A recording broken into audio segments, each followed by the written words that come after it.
Tune in to nostalgia. Tune in to now. Golden Radio Hour. WDAF, Kansas City. Dan Henry, WDAF Local News at 11. The outlook for Kansas City, mild. The Missouri House and Senate are meeting in extra sessions tonight in order to attempt to find agreement on the state's $2 billion budget. And there's talk that budgetary committees could be working all night. If Kansas City's area construction is to be stopped tomorrow by a full-scale strike, no one is saying so. Representatives of 10 major construction unions met behind closed doors today, but made no mention of an intended strike at the close of the meeting.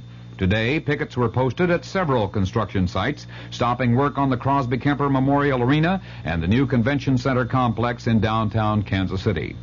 School teacher strike talks continue under the auspices of federal mediator Beryl Carlew. Today, teacher union president Norman Hudson was escorted from the Jackson County Jail to a negotiating session, then returned to his cell. The strike will be 38 days old tomorrow with no immediate end in sight.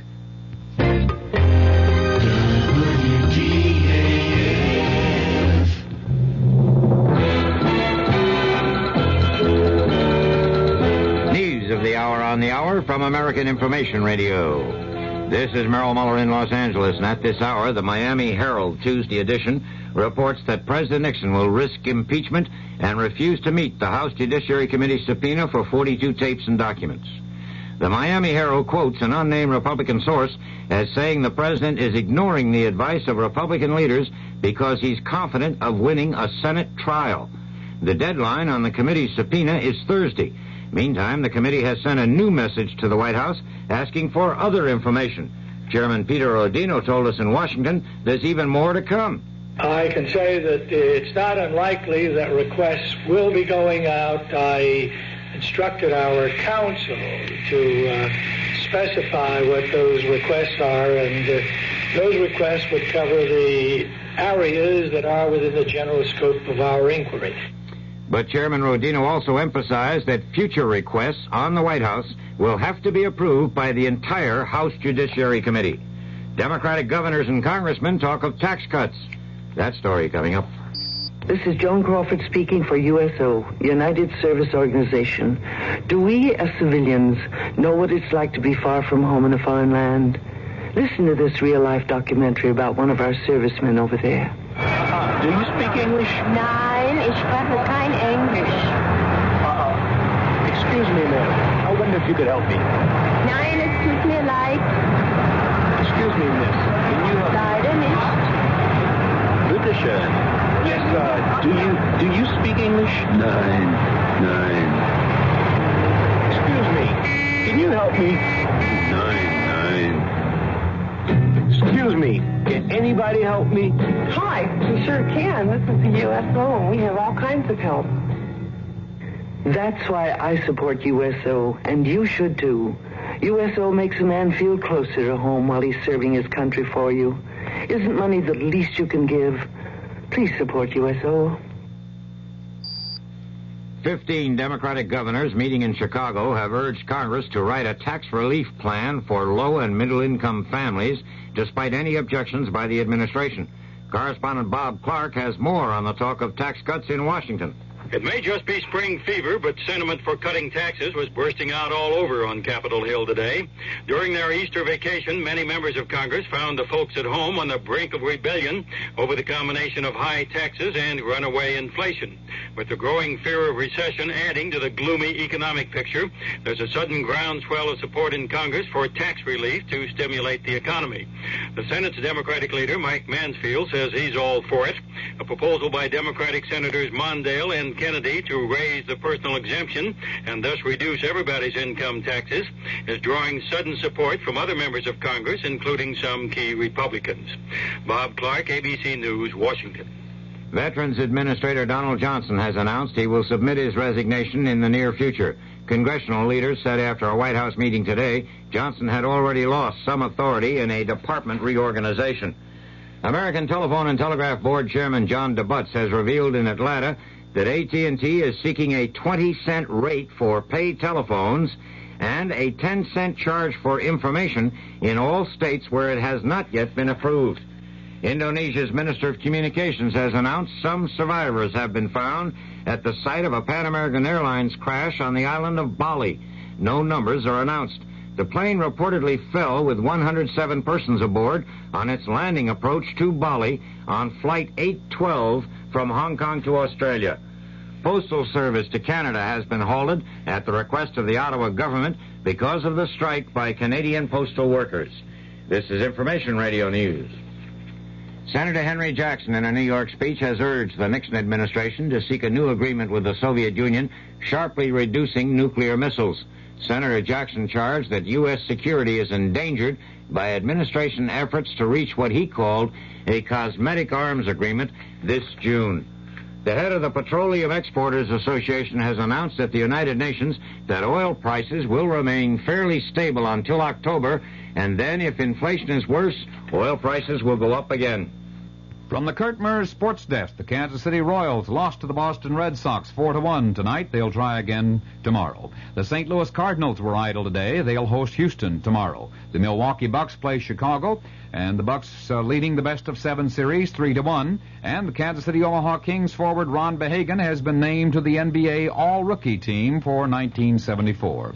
The Kansas City outlook fair and cool tonight with a low around 45, then mostly fair and warmer tomorrow with a high in the middle to upper 70s. Dan Henry, WDAF News. The CBS Radio Mystery Theater presents...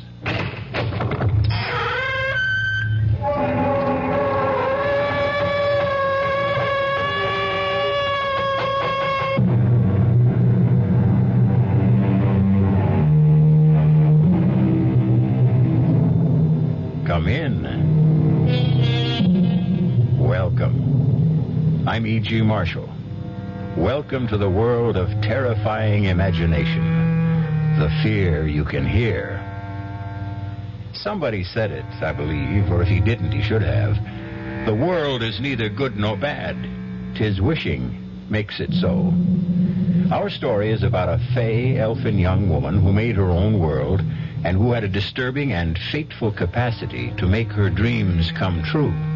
Not always in exactly the fashion or the dimension she wished for. I'm warning you, stop hanging on to me, Marge. I got to, Tom. You just can't do it to us anymore. Just lay off of me. Tom, you can't do this again. And I got the lot tonight. I can feel it all going for me. The way you always feel. Please. Marge, let go. You want to put the whammy on me? I said Tom, you... let go. Marge, I didn't mean to push. Oh, Lord.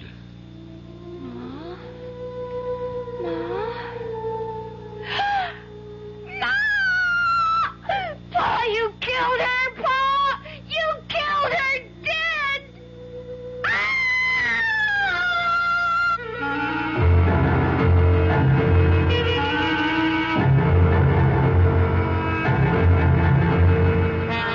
Our mystery drama, The Wishing Stone, was written especially for the Mystery Theater by Ian Martin and stars Clarice Blackburn and William Prince.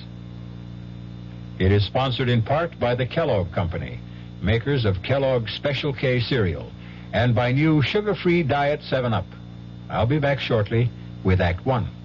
Hello, Ms. Goldilocks here, and welcome to my professional taste testing laboratory. Oh, Papa Bear, could you bring that case of sugar-free Diet 7-Up over here? Another case? Miss Goldilocks, you're drinking this sugar-free Diet 7-Up like there's no tomorrow. You can't still be taste testing it. Oh, no, Papa Bear. Sugar-free Diet 7-Up has already earned my seal of approval.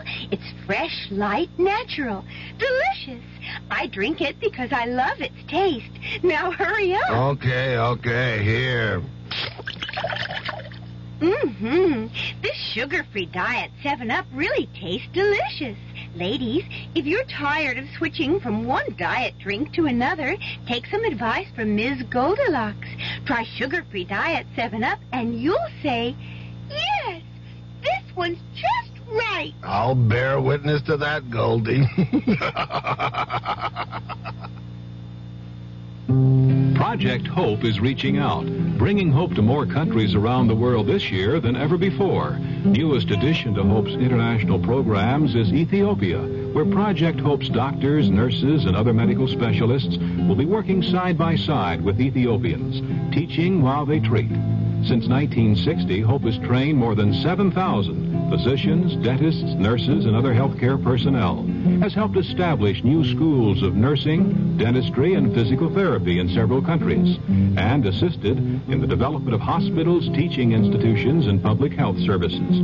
Hope's work has been heralded by heads of many nations, its services requested by many, many more. Hope is training and sharing. Hope is treating and caring. Health is what Hope's all about. Help Project Hope reach out. Help Hope reach out. Right, Project Hope, Room A, Washington, D.C.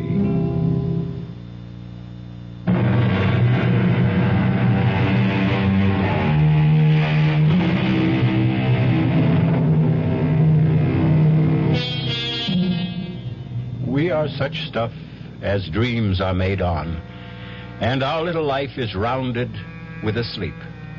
That quote is definitely Mr. Shakespeare's. But our little life is equally founded, and sometimes confounded, on dreams, like the bad one Jenny Coulter had a few moments ago, and for which, fortunately, there is present comfort in the person of her mother, and in turn, her brother, Judd. Jenny, you all right? It's you, Ma. You. Oh, you all right? Well, I'm fine, honey. What'd you have, a bad dream? I suppose. Oh, now that I see you. Oh, Ma, it was so real. I saw you lying there at the bottom of the stairs, and your head, oh, it was turned to the side like... Well, now, don't let it upset you. Here I am, right as rain, and it was only a dream. But it was just like I saw it happen. He pulled his arm away from you while you were hanging on, and you went tumbling down. He? Who's he? I don't want to talk about it. Oh, was it your father? Yes. Who else would it be? Judd, what are you doing up? I heard Jenny Lou cry out. Oh, it was just a bad dream is all. You okay, sis? I'm just fine now. You go on back to bed now, son. What did you dream the old man did to Ma, Jenny? Ma was trying to stop him from going out gambling again, and he sort of pushed her off him and she tumbled all the way downstairs. Now, that's enough fussing about nothing now. You get back to bed, Judd. Okay. Good night, Jenny. Good night, Judd. You want I should close the door, Ma? No, I'm coming back to bed myself right away. You're not scared no more, are you, honey? No. As long as I know you and Judd are close by. But I sure was scared. Oh, my baby, you're just so sensitive. Everything touches you close like a little old butterfly sitting on a leaf with your feelers reaching out all a-tremble. I like being butterfly. That's a pretty sort of thing to think on. So you just keep thinking on it and hustle yourself back to sleep. Good night, Jenny. Good night, Ma. I love you. And I love you. Sleep tight. Ma? Sakes alive, Judd. You like to startle me out of my wits. Come away from Jenny's door. I thought I told you to go on back to bed. Was you and Pa having an argument again tonight? When? Well, right now, that she might have heard. Your father isn't even here. He went on out after you kids went to bed. Yeah, I bet he's over to Stover's playing poker. Oh, Tom don't mean what he does. He's sick. Yeah, and so am I. I'm sick of him.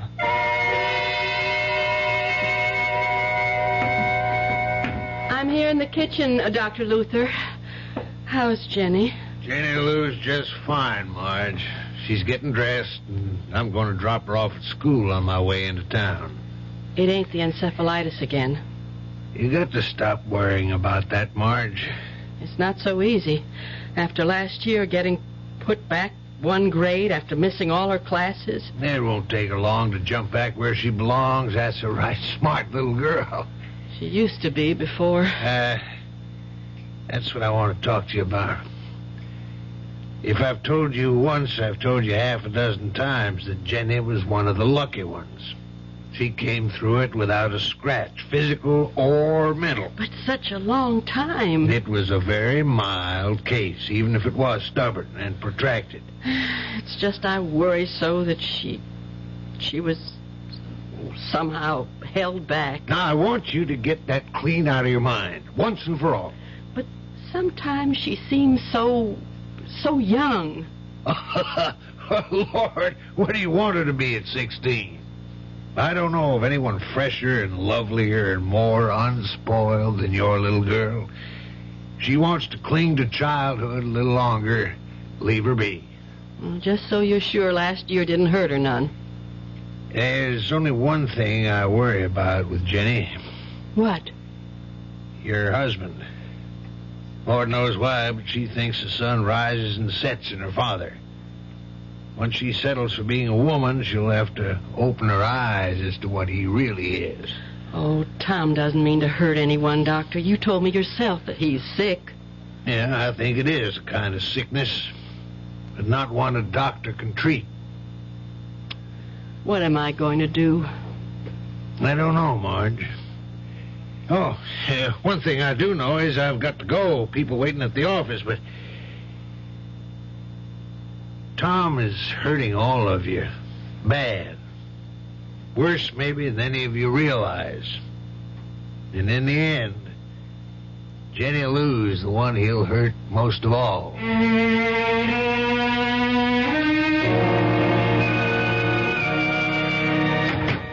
Judd, that you? Oh, yeah, Ma. Is Jenny with you? Well, no, Ma. Oh, where you been? Baseball practice. Well, why'd you think Jenny was with me? 'Cause she didn't come home after school. Judd, it isn't like her to just take off. You don't suppose she... Well, she what, Ma? That dream shook her up. And Tom and me had another bad set-to this morning. She wouldn't run away. Jenny? From us? No way. Well, she was sort of strange when she left this morning with Dr. Luther. Kind of, I don't know, excited, as if she had some secret plan. You know how she gets. Secret? Yeah. But I know where she is. Where? Well, I can't tell you. I mean, it's her own secret place. Well, the only reason I know about it is I was out rabbit hunting one day and I stumbled across it.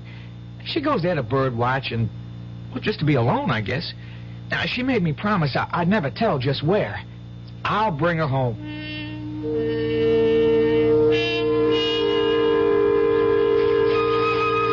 Jenny?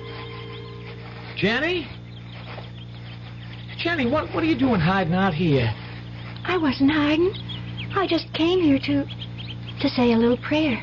Well, for who? Pa. Oh? And the sun was shining in like a big splinter of light, the way it does through the hole in the tree up there.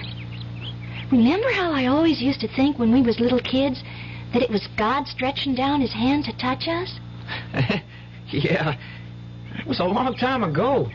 Don't say that, because he is there. He was here today. Leastways, one of his angels was. What?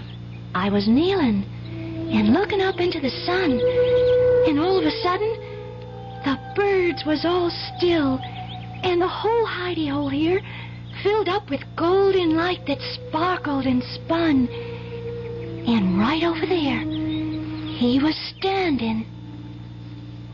Who? Him, the angel of the Lord. And I could feel him all around me, in me, warm and kind, so kind. And then he touched my hand and smiled and just faded away. And then I looked in my hand and I saw it. Oh, wait, I didn't lose it. Oh, no, here. This is what I found in my hand. Well, let's see. Well, what is it? It's a conjure stone, all gold and shiny. A stone I can wish on. The angel said that? He didn't have to. I heard the words inside me. You can wish on this, Jenny. You can have anything you want in the whole wide world. You just don't believe this is a wishing stone, Ma, do you? Jenny, right to the moment, I just gotta say I'm so fussed and fumed about dinner being ready and you kids not, and your father ain't home, I can't hardly think straight about... Oh, Lordy, if my biscuits have risen, we're just gonna have to sit and eat without Tom. Jenny, don't bother Ma right now. I just want to try my wishing stone. Wish something nice for her. Well, let's just hold up for a better time. I could wish Pa to hurry home, so we wouldn't have to wait. I don't want to wait none at all. I got a math test tomorrow. I just gotta pass or I don't make the ball team, and I need every minute to study. Except who am I kidding? If I stayed up all night, I wouldn't be ready for tomorrow. If you had a few more days, could you make it? Well, even just one, I'd stand a chance. Okay, here goes. No, hold up a minute. Too late. Shh. I just wished there'd be no school tomorrow. No school tomorrow? What nonsense is that? Jenny, go bring them biscuits. Judd, you sit down. Ain't we gonna wait for Pa? We ain't waiting for nothing, not even wishes to come true. We're gonna eat our dinner before it spoils. Yes, Ma. I'll get the biscuits. You didn't have to be so rough on her, Ma. Play her game. I know, Judd. It's just I have no sense of humor left. Or fun. The way it is with us, if we had a wishing stone, we could use it for a lot better things than no school tomorrow. Ain't that crazy? The two of you have had me half believing there is a power in that stone.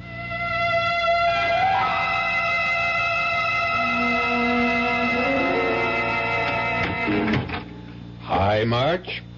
Tom? Where are the kids? As if you care. Gone to bed. Where have you been? What was the action tonight? Bingo? Horses? Pool? Nope. Tonight I got a pretty fair excuse. The only thing I was gambling was my life. What's that supposed to mean? I've been a volunteer helper at a fire. Now it's finally out. I couldn't hardly wait to get home and tell the kids the good news. What good news? That the school burned down. Good news for the kids everywhere tonight. No school tomorrow.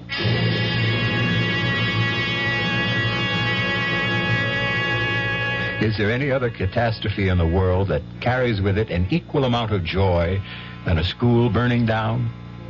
But this time, is it chance or is some supernatural force, sinister or benign, at play? We're going to find out that this simple phenomenon, or happenstance, is a great deal more than sheer coincidence when we return in a few moments with Act 2. Some research experts say you can't taste the difference between beers. Well, if they're right, then Anheuser-Busch wastes a barrel of time Beechwood aging Budweiser. Only they don't think so. Brewing beer right does make a difference. And they're betting a bundle that you can taste the difference in Bud.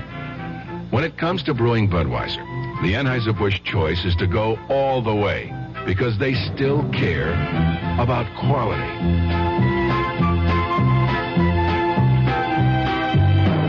Look at it this way. If the Bud people have a choice between what some experts say and what beer drinkers say, well, you'd better believe they'll go with you beer drinkers every time. When you say Budweiser, you've said it all. Anheuser-Busch, St. Louis. Don't let anyone con you into thinking it's wrong to turn in a heroin pusher. You're not ratting.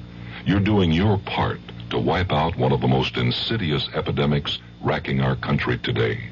So don't let anyone kid you.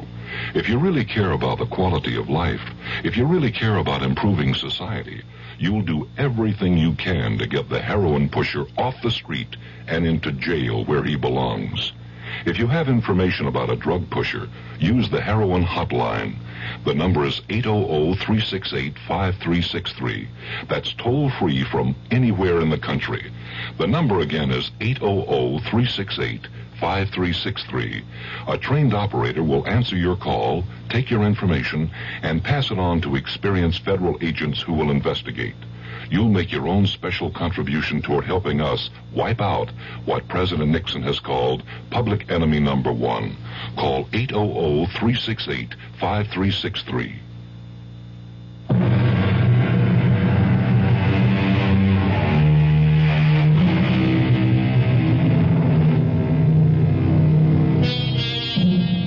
So Jenny Lou, our 16-year-old who is determined to cling to childhood and all its happiest dreams, has made her first wish upon the conjure stone, the magic piece of shiny gold that came to her, she believes, at the hand of an angel. A wish that came true.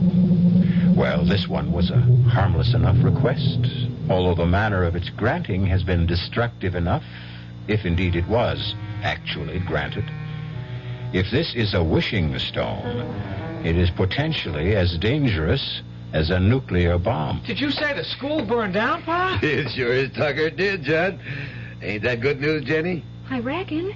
I guess I didn't mean to do it that way. You didn't mean to do what? To burn it down. I just didn't want it to be. That's all I wished on. Hey, what was she talking about, Marge? Oh, it's just Jenny found Don't you tell him, Ma. Don't you tell me what? Oh, don't pay any mind to the young'un's nonsense.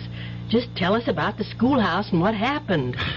Well, sir, I just about finished trimming up Mayor Sackett's hedge, and I just started to get all my tools together to put back in the pickup when the fire horn went off. I heard that old horn go just a couple of minutes after. Hush up, Jenny. Yeah, I run straight over to the firehouse, being that close, and we took off. By the time we got there, she was past all saving. And it's funny, you come to think of it, a brick building like that you wouldn't figure it'd turn into a regular torch. Well, how'd the fire start, Pa? Yeah, you wouldn't believe this. And neither does nobody else credit it.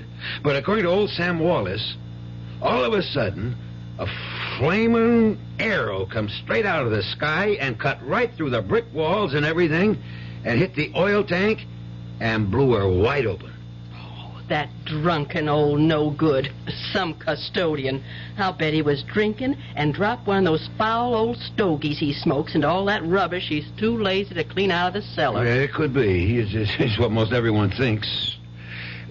Still what? It's hard to tell someone who wasn't there.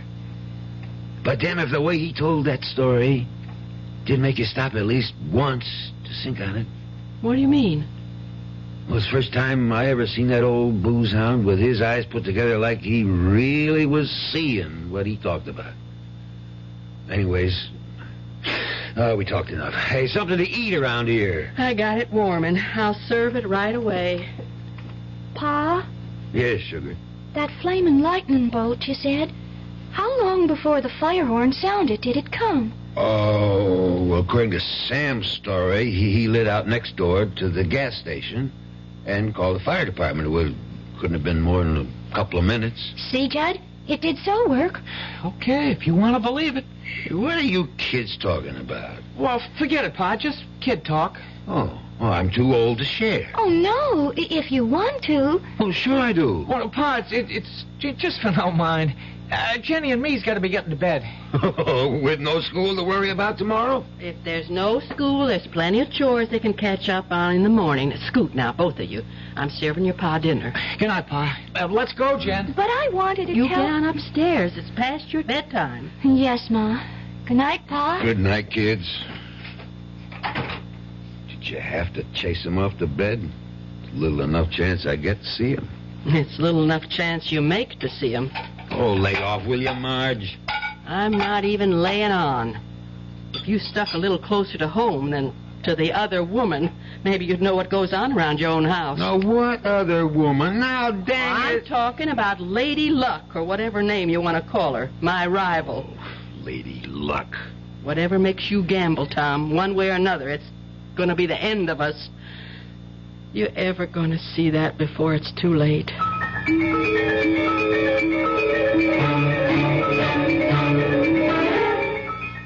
Why wouldn't you let me tell Pa about the wishing stone?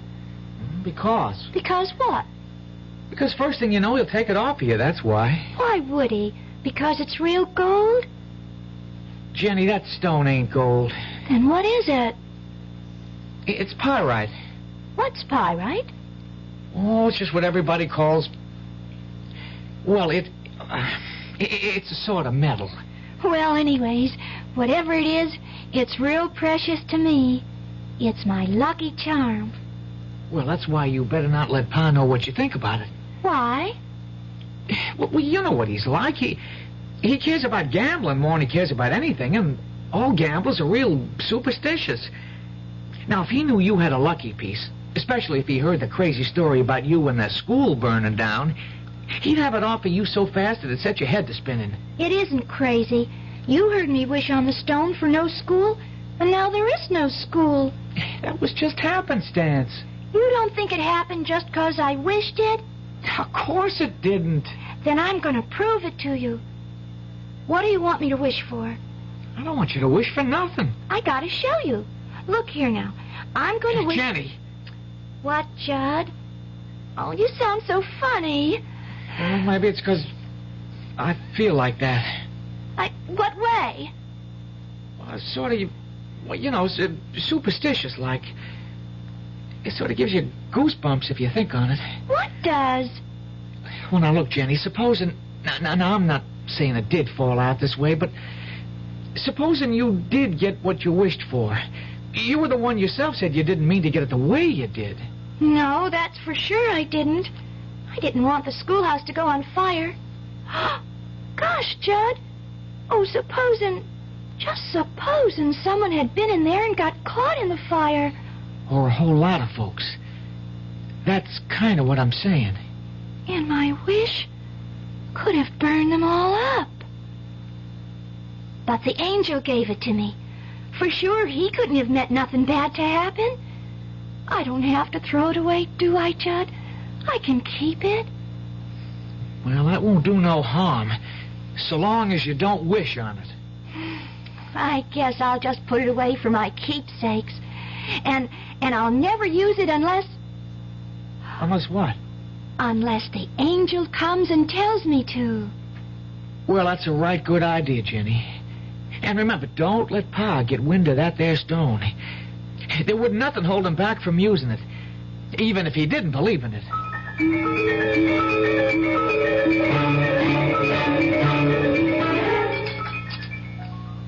It's going to seem funny going to school in the courthouse. You think with only a Friday left in the week they'd wait until Monday to start up again? I'm glad they did. I don't want to miss any more school ever. Then you better look out the things you go around wishing, Missy. Oh, she's took... I'm sorry, Ma. She's taking a pledge. What does that mean? I'm not going to wish on the stone anymore, 'cause the wish you get might turn out bad for other folks. I think that's a very good pledge. Yes, only... Only what? I'll have to whisper. Well, don't mind me. I'm all finished. I got to get my books from upstairs. What's this you have to whisper? I was just going to say that with Judd's birthday tomorrow, I wanted to wish him a bicycle. He sure has his heart set on one. Well, you won't have to worry because he's already got one. Leastways, he will by later this morning. How? You see this flour tin? Yes. Watch this. Down under the flour, there in this old glass salt cellar's the money I've been saving up for most a year to get your brother the bike he wants. How come you kept it there? Your father, what he is, it had to be some real safe place to keep his hands off it. Who's that? Oh, it's your Uncle Al. He's driving me to work this morning. Get the door, honey, will you? My hands are all flour. Sure thing, Ma. Hi, Uncle Al. Ah, beautiful. Oh, my, you sure are as pretty as a picture. Getting to look more like your mother every day.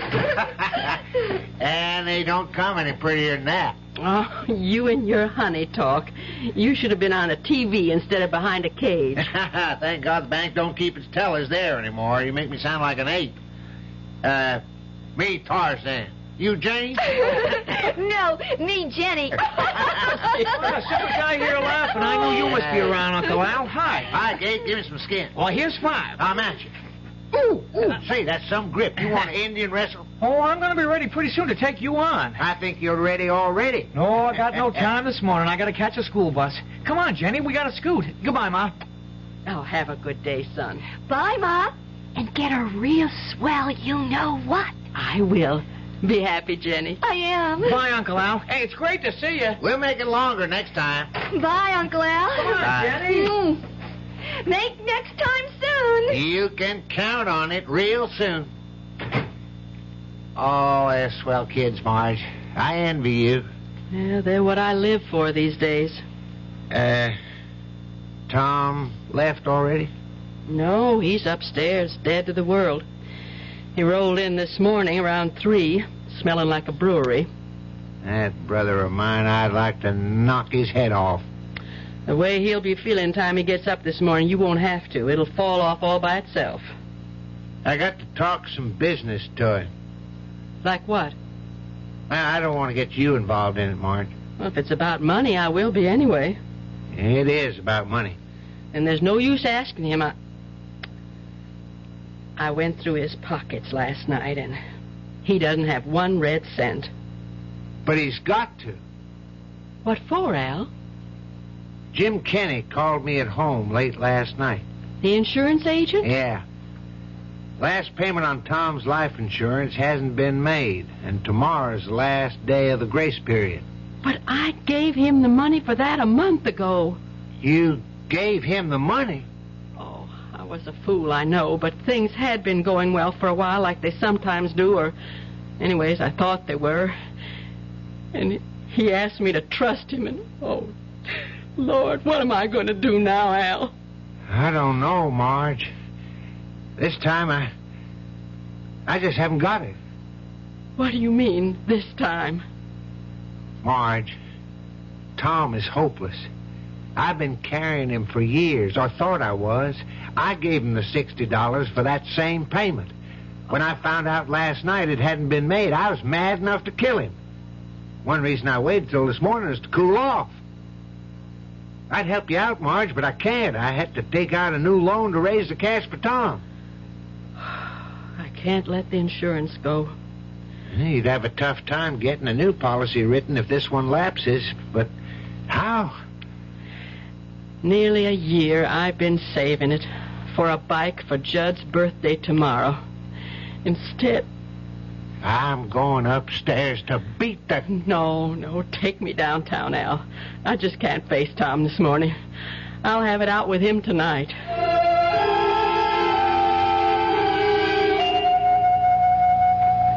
After what you made me have to do today, how could you steal money out of my purse and leave to go gambling again? All I want to do is run it up till it's enough to pay you back. You're sick. I'm not going to let you take the money I broke my back making today. I'll bring you back 5 times this. And you're not stopping me. Oh, yes, I will. I'm warning you. You stop hanging on to me. I got to, Tom. You just can't do this to us anymore. Just lay off of me. Tom, you can't do this to us again. I got the luck tonight. I can feel it all going for me. The way you always feel. Please. Let go of me. You want to put the whammy on me? I said... Tom! Let go! Oh! Marge! I didn't mean to push... Oh, my God. Ma, what happened? Ma! Oh, Judd! It's just like my dream. He killed her. Pa killed her dead.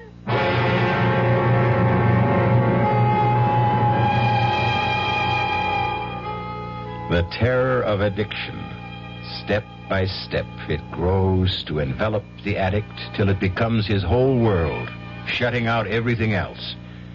But the greater terror is the destruction of all who love him, dragged down with him, and eventually engulfed in a tragedy not of their making. I'll return in a moment with Act 3. And now another story of the ball and chain as Kellogg's Special K presents Veronica and Jeff.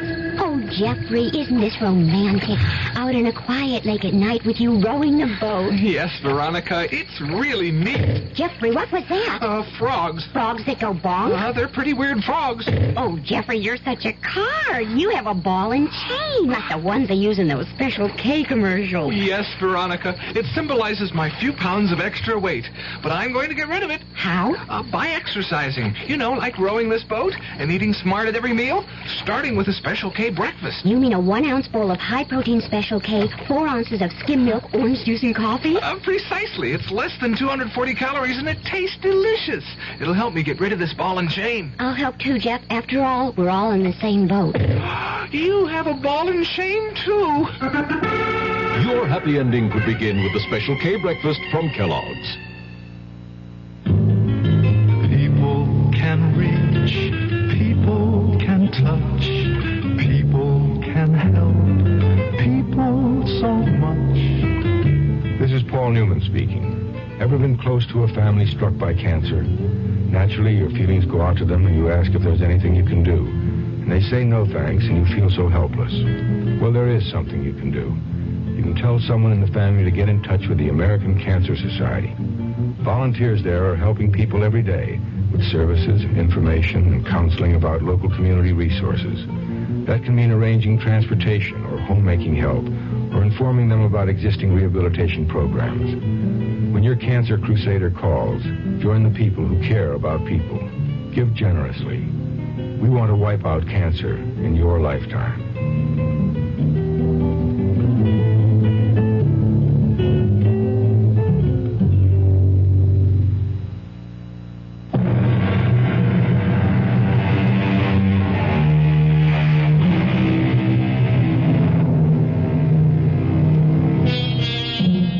An endless moment in time.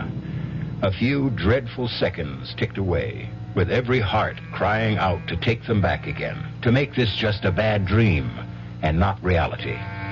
3 people frozen in horror. The 4th sprawled at the bottom of the stairs, her neck bent at an impossible angle, frozen in, what, unconsciousness or death? Now, at last, the man brings himself to move. Marge. Don't you touch your pa, or I'll kill you dead. Oh, son. I'm not your son. I'm your enemy. Jenny, call the police. Emergency. We got to get Ma to the hospital fast.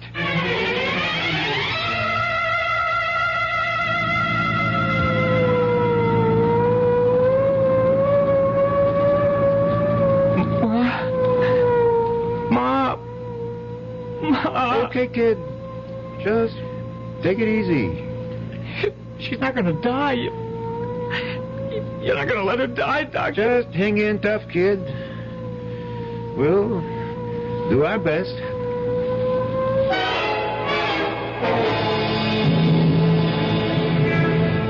I should have gone with the ambulance. You're sticking right with me, brother. We see how your wife makes out. No. Look, officer, you don't think she... Well, for the sake of your own skin, you better hope she isn't. But it was an accident. Well, the way that boy of yours reacted looked like he wasn't so sure. Now, we got to get moving. What happened to your daughter? Huh? Oh, Jenny, she went back to get something. Where are you taking us? Well, the hospital. First, anyways. Now, here she comes. Come on, shake her leg, kiddo. I had to get something very important. Okay. Hop in the front with my buddy, Officer Franks.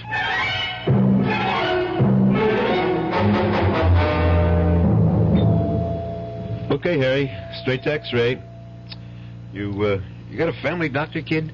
Yeah, Dr. Luther. Oh, you know his number? No, but I can look it up. Okay. Tell your doctor to get here as fast as he can.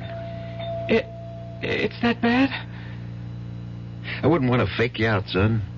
It's not good. Can I phone Dr. Luther? He's on his way here. Is Ma gonna die, Judd? I don't know.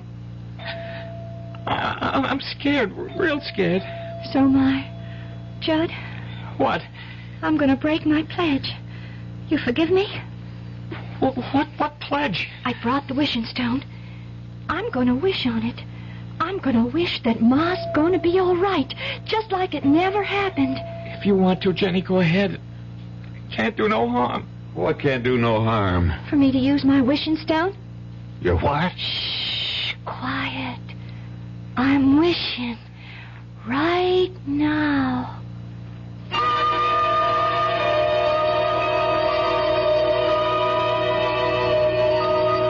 Are you the intern brought the Calder case in? Yes, officer. How is she? I'm waiting for x-rays right now. I'd say she has one chance in 1,000. For certain, sure, her neck is broken.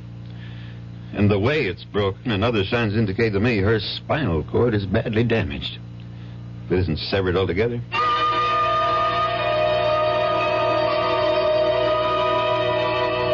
I just can't understand it, Dr. Luther. When I brought Mrs. Calder in, I'd have sworn she was in deep coma. I was sure her neck was broken, spinal cord severed. There's no indication of that from my examination of her. Not the slightest in these x-rays. I know, but not in this second set. Was there a first? Yes. And that's the funny thing. When we developed them, everyone was fogged. And we don't know why. Well, these are perfectly clear. So is my patient's condition. I see no reason why she shouldn't go home. Cheer up, son. All interns make mistakes. I made a few buttes in my time. And I'll say this for you. If you have to make one, make it on the gloomy side. They're the ones that don't hurt anyone or anything. Except maybe your pride. But I can't understand it. That cop said it flat out that Marge was a goner. Well, maybe he was just trying to put the fear of God into you. Well, if he was, he sure succeeded. If it'll do any good. You think I made a stone, Judd? You think I don't blame myself for what might have happened? You think I wasn't ready to kill myself if anything happened to Marge? I don't know, Pa. Pa wasn't trying to hurt Ma, Judd. It was an accident. An accident that wouldn't have happened if... Well, Pa wasn't sick with gambling fever. Well, I've learned my lesson this time. I'll never gamble again. Oh, Pa. Oh, that makes me so happy. I'm glad, honey. And it means I won't have to use the stone again. Hmm? I can save up what's maybe the last wish for something special for all of us, instead of having to use it to stop you from gambling. What stone? The wishing stone. The one I used at the hospital to wish Ma well again. Oh, that's right. I forgot. Listen, Duchess. Let me see that stone. Don't show it to him. Why not? I don't know. It's just a sort of hunch that... Wait a minute. Here comes the doctor. How's Marge, Dr. Luther? She's fine, more's the wonder. Oh, a few scrapes and a bruise or two and a lump on the head. Nothing a good night's rest won't take care of. Thank God. You should. It's a miracle she didn't break her neck in a fall like that. That intern at the hospital was sure she did. But she didn't. No, Judd, I told you she'll be as right as rain. Well, can I go up and see her now? Yeah. She was asking for you. And the kids. She wants to see you alone a moment first. I'll go right up. Just to put your mind at rest, or maybe more hers, she doesn't want to prefer any charges against you. So you can tell her my report to the police will call it just an accident. She slipped and fell. I'll tell her, Doc. You got off mighty lucky this time, Tom. You better not tempt fate again. Well, I won't.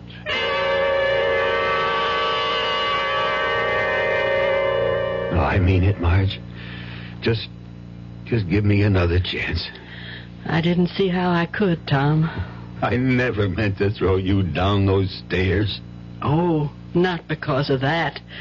The last straw for me was taking a chance away from Judd to have something he wanted more than anything in the world, his bicycle.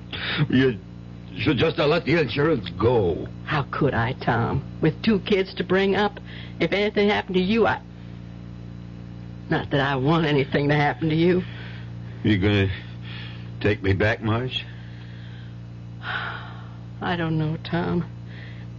It's hard for me to feel for you what I once felt.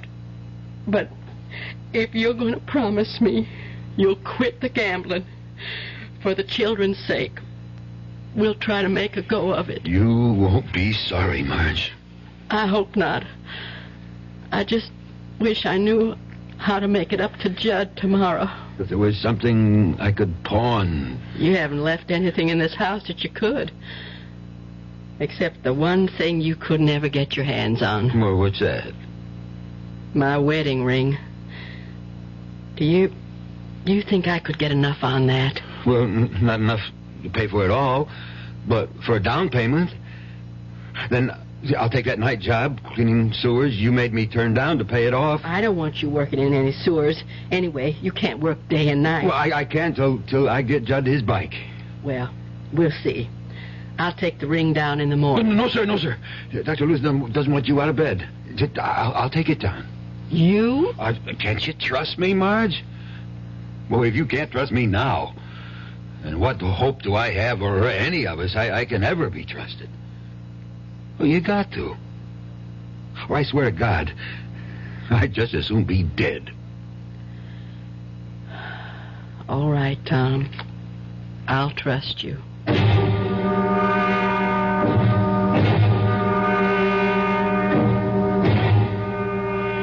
Did what? You ran out of the money? Look, Benny, you got to do an old customer a favor, huh?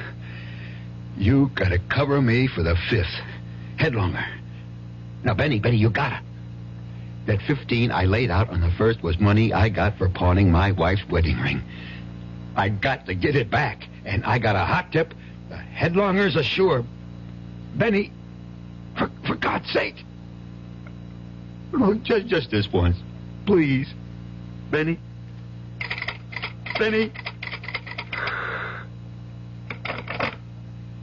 What am I going to do? I wish to God. Wish. Oh, that wishing stone. Yeah.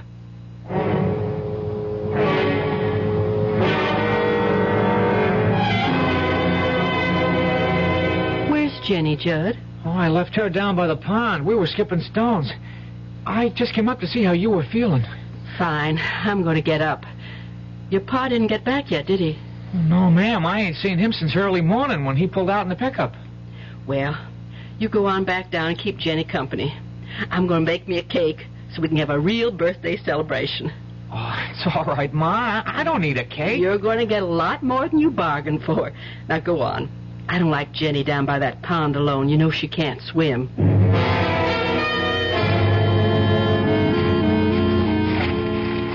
What? Hi, Pa. What are you doing up on top of the rock here? Oh, just sunning myself and listening to the birds. Jenny, you know that wishing stone you talked about? Yes. Is it gold? You want to see? Yeah. Here. Oh, damn. It's nothing but pyrite. Isn't that a kind of gold? Yeah, fool's gold, and not even worth as much as a piece of charcoal. No, Pa. No. Don't throw it away. It's still good for one wish. You think this makes any wishes come true? It made the school burn down, and Ma got her neck unbroken. Your Ma. Why'd you grow up and stop your daydreaming? Don't you know nobody ever got nothing by wishing? I've been doing a kind of wishing all my life. Look at where I end up now. Well, I'm going to wake up your little Miss Bright Eyes to show just how tough a world this is. Pa! Please don't get mad. If this was a wishing stone, well, nobody ever needed it more than me right this moment. So look at this. I'm going to make a wish. I need money. I need it bad. So I'm going to wish that old Nick himself comes climbing up out of the middle of this pond with a sack of gold on his back for me. And I ain't going to be greedy. And I ain't going to ask for much. Just say like a 10, no, make it $20,000. Okay. Now, I'll rub the stone, and I wish. You see? It ain't no wishing stone. It don't make dreams come true. It's a nothing. Ah! Oh, Jenny, help me!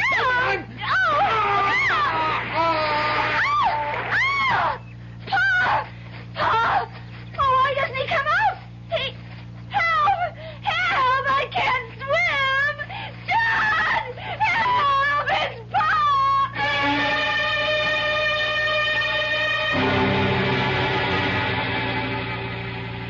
I don't know how I'm I'm going to tell the kids, Al? They're not really children anymore, Marge. They know. I guess I do baby them. I won't anymore. In a lot of ways, they're better off. Tom... Well, Tom had a cancer that he just couldn't cut out. Even my wedding ring, he... Oh, I didn't want him dead, though. Well, he is. And it was of his own making. Kind of queer, isn't it? What? Him trying to show Jenny Lou her wishing stone wasn't worth a darn, and he ended up having his wish come true? Not quite. The policy's only for $10,000. There's double indemnity for accidental death, Marge. Tom got everything he wished for.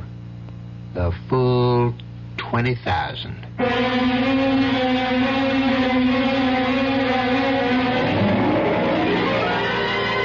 3 wishes, and they all came true.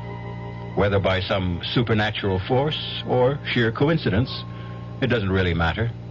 For in the end, everyone was better off except the one who didn't deserve to be.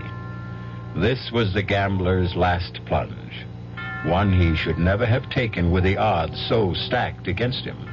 Like Jenny, Tom Coulter had never learned to swim either.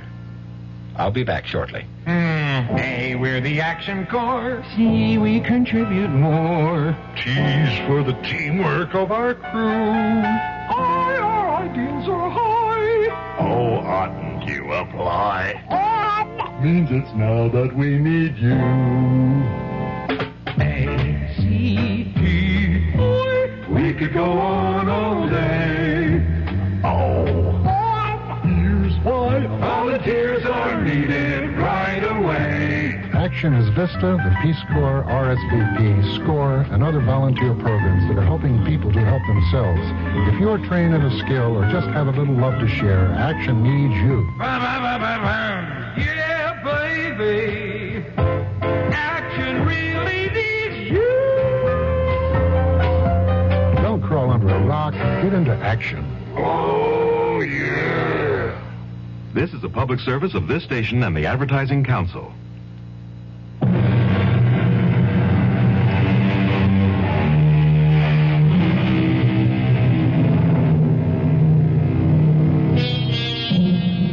As for the wishing stone itself, since it lies buried deep somewhere in the mud at the bottom of the pond, no one will ever know if it had the power to grant wishes. For Jenny, like all of us, had no escape from a common fate that soon befell her. She grew up and inherited a mantle that only Peter Pan seems to have escaped. She stopped believing in magic. Our cast included William Prince, Clarice Blackburn, Ann Costello, Jack Grimes, and Robert Dryden. The entire production was under the direction of Hyman Brown. And now, a preview of our next tale. Your husband? You dreamed? It was no dream. Oh, it was my husband. His ghost. Oh, for the love... Rory. Stood at the foot of my bed, and he begged my forgiveness for leaving me a pauper and breaking my heart. And he said, Jessica, I promise you'll live in Gormley House again. And then he vanished. The very next night, the Putnams crashed through the bridge over Gormley Gorge. Well, accidents do happen. It was no accident. No, the real estate man didn't tell you the whole story. Mrs. Putnam lived long enough to tell just what had happened.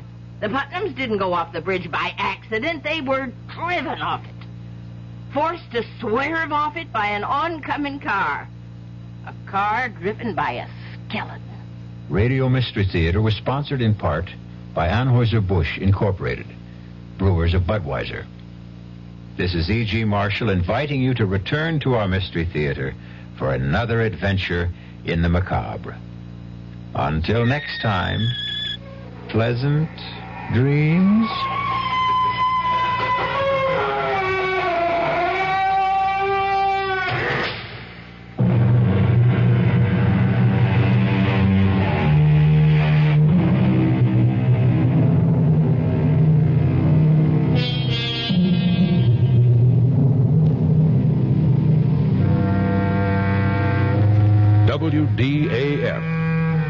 Kansas City.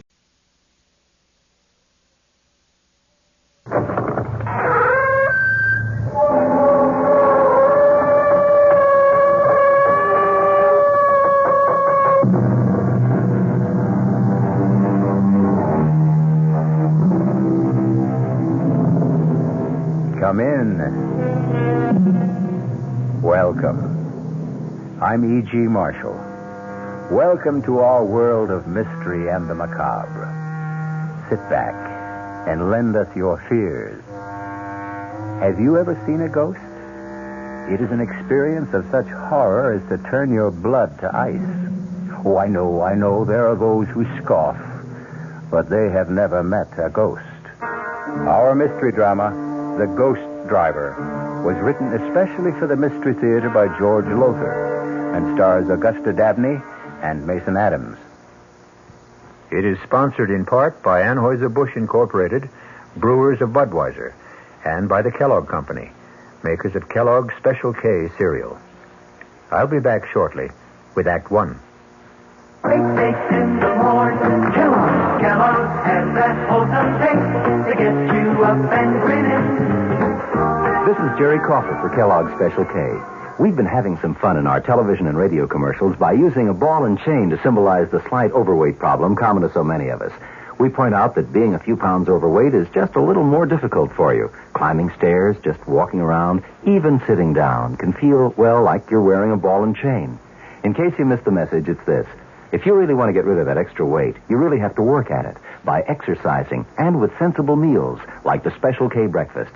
A 1-ounce bowl of Special K, America's favorite high-protein cereal, 4 ounces of skim milk, tomato juice, and coffee. Less than 240 calories. Nutritious and, by the way, delicious. So why not begin each day with a Special K breakfast and then keep up the good work? Special K can't help you lose weight all by itself, but it really is a good start.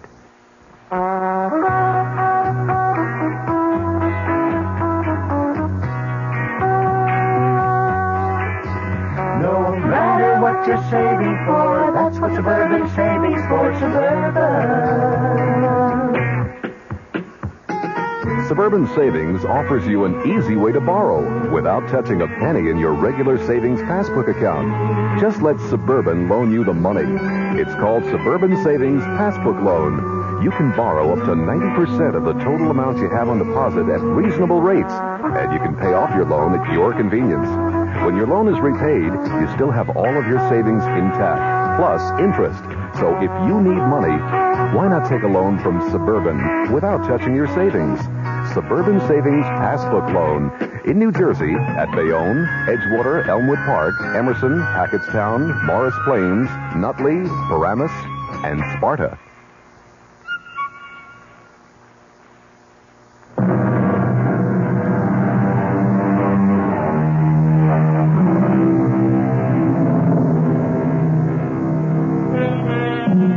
Do ghosts exist? Mel Stout doesn't think so.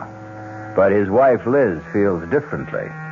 If it had been up to Liz, they'd never have bought Gormley Lodge on top of Manitou Mountain in Colorado. Why? Because according to local legend, the former owners, the Putnams, had been sent crashing to their death by a ghost driver who came at them head on. Now, in the living room of the lodge... Liz, I've had it up to here with that brother of yours. now, I mean, he Mel. promised to help finish painting his living room before the Duncans arrived tonight, and where is he? Mel, I'll tell you where he is. He is out on the slope skiing, enjoying himself as usual. Well, do you just be reasonable now? If we didn't have Rory, where would we get a ski instructor? I'd like to know. We certainly can't afford to hire one, any more than we could afford to have this place painted. Oh, I'm sorry. It's just that I've got so darn much on my mind. Liz, I just hope that I haven't made the mistake of my life and yours. We'll make a go of the lodge. We're off to a pretty good start.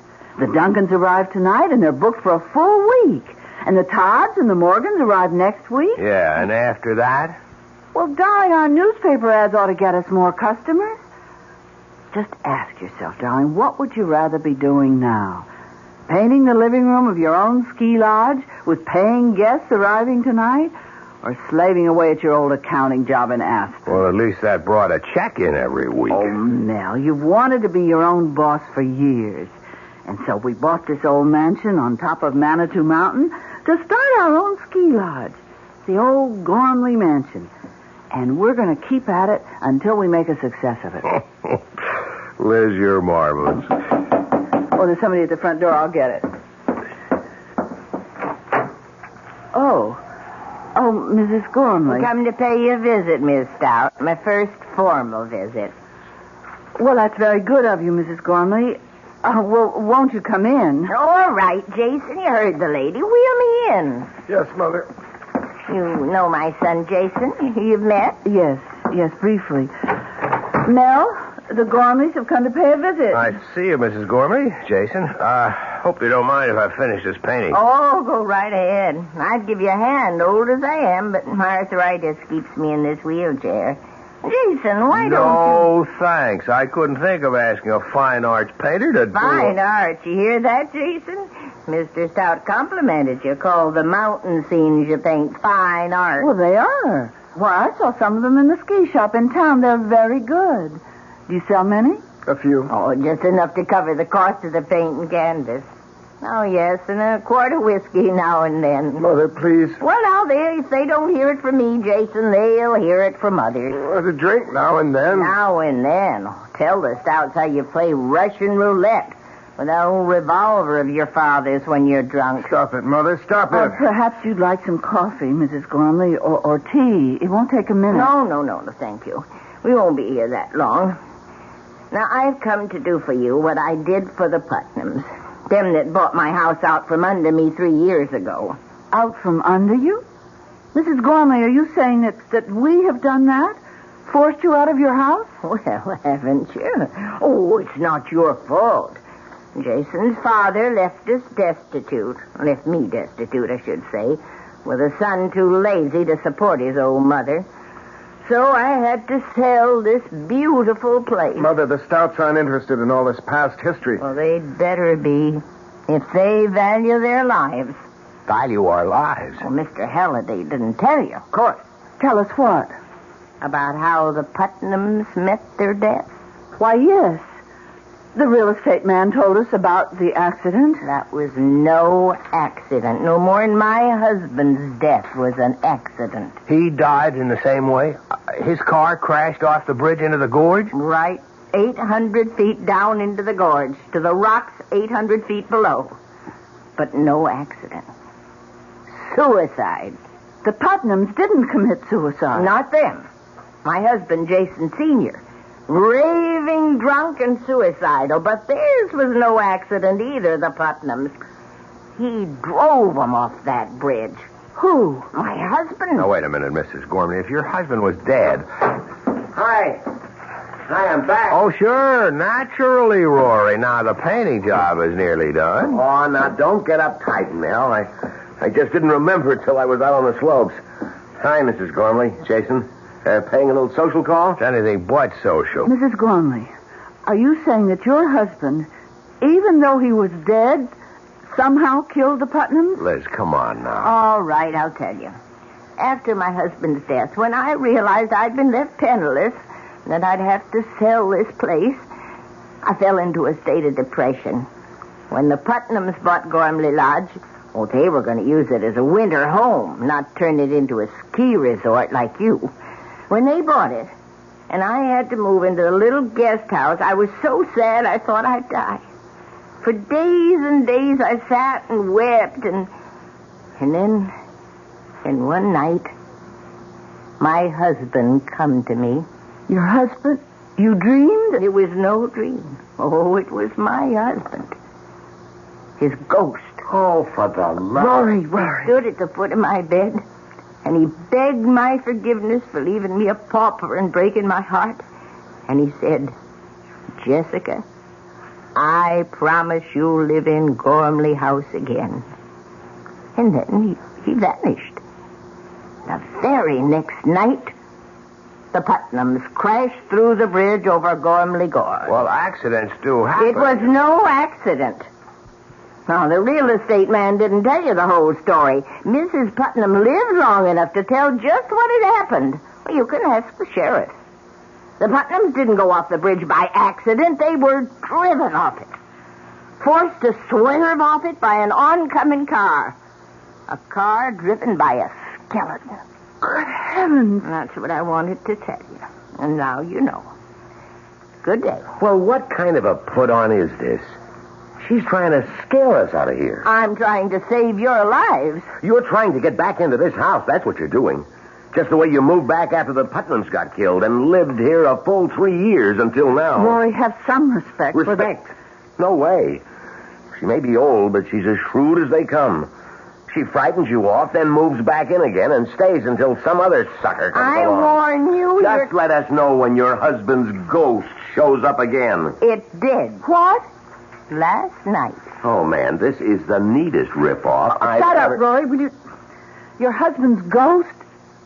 Last night? Yes. And he used the same words. Jessica, I promise you'll live in Gormley Lodge again. Oh, I beg you, listen to me. The Putnams wouldn't and went to their death. Oh, Mrs. Gormley, you're really out of sight. You know... You, so smart. You're so sure of yourself. You think he isn't watching and listening, my husband? Do you think he doesn't know how you insulted me? And do you think he'll not repay you? Oh, yes. If people are to die this time, too, you will be the first. Now, be warned.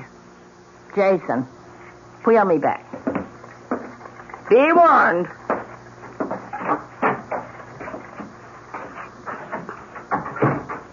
Rory, you shouldn't have talked to Mrs. Gormley like that. You didn't spring for that crazy story, did you? I don't know.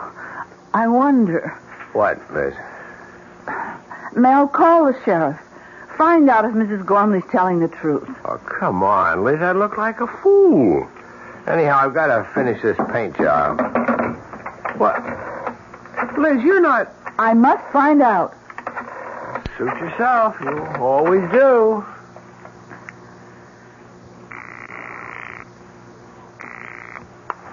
Sheriff Harper speaking. Oh, Sheriff, this is Elizabeth Stout calling. We're the new owners of Gormley House. Oh, yes. What can I do for you, Mrs. Stout? Well, we just had a visit from Mrs. Gormley. Oh? What do you mean, oh? Oh, nothing, Mrs. Stout, only she can be a little hard to take, getting on in years. Yes, well, what I wanted to ask you... Of course, you remember the accident to the Putnams 3 years ago, crashing off the bridge over Gormley Gorge. Yes, I remember. Well, according to Mrs. Gormley, Mrs. Putnam lived long enough to tell you what had caused the accident. Is that so? Yes, it is.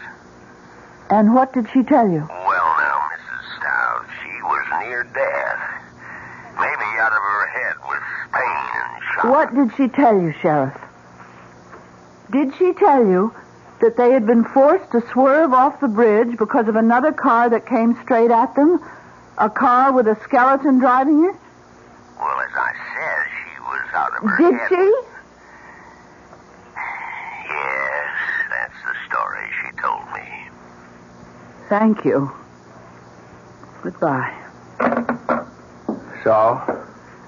Mrs. Gormley told the truth. Oh, the Putnam woman was dying. Anybody in that condition is liable to say anything. I suppose. Now, look, just get off it, Liz. We put our life savings, every cent we've got in this place, and I'm not leaving, ghost or no ghost. Well, speaking of leaving, I'd better get on down into Manitou and pick up the Duncans at the airport. Well, it's a bit early, isn't it?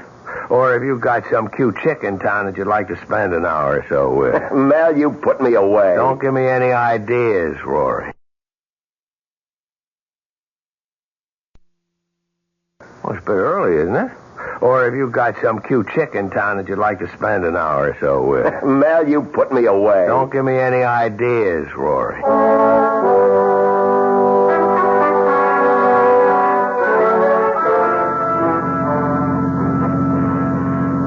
This is some road, Rory. You drive it often? In the dark, I mean? A few times, Mr. Duncan. Well, it's frightfully steep and curvy. Now, don't push the panic button, Mrs. Duncan. I'll get you to the top of Manitou Mountain safe enough. You'll be enjoying a hot toddy in front of the fireplace at Gormley Lodge before you know it. Maybe you better slow down a little. Ah, it's okay. That was just a patch of loose shale. You much of a skier, Mr. Duncan? Oh, I do okay. My wife will need some lessons, though. I take it Gormley Lodge has a pro. Oh, the best. Me. Well, fine. Say, this road is steep and curvy. Must be pretty spectacular. Views, I mean, in the daytime. It's spectacular enough right now, what I can see in the headlights. We've got some views, all right.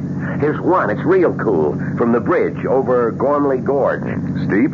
800 feet straight down. Yeah, it's too bad there isn't a moon tonight. I'd stop on the bridge and let you have a look. What's that sound? We're crossing the bridge now. A wooden bridge over Gormley Gorge. About 500 feet across. Hey, what's it? Lights of a car. Coming fast. That damn fool is coming straight at us. Get over! A skeleton driving that car. Hey, we're going off the bridge!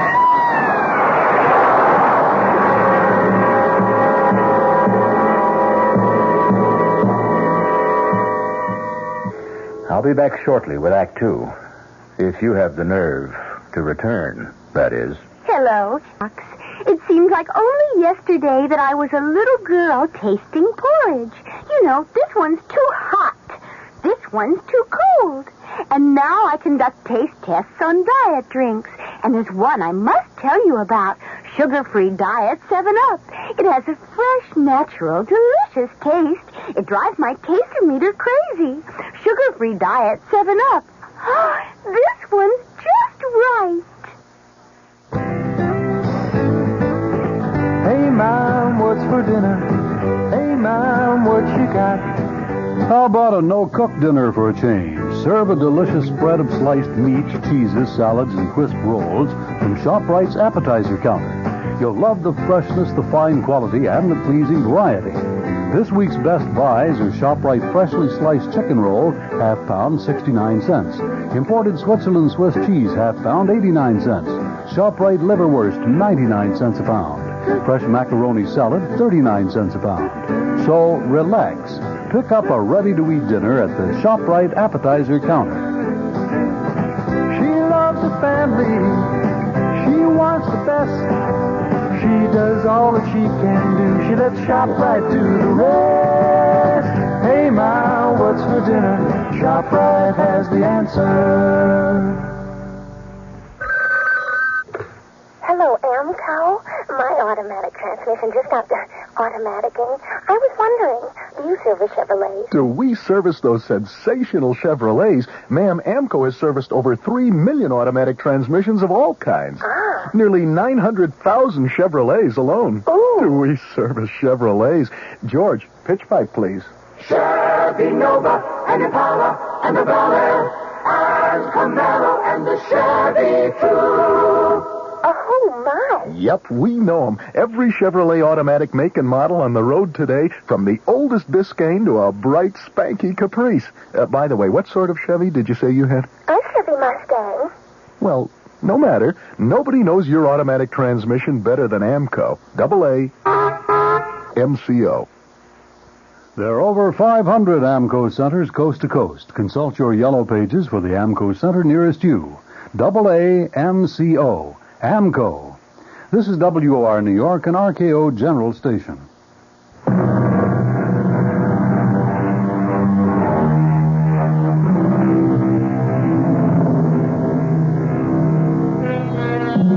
Terror, unless you have experienced it, is only a word. I could employ all the art at my command, my voice, the words I choose, to convey to you the full impact of terror. Yet, I know I should fail, even as Michael Duncan fails now in telling his story to Sheriff Harper on the bridge over Gormley Gorge the next morning. Terror? You say you experienced terror? What would you experience, Sheriff? Delight? Mr. Duncan, I'm only trying to get at what happened here last night. Excuse me, Sheriff. Yes, Mr. Stout, what is it? Will it be much longer before they get the bodies up? Hard to say. Why?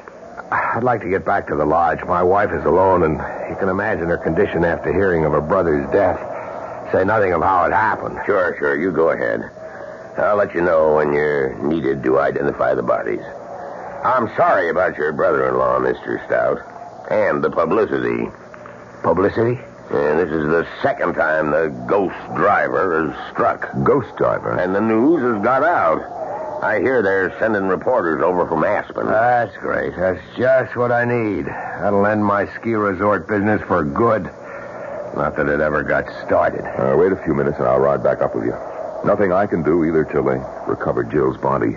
Oh, yes, there is, Mr. Duncan. You can give me a full account. Now, look, Sheriff, I've told you all I know. We were driving across this bridge when we saw this other car coming straight at us. Stout's brother-in-law was driving. He swerved to avoid the oncoming car and went through the guardrail. In the split second between swerving and going through the rail, I leapt clear and saved myself. I wish I could say the same for that boy and Jill, my wife. About the skeleton at the wheel of the other car. Why do you keep harping on that? Because it's something to harp on. If you saw a skeleton driving that car... I didn't. You said... I know what I said, but... Well, I've got to be wrong. I couldn't have seen what I thought I did. Why not? Because I don't believe in skeletons driving cars. I don't believe in ghosts. Now, take it easy, Mr. Duncan. All I'm after is a complete report. The facts. All you're after is the publicity you're going to get out of this. Put you on the map, won't it, Sheriff? Why, you might even get a job in one of the big Colorado ski resorts like Aspen or Vail. That'll be enough, Mr. Duncan. You can go. I'll phone the lodge when I need you.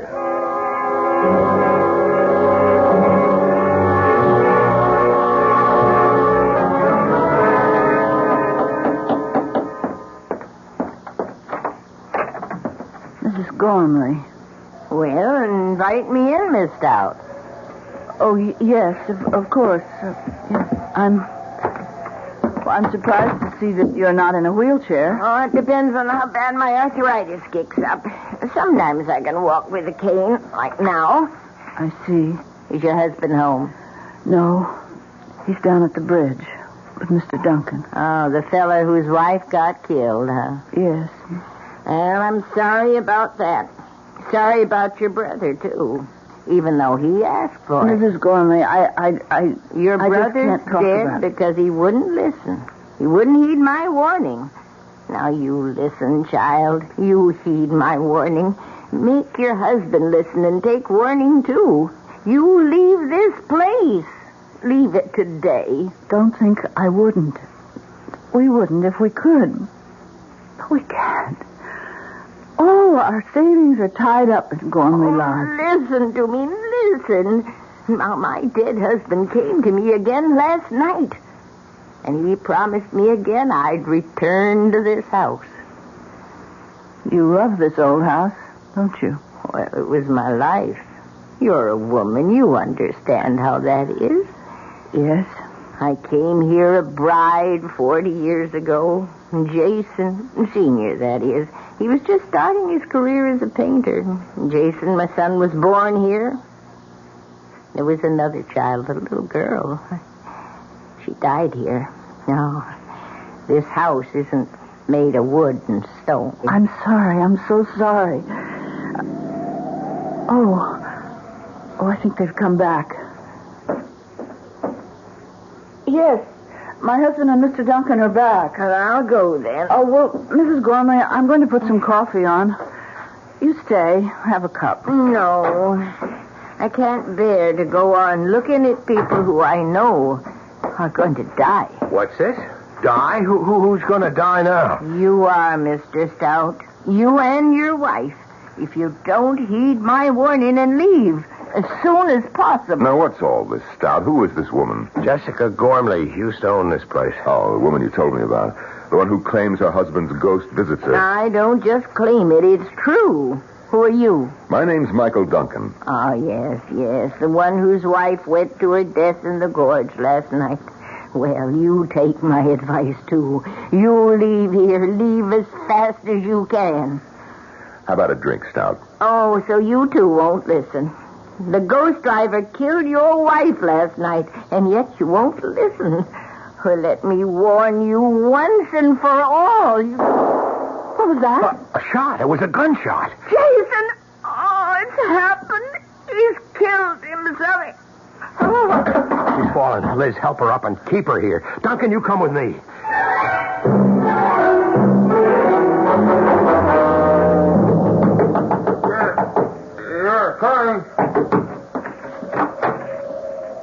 Mr. Stout, what do you want? Oh, you're okay, Jason. We heard a gunshot. What of it? Well, we've heard of you and your little games like Russian roulette, and we thought that I'd shot myself?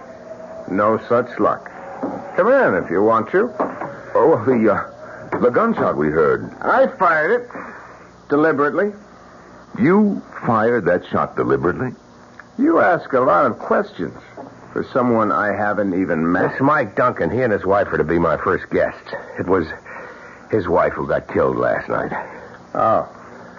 I'm sorry. How did you escape? Flung myself from the car just before it went through the guardrail.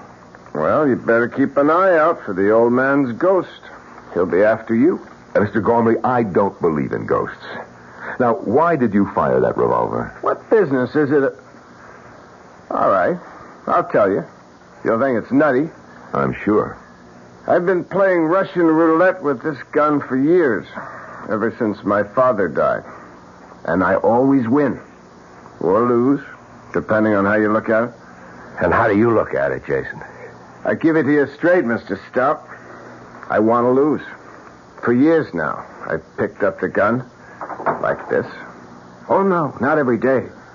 Maybe once a week. Once every other week. Whenever the mood comes on me. And I put it to my temple. Like this. Wait a minute. Don't worry. Gun's empty. I haven't put in a fresh bullet yet. You see, the reason I deliberately fired that bullet I had in this gun was to find out if the thing was a dud. It wasn't. Too bad. May I shake your hand, Mr. Duncan? You're the first man I've ever met who says what he thinks. You want to kill yourself? Go ahead. I like you. You do speak your mind. And now, gentlemen, if you'll excuse me, I've got to get back to this painting of mine. By the way, what do you think of it? Pretty lurid, isn't it? That's just the right word for it, Mr. Stout. See? There's the car swerving and crashing through the bridge. The oncoming ghost car with the skeleton at the wheel. All in flaming color. I knock out one an hour. I slap a frame on it and I sell it in Manitou for $20. So excuse me, will you? Business is going to pick up, thanks to last night. And I want to be ready to supply the demand.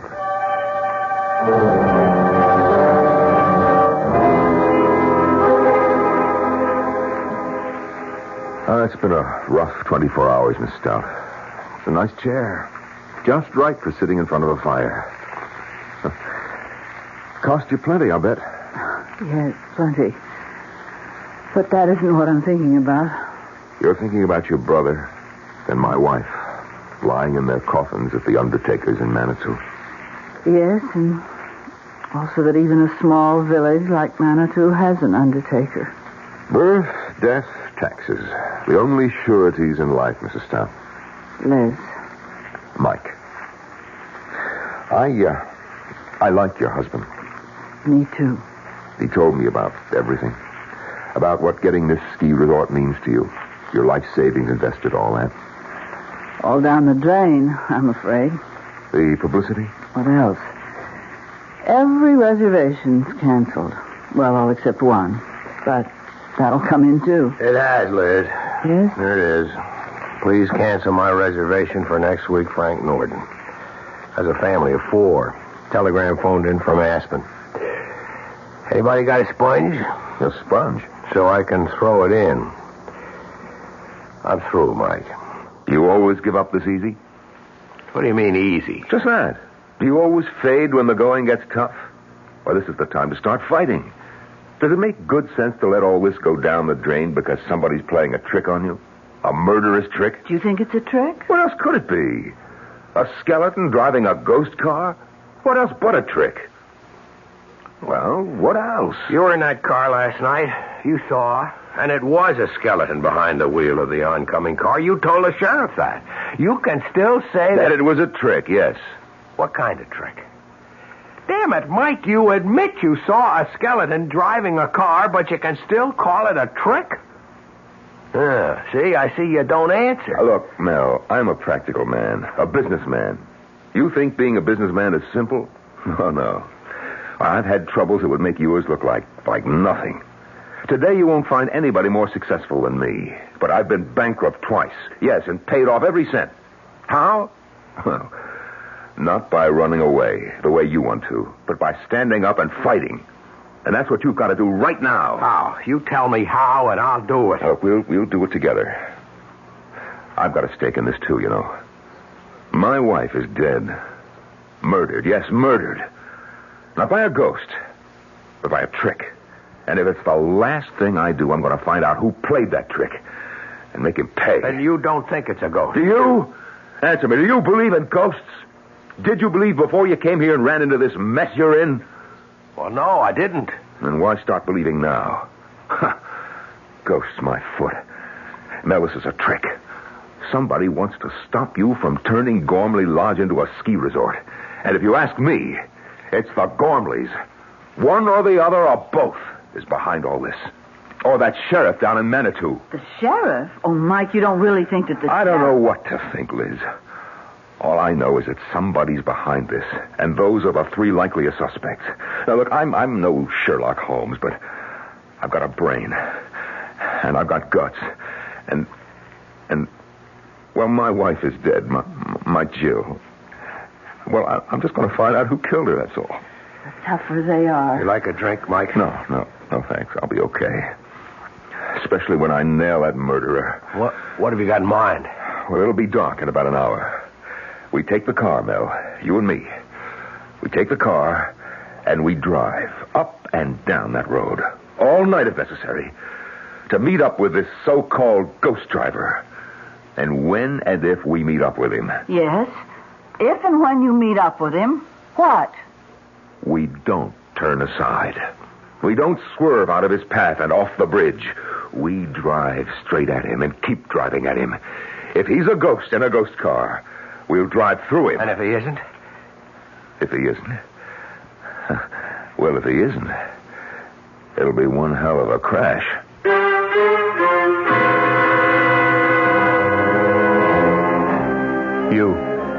You out there listening, what would you do? If you were Mel Stout, would you accept Mike Duncan's challenge? I'll be back shortly with Act 3. Ever see a beer drinker pour his beer real easy down the side of the glass? Maybe you do it yourself. If so, the Budweiser Brewmaster thinks you're missing something, especially if you're a Budweiser drinker. You see, Bud is brewed, so it will kick up a healthy head of foam. Exclusive beechwood aging and natural carbonation make it a lively brew.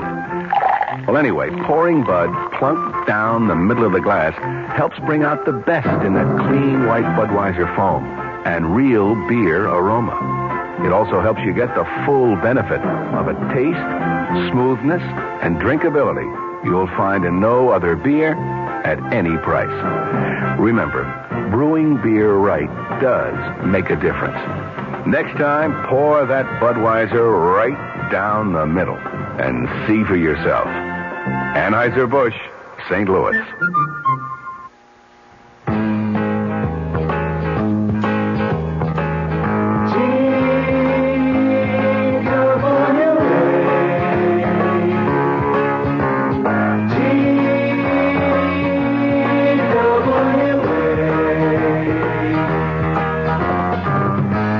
Thought you couldn't afford to fly to California this summer, TWA has some good news for you.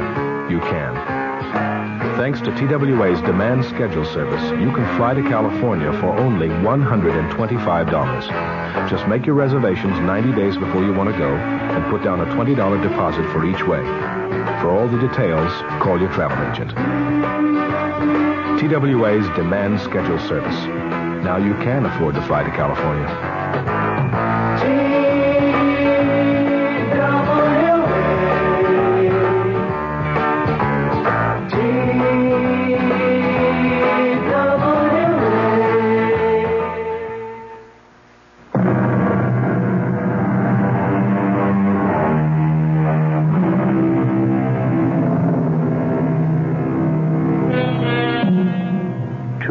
Are now driving the twisting, precipitous mountain road that leads to Gormley Lodge.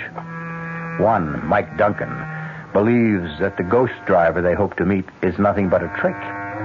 Mel Stout, his life savings, every penny at stake, has had no choice but to go along. Mike, I'm bushed. Let's make this the last trip. We're going to drive up and down this road till dawn. Yes, and night after night if we have to. Until we meet up with our so-called ghost driver. This is the 6th time we've been up and down this mountain road. Okay. Pull over. I'll drive. Get out your side. I'll slip behind the wheel. Yeah. Hey, there's a car coming up behind us. Red light flash. That must be the sheriff. There's the sheriff, all right. Mr. Stout. Oh, and you, Mr. Duncan. What are you doing here, Sheriff? Well, that's what I want to ask you. I got a report from Mountain View House across the valley there that they were seeing headlights going up and down this road. Guess I don't have to tell you everybody around here's on edge after what happened last night. Now, what are you up to? We're not up to anything, Sheriff.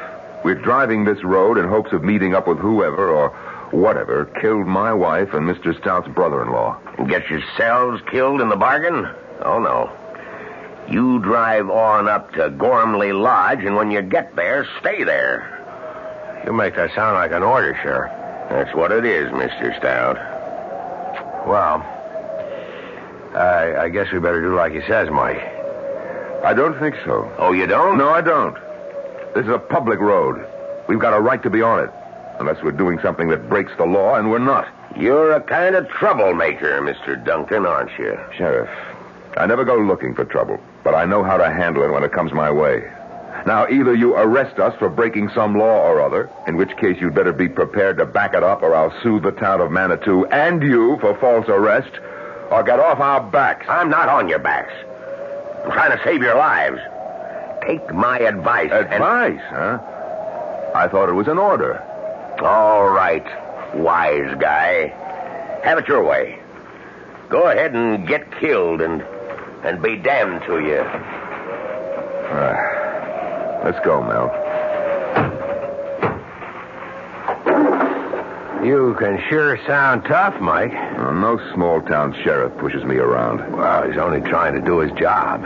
Maybe. And maybe not. What do you mean? I don't know. But that's what we're going to find out. Tonight, tomorrow night, or whenever. Now, there's the bridge ahead. Yeah, maybe you better slow down. No. If it's a ghost, we'll go through it. If it isn't... Mike, headlights coming toward us. Now, look, don't lose your nerve. Coming closer. We're going to crash if you don't... Mike! Driving that car, it's Rory! Your brother-in-law, my God!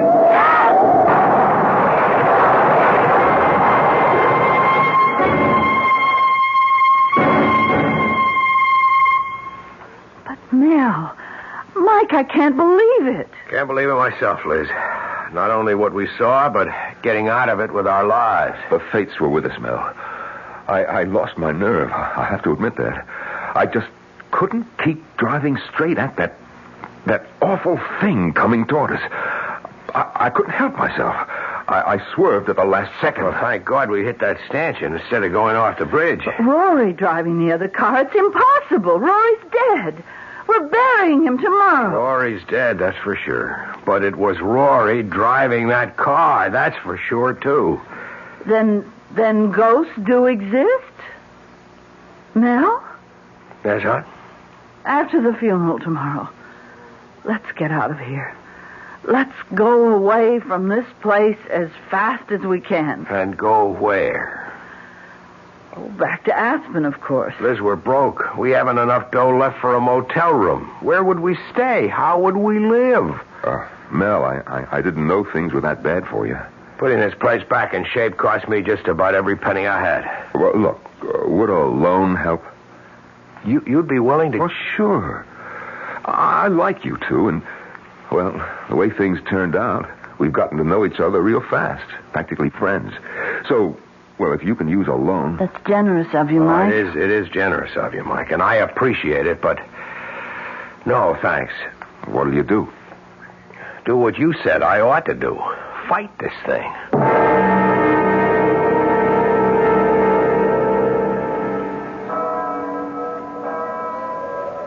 Liz? Mike?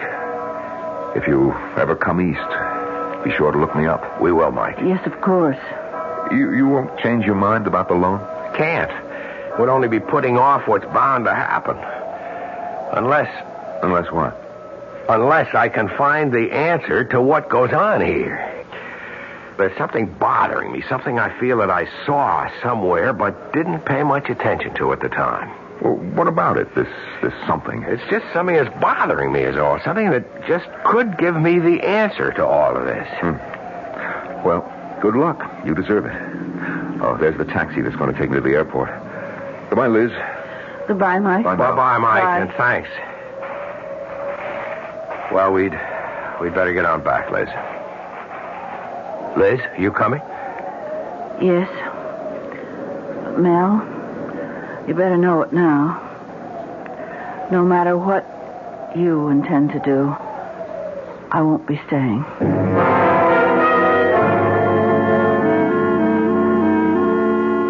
Mel, we've got to face the facts. Buying this place was a big mistake. I admit it now. But there's no sense in crying over spilt milk. What's done is done. So, darling, let's just turn our backs on it, walk away from it, and start again. Start what again? The treadmill of office work? The dreary day-to-day monotony of auditing accounts, toting up figures? I can't bear to go back to that kind of life. I have got to make a go of this. I don't have any other choice. But is it worth your life? Ghost or no ghost, Mel, it's killed 4 people. It would have been 6 if you and Mike Duncan hadn't been lucky enough to hit that stanchion. And it will be 6 if you insist on driving that road again tonight. 6? How do you make it 6? Well, you don't think I'm going to let you do it alone, do you? But at the funeral, you said that you weren't even going to stay. Because I hoped that would change your mind. But it hasn't. So you see, I have no choice either.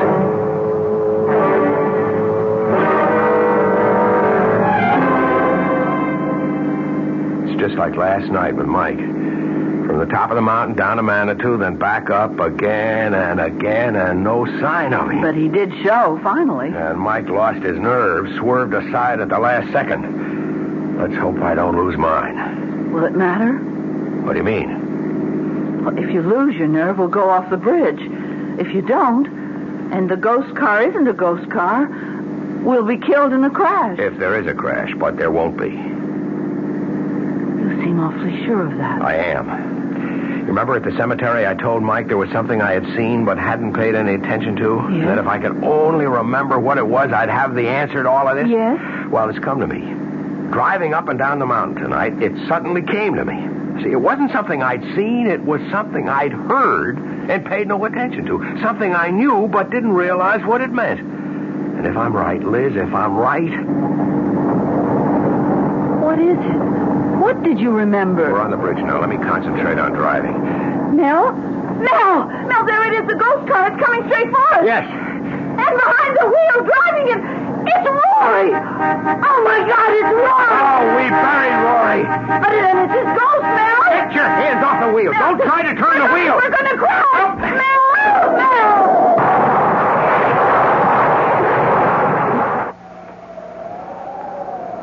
Mel? What? This time he swerved and he went off the bridge, just as I knew he would. How? How did you know? Later, Liz. Right now, we better get up to the lodge and phone the sheriff.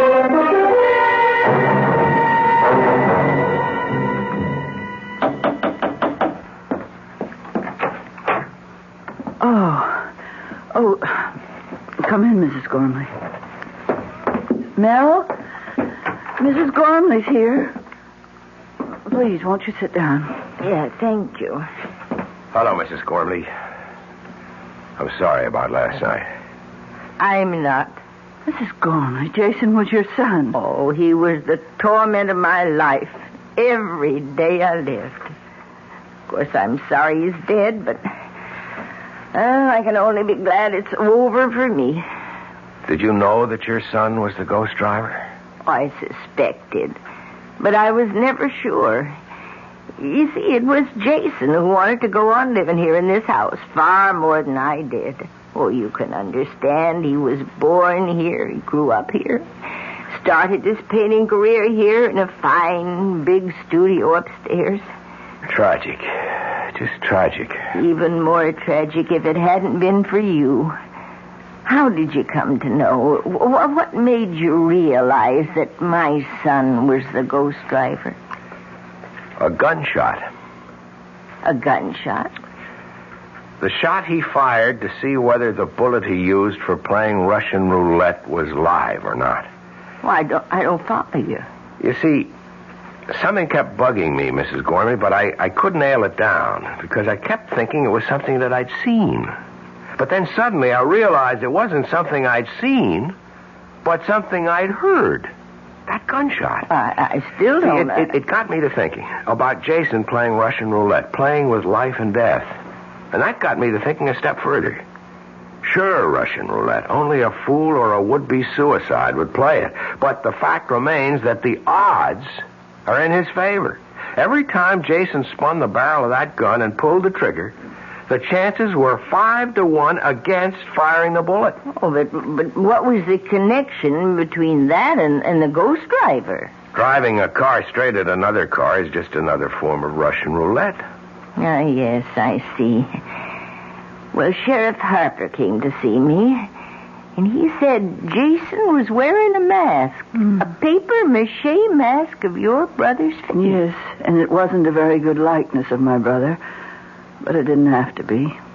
It looked enough like him to fool you when you saw it under those awful conditions. The night and the headlights and the car coming straight at you.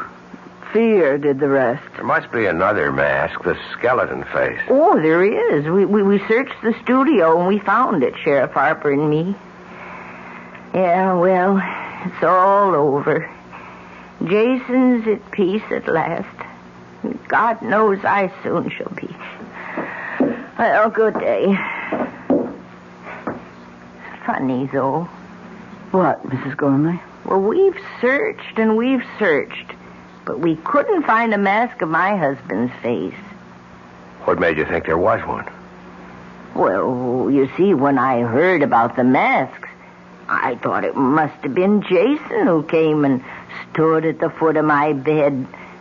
Not my husband's ghost. But if it wasn't Jason, who was it? What was it?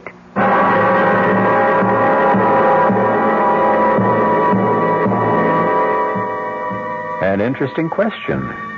What was it indeed? I'll be back shortly. Hi, Ms. Goldilocks here. Professionally taste-testing diet drinks can be very difficult, but I've just had to bear with it. Then I found sugar-free Diet 7-Up. It doesn't taste like other diet drinks. It's fresh, light, natural, delicious. Sugar-free Diet 7-Up tastes so good that I've taste-tested it hundreds of times, and each time I've given it my seal of approval. Yes, this one's just right. Introducing the greatest taste to come out of your toaster since Samuel Bath Thomas baked his original English muffins in 1880. Thomas's new onion English muffins. Little bits of real onion blended into Thomas's original English muffin recipe create a tangy taste that makes everything fantastic, like burgers and cream cheese and cold cuts. Even butter tastes better. Thomas's new onion English muffins. The greatest new taste since 1880. Thomas's promises. Hey, Pat, how tall do you think she is? 300 feet if she's an inch, Luigi, and a fine lady she is. The year 1886. While most New Yorkers were enjoying their first look at the Statue of Liberty, a few were enjoying their first taste of Thomas's bread and discovering it was every bit as delicious as Thomas's English muffins. Today, there's still never been a lady to equal the lady, or a bread to equal Thomas's protein, whole wheat, and white bread. Thomas's promises. Here's news from Queen Elizabeth II. Now you can sail to Europe on Queen Elizabeth II and fly home free. I'll repeat that. Sail to Europe on Queen Elizabeth II and fly back to New York free. She reaches Europe in 5 luxurious days. You have ample time for touring because you fly back. Meals and entertainment on board are included. A whole new crowd of people are discovering Queen Elizabeth II because she's affordable and she's fun. She has 9 bars, 4 swimming pools, 3 nightclubs, a discotheque, a gymnasium, a sauna, a casino, and 3 of the finest restaurants in the world. Sail first class grades A to H and fly home free. Sail tourist grades L to Q and S to U and fly home half fare. Flights are British Airways economy. You can stay in Europe up to 16 days. Call your travel agent or Cunard at 212-983-2510. Sail to Europe on Queen Elizabeth II and fly home free. Great ships of British registry since 1840. Our cast included Augusta Dabney, Mason Adams, Mary Jane Higby, Norman Rose, Nick Pryor, and Leon Janney. The entire production was under the direction of Hyman Brown.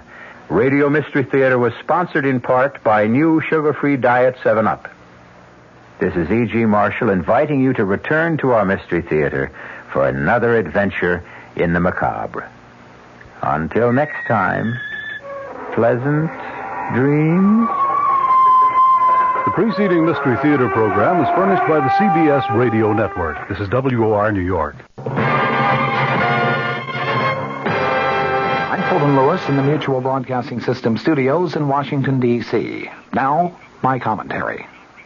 The chairman of the House Judiciary Committee said today he expects his panel to go along with President Nixon's request of today, a request for an additional 5 days to reply to a subpoena for 42 Watergate tapes.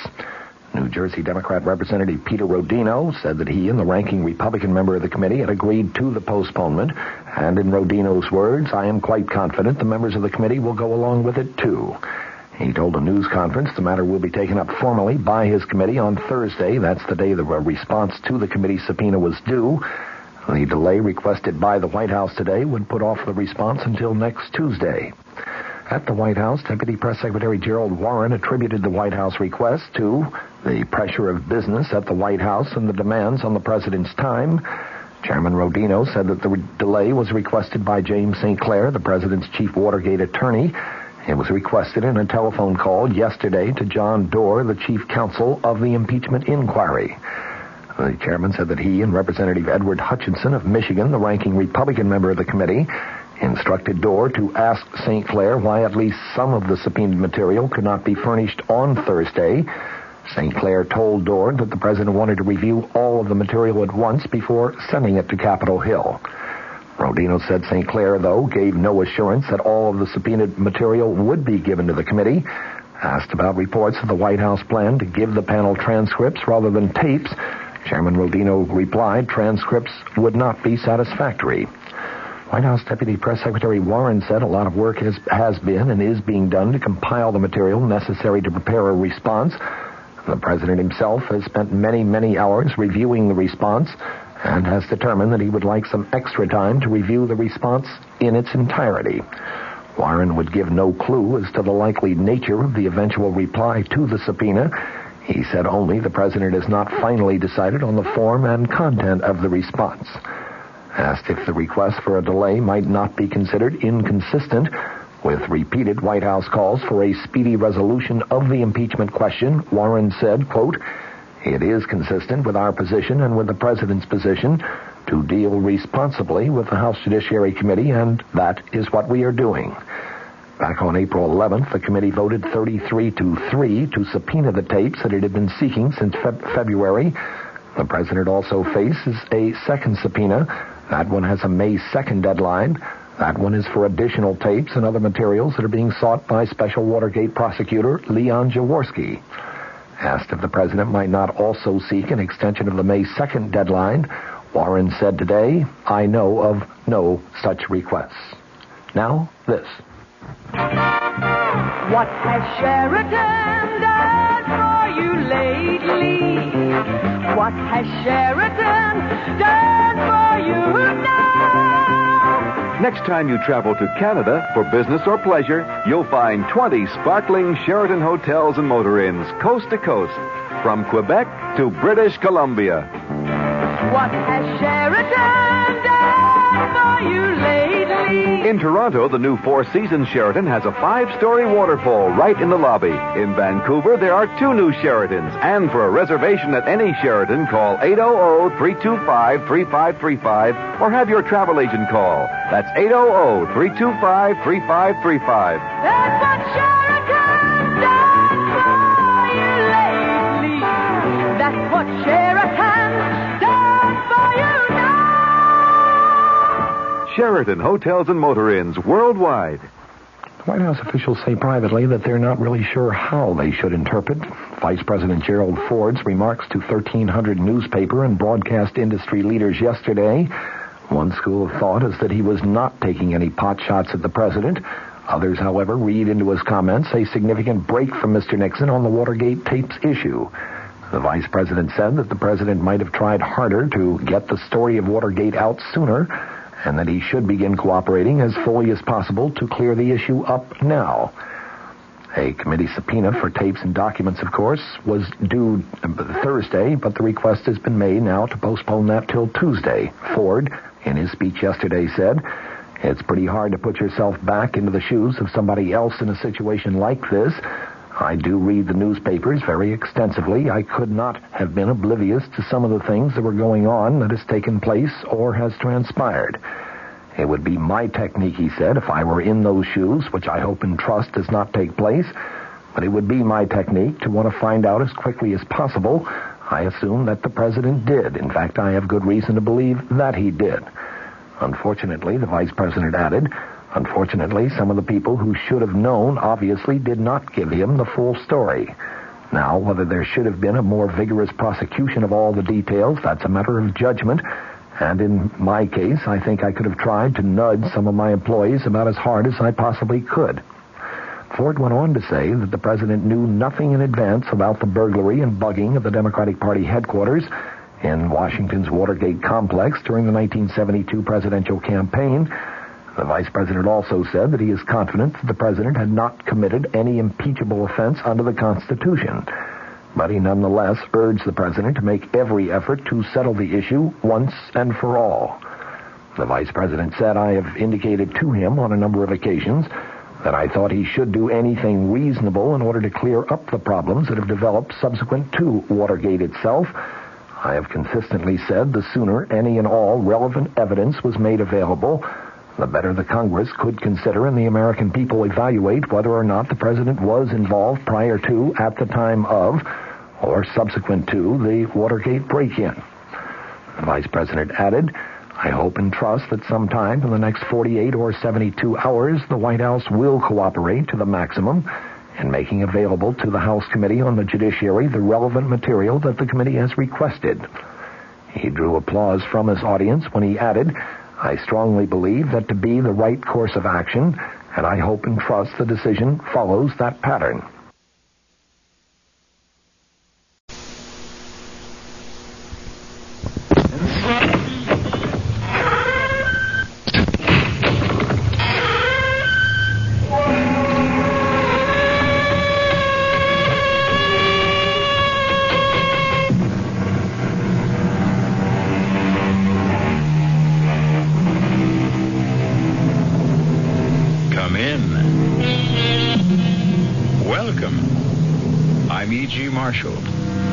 Welcome to the world of eerie imagination, the fear you can hear.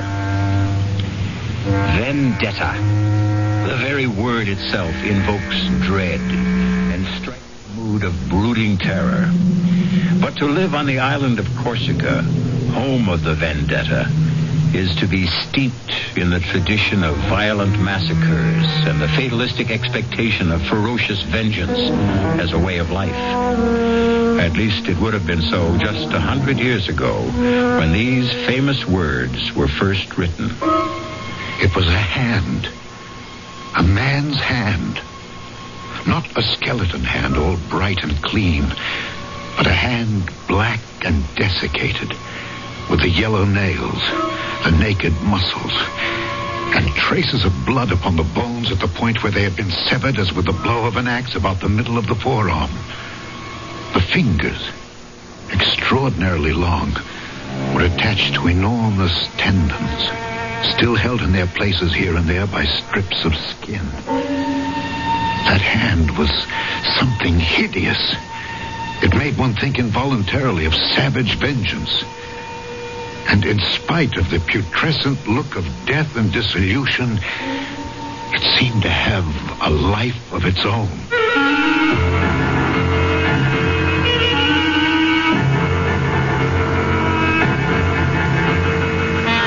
Our mystery drama, The Hand, was especially adapted from the Guy de Maupassant classic for the Mystery Theater by Ian Martin and stars Alexander Scourby. I'll be back shortly with Act One.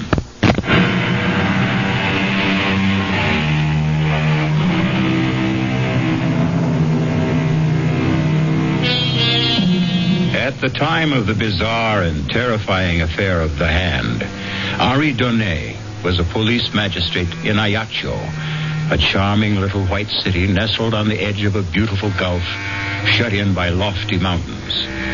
Most of the cases he had to investigate or prosecute there were cases of vendetta. But these were Corsican against Corsican.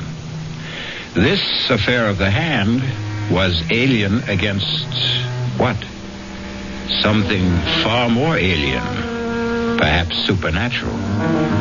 That was not until later, of course. For now, the only alien presence was a neighbor of Henri's, a Sir John Rowell, lately come to the island to settle down, and an object of great speculation among the native population. Well, there goes my new neighbor again. Does he go hunting at twilight? No, Bernard. At least there's a magistrate. I hope not. Well, what's he shooting at then? I don't know, Marguerite. We have no sharks. The wolves and other predators stay in the mountains, and he's not been here long enough to start a vendetta. Oh, I am not sure. Listen to that. Oh, no call for alarm, Doctor. I'm quite sure your services will not be needed. It is the same pattern night and morning. Well, Henri, then what is he shooting at? A target, I suppose. He's keeping his eye sharp. But for what? Ah, now, that is the question. Have you seen him? He is immense and very powerful. And he doesn't encourage visitors. He has 2 huge Alsatian hounds that look ready for the kill at a word.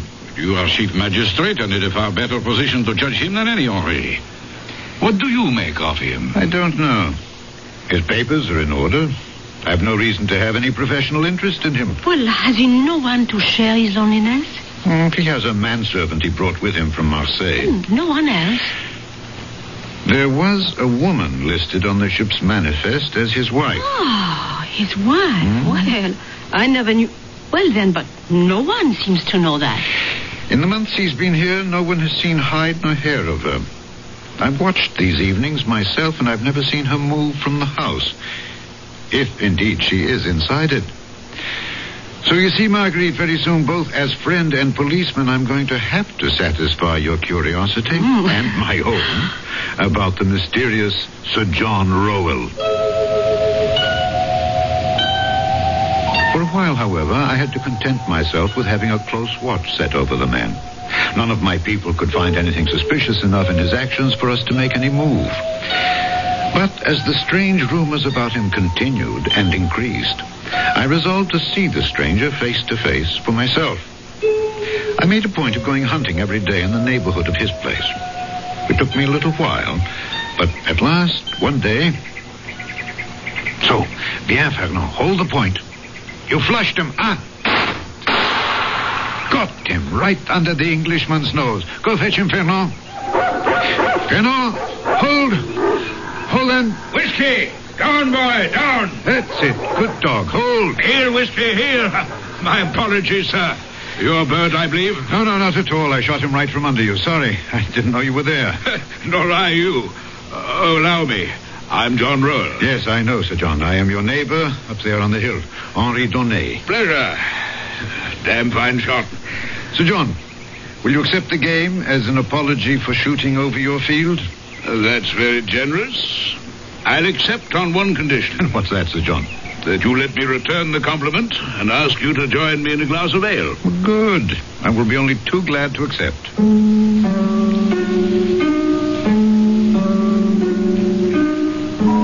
It was was less the heat of the day than my professional interest that prompted me to accept the invitation from the tall man with the red hair and beard.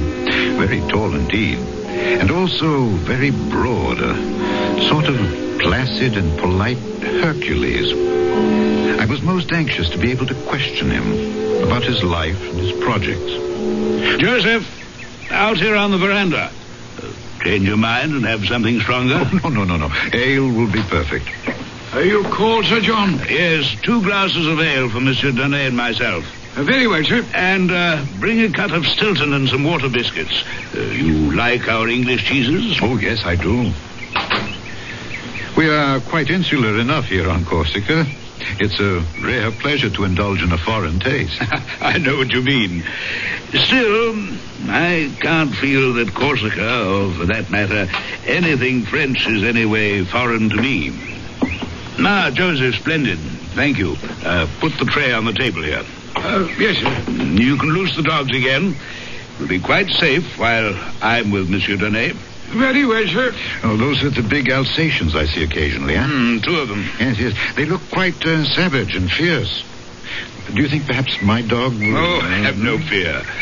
Castor and Pollux are as docile as kittens where other animals are concerned. They're trained as man-killers. Huh? And then...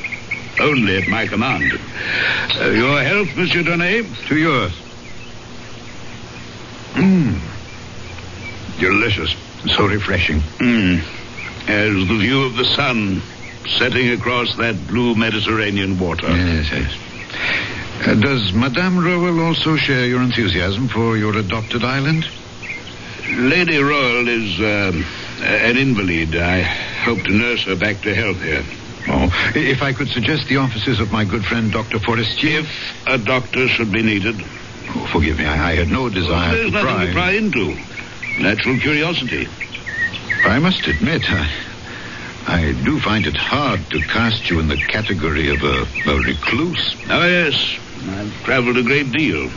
Africa, India, even America. And as for adventures, yes, I've had plenty of adventures. Oh, yes. Big game hunting, huh? What? Oh, of course. I've hunted them all. Tiger, elephant, rhinoceros, gorilla. The name's a legion. Oh, all very dangerous animals. Terribly so. Not really. When you compare them to the worst of all. Oh, what? What else, Monsieur Donnet? In your profession, you must know him too. Man. Man himself. Hey! Hey, Sir John, come quickly! What on earth? Forgive me. I followed Sir John down the front steps of the veranda as he took them 2 at a time and disappeared around the corner of the house. I would have followed him further, except as chance had it, I turned my ankle quite severely on a loose stone after the bottom step. Stopping in momentary pain, the yelp and snarl of the dog suddenly quieted, and I was conscious of the squeak of the front door of the house. Arrested, I looked up to see, framed in the doorway, a tall, emaciated woman with great bruised half circles underlining her eyes that stared with a feverish gleam. She wore a long, loose, trailing peignoir, and with one hand she beckoned towards me while clutching something in the other close beneath her breast. Painfully, I limped back up the steps. Help me, whoever you are. Help me. Lady Rowell? Whoever I am, this side of the grave, help me. But how? By sending this letter. Post haste. Oh, but please, I beg of you on all our lives.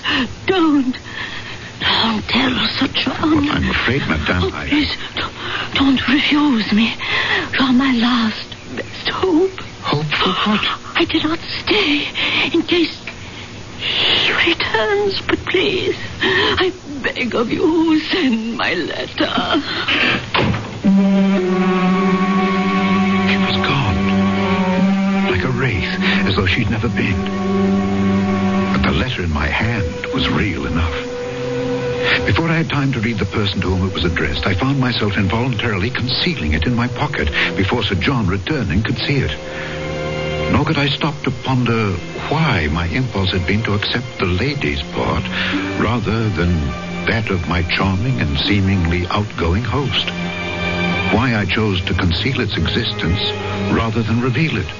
My dear Monsieur Donnet, pray forgive me. I'm most sorry we had to be interrupted. Oh, forgive me for not following you, but I turned my ankle. What happened? Oh, the curse of trying to maintain privacy.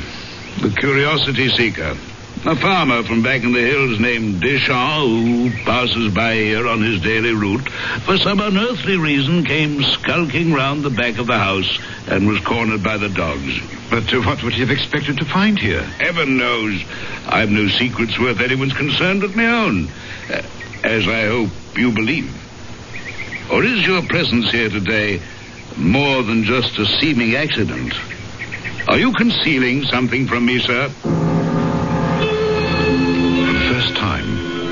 I was aware that he wore about his loins an American-style gun belt, and that low on each hip, concealed by the flare of his coattails, were two matched pistols with mother-of-pearl handles, on one of which his right hand rested lightly. The letter in my pocket seemed to burn through the lining as I tried to judge whether it caressed that handle by accident or design.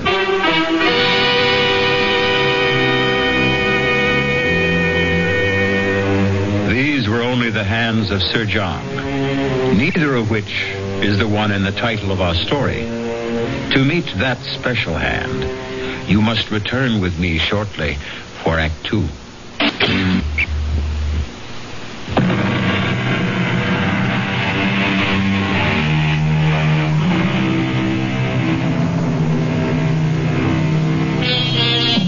The huge, red-haired and bearded Englishman towers over the small, dapper Frenchman. They are as widely disparate men as you can imagine. One all muscle and vital force, the other elastic, supple, poised always for the counterstroke, like a rapier. Antagonists? No, only in a sense. But whatever their relationship, mutually admiring of each other. Why should you imagine I have anything to conceal? Why, indeed. Come, let's go inside.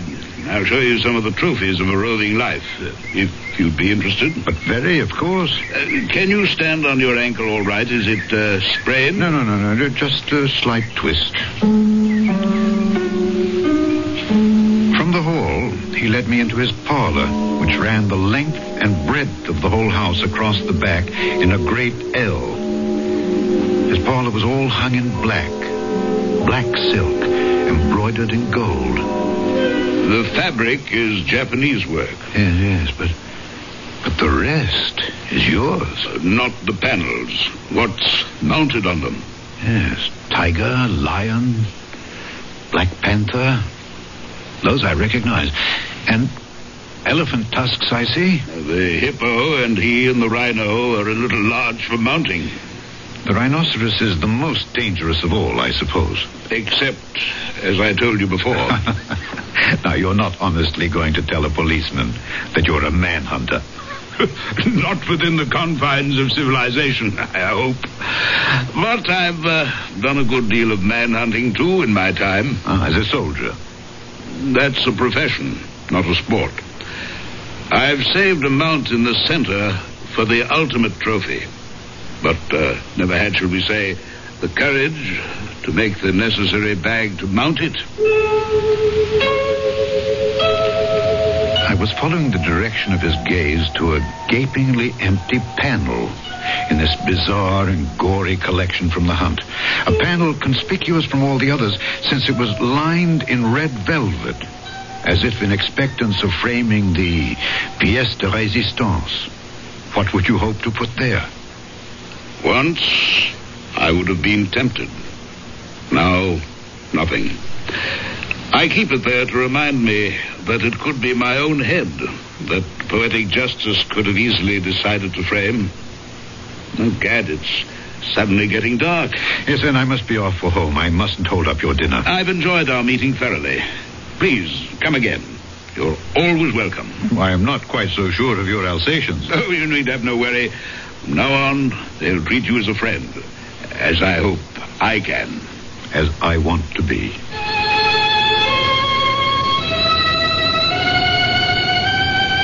We shook hands, mine disappearing inside his huge one, my conscience stinging at me as I fought a battle between Donné the man and Donné the policeman. Climbing the hill back to my villa with Fernand frisking along beside me, I tried to tell myself I was only being practical, that I was giving myself time to make my decision. A decision that was tipped by the testimony I received from Michel Deschamps as I questioned him at the barracks the following morning. Michel, why did you go so near to his house? Well, everybody is curious about him and... Everybody doesn't go near enough to have two dogs attack him. Well, everybody does not have a milk route which takes him twice a day by the Englishman's house to see her. What, to see her? Well, it is at dawn, you know. Just before the sun comes up in the half-light and I am passing by in my cart. Naturally, I'm looking at the house when I pass. Naturally, I would myself. So, you see, at that hour, nobody is stirring. Even the dogs are not yet awake. And then I see by the upstairs window a woman. The first few days, I'm not sure. I crossed myself. She's not some witch or somebody who wants to steal my soul. Why would she be a witch? Because... at any rate, in that light, she looked so... I was afraid to answer. To answer what? Her signal to come near to her. She kept beckoning as if there was something she must ask me to do. Finally, yesterday morning, I could stand it no longer. I had to go see what she wanted to ask. Was that so wrong? No, of course not, Michel. I would have done the same. But the dogs stopped you, huh? Yes. In a way, I'm sorry. Don't feel that you let her down. But from now on, mind your own business. Oh, I accept your instruction. I will follow what you advocate. What I advocate, by all means. Not what I do. I don't understand you. Sometimes, even a magistrate has to admit I do not understand myself. But that is not for you to worry about.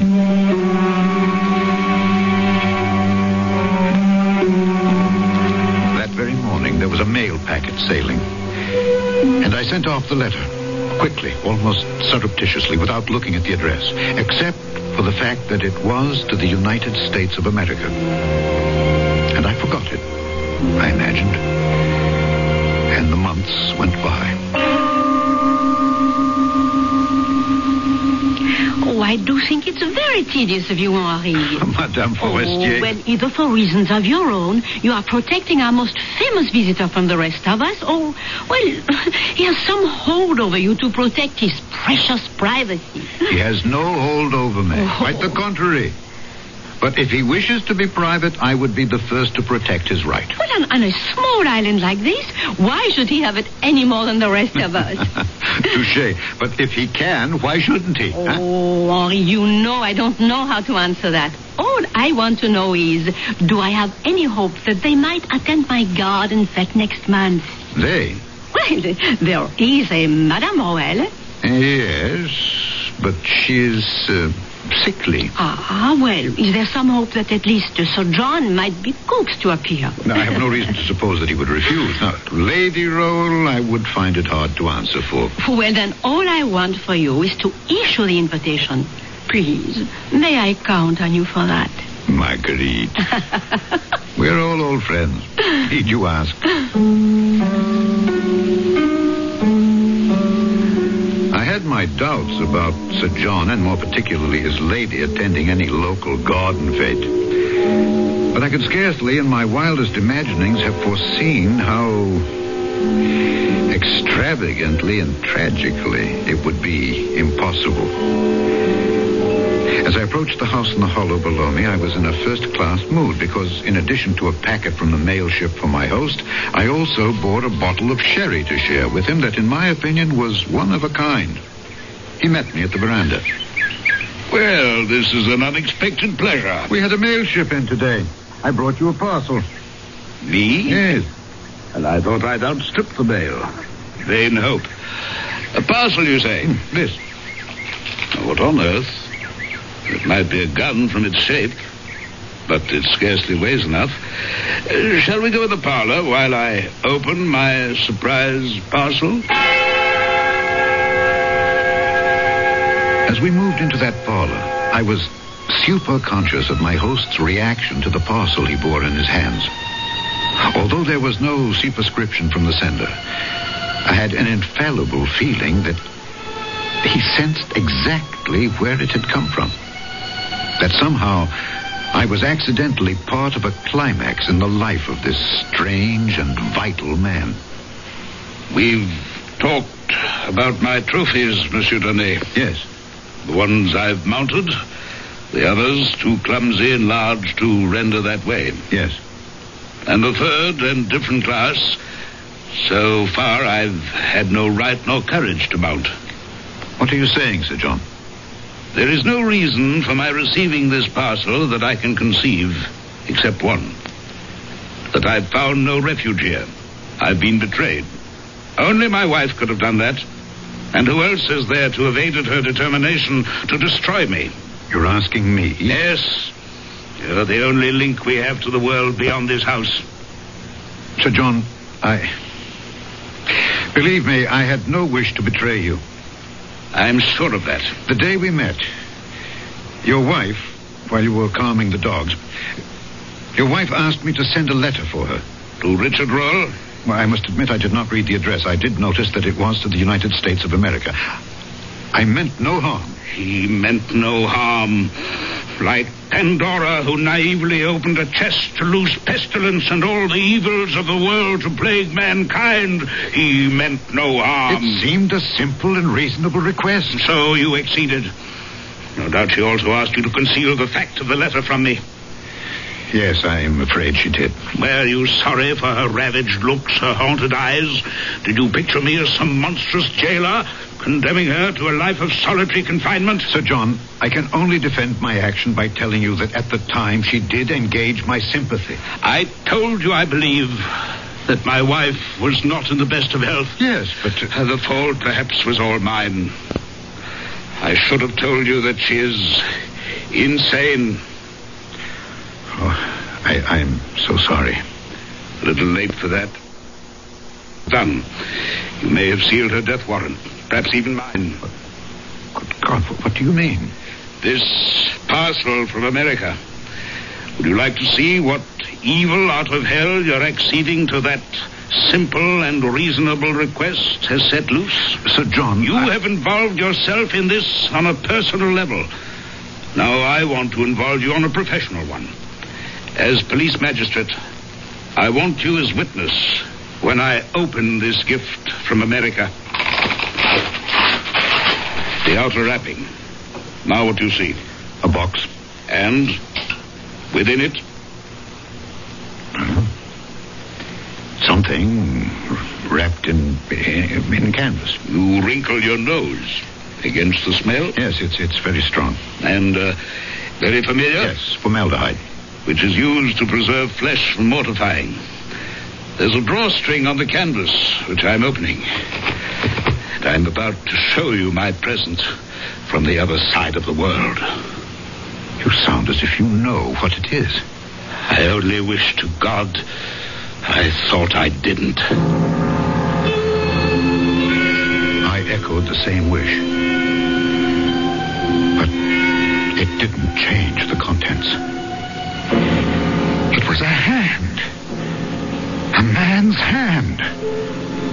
Not a skeleton hand, all bright and clean, but a hand black and desiccated, with traces of blood upon the bones at the point where they had been severed as with the blow of an axe about the middle of the forearm. The fingers, extraordinarily long, were attached to enormous tendons still held in their places by strips of skin. Flayed as it was, that hand was something hideous. It made one think involuntarily of savage vengeance. And in spite of the putrescent look of death and dissolution it had, it seemed to have a life of its own.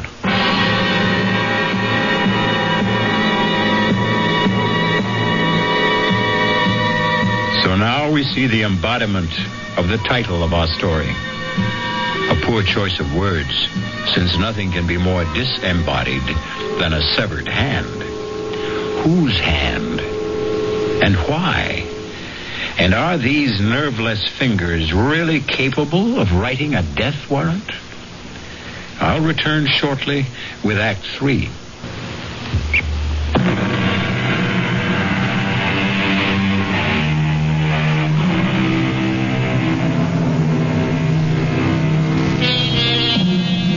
In sick horror, his stomach churning with revulsion, Monsieur Donnet looks at the loathsome object spilled on the desk between him and Sir John. In macabre fascination, his eyes seem riveted to the severed hand. It is only by a supreme effort of will that he is at last able to drag them away and up to Sir John's grim and haunted face. What is it? The hand of a thief. But why? Why is it sent to you? So that there'll be no mistake in my mind who sends it. You said before, Richard Roll. A relation? My twin brother. Younger by less than an hour. As the firstborn, I acceded to the title. The barony was mine, and the living that went with it. Richard had nothing, except my bounty. Our whole life was a gigantic struggle for supremacy.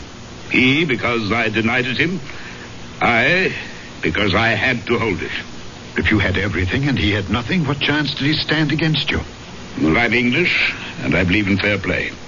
I couldn't share the title, but I made sure the living was shared equally. I'm not ill-favored, and I'm exceptionally powerful and large.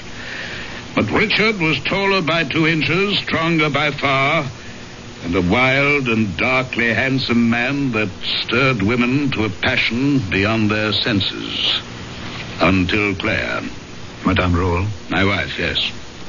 Whatever her true name should be now. When we were married, my brother Richard emigrated to the States. And you have never seen him since? Oh, yes, I have seen him. I'd hoped for the last time. Will you forgive me now? There's been too much talk, and I must find a place to hang my latest trophy. To hang it? You can't... I think I've had quite enough interference from you in my affairs, Monsieur Donnet. I must ask you to leave my house. You're no longer welcome.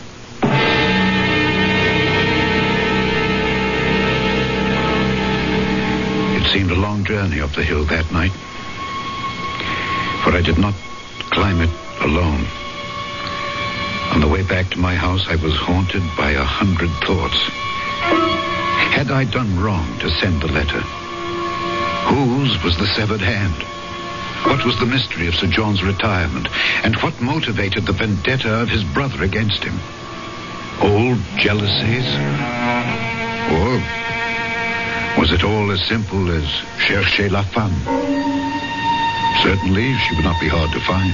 It must be the Lady Roll, if a woman was at the heart of it all. Only one thing I could be sure of now, that I should not be seeing him again. But I was badly mistaken about that. Well, Joseph, what brings you here?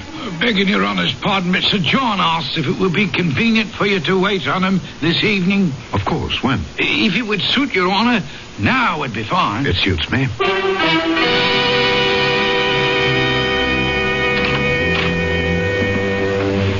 After my churlishness on your last visit, I'm more than touched that you do me this honor, Monsieur Donnet. Since I am still concerned that I may have done you more harm than honor, I couldn't have hesitated. I've some papers here on my desk that I wish to leave in your charge, after asking you and Joseph to witness them. What kind of papers, Sir John? My last will and testament, some property assignments, the legal debris that follows sudden death. Joseph? Yes, Sir John. Will you sign here, and Here. Yes, sir. Is there all this immediacy, sir? In the midst of life, are we not all equally in the midst of death? Thank you, Joseph. You may go. Yes, Sir John. Now, you, Monsieur Donnet? If you want me to. But I see no reason why.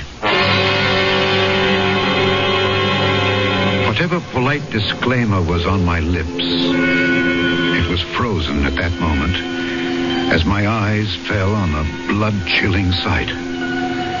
A black object in the midst of the empty panel lined with red velvet. Empty no longer. It was the hand, mounted now as the chief of all trophies. But different from all the others in one respect. They were mounted. This was imprisoned. Round the wrist, an enormous chain of iron had been rivened about the foul relic, and this chain fastened the hand to the wall by a great ring, solid enough to hold an elephant in leash. Good God! Ah, yes, the hand. Well, better than my own head, if I can keep it. Will you sign?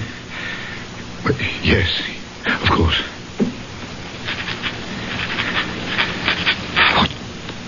What is it? That hand? That was part of my best enemy. It was cut off with a saber. Good thing for me, I can tell you. It's huge. Enormously powerful. The man must have been very strong. And so far, I've proved stronger. I put the chain on the hand to hold it. The chain is no use now. The hand can't get away. The chain is necessary. This hand always tries to get away.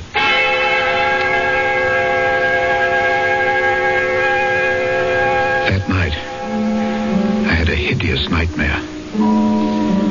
I dreamt I saw the hand, the horrible hand, running like a scorpion or a spider along the curtains and up and down the walls of my room. 3 times I woke up. 3 times I went to sleep again. 3 times I saw the ghastly thing running all over my room and using its fingers like so many legs.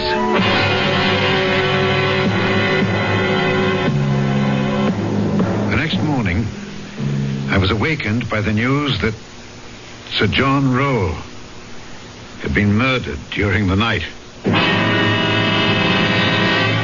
For God's sake, Bernard, act like a doctor instead of some frightened schoolgirl. No, you have not seen him yet, old friend. Well, is it the first corpse either of us has had the misfortune to look at? Just like this. Oh, how did he die? The cause of death was strangling, but under what shocking conditions. I tell you, Henri, in 30 years as a physician, I have never seen anything like it. In what way? We found him lying on his back in the middle of the room. His coat was torn, one shirt sleeve half pulled off was hanging down. There was every indication that a fearsome struggle had taken place. His face was black and swollen, frightfully distorted. But the most noticeable and terrifying thing was his expression. His expression? Absolute, hideous fear. And small wonder. For in the welter of blood that was coagulated about his throat, 5 separate wounds pierced through it as though driven by points of iron. Only 5? It was as if he had been strangled by a skeleton. But that is odd. What? What you just said. Only 5. Well, of course, how stupid of me. There was only evidence of one hand having done the strangling. That makes it even more bizarre.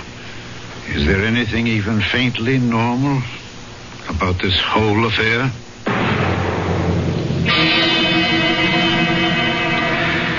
Now, Joseph, you heard no unusual noise during the night. Oh, no, monsieur le magistrate. You sleep where? Well, here in that little room off the kitchen there. And there was no sound from the dogs all night long? Oh, no, sir. Yet if a stranger had approached the house... Oh, those dogs would have torn him apart if he was a stranger. But they were quiet? You would have heard them if they had not been, huh? Well, I'm a very light sleeper. Yes. Did you sleep late this morning? No. I'm awake before cocks crow, you see. So many things to be done. Water to be drawn, the fire to be laid. Yes. And that's what you were busy with when Lady Rowell left the house? I was already preparing breakfast for Sir John and a tray to bring up to... you see, that's why I was so surprised when she walked into the kitchen fully dressed. And what did you say to that? Well, it's not my place to ask. I just said, what do you want? And? Well, she said she didn't want anything. Just that she was feeling better.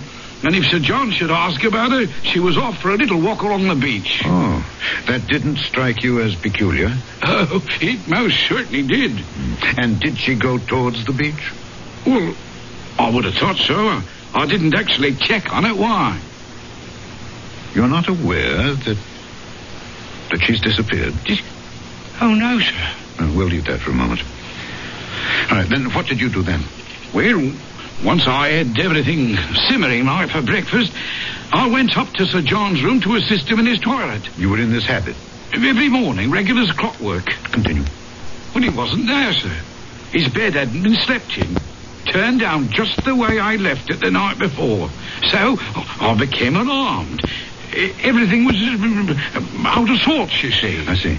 And then you came downstairs and found him. That's right. Oh, covered with blood from head to foot.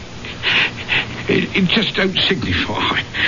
What does that mean? Well, you knew, Sir John, sir, if ever there was a man built and ready to take care of himself, it was he. Why, he never slept without having loaded pistols or revolvers within arm's reach. And he knew how to use them. Yes. Have you any idea who killed him? Oh, no, sir. Could it have been Lady Rowell? Not a chance, sir. I met her once. She was a tall woman. Oh, but wasted away, Your Honor, and weak as a kitten. Then who? I don't know, sir. I don't even want to know. Neither did I. Or at least to check on what was in my mind. But I had a duty to my position, and I must admit a morbid drive to support my supposition. He was lying, just as he is now, on this carpet here. That's right, sir. His feet pointed in the same direction. Toward the door. And his head? As it is, sir. Towards the panel directly ahead of you.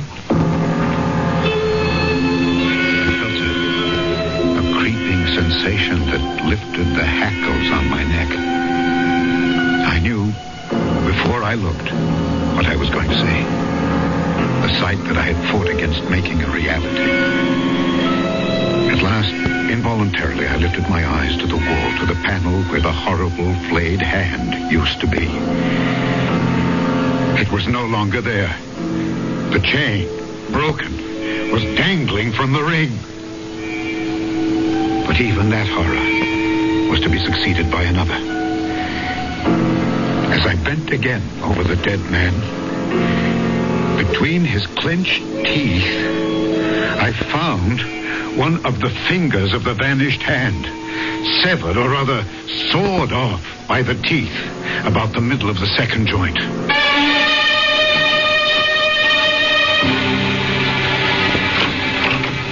Henri, forgive us for violating the sacred precincts of your police office, but the axle of my carriage is broken and we are here to beg you to carry us home. If you're ready to go.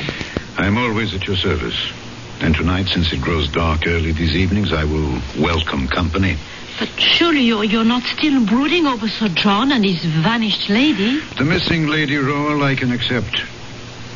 Our Gulf is beautiful, but the tides are treacherous, and her hold on life at best was tenuous. Perhaps she wanted to end it. The mystery of Sir John is something else again. Something best forgotten, I think. Yes. But it doesn't seem to want to be. Let me show you. Marguerite, forgive me. If you feel faint, close your eyes. Yes. Bernard, you remember you said he might have been strangled by a skeleton? Yes. Might he have been strangled by this? Good Lord. So that is the famous hand, huh? Yes, if it were possible, such a hand could have made the wounds on his throat, but... Where did you find this? It was discovered last night in the cemetery on the tomb of Sir John Roll. And mark one thing well. What? The index finger is missing. The one we found in the corpse's mouth.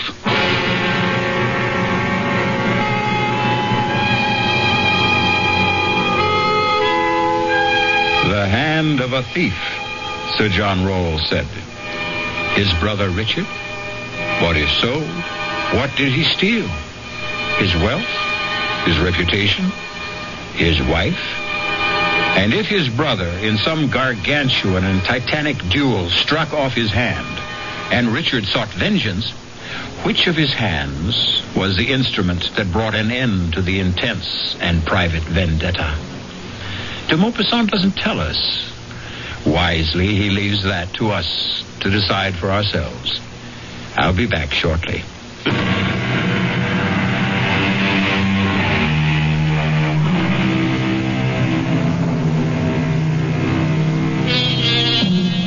I won't easily close my eyes tonight, for fear that my mind's eye will conjure up a vision of the black and desiccated hand with the yellowed nails, scrabbling like some loathsome crab across the floor, up and over my bed, and scuttling around the walls.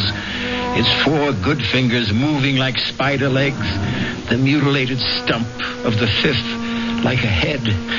Our cast included Alexander Scorby, Ian Martin, Mildred Clinton, and Guy Sorrell. The entire production was under the direction of Hyman Brown. And now, a preview of our next tale. You will be haunted by the magnet that drew you to me. The weapon with which I ruined your life and will destroy you. My smile, Ernest. My smile. No. Look at me. Sensuous lips bearing milk white, perfectly matched teeth. Look. Here, let me. She's falling across the table. I think... Yes. She's gone. Berenice is dead. No. Ernest, don't. Her mouth. She is staring at me with her teeth. Anthony, in heaven's name, close her mouth. Close her mouth! This is E.G. Marshall inviting you to return to our Mystery Theater for another adventure in the macabre. Until next time, pleasant dreams.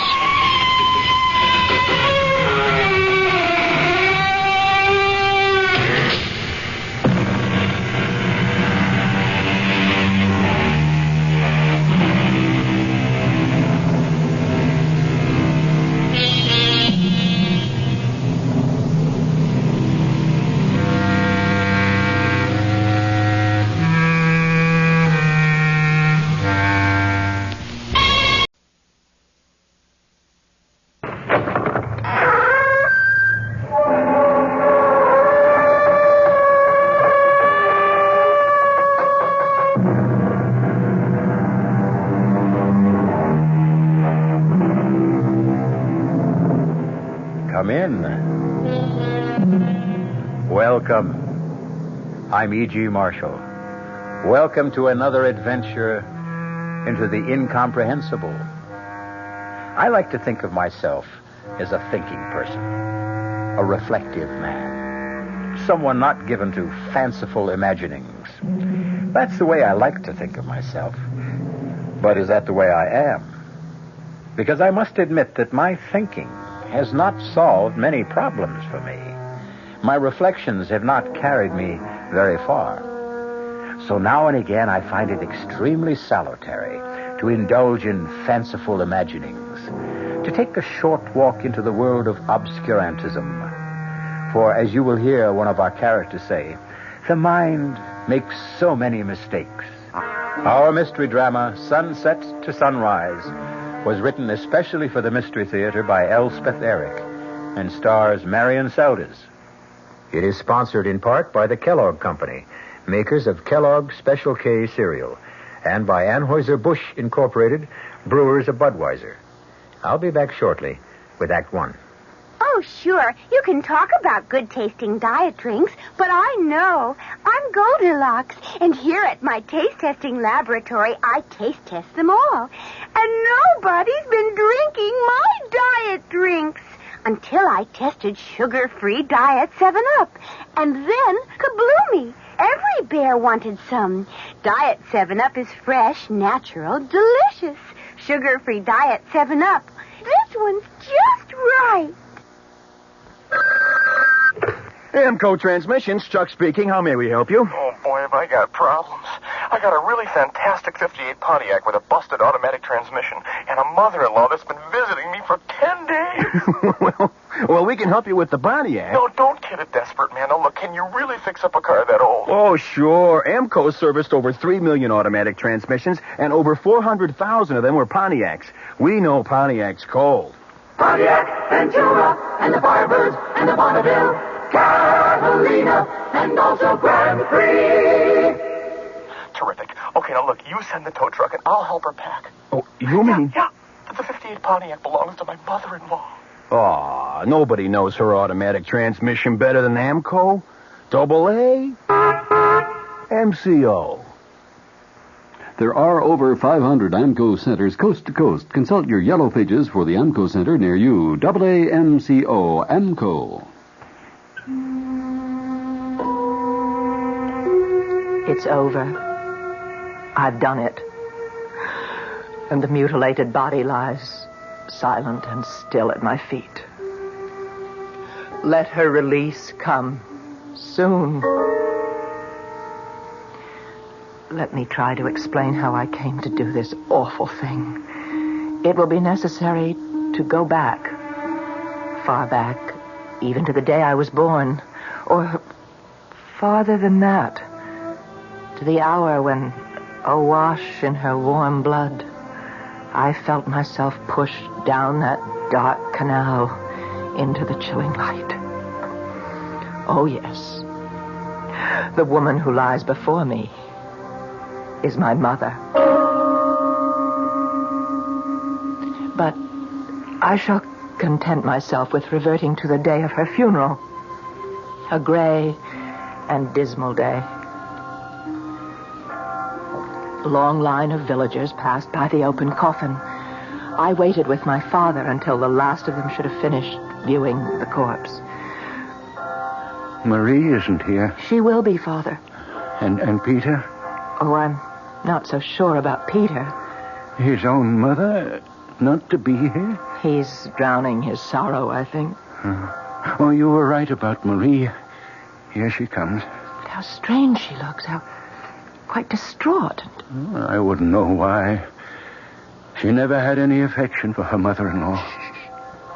Hello, Marie. We were worried. Oh, I'm not too late, am I? No, the funeral hasn't even started. I mean, they haven't closed the coffin.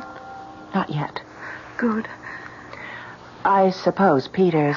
Where does your brother go when he's needed somewhere? To a bar. I know. At least today, Marie, try to think kindly of your husband. You think kindly of him? He's your son. We can move up now. Marie, you go first. No. Let your father go first. Father? Oh, all right.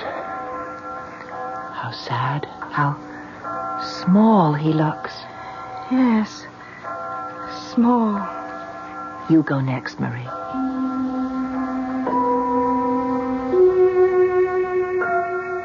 Marie stood for a second or two by the open coffin, then moved on. Now it was my turn. My eyes filled suddenly with tears. And when I looked down at the quiet body, the expressionless face of my mother, I could scarcely make out her features. I shook the tears away, and I made an effort to see her clearly. Across her breast lay a long spray of wild roses. Without conscious thought, I did what I had never done while she lived. I leaned over and kissed her on the lips.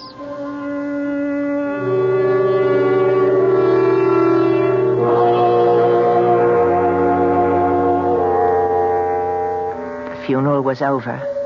I sat dry-eyed through it all, and I saw the tears stream down my father's face. After it was over, he said to me, "Would you walk home with me, Una?" "Of course I will, Father." "Do you think you could stay and talk for a while? Maybe I could fix you a little supper." "Oh, I'd like that very much." "Ilya won't mind?" "Oh, it doesn't matter about Ilya."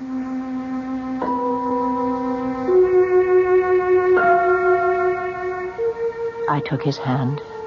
He let me have it like a trusting child, and we started down the road. The familiar landscape had embraced me all my life, and now it brought back sights and sounds from long ago. And on this day, most particularly, the sight and sound of my mother as I had known her. I saw her handsome, flushed face. I heard her voice. How sharper than a serpent's tooth to have a thankless child. Oh, what have I done that was so wrong? Why am I being punished? To be given a daughter with no shame, no morals, no sense of decency. My father trudged on beside me without speaking. His tears had dried. He looked as he'd always looked. Very sweet, very simple. She had been the single love of his life. I had never heard him speak of any other woman. He'd fallen in love with her when she was 16 and waited 5 years to marry her. It was my mother who got me to marry him. But he wasn't really of my world. Nothing intellectual about him.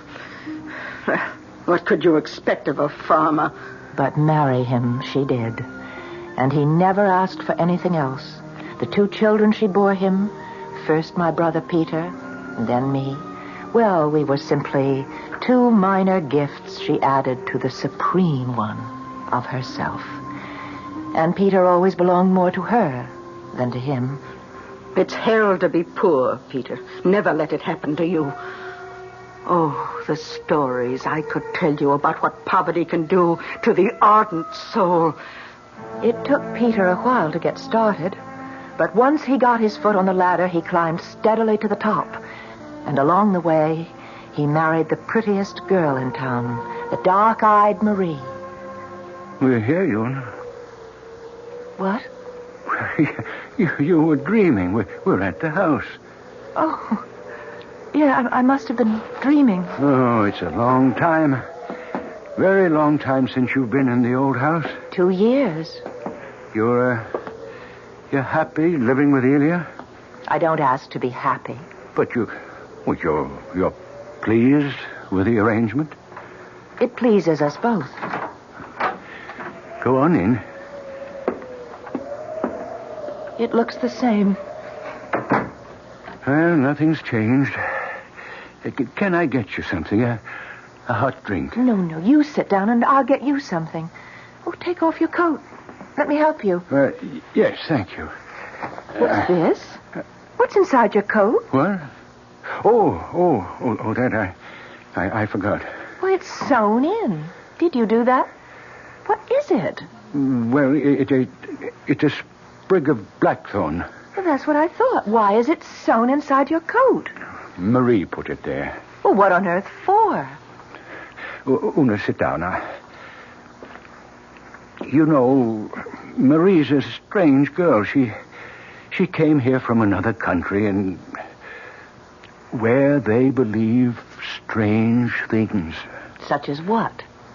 Well, you must know. Ilya must have told you. Ilya's parents were gypsies, but he's not. But he hasn't forgotten, has he? What they believe, the gypsies. You don't mean that you... They believe in the living dead. The dead who refuse to die. You mean vampires? That is what you mean, isn't it? I never said I believe. But you let her sew the blackthorn into your coat. Well, I couldn't stop her. But why now? Why today? Oh. You don't mean... Mother? Marie believes your mother has become a vampire. I wanted to laugh. We were sober, hard-working, God-fearing people. We were not superstitious, given to odd beliefs. But I looked into my father's face, and I could not laugh. I've never believed, but... But what? I have heard that people of great energy, enormous will, with a surpassing belief in themselves, these are the people who will not die. They refuse to die.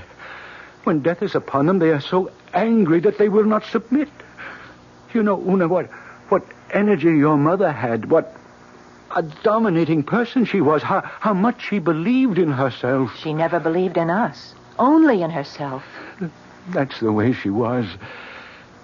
And they say that people like that would rather live the evil life of a vampire than not live at all. Well, I can't believe it. It's horrible. Well, I don't want to believe it, but Marie seems so sure. Well, I'm going to talk to her right now. I won't stay for supper. Forgive me. I have to get this terrible notion out of Marie's head before she infects anyone else with it.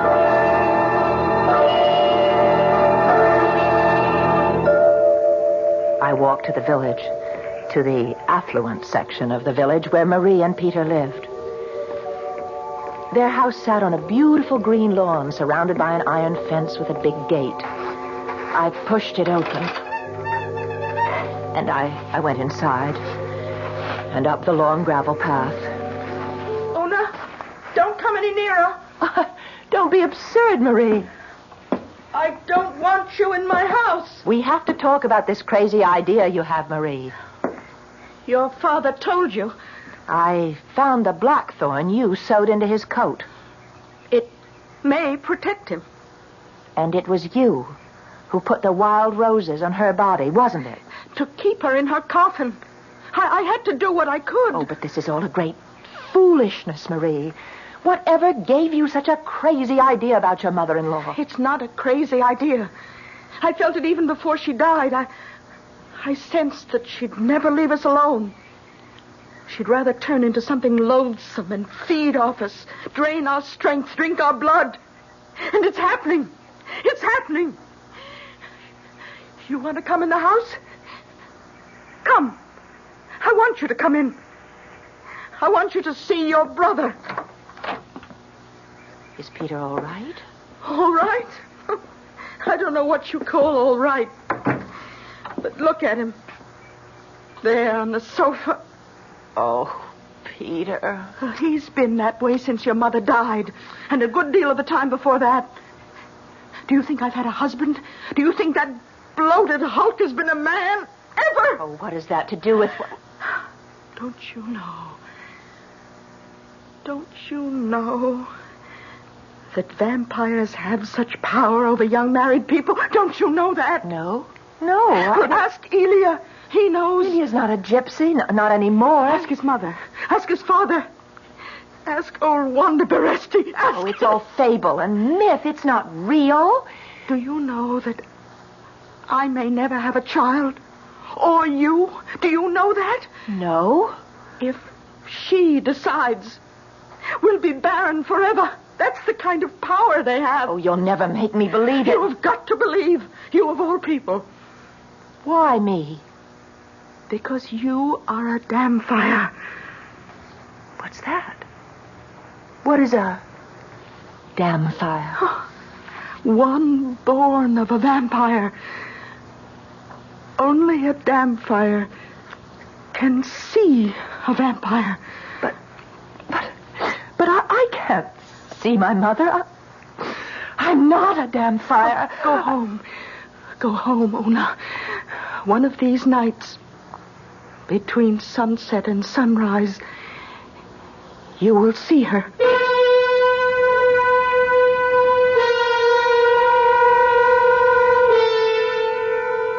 We'll be back shortly with Act 2. When you say Budweiser, When you say Bud, you've said a lot of things nobody else can say.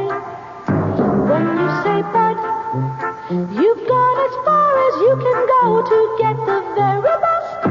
when you say Bud, you've said the word that means you like to do it all. When you say Bud, it means you want the beer that's got a taste that's number one. When you say Bud, you tell the world you know what makes it all the way. When you say Bud, you say you care enough to only want the king of beers. There is no other one. There's only something less. Because the king of beers is leading all the rest. When you say Budweiser, You've said it all. Anheuser-Busch, St. Louis. hey ma'am, what's for dinner? Hey ma'am, what you got? How about a no-cook dinner for a change? Serve a delicious spread of sliced meats, cheeses, salads, and crisp rolls from ShopRite's appetizer counter. You'll love the freshness, the fine quality, and the pleasing variety.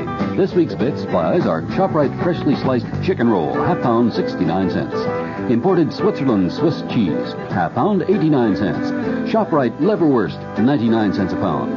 Fresh macaroni salad, 39 cents a pound. So relax. Pick up a ready-to-eat dinner at the ShopRite appetizer counter. She loves the family. She wants the best. She does all that she can do. She lets ShopRite do the rest. Hey, Ma, what's for dinner? ShopRite has the answer. This is WOR New York, an RKO General Station, your station for Mystery Theater. But they're all superstition, Una. Handed down from generation to generation. You don't believe them? I used to when I was very young. You see, the stories were always about very, very powerful people. I think they couldn't get used to the idea that very powerful people could actually die. My mother was a very powerful woman. Ah, but she died, like everybody else, sooner or later. You never really knew my mother. I wasn't welcome in her house. I think I only came here to live with you to spite her. All my life she told me how immoral I was, how wicked, how filled with wild desires. And you were? Yes. And you knew where to take those wild desires, didn't you? Yes. And what man to give them to? Yes. Well, lucky me. It was to show her, to say yes to her. Yes, I am like that. Yes, I'm what you say. Yes, I'm loose and immoral and wicked and all those things. And yes, you're right not to love me because I'm not lovable. I'm hateful and vile. No, yes. No. You are not hateful. Oh, you don't know. I know enough. Lie still now. Let me hold you. Yes. Hold me.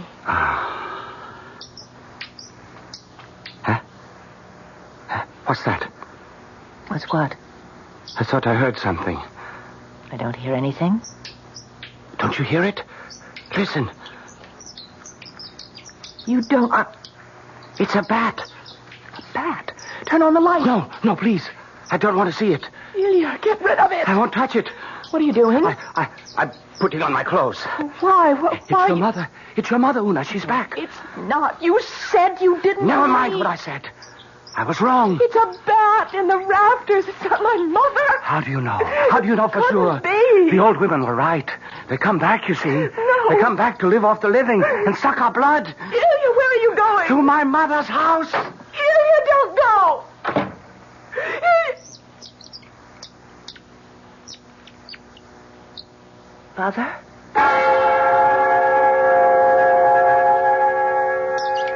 All night long, I lay in the dark, listening to the bats swoop and chatter in the rafters. sunset to sunrise, I lay awake and listened. For as the warning light of the sun started to glow in the east, the bat was suddenly quiet. Hadn't Marie told me that the old stories all agreed that vampires could only venture out between sunset and sunrise? The bat was gone, and I was alone. Then came a pounding at the door. I got out of bed and I went to answer it. Had Ilya come back? Had he thought better of his foolish fears and come back? Ilya? Oh, Peter. Let me in, Una. Yes, come in. I have to talk to you. You're very drunk. Never mind. Never mind about that. I have to ask you something important. Well, first tell me why you didn't come to our mother's funeral. Never mind about that either. Marie was there. Marie was not there. Not for the funeral. She went to the church to put some wild roses on the body. She didn't stay to see her buried. Not that she's really buried. Not that she'll ever be really buried. She'll be around for a long time till she's drained us all dry, and long after that, maybe forever, who knows? Do vampires ever really die? Peter, stop that. Our mother is not a vampire. Is it true? Marie says it's true. Is what true, Peter? Did you kiss her? When she was lying in her coffin, did you really kiss her? Yes, I did. Oh, no. Why did you do that? I don't know quite. I think it was because I'd never kissed her before, and I was sorry that I hadn't. Don't you know what you've done? I haven't done anything. You've put your lips to her poison. You've made yourself like her. I haven't done anything. I said goodbye to her. I kissed her goodbye, that's all. Don't you know that vampires spread their foul contagion on the living? Isn't it bad enough that you and I are damn fires just because she gave us birth? Stop it. I don't want you to talk this way. You and I can see her. Have you seen her? Of course I haven't. I have. Shall I tell you why I didn't come to the funeral? I was with her, that's why. She came to my room and stood in the door. She was very beautiful. She had on her white lace dress, and she smiled at me. You were drunk. She didn't mind. She just smiled. But then her smile grew wider and wider till the whole room was filled with her smile. It took away the sunshine. I tell you, Una. Peter, oh Lord. Come in. Peter, are you all right? Come in. The door's not locked. Oh, Marie. Yes. I thought he'd be here. Oh, don't try to move him. Let him sleep it off. He's just drunk. He's been drunk for days. Let him lie there. But just before you got here, he was trying to tell me that he saw our mother, that she came to his room. Only the damp fires can see a vampire. You made him believe it. Because it's true. And Una, there's something else that's true, and you'd best know it. Only a damp fire can kill a vampire. Kill? The best we others can do is try to protect ourselves with the blackthorn and the wild roses and all Marie, that. I will not listen. There is something you can do. You could help us to protect ourselves. Marie, I just don't believe in this superstitious... You don't. But we do. Nobody's slept a wink since the day she died. Oh, they know she'll go after us first, but no one in the village is really safe. Well, what do you want me to do? Move the body across the river. What for, in God's name? Wanda Beresti says it's very difficult for a vampire to cross over water. I don't believe any of this. I don't believe it's happening. Well, it's happening, all right. And everyone believes it, but you... You can't make the rest of us live in this torment because you refuse to believe. Perhaps. You could be right. You will move the body across the river? Oh, I'll have to talk to Father. Oh, talk to him. Talk to him now. Before it's too late. I left Marie to get Peter home the best way she could. And I started off for my father's house. How could I ask him to disinter the body of his beloved wife, Only 2 days after she'd been laid to rest. What kind of daughter would nourish the horrid thought in her father's mind that his wife might be a vampire? Oh, how I needed someone to tell me what to do. Una! Hello, Father. May I come in? Of course you may come in. Oh, I'm so glad to see you. You're all right, aren't you? Yes, I'm all right. Una, can you stay for a little while? As long as you like. Oh, good. I could make a little supper if you could stay that long. Father, Peter came to see me today. Oh? How was he? Drunk. But not so drunk that he couldn't say what he came to say. And what was that? That I had contaminated myself when I kissed my mother's mouth as she lay in her coffin. Oh, my dear girl. Do you believe that, Father? Oh, my dear, I'm so confused. You do believe it? I don't know what to believe anymore. And Marie came to see me, too. Oh, yes? Well, what did she want? Marie wants Mother's coffin moved to the other side of the river. Oh, your mother is buried in the family plot. I promised her. Why does she want the body moved? Marie says that to cross water is very hard for vampires.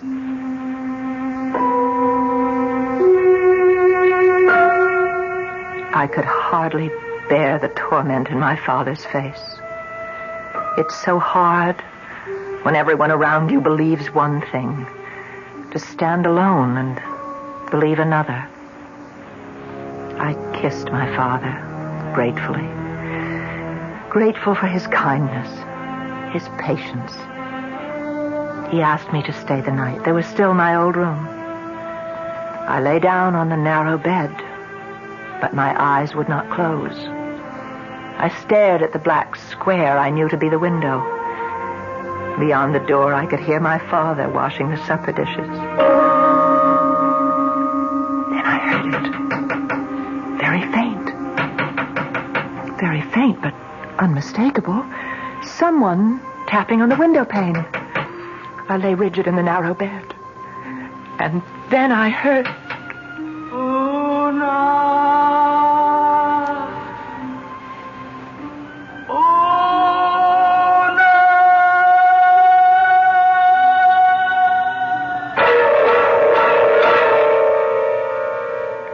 Is that how a vampire sounds?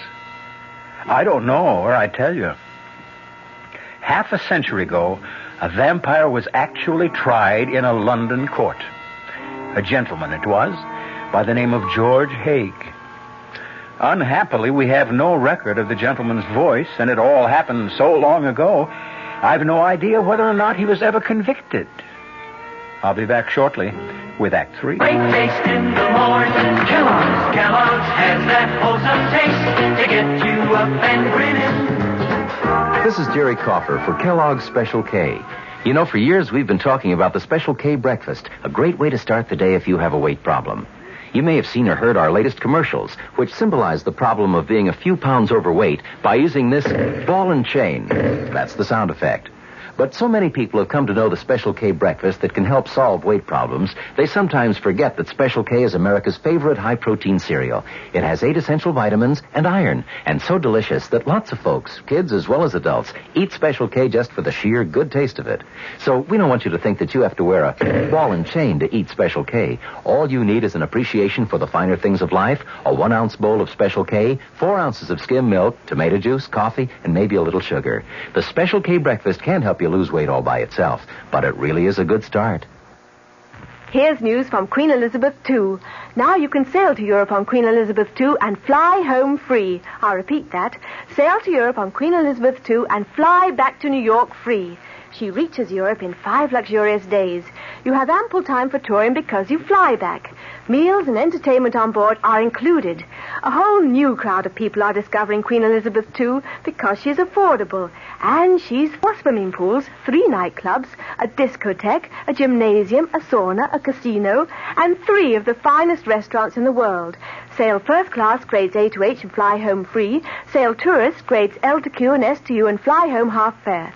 Flights are British Airways economy. You can stay in Europe up to 16 days. Call your travel agent or Cunard at 212-983-2510. Sail to Europe on Queen Elizabeth II and fly home free. Great ships of British registry since 1840.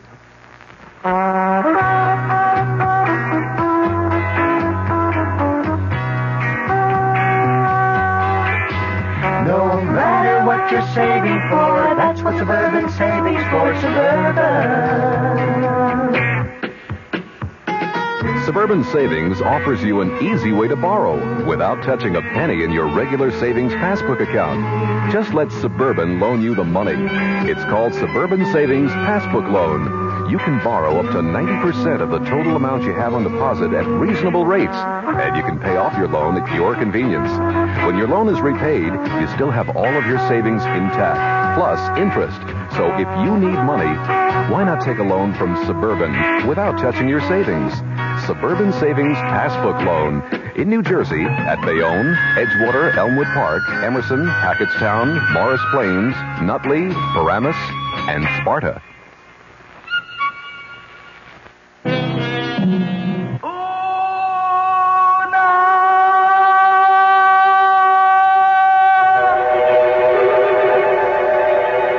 I jumped from the bed and ran to the window.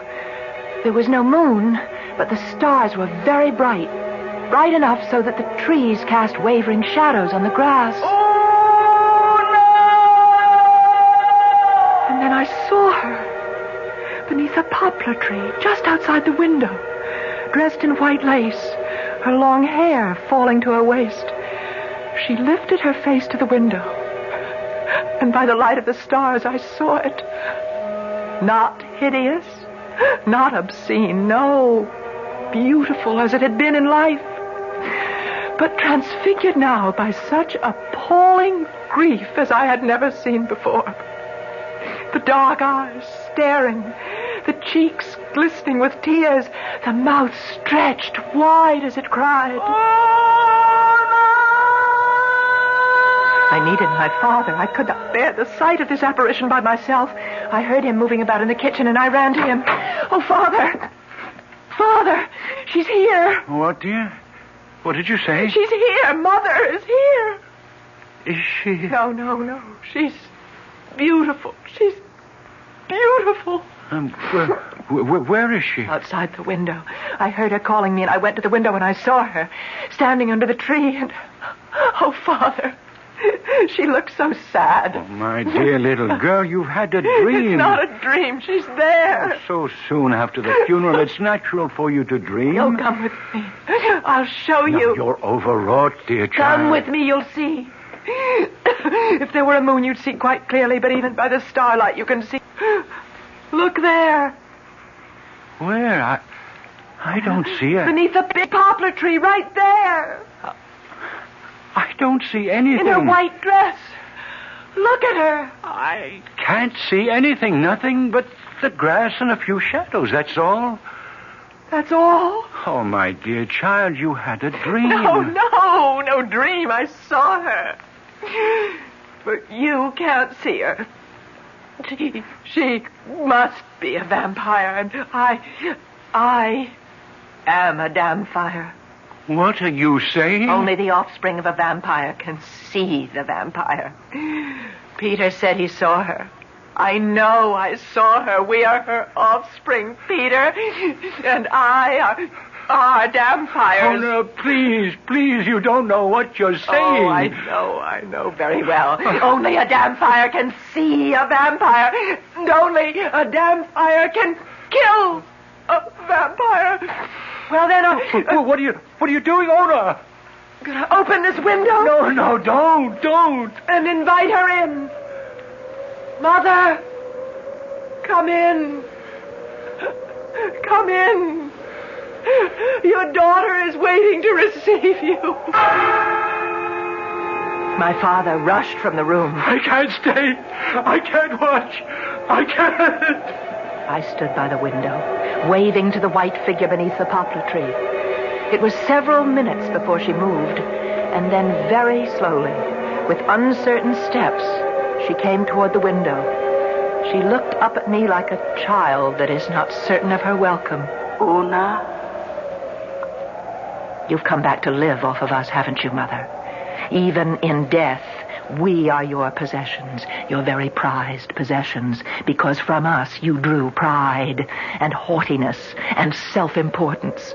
That's what we did for you in life, and that's what you mean we should do for you now. That's it. Isn't it, Mother? Una, no. Forgive. Forgive? What went before. Forgive it. Forgive? I've never heard you say that word. Now I say it. Forgive me. All that I did. I beg of you, forgive me all my sins. Father was right. This is a dream. Forgive me, that I may lie quiet in my grave. Oh, God, let me wake up. God, deliver me from this dream. You don't hear me.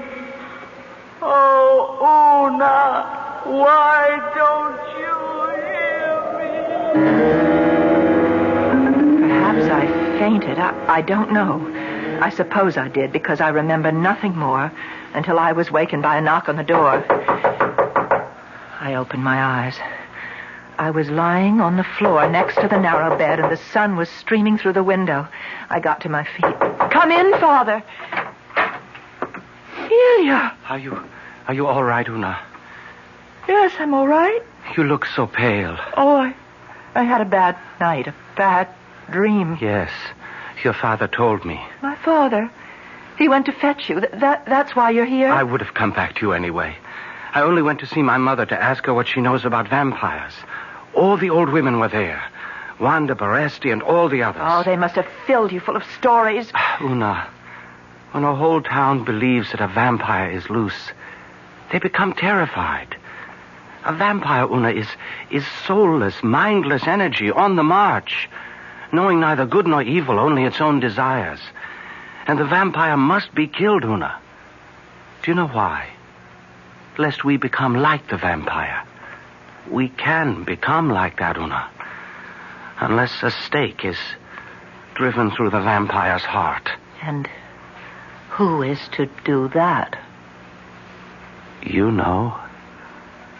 Only a damn fire can kill a vampire.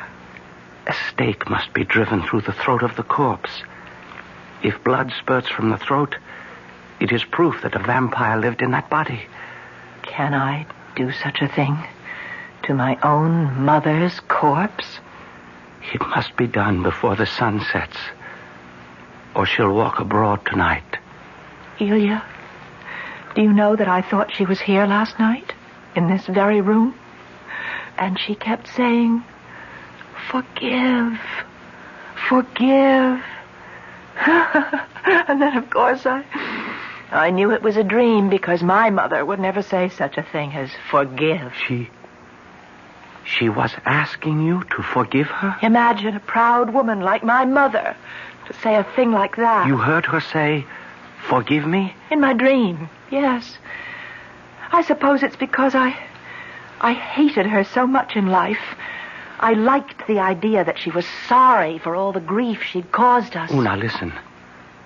While I was at my mother's house, she told me that there had been cases now and then where a dead person returned night after night and terrified everyone because it was taken for granted that the dead one had become a vampire. But it wasn't always true. There were times when the dead one was what they call a returner. A returner? What is that? One who comes back, so my mother says, to ask forgiveness. Are you telling me that my mother did come back last night, asking to be forgiven? That it was no dream?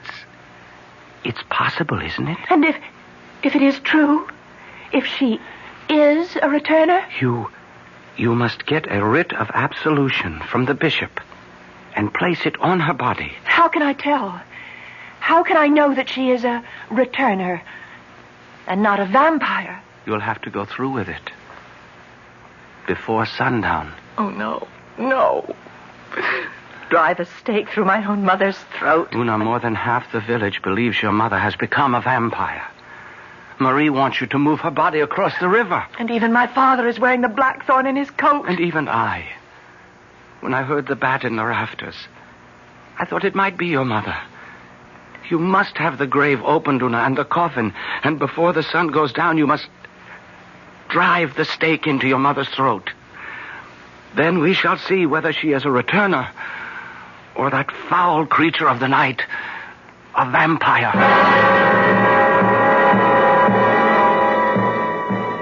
Elia himself uncovered it open. I told my father what I meant to do before the sun went. If you must, my daughter. If you think you must. If she is really a vampire, Father, only I can do it. And I went to Peter and Marie. You wouldn't ask me to do it, Una? No, I wouldn't ask you, Peter. You're very brave, Una. I'd have been content if you'd only moved her body across the river. There's so much talk in the village. So much fear, so much horror. We must settle this thing once and for all.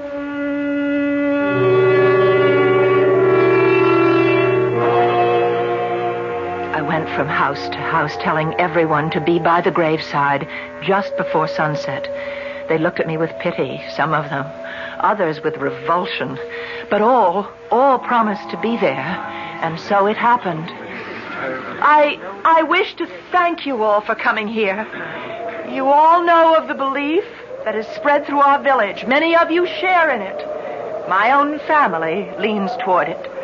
The belief that the body of the woman who lies here is not a corpse, but the shell that houses a vile and loathsome being, a vampire.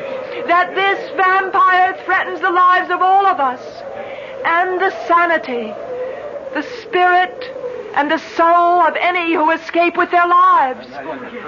Listen, I have here a stake. The sun is setting. While there is still a little light, I shall drive this stake through my mother's throat. If blood gushes forth, then I shall have killed a vampire. I shall also have murdered my mother. If no blood comes from the body, we will know that she is no more than a returner who is asking forgiveness for the wrong she did in life. As we all one day will have to ask for forgiveness for the wrong we have done. Yes. Pray for me. Pray for me. Pray for yourselves. And if you can give her your forgiveness, the bishop will give her absolution. I hold the stake high for all of you to see. And now! There is no blood. Go. Send for the bishop.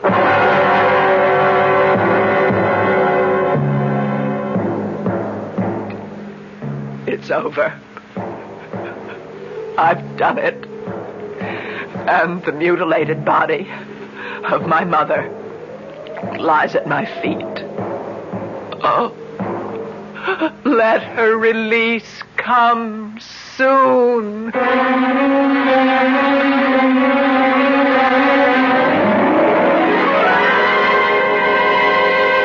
I'll be back shortly. Hi, Ms. Gold Goldilocks here. Professionally taste-testing diet drinks can be very difficult, but I've just had to bear with it. Then I found sugar-free Diet 7-Up. It doesn't taste like other diet drinks. It's fresh, light, natural, delicious. Sugar-free Diet 7-Up tastes so good that I've taste-tested it hundreds of times, and each time I've given it my seal of approval. Yes, this one's just right.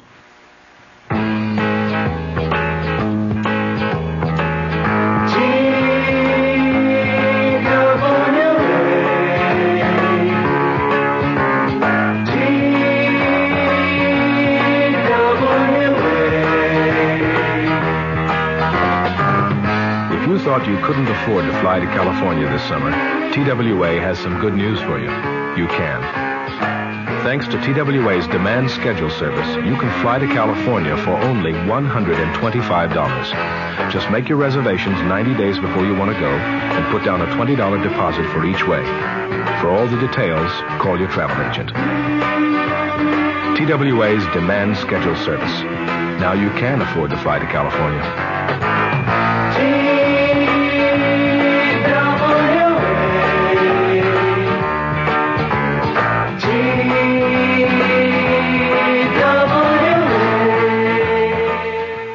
Tell me frankly, wouldn't you like to sleep every night on a $100 mattress? Suppose you could get one for just $69. Why envy friends who sleep in luxury when Huffman Coos has just what you want at such a tremendous reduction? This fair-traded Stearns & Foster famous label bedding has never been on sale before. Now Huffman Coos has it exclusively at this special down-to-earth price.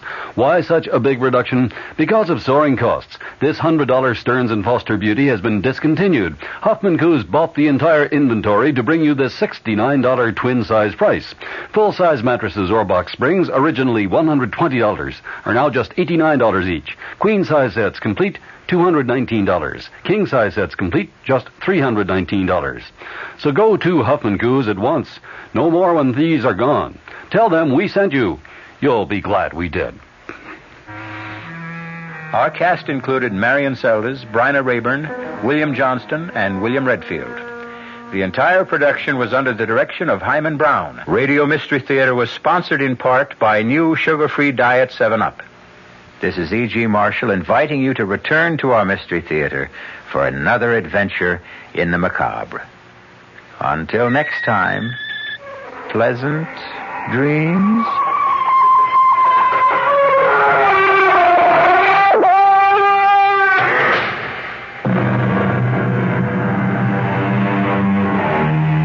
The preceding Mystery Theater program was furnished by the CBS Radio Network. The House Judiciary Committee purports to be narrowing the scope of its impeachment inquiry. I'm Fulton Lewis in the Mutual Broadcasting System studios in Washington, D.C. My commentary after this. What has Sheridan done for you lately? What has Sheridan done for you now? Next time you travel to Canada for business or pleasure, you'll find 20 sparkling Sheraton hotels and motor inns, coast to coast, from Quebec to British Columbia. What has Sheridan done for you lately? In Toronto, the new Four Seasons Sheraton has a 5-story waterfall right in the lobby. In Vancouver, there are 2 new Sheratons. And for a reservation at any Sheraton, call 800-325-3535 or have your travel agent call. That's 800-325-3535. That's what Sheridan done for you lately. That's what Sheridan done for you now. Sheraton Hotels and Motor Inns worldwide. The House Impeachment Inquiry staff reported today that it is concentrating its investigation on the major Watergate allegations and President Nixon's tax problems. The staff reported to the House Judiciary Committee that it is halting its inquiries into 15 of the 56 original allegations against the president. In each of the 15 cases, the staff said, either there is no substantial evidence known to the staff that supports an allegation of wrongdoing, or the evidence is insufficient to justify devoting the resources required to complete a thorough investigation. New Jersey Democrat Representative Peter Rodino, the chairman of the committee, emphasized that the final decision on dropping any allegation will be up to the committee members themselves. During today's 2.5-hour meeting, the committee also voted 34-4 to give the White House 5 additional days to respond to a subpoena for tapes of 42 presidential conversations. The White House response was put off until 10 a.m. next Tuesday. Most of the items set aside by the staff include allegations that presidential friends and big campaign contributors receive special favored treatment from government agencies.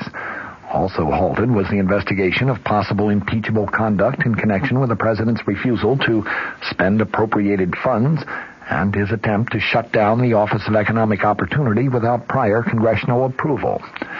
The report said the staff is continuing its probe of allegations stemming from a $100,000 campaign contribution from billionaire Howard Hughes, a $200,000 cash contribution from financier Robert Vesco, contributions from the dairy industry, and a pledge from ITT to help underwrite the 1972 Republican Convention.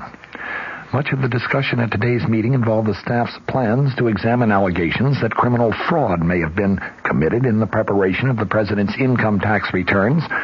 Both the Congressional Joint Committee on Internal Revenue Taxation and the IRS itself have declared that the president incorrectly prepared his pre-presidential papers.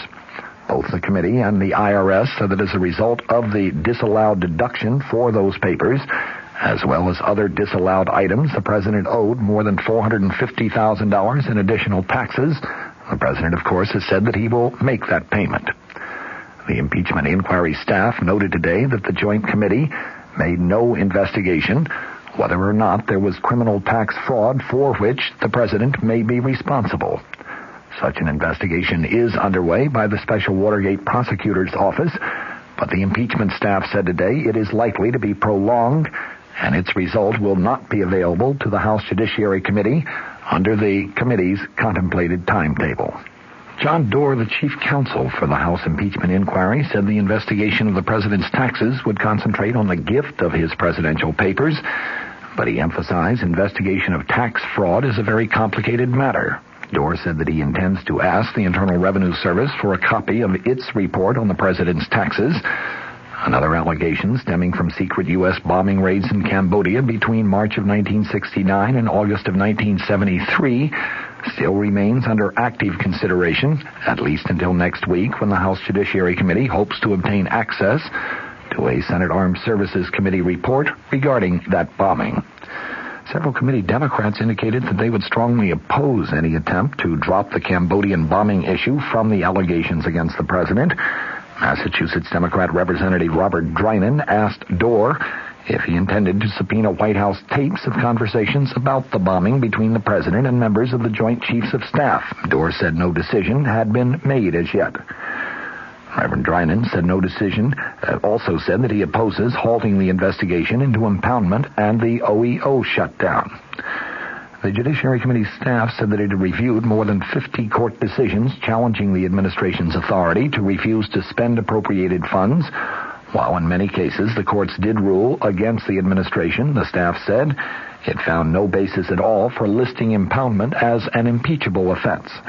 It made a similar determination in the case of the Office of Economic Opportunity, in which a federal judge in Washington also ruled that the administration had acted illegally. Here are some of the issues that are still under active investigation. Domestic surveillance activities alleged to have been conducted by or at the direction of the White House, political intelligence and espionage activities during the 1972 presidential campaign, of course the Watergate break-in and the subsequent cover-up, allegations that contributions to the president's re-election campaign were given in exchange for special ambassadorships, allegations that the White House attempted to use the Federal Communications Commission to control and retaliate against news media criticism, allegations that the White House attempted to use the Internal Revenue Service to harass political enemies.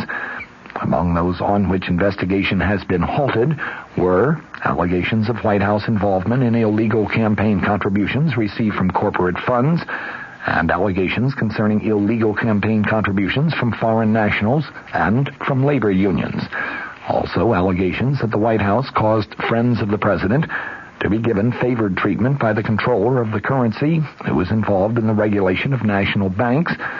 In addition, an allegation that the Antitrust Division of the Justice Department dropped an investigation of a corporation that is owned by a friend of the president. And finally, allegations of attempts to obtain campaign contributions in return for promises of assistance with the Federal Housing Administration. Most of the items the committee staff is concentrating on also have been under investigation for many months by the Special Prosecutor's Office. Several former administration and presidential campaign officials are, of course, under indictment in connection with the Watergate cover-up and the break-in at the office of Daniel Ellsberg's psychiatrist. Now it seems the lines are drawn and the next move is going to be up to the White House. President Nixon now has until next Tuesday morning to respond to the Judiciary Committee's subpoena of a wide range of until now secret White House tapes and documents. One of the arguments used by the president's attorney, James St. Clair, in balking at the House panel's request earlier has been that the House Judiciary Committee's inquiry has been too broad, too undefined, and there is no reason, no legal ground, and indeed it would set a dangerous precedent if that committee were allowed to go fishing through executive branch files. With that argument, I think there can be little dispute. Under traditional concepts of American justice, particularly as defined and refined by the Fifth Amendment to our Constitution, no branch of government is empowered to simply walk in and search willy-nilly through records as a means of determining whether something is or is not wrong. The purpose of the search, be it a physical search or a search by subpoena, must be fairly clearly defined first, and there must be a reasonable belief that there has been a specific violation of a specific law. Until today, it was not known just what the House Judiciary Committee was going after, what violation of law, what high crime or misdemeanor it was considering in the case of Richard Nixon.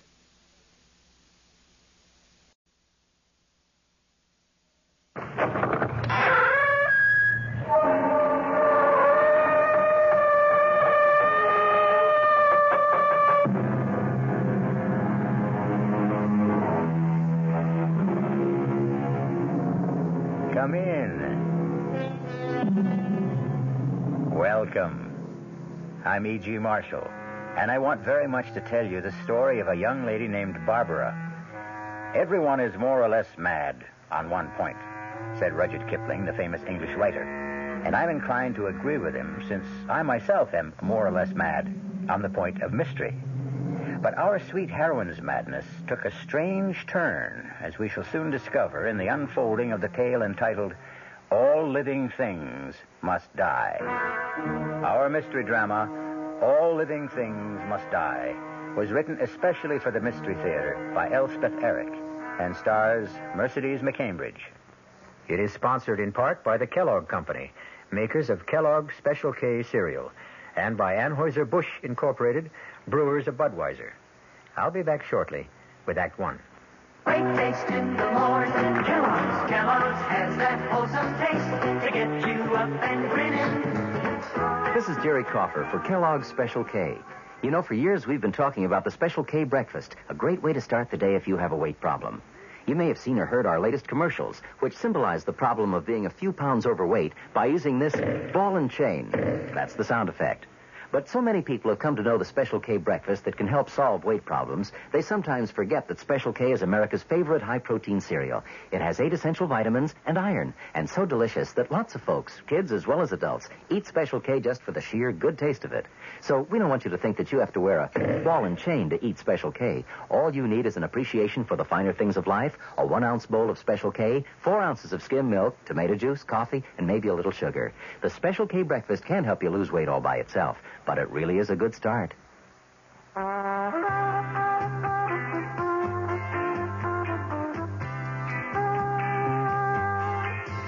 No matter what you're saving for, that's what Suburban Savings for Suburban.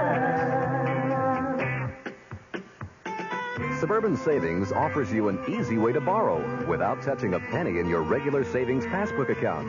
Just let Suburban loan you the money.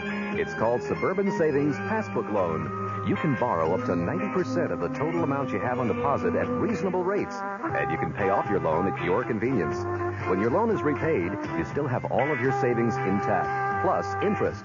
So if you need money, why not take a loan from Suburban without touching your savings? Suburban Savings Passbook Loan in New Jersey at Bayonne, Edgewater, Elmwood Park, Emerson, Hackettstown, Morris Plains, Nutley, Paramus, and Sparta.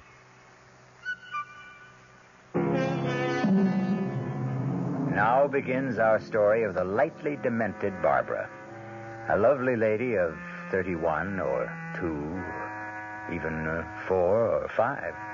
But as we now discover her in the living room of her suburban home, she could be younger than springtime. She could be spring itself. I love you. I love you all. You are my darlings, my pets, my very own treasures.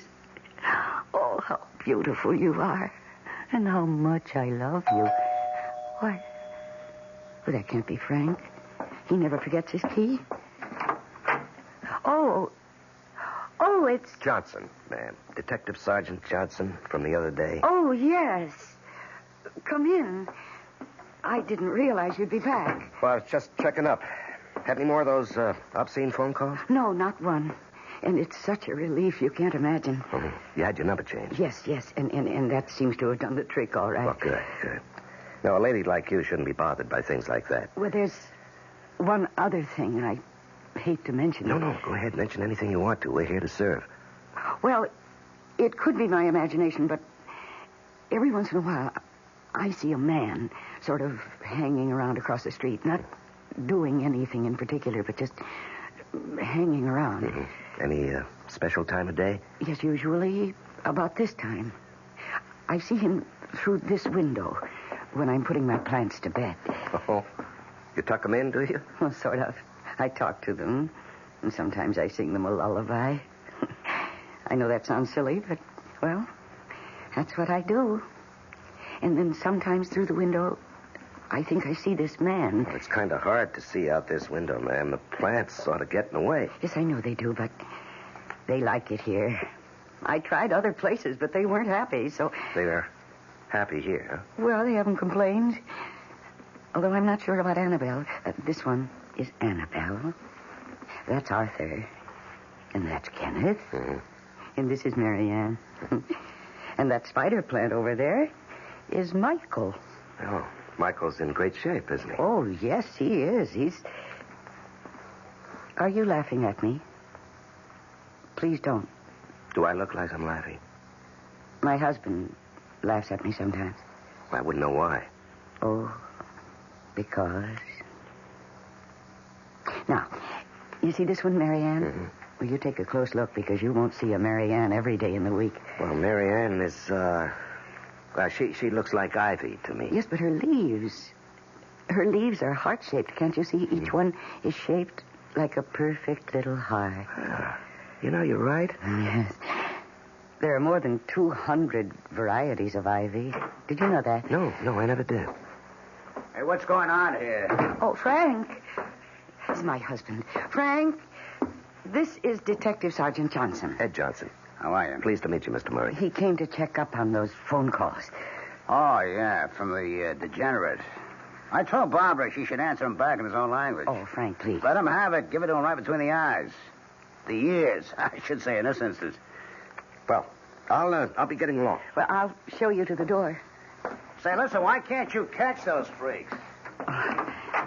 Thank you for coming around, Mr. Johnson. Yeah, sure. I'll stop by again if it's all right with you. Oh, anytime, practically. I'm almost always here. And take good care of Annabelle. Oh, I will. And don't let Michael grow too fast. I'll do my best. Good night, Mrs. Murray. Good night, Sergeant Johnson. And thank you. Now, don't you mention it. What was all that about? Well, I told you. The phone call. I mean, all that whispering, all that bzz at the door just now. Oh, we weren't whispering. Well, what were you talking about? That I wasn't supposed to hear? Nothing. He just said, I don't know, something about the plants, that's all. What does he know about plants? Well, nothing much.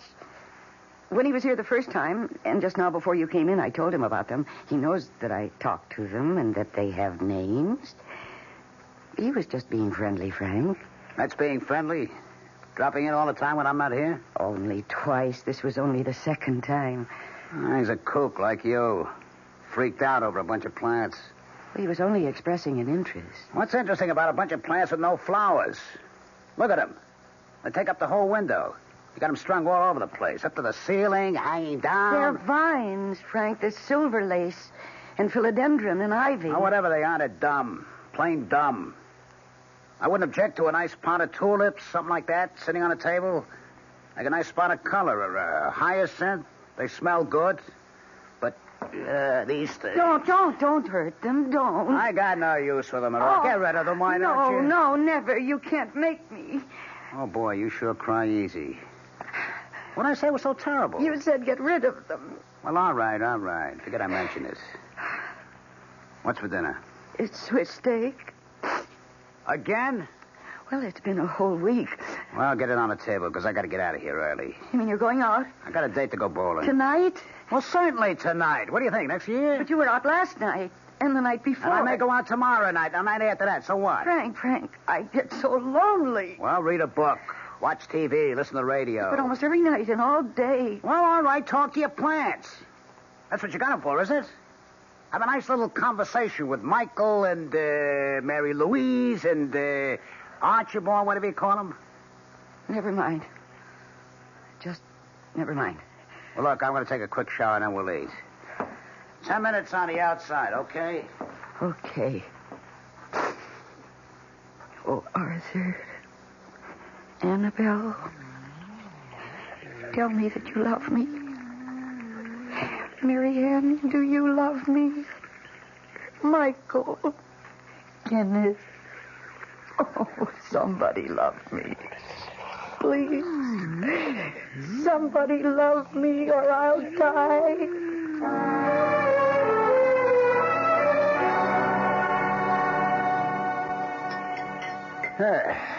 That Swiss steak wasn't bad at all.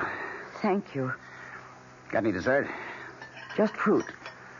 I'll take an apple with me. Frank, don't go for a minute. Well, I told you I got a date. No, I want to talk to you about something. I'll go ahead, but keep it short, will you? Oh, Frank, remember when we got married? Well, how could I forget with you to remind me? Well, you said then that you didn't want to have any children right away. I don't believe in rushing into things like that. Frank, that was 10 years ago. Yeah, I know. But isn't it different now? Well, not necessarily. I mean, I think I'm too old for kids. Oh, you're only 45. And by the time my kid grew up, I'd be an old man. No, not really old. Well, aren't you kind of old to be having a kid for the first time? Frank, lots of women have children at my age. Lots of them. I don't know if it's safe. Yes, it is. It happens all the time, and I'm very healthy. I'm very strong. You don't look too strong. Well, I am, because the doctor said so. When did you go to see a doctor? Last week. I don't like you doing that without asking me first. Well, I wanted to be sure before I talked to you. And the doctor says it'd be perfectly all right for me to have a baby. As a matter of fact, he said it'd be the best thing in the world for me. Well, I can't see it. On account of the loneliness, Frank, I don't think you realize how lonely I get. That's why I talk to the plants and sing to them. Because I haven't got anybody else. Well, make some friends, why don't you? That's not easy for me. Well, why not? I do it all the time.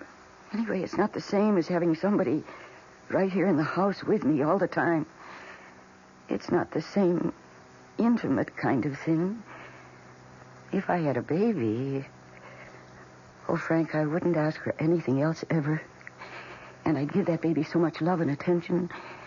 It would grow up to be the most marvelous person because it would know from the very beginning that it was loved and wanted. Oh, so much wanted. Well, I don't want it. You got that? A kid is the last thing in the world I want. Please. No. I live in this house, too, you know. I don't want a kid running around, messing up everything, making a lot of noise, getting in the way all the time. No, it wouldn't be like that. Oh, yes, it would. No, I won't have a kid messing up my life, and that's final, so forget it, huh? You hear me? Forget it. Put it out of your mind. Okay? Well, I gotta get going. Guys are waiting for me at the bowling. Frank. All right, now what? No, I won't keep you a minute. I haven't got a minute. Please, less than a minute. Well, okay, spill it. When I was at the supermarket this morning, there was this dog. A dog? Oh, boy. Really, a very pretty dog, and so sweet. And he was just wandering around. Nobody knew who he belonged to. Or if he belonged to anybody, he's just a stray as far as anybody knows. No dog. And he has this cute little tail that curls up right over his back and great ears that stand up straight and then flop over. And he's mostly black with a kind of white face. Barbara, we've been through all this. I will not have a dog in my house. Now, that is how it is, and I don't want to talk about it now or never. You understand that? Yes. I gotta go. Frank? I said I gotta go. Just one more thing. There's this man hanging around outside. What man? Hanging around where? I was telling Detective Johnson about it. This man sort of hangs around across the street. And I thought, if he's a prowler or a dangerous kind of person, well, a dog would be protection for me, see, when I'm alone. What makes you think this guy is dangerous? I don't know that he is, but every night now when I'm watering the plants just before you come home, I can see him through the window, just sort of standing there and looking around. This window? Yes. He looks kind of shifty, Frank. And if I had a dog, I'd feel safe. I can't see it. He's right across the street. I can't see on account of these dumb plants. Don't hurt them. Why do you have to grow them so damn long? Just part them very carefully. Here, let me. Oh, no, I can do it. There. Can you see that man? I see him. Barbara, you're a nut, you know that? Why am I? That's the guard they hired at the high-rise. They pay him to watch the building. Of course he's here every night. That's what he's paid for. I didn't know that. Are you trying to con me into letting you have a dog for protection? But it won't work, Barbara. The answer's still the same. No dog, no baby. Just be happy with these dumb plants. They're bad enough. Taking up the whole bloody window, spilling all over the place. I hate you. Yeah, look, I'll let you keep them. I hate you. I wish you were dead. What did you say? I said I hate you. I wish you were dead. Did you really say... Hey, what? What's this? The bloody plants are on my neck. Hey, Barbara, they're all around me. They're choking me. I can't get them off. Hey, Barbara, they're too strong. Barbara, don't stand there. Get them off. No. Get the scissors. Barbara, the scissors. I hate you. I hate you.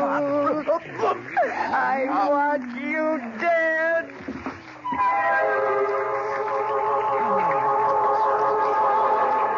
We'll return shortly for the second act of All Living Things Must Die. Hi, I'm Goldilocks, Ms. Goldilocks, if you please, and I'm a professional taste tester.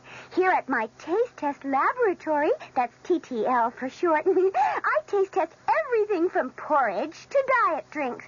Actually, there's not that much taste testing in porridge these days. There used to be. Once upon a time. I mean, that's how this Ms. got into the biz. But lately it's been diet drinks. I mean, with so many diet drinks going sugar-free, I've been really busy conducting taste tests. A rather unbearable assignment, to be sure. But then I discovered sugar-free diet 7-Up. Fresh, natural, delicious. My only problem is that sugar-free diet 7-Up tastes so good that it broke my Goldilocks diet drink taste-o-meter. Well, sugar-free diet 7-Up certainly has my seal of approval. This one's just right. Hey, Mom, what's for dinner? Hey, Mom, what you got? It's time to get ready for the great outdoors, and your ShopRite supermarket has everything you'll need for cookout dinners and fun in the sun. And for this week's dinners, ShopRite is featuring whole grade A frying chickens, just 37 cents a pound. Roasting chickens up to 4 pounds, 47 cents a pound. Choice rib steaks, $1.19 a pound. ShopRite Franks, 89 cents a pound. Get all your outdoor cooking equipment and many great food values at your ShopRite supermarket. She loves the family. She wants the best. She does all that she can do. She lets ShopRite do the rest. Hey, Ma, what's for dinner? ShopRite has the answer.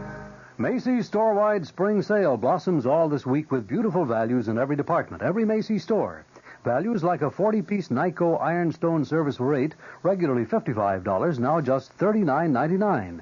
And hand-cut lead crystal selection of Hostess items, regularly $15 to $25, now $9.99 to $14.99. Save in every department all this week. Macy's store-wide spring sale. This is WOR New York, an RKO General Station. Now for the second act of All Living Things Must Die. It is a year later, and our heroine no longer lives in the little suburban house, nor is her name Barbara Murray. She lives in a cheery little 2-room apartment, and she is married to Detective Sergeant Ed Johnson. But Kenneth and Arthur and Mary Ann and Michael and Annabelle, all the plants are grouped together in the largest window, and all appear to be in the best of health. Baby boat's a silver moon sailing on the sea. Oh, he's home. Ed? Hello, sweetheart. Hello, darling. Hey, watch out. What have you got there? Oh, just a little addition to the family. What? What is it? Well, let me get the paper off, will you? Okay. How's that, huh? Ed. Oh, it's beautiful. You know what it's called? Yes, do you? Sure, Purple Passion Plant. Oh, that's right. Yeah. I thought it was very appropriate for two people who've been married a month. Oh, it is, Ed. It's beautiful. And you were so sweet to think of it. Well, there's something else I've been thinking of. What's that? Honey, is it too soon for us to be thinking about having a baby? A baby? Well, you do want us to have a baby, don't you, Barbara? Well, I guess so. I brought the subject up too soon. I can see that. Dumb me. I'm sorry. No, that's right. No. I was stupid. Forget I'd mentioned it, huh?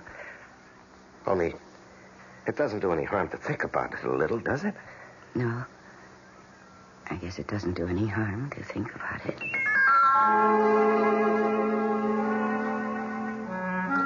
Oh, Cleopatra. You're growing very nicely, dear. It would take a little while before you'll be as long as Annabelle. And you'll probably never be as long as Michael. But then very few plants are. But you're so healthy and strong. And I love your purple leaves. You're very beautiful, my darling. Yes, you are. Oh, he's home. Darling, you're home. Yep, I'm home. Hey, look what I brought with me. What? Oh, no, it's a dog. Uh-huh. Oh, isn't he darling? Yeah. He wandered into the station house about a week ago. We've been feeding him, and he's been sleeping there. Look, his tail curls up over his back. Yeah, he's got a great disposition. Oh, my. Doesn't he belong to anybody? Well, we advertised in the paper 3 days running. Nobody answered the ad. You mean he's got no home? Nobody wants him? Well, not unless you do. You mean I can have him? He can live here with us. Well, would you like that? Oh, yes. Dog, I guess you got a home. Oh, I love him. Dog, you got yourself a mother. Look at him. Look how he's looking at you. Yeah. Come here, dog. Come here. Oh, he loves you. You can see it in his eyes. He just loves you. Well, I'm his father, aren't I? Hey, dog, do you love your father? Of course he loves you. How could he help but love you? How could anybody help but love you? Well, there's only one person has to love me. That's you. Uh-huh. But you have to, baby. It's absolutely necessary. It's essential that you love me, because if you don't, it's the end of me. Oh, Ed, I love you so much. I can't even talk about it. Just believe me. I love you, and I love you, and I love you. When you're here and when you're not here, and when you're asleep and when you're awake, and when you talk and when you don't talk, and when you look at me and when you don't. I love you all the time. Hey, that's a lot of love. I've got more. More? Anytime you need it. Barbara. Honey, look, we've been married better than half a year now. When are we going to start having a baby? Oh, I don't know. Pretty soon? I guess. You want one, don't you, honey? Yes. Well, when do we? Well, sometime. Well, sweetheart, we're not kids anymore. I know that. You think I'm putting the pressure on you? No, I shouldn't do that. I didn't mean to. No, that's all right. No, I won't do that anymore. You just got to tell me when you think is the right time. I won't bother about it anymore. Oh, Ed, Now, What are we going to name the dog? I don't know. How about Cuthbert or Lancelot? Oh, no, I don't think so. Herman? Dwight? No, I don't want to give him any name like that. I want to call him what you called him. Me? I never called him Yes, you anything. did. You called him Dog. That's what I want to call him. D-A-W-G? Dog? Yes, come here, Dog. Hey. Oh, what a lovely dog you are, Dog.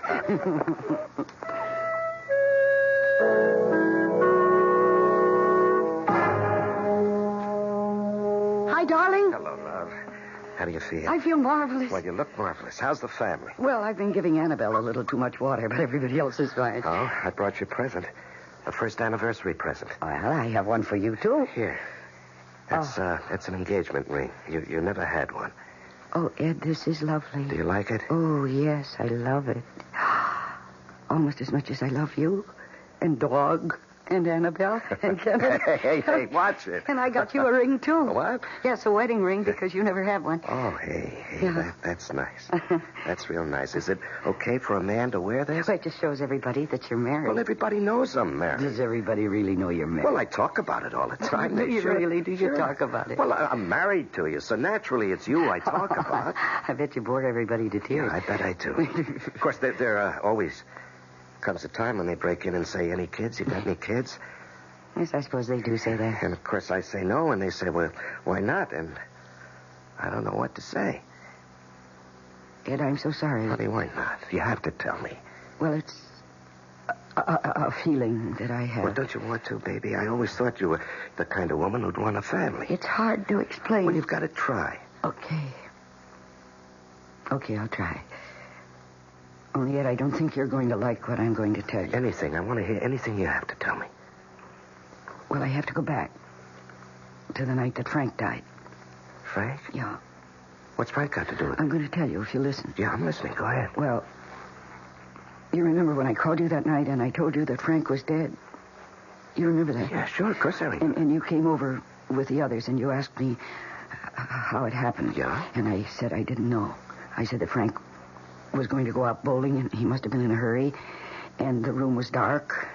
And he must have stumbled into the plants and got tangled up in them and he couldn't get out. Yeah, but he was strangled by the plants, baby. It was a freak accident. No, that isn't what happened at all. Honey, are you trying to tell me... I don't know. Are you trying to tell me that you pushed him or something? That you wrapped the plants around his neck? I didn't. All right, now, wait a minute. Maybe you better tell it to me from the beginning. Well, you remember Frank came home that day while you were still here. Uh-huh. And then you left. And he told me to hurry up with dinner because he was going out. And I got upset. I told him I get so lonely here.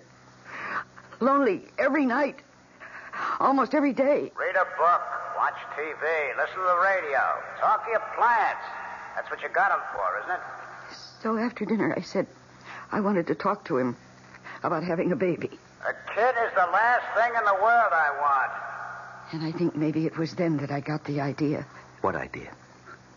It just seemed awfully important to me to get Frank over by the window where the plants were hanging.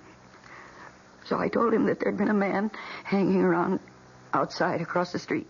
What man? Hanging around where? And he started walking toward the window. And I started feeling this awful, wild excitement. The nearer he got to the window, the nearer he got to the plants. And then I said it. Said what, honey? I hate you. I said, I hate you. At first, Frank didn't hear me. Or maybe he didn't believe his ears, but I said it again. I hate you. And then I said, I wish you were dead. He heard me say that. Then what happened? He started to look angry, and he made a little move toward me, and it was then, when he started to move, that the plants moved. They moved faster than anyone would think plants could move, and they wound themselves around his neck, around and around, and tighter and tighter. And Frank began to choke. Barbara, they're all around my neck.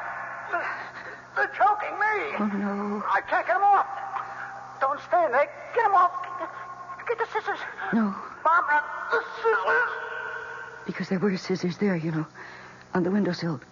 And Frank couldn't reach them because the plants were holding him so tight, and tighter all the time. And I knew the scissors were there. I kept them there all the time, just the way I do now, to cut off the dead leaves and things. But I didn't move. I just stood there, repeating those awful words. I hate you. I hate you. I wish you were dead. Barbara! Barbara! I watched his face turn purple and then blue. And then he dropped to the floor. And I watched him drop. And I looked at him. But all I said was, dead. Oh, darling. I listened to the plants for a while. They seemed to be telling me, see how we love you. See, we'll do anything you ask. We are your true loves. We've killed for you. Now you know how much we love you. And then I went to the phone and called you. Darling, you had a bad dream, that's all. No, it wasn't a dream. I made the plants do what they did, don't you see? I said I wanted Frank dead, and they heard me. Or they felt what I was feeling, or they sensed it, or something. And because they love me, and because they know that I'd never kill anybody, of course they went ahead and did it for me. Sweetheart, even if what you say is true, if it could be It true, is you true. never laid a finger on But Frank. I'm an accessory, don't you see? I wanted someone to kill Frank. Not me, but someone. And the plants knew it, and they killed him for me. Do you think anybody's going to believe you, sweetheart? Ed, do you believe me? Honey, is this why you don't want to have a baby? I want to, but But what? that's how it all started. Me asking Frank if I could have a baby. Why don't you try asking me? You know what kind of an answer you'll get, don't you? Go ahead. Ask me. Ed, is it all right? Is it?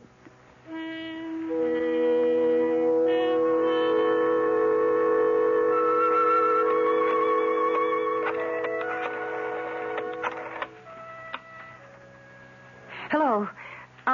This is Mrs. Ed Johnson. Yes. Well, I saw the doctor a couple of days ago, and he was going to have a test made to see if I... Oh, you can't tell me. It is? Really? Really? Yes, I believe you. Thank you very much. It's true. It's really true, dog. Michael, Marianne, I'm going to have a baby. Annabelle, it's true. Kenneth, Cleopatra, Arthur, finally, I'm going to have a baby. What do you think about that? Are you pleased? Are you happy? Tell me what you think, because you're very important to me. Yes, you're my best friend. I'm not young anymore, and there are people who think I'm, well, strange. I'm too emotional, that's what they think. And they may be right. How do I know? So please, tell me, because I trust you. Is it all right for me to have a baby? You really think so? Ed, it's true. I just called the doctor's office and they told me it's true. I'm going to have a baby, Ed. Tell me, is it really all right? We'll be back shortly with Act 3.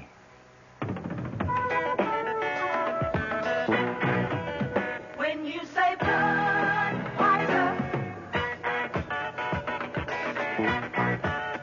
When you say Bud, you've said a lot of things nobody else can say. When you say Bud, you've gone as far as you can go to get the very best. Yeah. When you say Bud, you tell the world you know what makes it all the way. When you say Bud, you say you care enough to only want the king of beer. there is no other one. There's only something less. Something less. The king of beer is beating all the rest. When you say Budweiser, you said it all. You said it all. Anheuser-Busch, St. Louis. Macy's store-wide spring sale blossoms all this week with beautiful values in every department, every Macy's store. Values like all wool pile oriental design rugs, regularly $200, now just $150. Save in the rug department on worsted wool, imported, woven Saruk, and Kerman designs. Save in every department all this week. Macy's store-wide spring sale. Aren't you glad? Aren't you glad for things that make a happy day? Aren't you glad? Aren't you glad you found a love to grow and stay?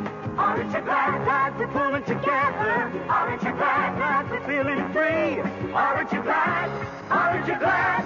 Aren't you glad? Aren't you glad? Aren't you glad? Aren't you glad just to be? Aren't you glad? Aren't you glad for feeling cool and clean all day? Aren't you glad? Aren't you glad you've done your best to stay that way?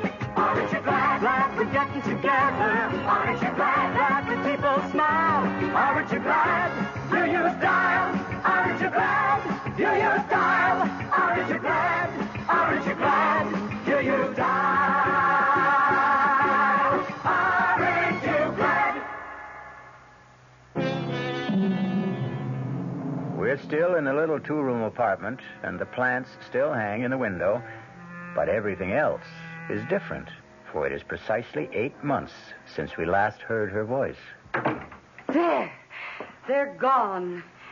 Ed, they're gone. What's that, honey? The movers have gone. They took the last chair out just now. Oh, I hope they don't break anything. Oh, sweetie, they won't. Don't worry about it. Oh, I don't worry about anything anymore. Do you mean that? Sometimes I try to worry, because after all, I used to worry all the time. I mean, I worried all my life, but now I can't worry. I've forgotten how. It's being pregnant. Well, maybe I ought to try it. Oh, I'm so sorry for you, you know that. How come? Being a man, you can't ever be happy the way I'm happy. I've got my own way. I feel so complete, so... So fulfilled? I guess so. As though there'd been something missing from the day I was born, and now I've got it. I was so unfinished before, but now I'm complete. Just you wait till we get settled in the new apartment, baby. Wait till we get the little baby's room decorated and the crib moved in and all that other stuff. Shouldn't we go over there now? Well, I suppose we ought to give the movers time to get there. No, I want to go now. I can't wait. Yeah, neither can I. Oh, honey. Isn't it wonderful how we always seem to feel the same way? Oh, honey, you never have that other feeling anymore, do you? What feeling? You know about how Frank died, the plants. Oh, that. You don't ever feel that maybe you shouldn't have a baby. Oh, no. Well, you know, when you first found out, you weren't too sure. Oh, but that was 8 months ago. That was before I started feeling the baby grow. Before I knew that it was going to be my baby, my child. And then I knew that if there ever was anything that was right, having this baby was that thing. And Frank? You ever think about him, about that night? I'm not sure it ever happened. I mean, I'm not sure it happened the way I said.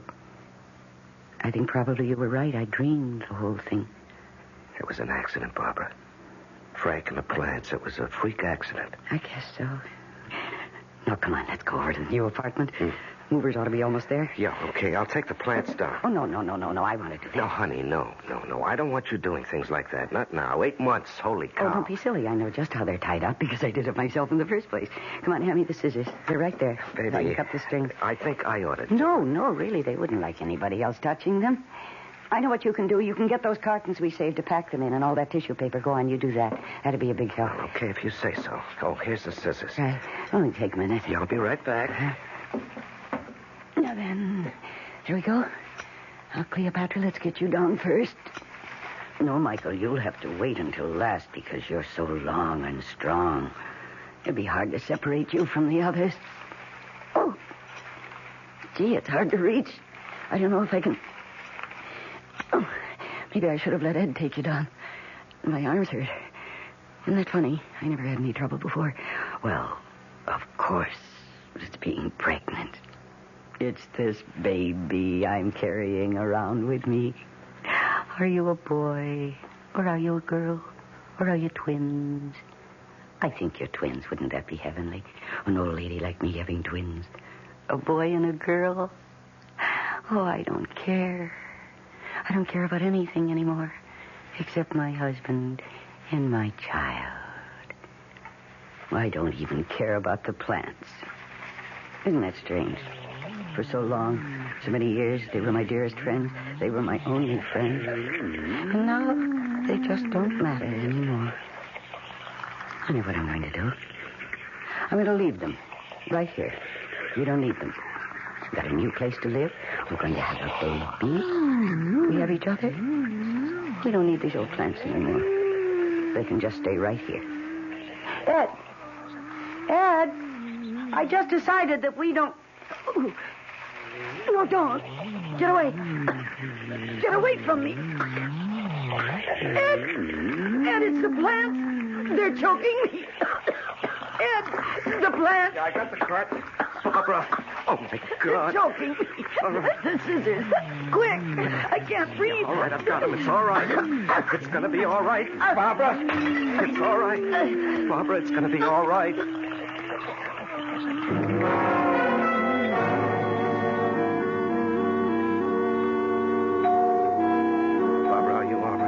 What'd the doctor say? He says I'm all right. I can go home. Did you tell him? How could I tell him? I made up something. I said I got tangled up in the clothesline. That was the first thing that came into my head. Anyhow, he didn't ask me many questions because he could see that I wasn't really hurt. I was just scared. Oh, you sure had me scared. Well, they didn't hurt me much, really, the plants. Well, why should they hurt you at all? You love those plants. Ed. While I was taking them down, it was harder than I thought it would be, and my arms got tired. Well, I told you to let me do it. And I stopped for a minute, and then I thought, why am I bothering with these plants? Taking them down and carting them to the new place and then putting them up all over again. So I thought, I'm not going to do that. I'm just going to leave them. I'm happy. I've got everything I want. I don't need them. I even think I said that out loud. And they heard me. Now, Barbara. But it wouldn't have made any difference. They didn't have to hear me say it out loud. Because they knew what I was thinking. Honey. No, you see, you can't live that close to somebody for so long and so close without knowing what she's thinking. And they knew that I was going to go off and leave them. After all our years together, I was going to abandon them. I didn't care anymore what happened to them. And they knew that. Oh, no, it's just hard to conceive of plants. They wouldn't have killed me, Ed. They didn't even really mean to hurt me. They were just saying, don't go. Or if you must go, take us with you. You can see that, can't you? All I know is I came into the room and I saw you with the vines around your throat and you were saying, choking me, get the scissors. Well, I got those scissors so fast, they were right there on the windowsill, and I cut those vines so fast. Boy, you had me worried, baby. Oh, you must have fainted by then. Yeah, and I picked you up and put you in the car, and you came to before we got to the hospital. And here I am, and I'm all right. Yeah. Barbara, you don't suppose I hurt the plants, do you? I just slashed away. Well, I don't suppose you cut them down very carefully. Oh, heck no. Oh, they'll be all right. I'll trim them properly when we get back. You're not going to leave them there? You're going to take them to the new apartment? Yes. Yes, I am. I don't know what I was thinking of. How could I just go off and leave the things that I've loved and that have loved me? I can't walk out on them. I forgot that. And they were trying to remind me. Yeah, I guess you're right. But then you always are. Well, I'm right about this. Yeah. Well, let's go, huh? Yeah. Oh, poor Cleopatra. Why, poor Cleopatra? Well, I knocked her on the floor. You what? Yeah, when I was trying to cut you loose, I knocked Cleopatra on the floor, broke the pot and everything. You mean she's lying there? The pot is broken and she's lying there on the floor with no dirt? Yeah, I guess so. Oh, Ed, come on. Now, Barbara. No, hurry up. We've got to get there before she dies. Look, honey, please, let me do it. There she is. There's Cleopatra. Let me do it, honey. You just stay there. Let me Look pick out, her up. Ed. They're angry. Ed, they're coming for you. No, it's all right. Ed, please get out of the way. Stand back. Let me do it. You think they're going to let you do it? Of course they are. Of course they are. Aren't you, my darling? Aren't you? Ed, hand me that earthen pot, the one right there. No. Your roots haven't been out of the earth for very long, my love. Now, gently. No, I'm not hurting her. See, Michael? I'm being very gentle. I'm putting the good earth in the pot. See, Michael? Ed, get me some water, just a little. Honey, I don't like leaving you Don't here. be silly. I'll be perfectly all right. Okay, I'll be right back. Now, you see, Michael, I'm scooping up every last bit of the nice brown earth, and I'm sifting it through my fingers. See? See, Annabelle? See, all of you? Oh, very carefully, with the beautiful, loose brown earth. Here you are. Now, we put a little water in. Not very much, because the earth wasn't very dry. And there's some plant food on the windowsill. Yeah, I got it. Here you are. Now, we mix just a little of it into the soil. There we are, like that. And now, Cleopatra, my love, let me pick you up. I'll hold you for a second. And don't be frightened, my dear. No. And put your little roots into the dirt. Very gently, very carefully. And press the dirt down around them. And then we add the rest of the dirt, almost to the top. And we press it down. Not too hard, just enough to make you feel safe and secure. There we are. You see, Michael? Marianne? Annabelle, see? She's going to be all right. You think she really will be? Oh, yes. Yes, I'm going to set her here on the windowsill. And let the sun pour all over her. Well, shouldn't you start taking down the other plants? No, not yet. They've had an awful shock. Yeah, but, honey, the furniture movers at the other apartment, they must be going crazy wondering where we are. Well, you go. You take the car and go over there. What about you? Come back for me later. Okay. Like, in an hour? Well, make it a couple of hours. Okay, baby.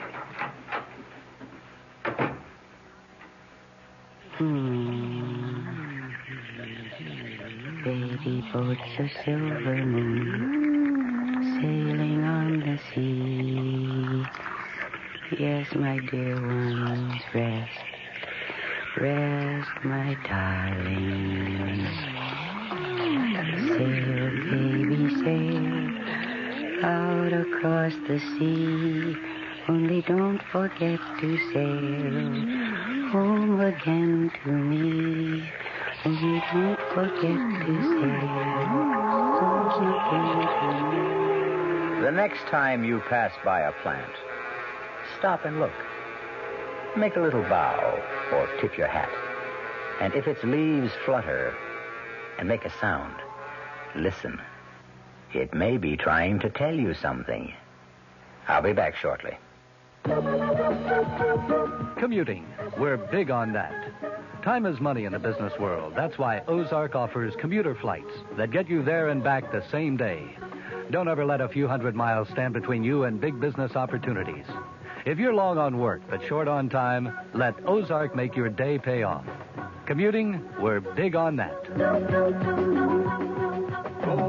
Jet to Champaign, Urbana, Peoria, and Springfield, Illinois. Call Ozark or your travel agent. Macy's store-wide spring sale blossoms all this week with beautiful values in every department, every Macy's store. Values like Lee's Broadloom. Save $2 to $4 a square yard installed over sponge rubber padding. 35 styles, 500 colors. Regularly $12.99 to $21.99 a square yard. Now sale priced $9.99 to $17.99. Save in every department all this week. Macy's store-wide spring sale. Our cast included Mercedes McCambridge, Larry Haynes, and Ralph Bell. The entire production was under the direction of Hyman Brown. Radio Mystery Theater was sponsored in part by new sugar-free Diet 7-Up. This is E.G. Marshall inviting you to return to our Mystery Theater for another adventure in the macabre. Until next time, pleasant dreams.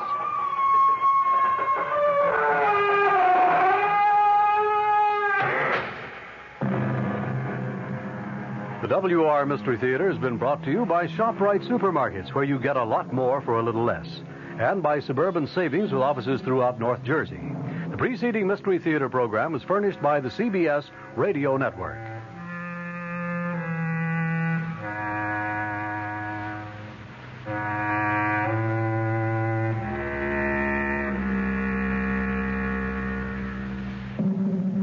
Stand by now for a chilling moment from tomorrow night's WOR Mystery Theater drama.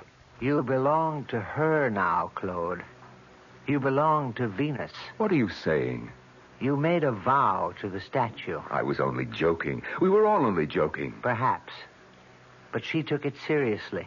But it's only a statue. It's the statue that stood in the shrine of the Temple of Venus. It is the Venus herself. But what does she want? She wants you. I didn't mean it. You saw it was all in fun. She wants you, Claude. She wants to love you. And then, as she's done so many times in the past, she'll kill you. Tomorrow night's thriller is called Venus Deal. It features Norman Rose and Joan Lovejoy and will be heard following Fulton Lewis at 7 o'clock right here on WOR Radio, the talk of New York. Boy, if the old-timer Horatio K. Boomer and Wally Wimple could see me now. Fibber McGee back on the radio right here from 79 Wistful Vista with a brand new program where I'm going to bring back the great old radio shows from way back. Shows like Mr. Keene, Lum and Abner. Well, I guess I ought to get this place straightened up a bit, though. Where's that vacuum? Oh, I left it in the hall closet. Look.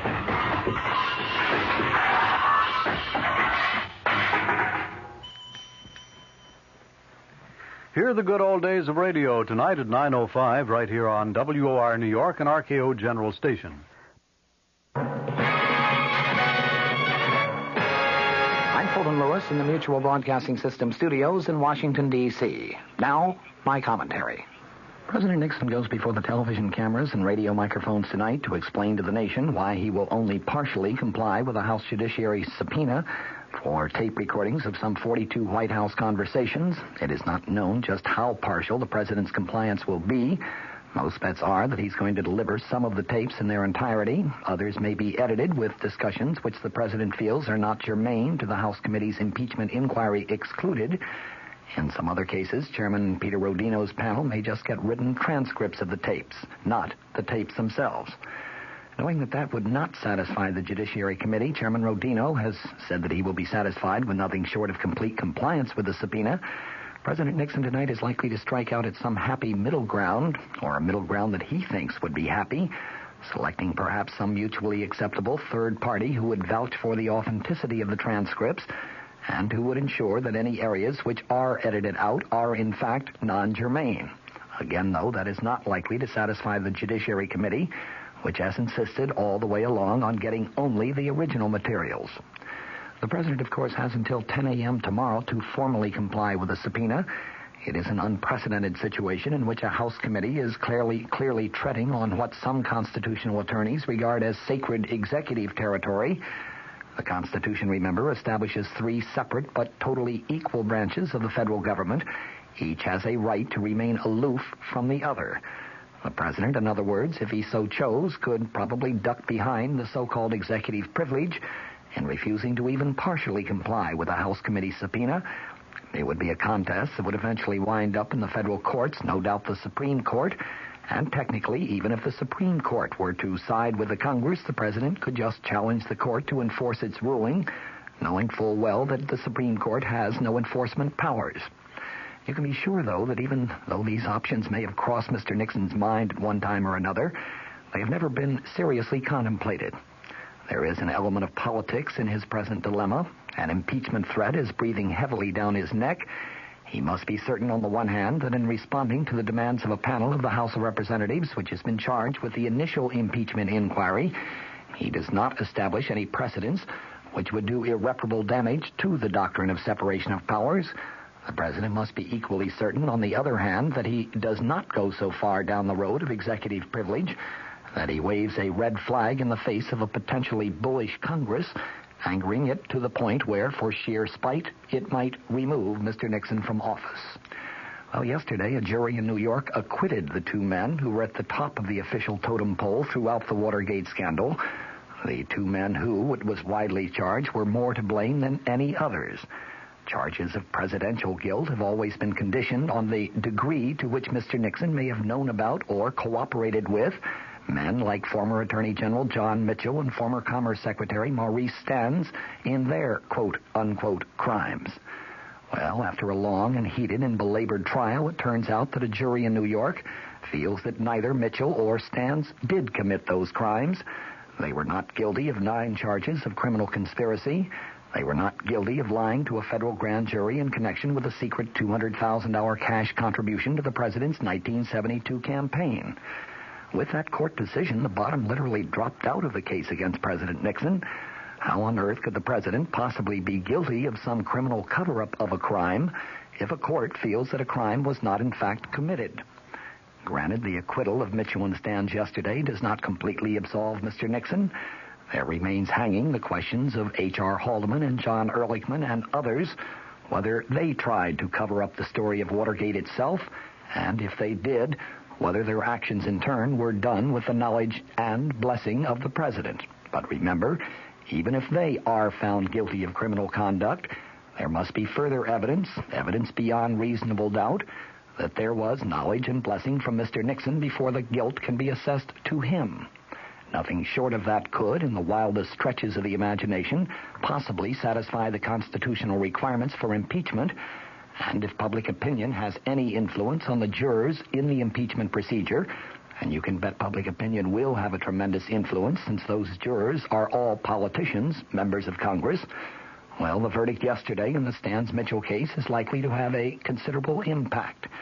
It demonstrated clearly that at least a few charges of corruption within the highest levels of the Nixon administration in recent years were unfounded charges, and the public is bound to wonder, if Stans and Mitchell were accused falsely, isn't it just within the realm of possibility that President Nixon has himself been the victim of equally false accusations?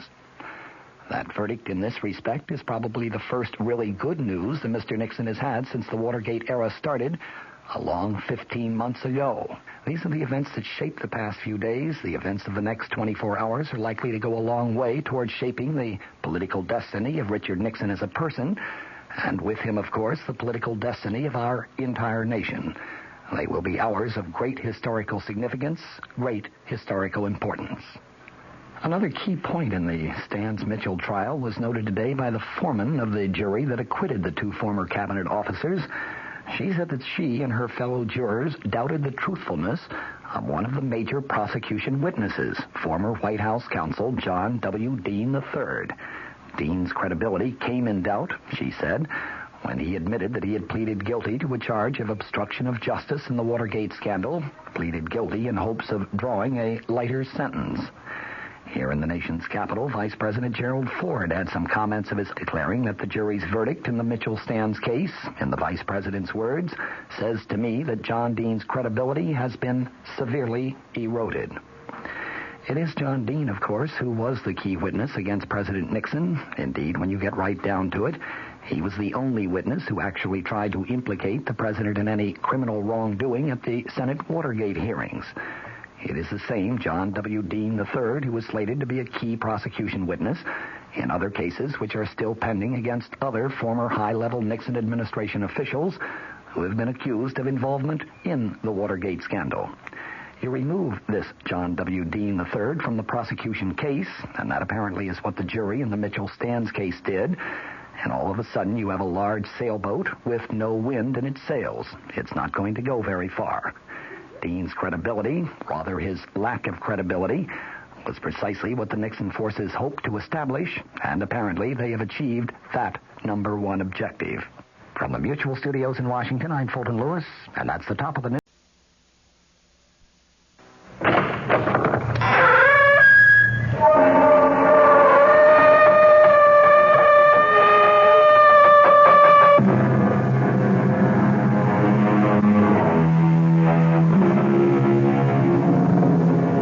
Come in. Welcome. I'm E.G. Marshall. Welcome to our world of mystery and the macabre. The Romans called her Venus. The Greeks knew her as Aphrodite. To other ancient peoples, she was Ishtar, Isis, and Astarte. But whatever the name, she was always the same. The mysterious, passionate, voluptuous goddess of love. And sometimes of death. Our mystery drama, The Venus de Ile, was especially adapted from the Prosper Mérimée classic for the Mystery Theater by Sam Dan and stars Norman Rose. It is sponsored in part by the Kellogg Company, makers of Kellogg's Special K cereal, and by new sugar-free Diet 7-Up.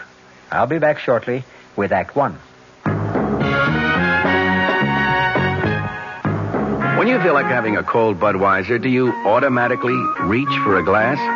Well, sure, Bud's a great beer any way you drink it. But without a glass, you're really missing something. Now take that wonderful Budweiser head of foam, for instance. Those bubbles, tiny though they are, still amount to something pretty special at the top of your glass. Taste appeal and eye appeal. Two results of exclusive beechwood aging and natural carbonation. It takes a lot longer to brew Budweiser that way, but brewing beer right does make a difference that you can taste. That's why, when you say Budweiser, you've really said it all. Anheuser-Busch, St. Louis.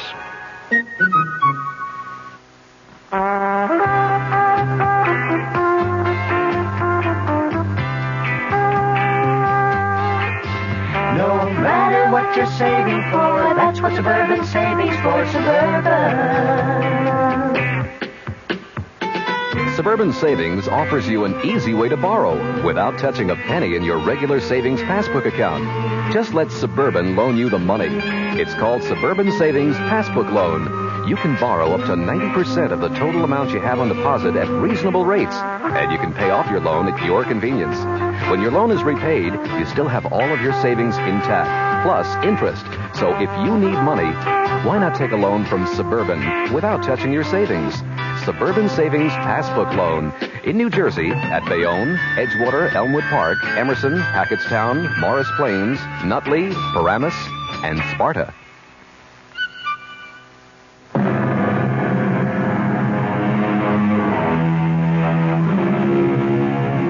Place your bets, ladies and gentlemen. Thank you. And now, mesdames et messieurs, we play. And it is 13, rouge, 13, red. There, you see? It's always rouge when I bet noir. But how can you change horses in midstream? No, I have faith. 50,000 francs on the black. I'm sorry, Monsieur le Vicomte. About what? There can be no more credit. No credit? Call the manager. It was the manager himself who gave the order. Oh, I see. I'm sorry, monsieur. Save my place at the table.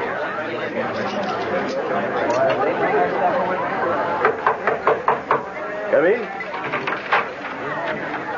Ah, Claude. Have a chair, my boy. Monsieur Armand, is this how you treat an old friend? We'll have a glass of champagne. Fabulous flavor. What is the meaning of Have this? a cigar. Just arrived from Havana. Have a chair, have a glass of champagne, have a cigar. I'm waiting to hear you offer me what I came in for. And what's that? Credit. Credit. Let me talk to you like a father. I can see where this is leading. No credit. Had you not come to see me, I would have gone to see you. Why? You owe this establishment 1 million francs. And? And there are those who will demand payment. Those who will take drastic steps if payment is not forthcoming within the next few days. What are you talking about? My boy, we are now... How can I say this? Well, we are now organized. Organized?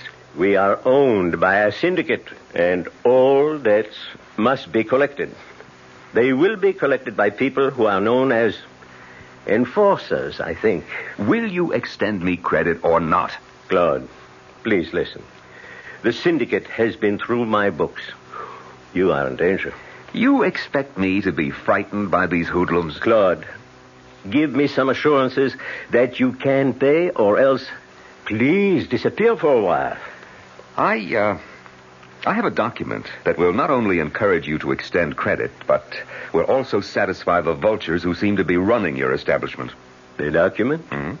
I have here a letter from Mademoiselle Eloise Calvert. The heiress? Yes, the heiress. The wealthiest young lady in France. In which she says, among other things, "My darling Claude, if you refuse to marry me, I don't think I care to live any longer." She says that? Now, I would assume that this should serve as a gilt-edged letter of credit. A document even stronger than the Bank of France.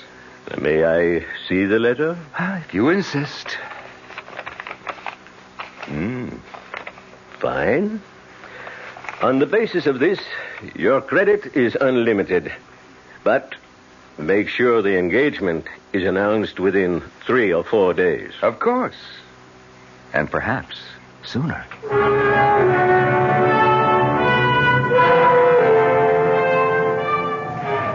Good morning, darling. Good morning, Eloise. Oh, it's only you, Henri. I'm sorry you're disappointed. Well, you're not bad. And if there were no Claude Louis, you might even do. Henri, have you seen him? He's probably still fast asleep. No, he promised to play tennis with me this morning. No, then he'll be along. Where did you get this amazing statue? Oh, I don't know. Monsieur Delon, who bought all that art for my father, my dear departed father, advised me to pick it up. It's fantastic. A bronze 8-foot Venus? She should be worth more than the one at the Louvre. At least this one has arms. Why do you place her here, at the entrance to your tennis court? Why not? We always have a crowd here. Why should she be lonesome? Do you know that in Greek and Roman times, our very town of Ile had a temple sacred to Venus? Yes, right here. Well, now, how and why should I know a thing like that? And this was the great statue of Venus that stood in the shrine of the temple. Really? The same one? Look at the air of mystery that surrounds the face. This is a woman of many moods and passions. Here comes Claude Louis. Good morning, Eloise. Hello, darling. And Cousin Henri. Have you examined this statue, Claude? Great big girl, isn't she? She's, magnificent, too. The goddess of love. The fickle, jealous, unpredictable goddess of love. Well, I came down to play tennis. And I am ready for you. You're not really very good this morning. Well, wait till I warm up. I'm just toying with you. You can hardly hit the ball. What will you do in the game? I'll tell you what it is, darling. An excuse coming up. Make it good. It's this ring. This ring I'm wearing. That big, ostentatious, vulgar Now, ring. now. It belonged to my father. Well, I never liked it. Stop. Stop for a minute. I want to take it off. I can't grip the racket properly. Now, where can I put it? I don't have a pocket in these trousers. So why don't you just throw the ugly thing away? I'll buy you a new one. Oh, now, darling, it has a very sentimental value. Oh, I know a good place for it. Excuse me a minute. Where are you going? I'll just put it on Miss Venus's finger. And I thought you came here to put a ring on my finger. No, Claude, no. No what? Don't do that. It's what? I was about to say blasphemy, but that's not really the word. Oh, Henri, what are you talking about? But it just doesn't seem right. After all, she is the goddess of love, and you can't... Yes? You're offering her your ring, which means you're asking her to marry you. Do you have any idea what you're saying, Henri? That is, symbolically, of course. Eloise, is your cousin always like this? Well, he's a very deep person. Claude, I wouldn't do that if I were you. Don't put that ring on her finger. Why not? There we are. It fits her perfectly. Looks good on her, too. All right. Now let's see if that ring really was what cramped your style, Claude. Let's see you get that one. Oh, dear. Nice. But you'll have to do it again. Watch out. You were better than last time, but still not good enough. Well, if all I did was play tennis all day... Why don't you? Uh-oh. It's going to come down any minute. Let's run for the house. We shouldn't be out here in the lightning. Hey, Henri, get my ring, will you? And meet us in the house, Henri. Come on, Claude. Wait a minute. He's just standing there. Darling, it's going to pour any second. What's the matter with him? Henri! Eloise, is he all right? Well, let's go see. Henri? Henri, what are you staring at? Your ring, Claude. Well, what about my ring? It won't come off her finger. What? Try it. Try it yourself. Just try to take it off. All right, I will. Please hurry. We'll be drenched. See what I mean, Claude? What does he mean, Claude? This ring, my ring, for some reason, I can't seem to get it off her finger. What on earth are you talking about? Just take it off. Well, it seems to be stuck. Why? I don't know. Wait. Why are we just standing around in the rain? Why won't this ring come off? I can't even move it. Well, you worry about it. I'm going into the house before I get soaked. Ari, why can't I get this ring off? Why?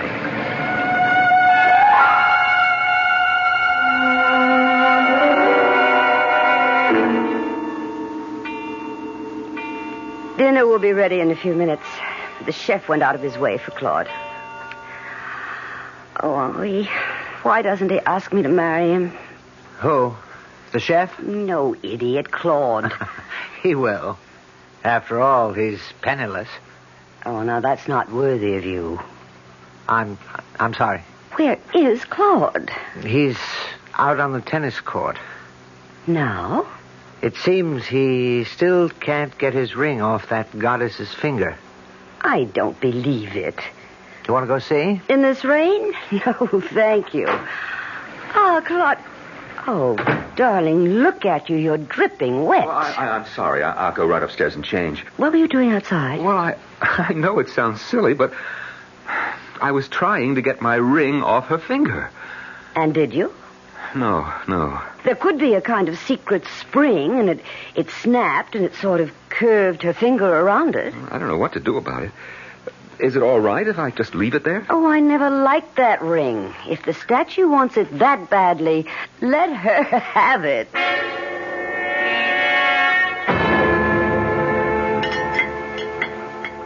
Did you enjoy dinner, darling? Oh, it was delicious. Pierre outdid himself. How would you know? You scarcely touched your food. Eloise, if you must know, it's that silly statue. Can't we forget her finally, I hope? Ari, how do you account for it? You wouldn't believe a word I say. Oh, well, say it.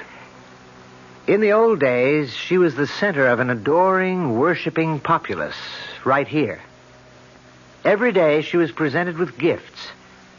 And then suddenly, it stopped. The old religion had died. And for nearly 2,000 years, she's been neglected. Suddenly, once again, she is given a gift. You can imagine that this one is more precious to her than anything in her history. And so she refuses to give it up. Claude, darling, of course Henry is crazy, but he's only my cousin by marriage, so it doesn't run in the family. Well, it's rather late. I think I'll turn in. Good night, all. Good night. Yes, good night. Of course you received my letter. That's why I came. I love you, Claude. I love you, too. But I want you to ask me. Oh, yes. Yes, I will. Well, I'm waiting. Eloise, Claude, why are you so pale? I don't know. Are you ill? I feel very strange. How? As if I hear music. Music? But there's no It's an unusual kind of music. I've never heard anything like it before. Claude, Claude, you belong to me. You have given me your ring. You belong to me. You belong to me forever.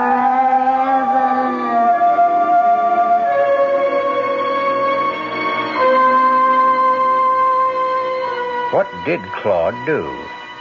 Did he really awaken this sleeping goddess after so many centuries? And now another story of the ball and chain as Kellogg's Special K presents Veronica and Jeff. Oh, Jeffrey, isn't this romantic?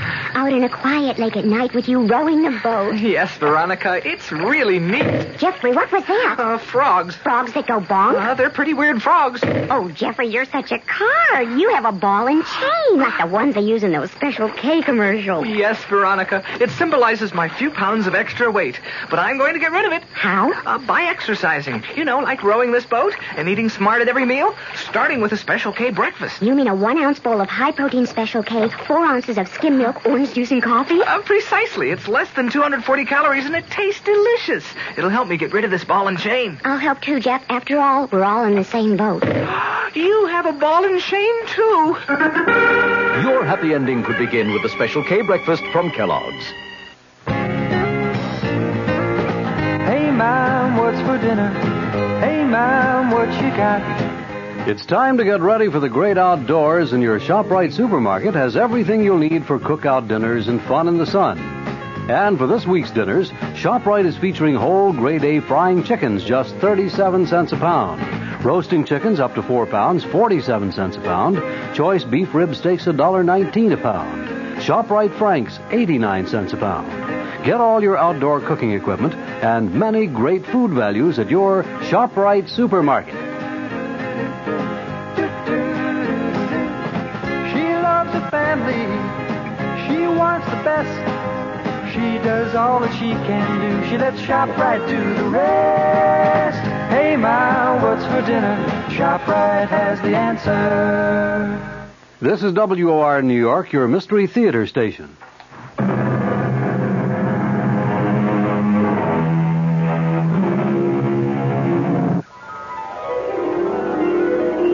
You belong to me, Claude Louis.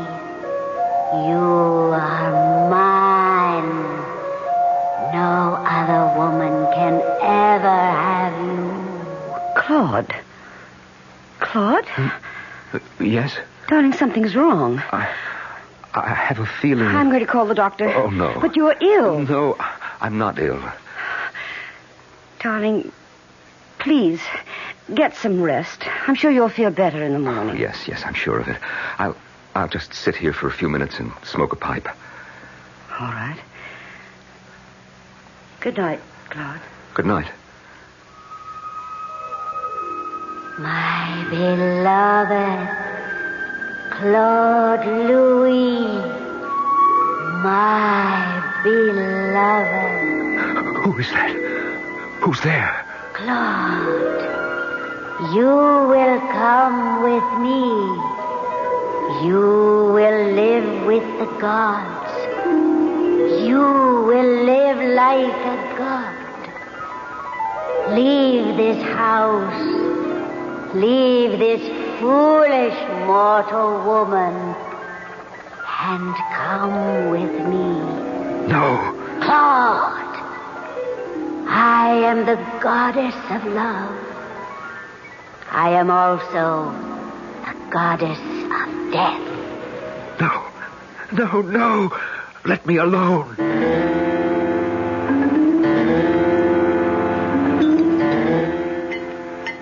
Well, good morning, darling. Good morning. I had to appear to prepare an especially delicious breakfast, so I do hope you're hungry. Mademoiselle Eloise. Monsieur Claude? What is it, René? Monsieur Claude, you asked me to see about the ring. What ring? Oh, that ring. Were you able to... The ring just won't come off. It's like fused to the metal. Could that be possible somehow? No, sir. It is not possible unless you welded it on there, which you didn't. Well, then what's to be done? Nothing. Unless you want to cut the finger off. Oh, no. I am so tired of all this chatter about that silly ring. Oh, thank you, René. I appreciate what you've done. Yes, Monsieur Claude. Good day. I tried my best. I'm sorry I bought that ridiculous statue. She's hardly ridiculous. And now you're starting to talk like Henri. I'm sorry. I keep asking myself, why did I have to fall in love with you? Because I'm charming and handsome. No, the sensible thing would have been to fall in love with Henri. Darling, I'll go up and change and meet you at the tennis court.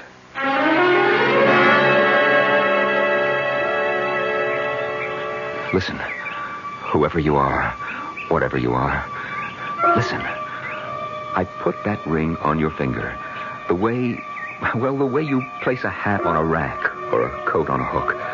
I wasn't thinking of... Well, I certainly didn't mean anything by it.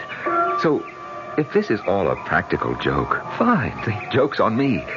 But if you really are a goddess, and you're taking this seriously, what would you want with me, anyhow? You are my beloved.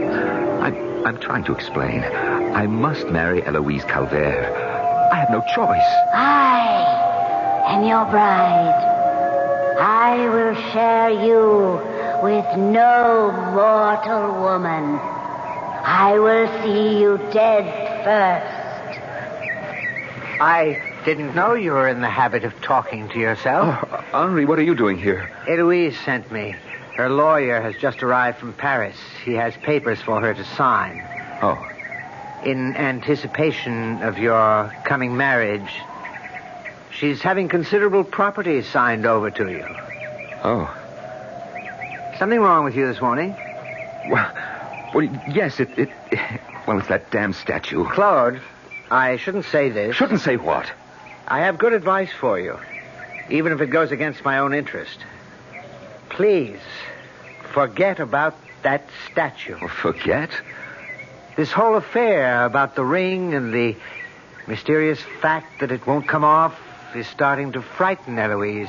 Frightened? She doesn't like to be frightened. Well, who does? She's been fantastically rich all her life. She's always had everything she wanted by snapping her fingers. Except you. Well, she's got me. No, not quite yet. Instinctively, you know how to treat her. You don't fall at her feet the way the rest of us do. You maintain a kind of reserve. That's because you know all about women. You flatter me. Even now, you're playing her to perfection. True, it's a formality, but she wants that ritual declaration of love, that beautifully stated proposal of marriage, and you delay it exquisitely. But I came here to propose. You've already proposed to one goddess. Stop that, will you? The goddess of love. And now you intend to propose to another. Eloise? A goddess? Of course. The goddess of wealth and power. How fortunate. Each of these goddesses wants you as her consort. Oh, Henri, sometimes I wonder about your sanity. That's just another way of saying that you wonder about your own. Why won't the ring come off? Well, there must be an explanation. Yes, there is. You're the fiancé of Venus. She won't give you up. I mean a rational explanation. It makes sense to me. And it also makes sense to you. You don't have to admit it. Well, I came here to propose to Eloise. Then why don't you do it? I will. I'll take her out to dinner tonight, and I'll ask her to marry me.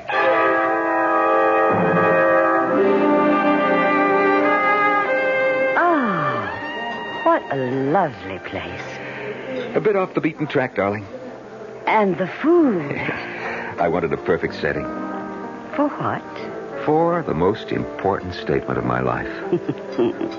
Flatterer. Of course I'm a flatterer. And you love flattery. Doesn't every woman? Oh, I can see we're going to be a very straightforward couple. Yes. Eloise, Yes? I want to ask you to... I'm waiting. You're mine, Claude. You gave me your ring. But I told you... Claude, you may play with other women.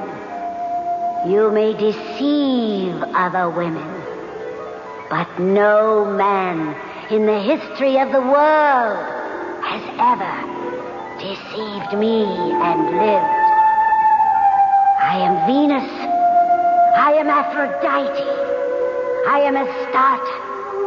I am Isis. I am Ishtar. But I only... Hundreds, thousands, numberless races of men on this planet have worshipped me under numberless names. And now, I choose you. I choose you, Claude Louis. You belong to me. You are mine. You must leave this woman. Claude.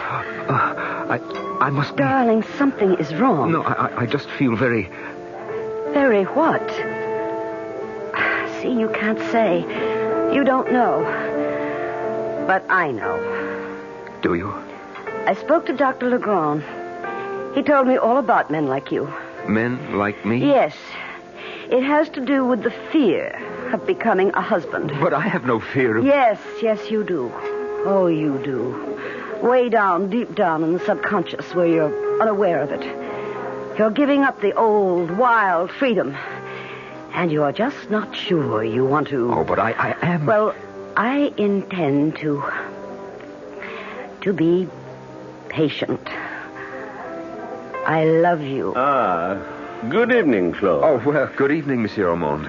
I was dining here with some associates, and I thought I would come over to pay my respects. Oh, yes. Darling, may I present Monsieur Armand? I am honored, mademoiselle. Enchanté. Well, Claude, I had expected... Yes? Apropos of our last discussion, I had expected a settlement or a statement. Yes, I know. As a matter of fact, my associates were saying just now, why do you suppose we have not heard... Reassure your associates for me, monsieur, that everything is in order. Of course. So happy to have made your acquaintance, mademoiselle. Darling, what was he talking about? Oh, business proposition. Claude, Monsieur Armand, he's sitting at that table. Look, over to the right, you see? Well, what about it? Well, look at those two men at the table with him. He called them his business associates. I suppose they are. Well, then I cannot imagine what sort of business he could be engaged in. Those two men are the worst-looking thugs I've ever seen in my life. Now, darling, you shouldn't judge by appearance. They could be tender-hearted, church-going, devoted family men. Oh, no. Hired killers would be more likely. Darling, take me home. I'm frightened.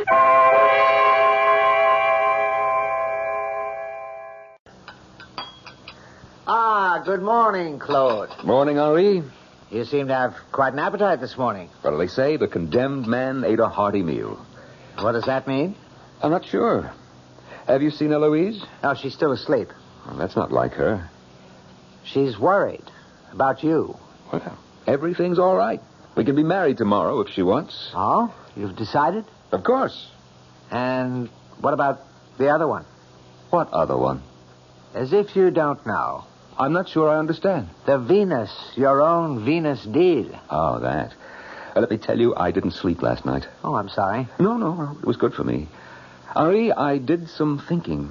And? And I called myself every stupid name I could remember. Why? If I keep this up, this groundless, mindless, idiotic fear or apprehension, if I keep imagining she talks to me, well, I can very well lose Eloise. Eloise is very much in love with you. Love. Love is an illusion. You fall in, you fall out. I can read women. This ring business is beginning to irritate her. Worse, it's starting to bore her. I've been warning you. What really happened? I needed a resting place for a ring. So I absently placed it on the finger of a statue. A lifeless metal statue. You follow me? You're telling the story. Due to some phenomenon that probably has a rational explanation, if we ever find it, the ring seems to adhere to the finger of the statue. Is that true? Obviously, the ring's still there. But that's all that happened. Who said anything else? You did. Me? You. You're the one who invested the statue with all kinds of magic and mysterious qualities. Well, I was merely stating some facts. Oh, yes, of course. But you have an ulterior motive. If you could get me upset, fire my imagination, perhaps, something might happen, and you could have Eloise for yourself. I'm not aware that I've tried to upset you. No, not consciously, perhaps. Well, in any event, it's all over. And I certainly will not jeopardize my chance of becoming a billionaire because of an overactive imagination. Do you understand me? Yes. But I wish you'd be honest with yourself. You said you absently placed the ring on her finger. Is that really true?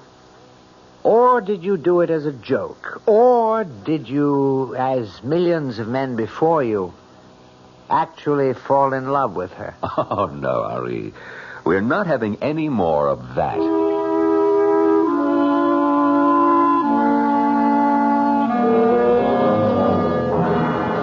Well, old girl, I must say it was exciting. It was even fun for a while. Venus deal. Oh, you must have been something in your day. All woman. Oh, no. No, madame. I'm wise to these little tricks of the mind. Not this time. Not again. Claude. Of course, Claude. But you're in my head. You're part of my imagination. Claude, you belong to me. I belong to no one. I belong to myself. Foolish Claude. Do you think you can fight me? You're just an image in my own brain. Claude, you don't love Eloise.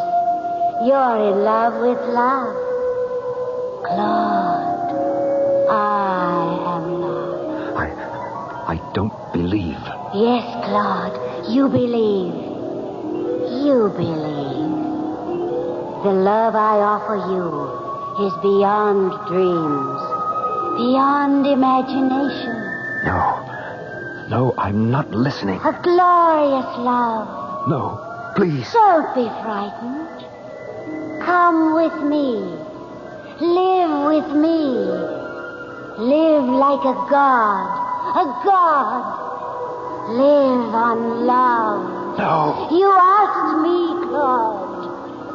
You gave me your ring. You wanted me.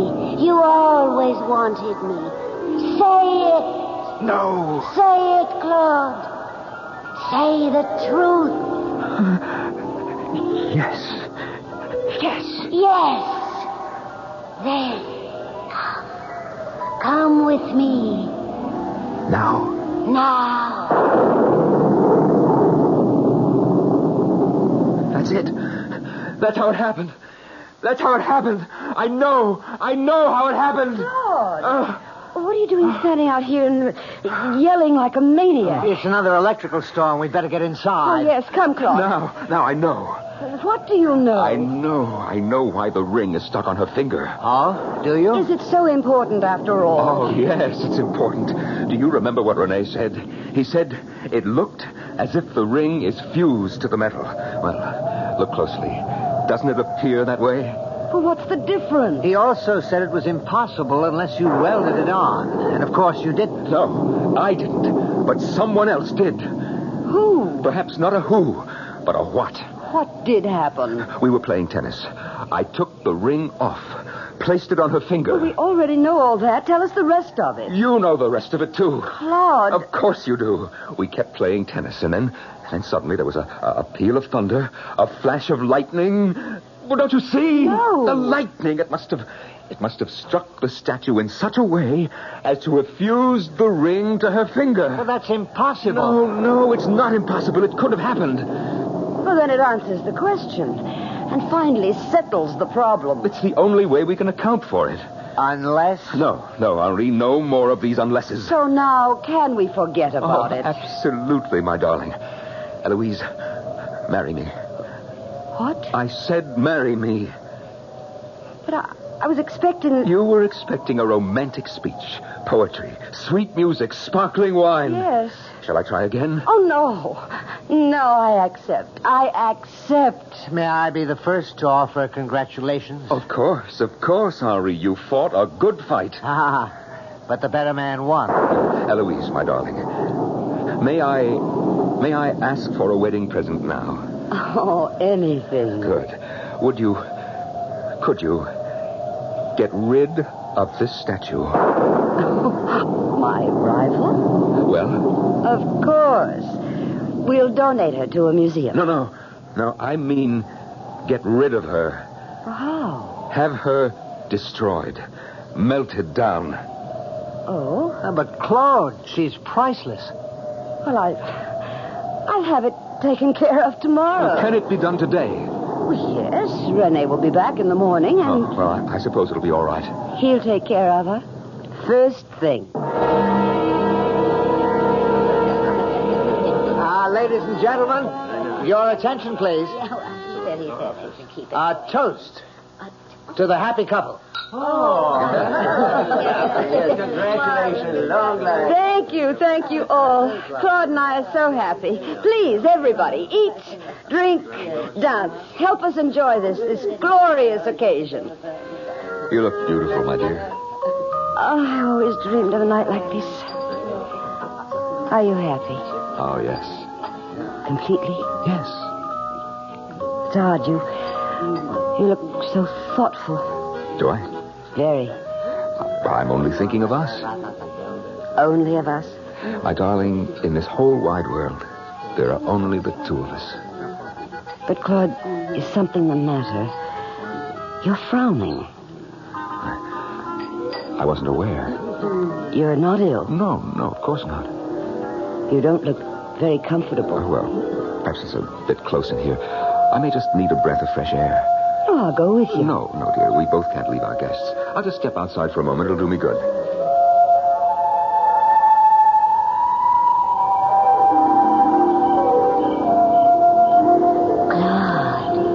Claude Louis. No. You fool. I won't believe it. What won't you believe? I won't believe you are there. You have dared to trifle with the heart of a goddess. I don't know what you're saying. I offered you my love. I would have given myself to you. I've got to fight this. I am not mad. I've got to fight. Of all the uncounted millions since the very beginning of the human race, I offered myself to you. I accept this as an hallucination. Fool! Look at me. Look at me. No. It can't be. It can't be. You're human. You're flesh and blood. You're a woman. Yes. A woman. A woman spurned. A woman scorned. I didn't know. How was I to know? I told you. Forgive me. Please, forgive me. Forgive you. Come to my arms. Embrace me. Know what you might have had. And know what you have lost forever. I love you. I love you. Fool! Please. You're crushing me. You love me. But now you can only die for the love of me. Oh, please. Let me love you. Let me go. No. Help. Claude, where are you? Eloise is worried about... Claude? Oh, no. Don't come close, Eloise. Don't look, Eloise, don't. The statue, it fell on him. Yes. He's dead. The statue just crushed him. Oh, look. What is it? Look at the ring. That ring. I don't see the ring. Look. Where? On Claude's finger. Oh. The ring is back on Claude's finger.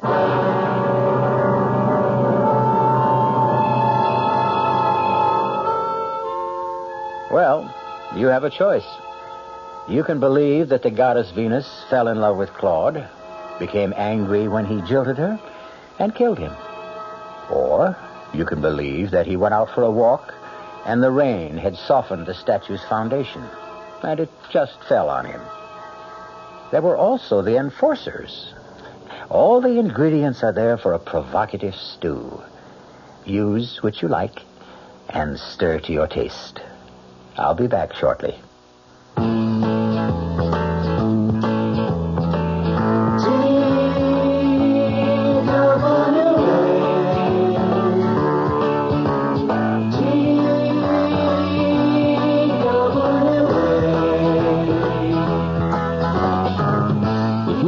couldn't afford to fly to California this summer, TWA has some good news for you.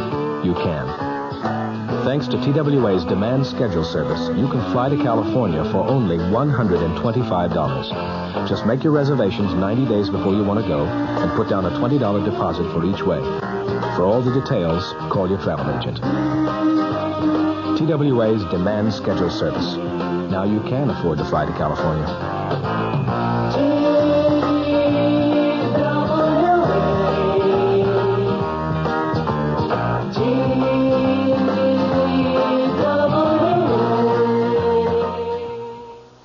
Our cast included Norman Rose, Joan Lovejoy, Evie Juster, Dan Ocko, and Robert Dryden. The entire production was under the direction of Hyman Brown. Radio Mystery Theater was sponsored in part by Anheuser-Busch Incorporated, brewers of Budweiser. This is E.G. Marshall inviting you to return to our Mystery Theater for another adventure in the macabre. Until next time, pleasant dreams.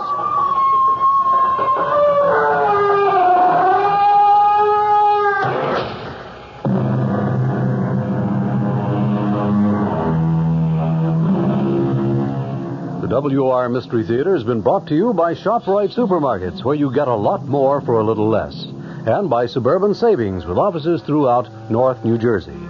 The preceding Mystery Theater program was furnished by the CBS Radio Network. This is Mary Helen McPhillips. Remember a few years back when you couldn't get a newspaper to read because there was a strike? Well, that prospect once again looms on the horizon. And tomorrow morning at 10:15, my guest will be Sheldon Zelaznik, editorial director of New York Magazine. And he'll explain the problems that currently face New York City's daily newspapers. So join me at 10:15.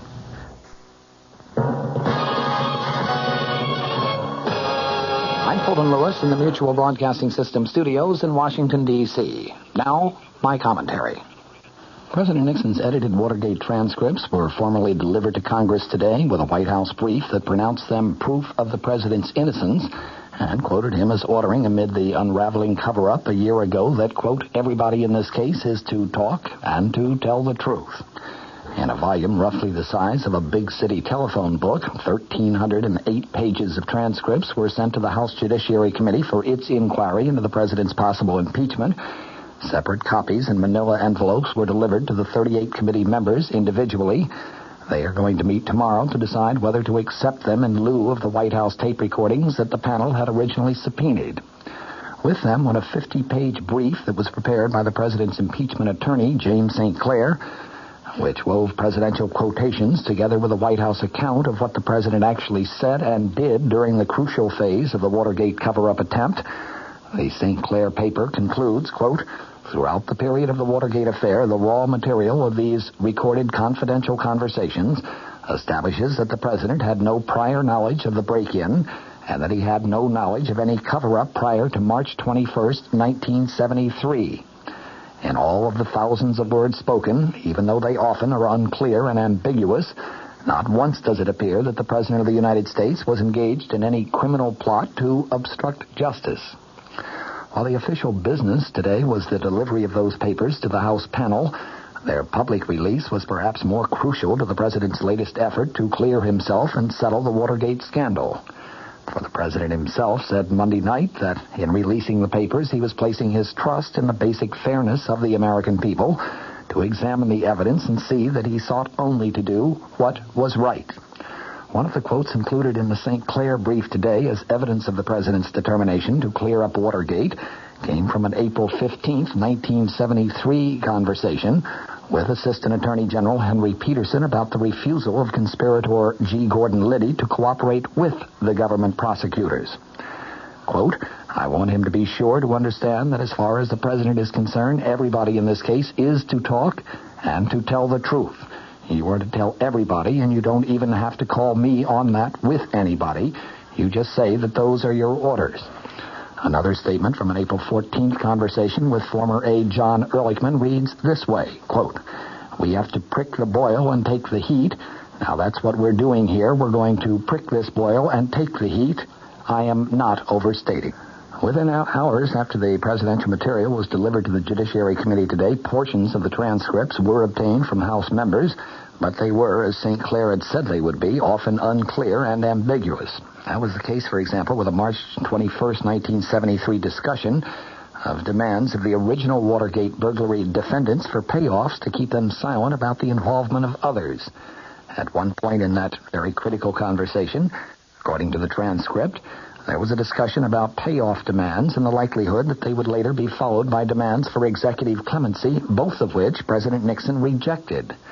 But later, the transcript shows this exchange in a discussion of the demand of Watergate conspirator E. Howard Hunt that he be paid $120,000.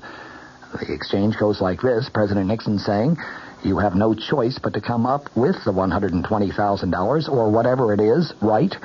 John Dean III, then White House counsel, replied, "That's right." The White House brief said flatly that the president rejected the payment of $120,000 or any other sum to Hunt or to any other Watergate defendants. But St. Clair noted today the transcript does contain ambiguities and statements which, taken out of context, could be construed to have a variety of meanings. In prefacing his narrative account of the president's statements and actions, St. Clair repeated the president's offer to have New Jersey Democrat Representative Peter Rodino, the Judiciary Committee's chairman, and Michigan Republican Representative Edward Hutchinson, the ranking Republican member of the panel, listen to the actual tape recordings, quote, to satisfy themselves that a full and complete disclosure of the pertinent contents of those tapes had indeed been made. The White House brief said unnecessary expletives, characterizations of third parties, and material not involving the president's conduct had been edited out of the transcripts. Deletions were indicated with parenthetical notes in the body of the transcripts. The transcripts did bear out the president's prediction that they would end the speculation about the Watergate issue. For example, on February 28th of 1973, during a discussion of a formation of a special Senate committee headed by Senator Sam Ervin to investigate Watergate, the president said, "I frankly say that I would rather they would be partisan rather than for them to have a facade of fairness and all the rest." Ervin always talks about his being a great constitutional lawyer. On September 15th, 1972, the president, John Dean, and H.R. Haldeman discussed the fact that a General Accounting Office auditor was examining presidential campaign contribution records at the request of House Speaker Carl Albert. Haldeman, during that conversation, said, "Maybe we better put a little heat on him." The him being Albert. The president responded, "I think so too." Haldeman then said, what we ought to do is to call the speaker and say, "I regret that you caused us to do this to you." And the president responded, "Why don't you see if Harlow," he was referring to presidential aide Bryce Harlow, "why don't you see if Harlow will tell him that?" But the initial incomplete transcripts that became available on Capitol Hill proved, as the presidential lawyer St. Clair had predicted, very inconclusive on the primary issues of precisely when the president learned of various aspects of the Watergate scandal. The White House brief, constructed generally along chronological lines, notes that no one, not even Dean as the president's chief accuser, has alleged that the president had advance knowledge of the wiretapping burglary at the Democratic Party headquarters on June 17th of 1972. It quotes the transcript of a Nixon conversation with Dean. This one was held on February 28, 1973, in which the president said, quote, "Of course, I am not dumb, and I will never forget when I heard about this forced entry and bugging. I thought, what is this? What is the matter with these people? Are they crazy? I thought they were nuts." Dean has testified that after a September 15, 1972 meeting with the president, he had, in his words, the impression that the president was well aware of what had been going on regarding the success of keeping the White House out of the Watergate scandal. And, in Dean's words, "I also had expressed to him my concern that I was not confident that the cover-up could be maintained indefinitely." But the White House brief, submitted to the Congress today, said that the tape of that meeting does not support Dean's testimony that the president was aware of the cover-up of the Watergate involvement. It quotes the president as saying, "Oh, well, this is a can of worms, as you know, a lot of this stuff that went on, and the people who work this way are awfully embarrassed. But the way you have handled all this seems to me has been very skillful in putting your fingers in the leaks that have sprung here and have sprung up there." St. Clair today explained that the president, in that sentence, was speaking about the politics of the matter, such as civil suits, countersuits, Democratic efforts to exploit Watergate as a political issue, and the like. He was not speaking in the context of any plot to obstruct justice. The reaction of the House Judiciary Committee to the President's actions of the past 24 hours is not yet known. This afternoon, Democrats and Republican members of that panel were caucusing separately, and tomorrow they'll get together and render their joint opinion. The President, I imagine, will be happy if he has succeeded only in rallying the Republican members of that panel into his corner. A partisan split within the impeachment inquiry would serve to discredit the inquiry to the point where the entire probe would have little, if any, public credibility. Today, some of the more ardent Nixon critics on the House panel, specifically Massachusetts Democrat Representative Drinan and California's Democrat Representative Waldy, stated that in their view, the President's response to the Judiciary Committee subpoena was totally unacceptable. They will take nothing more than the complete original tapes, not edited transcripts. They, in fact, will not even consider the President's suggestion that the full tapes be heard by Chairman Rodino and Representative Hutchinson. That will not be acceptable. They want the full tapes turned over to the full committee. At the very least, they want them heard in their entirety by the minority and majority counsels of the committee. The majority view of the committee Democrats, then, we can expect to be a little less extreme than that. The Republican view, we can expect to be even more moderate. I'll have more for you now in just a moment. Service. We're big on that. When you buy an airline ticket, you're buying service. And at Ozark, we try to give you your money's worth. Service in making reservations, planning your trip, at the ticket counter, service on board. Ozark didn't get where it is by being small in things that really count. Service, we're big on that. Go Ozark Jet to Champaign, Urbana, Peoria, and Springfield, Illinois. Call Ozark or your travel agent. What the President has done, in effect, has been to throw the ball back into the Judiciary Committee's court. His approach last night, I think, seemed fair and equitable from a public opinion point of view, and public opinion, as I have stressed before, is going to have a tremendous impact on the entire impeachment process. The President, it is true, did not turn over the complete tapes. To have done so, he felt, and I think properly so, would have established a precedent which may have permanently impaired the separation of powers, the part of the Constitution which sets up the three branches of government as being separate but equal. It would have also permanently endangered the right of privacy and independence of the executive branch of our government. The President, on the other hand, did not invoke executive privilege in its entirety. He seemed to be cooperative, very cooperative with the impeachment inquiry, and he seemed to be very cooperative with the public as a whole, making the heretofore secret transcripts of the Watergate tapes public material. From the Mutual Studios in Washington, I'm Fulton Lewis, and that's the top of the news as it looks from here.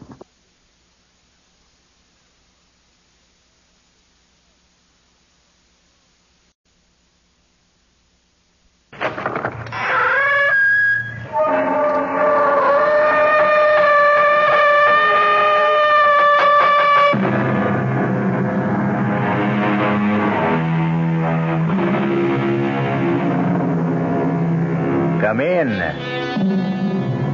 Welcome. I'm E.G. Marshall. Welcome to the world of terrifying imagination, to the fear you can hear. There is a green land called the Emerald Isle, where stardust dapples shining lakes that sparkle against blue mountains which fall away to winding bays. But there are darker sides to Ireland, currents that run deep.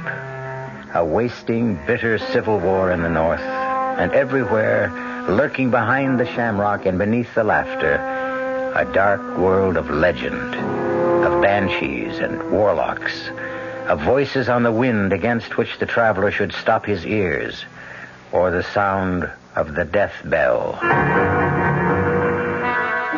Our mystery drama, The Death Bell, was written especially for the Mystery Theater by Ian Martin, and stars Michael Tolan. It is sponsored in part by Anheuser-Busch Incorporated, brewers of Budweiser, and by the Kellogg Company, makers of Kellogg's Special K cereal. I'll be back shortly with Act One. Hello, this is Goldilocks. It seems like only yesterday that I was a little girl tasting porridge. You know, this one's too hot. This one's too cold. And now I conduct taste tests on diet drinks. And there's one I must tell you about. Sugar-free diet 7-Up. It has a fresh, natural, delicious taste. It drives my taste meter crazy. Sugar-free diet 7-Up. This one's just right. Computers. We're big on that.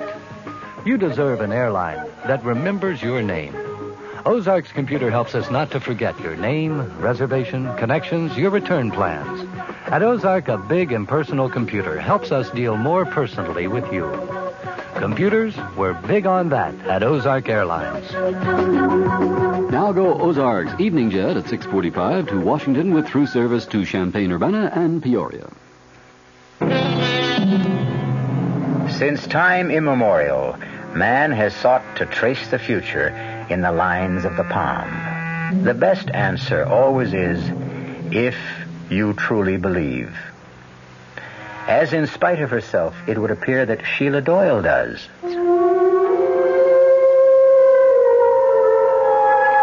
The moment I clapped eyes on Benny's cousin from the States, Brian Markham, there was a bogle tugging at my skirts. And the one look in his hand ran the blood in me cold, for I never saw a shadow plainer.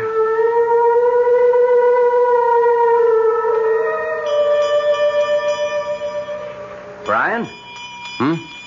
Oh, yes, Denny. Well, what are you doing over by the window? I'm trying to see where that bell came from. What bell? It's been ringing ever since you went up with Sheila, don't you? Well, that's funny. What? It stopped. You didn't hear it? Nope. Well, maybe you're just used to it. Don't you have some kind of a bell around here? Well, the church? No, not a church bell. Something much smaller, like, on an animal, maybe. Well, there aren't any animals around.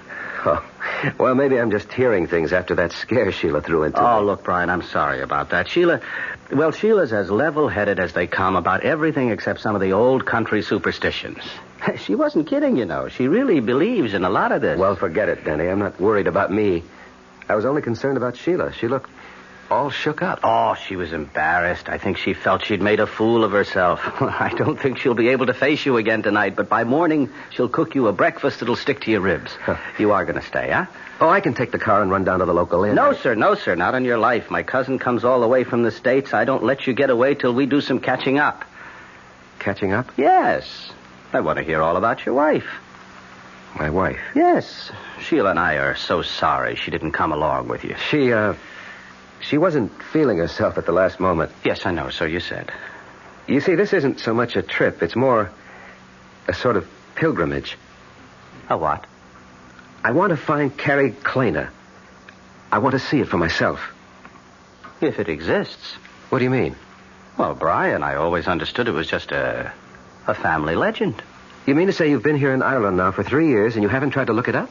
Man, it's near 250 miles from here and I haven't a car. Anyways, it wasn't my side of the family. Well, it was mine. Or should have been. At the very least from my mother's side. You know that. Well, I honestly don't. All I know is that my mother used to ramble on when she got older about how there was royalty in the blood somewhere far back and the ancestors lived in a castle in the north. Carrig Kleiner. It was a castle. Huh? The Carrigs were said to be in the direct line of descent from Brian Boru himself. And it was a family custom to name the residence for the family name and for the wife who reigned over it. My great-great-grandmother, Kleiner, was married to the last of the line, Lord Carrig. Your great-great-grandfather? That's one of the things I'd like to find out. See, I think he was. You think? Lord Carrig didn't. He killed Kleiner and threw the man he said was her lover from the balcony over the sea to be smashed to death on the rocks below. And he sent my great-grandfather to be brought up by his wife's family, the Mackens. Your great-grandfather? You mean Carrig's son? He refused to recognize him. Claimed he was illegitimate. I see. Well, now, look. Looking for an old lost castle is as good a way as any of spending a vacation. You'll get a chance to see a good bit of Ireland on the way. Now, come on. Let's go get your bag out of the car, and I'll show you to your room.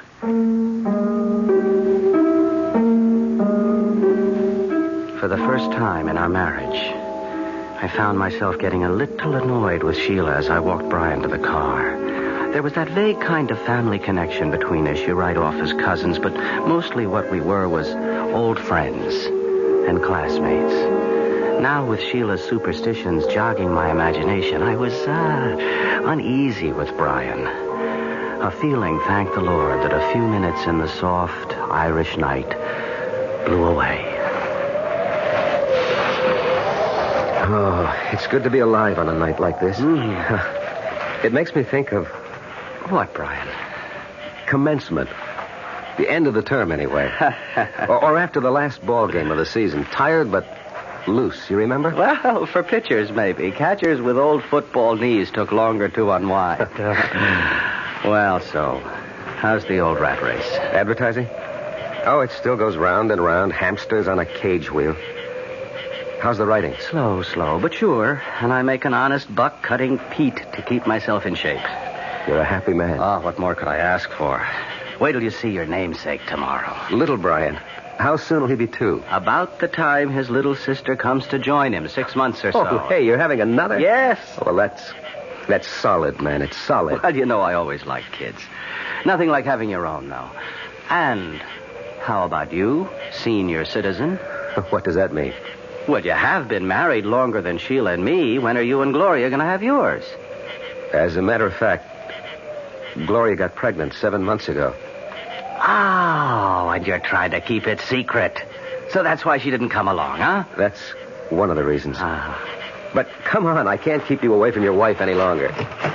Here, just let me get my gear and we can hit the sack. Oh, there's no hurry. For my money, we could sit up all night and shoot the breeze. Well, that'd suit me if I didn't have a long journey ahead of me tomorrow. Oh, I see. You're still determined to go chasing rainbows. I heard the door close when they left the house, and had gone to the window to watch Denny and Brian talk at the car. I couldn't hear the words, but at least Brian's arms slung around Denny's shoulder eased my mind enough to make me go to bed. Still and all, even with the soothing sound of their voices rumbling below and their laughter, it was long before I fell into an uneasy sleep. Oh, Denny? Oh, I'm sorry. Shh, Sheila, shh. Darling, go to sleep. It's all right. I was half on to waking. Turn the light on. No need. I'm all undressed. Just come into bed. And did you get Brian settled? Yes. He's snoring already. By the time I closed up and looked in on little Brian, he was dead to the world. Darling, what's wrong? You shivered. Oh, 'twas maybe a hair limped over my grave. Hold me. Who needs to be asked? Sheila, you're wrong about Brian. What way? We've had a long talk, just like old times. I never felt closer to him. Well, I know you've missed him since you came away here. We were always more like brothers than cousins. Well, I'm not saying he isn't tense and all wound up, but that's old stuff to me, Akushla. You're making to be a real Irishman again. Well, next to you because of you, and grateful I am. Are you for real, Danny? Don't you know? Oh, Sheila, I used to be all tied up in knots like Brian, and that's all it is, you see. Well, I hope you're right.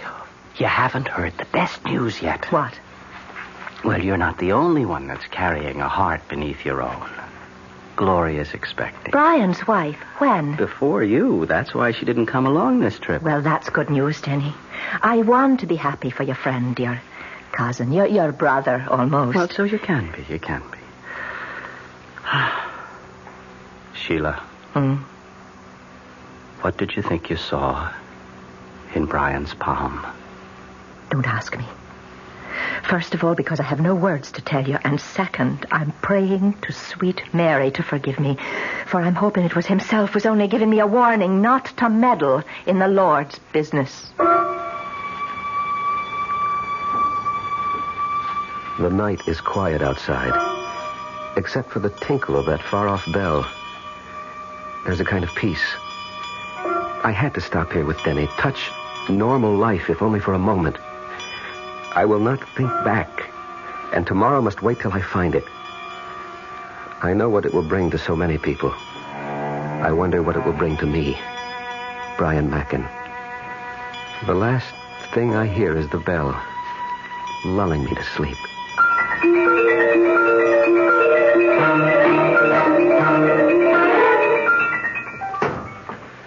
Well, that does it. All set for the road. No, I wish you didn't have to go so soon. So do I. Will you stop by then to see us on your way back? I don't know if I'll be coming this way, Sheila. Oh, try to make it. And Brian. Yes? The farther north you get, particularly beyond Sligo, hug the coastline all the way. Please, don't go near the border. Ulster, you mean? There's still a lot of trouble. I wish you'd forget the whole thing. Except I won't. Well, man, it's like looking for a needle in a haystack. And if there ever was a Carrickclena, it's probably nothing but ruins by now. If there ever was one, I'll find it. And I think I will. And if you should, what would it prove? I don't know. Goodbye, Brian. Come again. I'll try. Bye, Denny, old pal. I'll only say au revoir. And it's glad I am to have met you, and forgive me for last night. The gypsy's warning? I don't know what came over me. Think nothing of it. Well, so long, chum, and drive carefully. I hope you had a good night's sleep. With the good company and the good air, what else? Even the little bell I finally got used to. And off I went like a log. So here goes. Hail and farewell.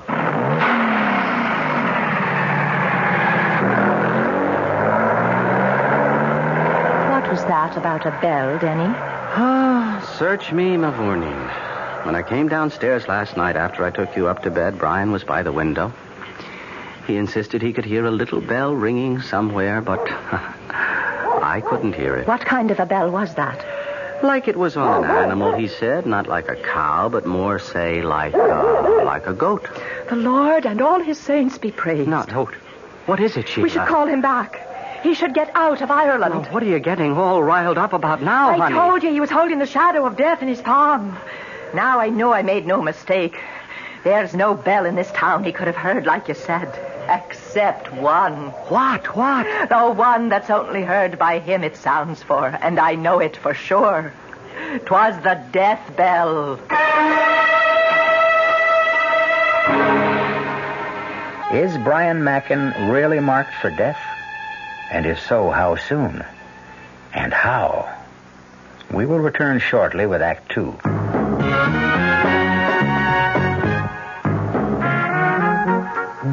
Some beer drinkers have funny ideas about beer. They think beer improves with age, like wine. Well, find a brewmaster, though. You'll find a beer drinker who knows better. The Budweiser brewmaster says it all depends on how beer is aged. Just letting beer sit in lagering tanks makes it older, not necessarily better. That even goes for keeping a case around the house for a couple of months. But there is one kind of aging that's good for beer. The Budweiser kind. Beechwood aging. In this kind of aging, something happens. It lets all the flavor of the choicest hops and best barley malt that go into Budweiser get through to you.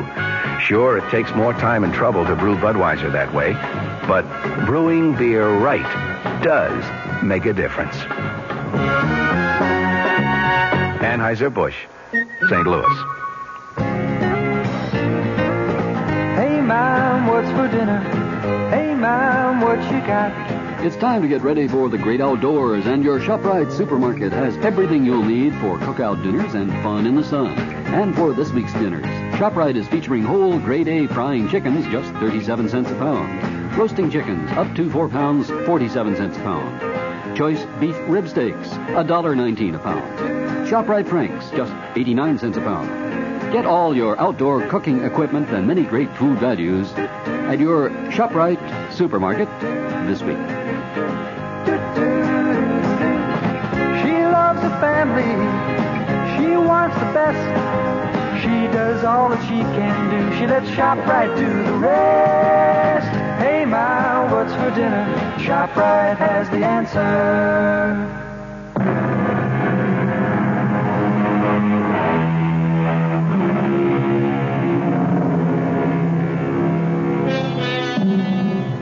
250 miles is a short day's drive as we reckon it in the good old US of A.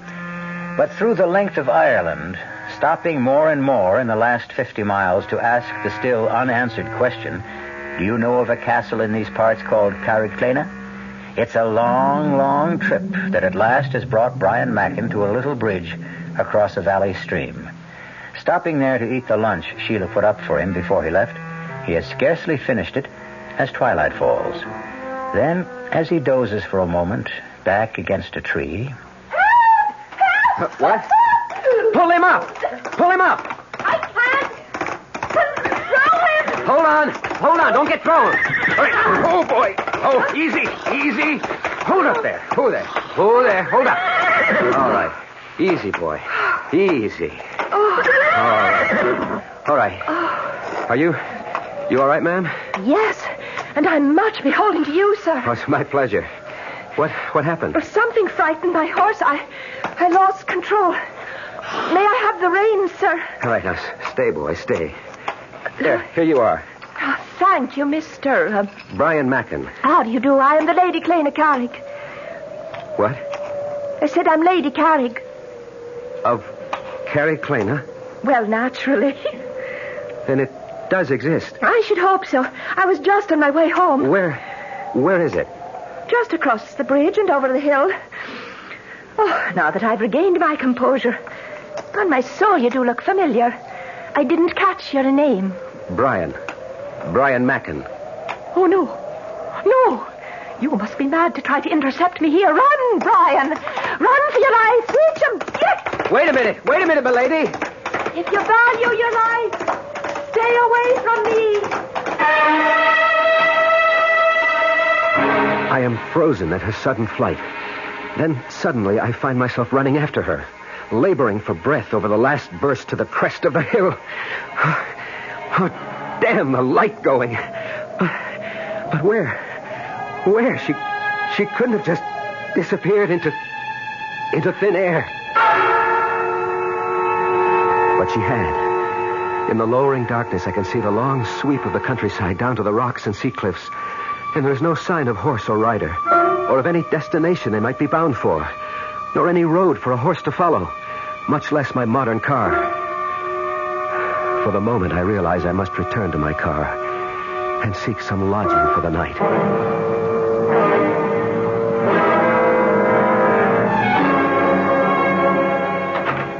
Danny, is that you? Well, who else were you expecting, Sheila? Oh, darling, I'm that glad to see you.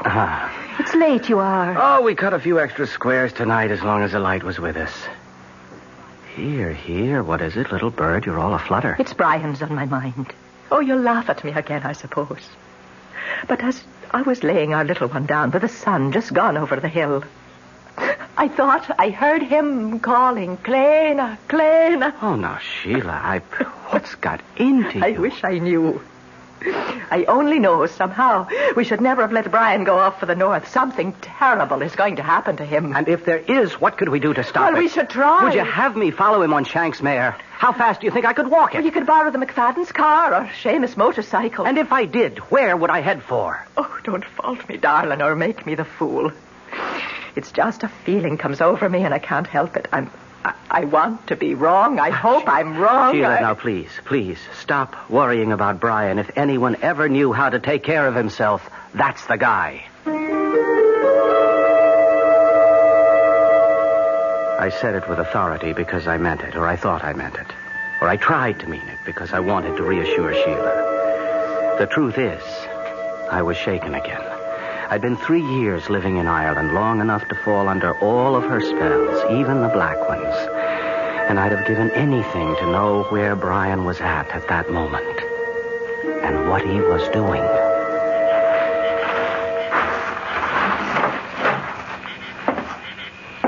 Excuse me, gentlemen. Sorry.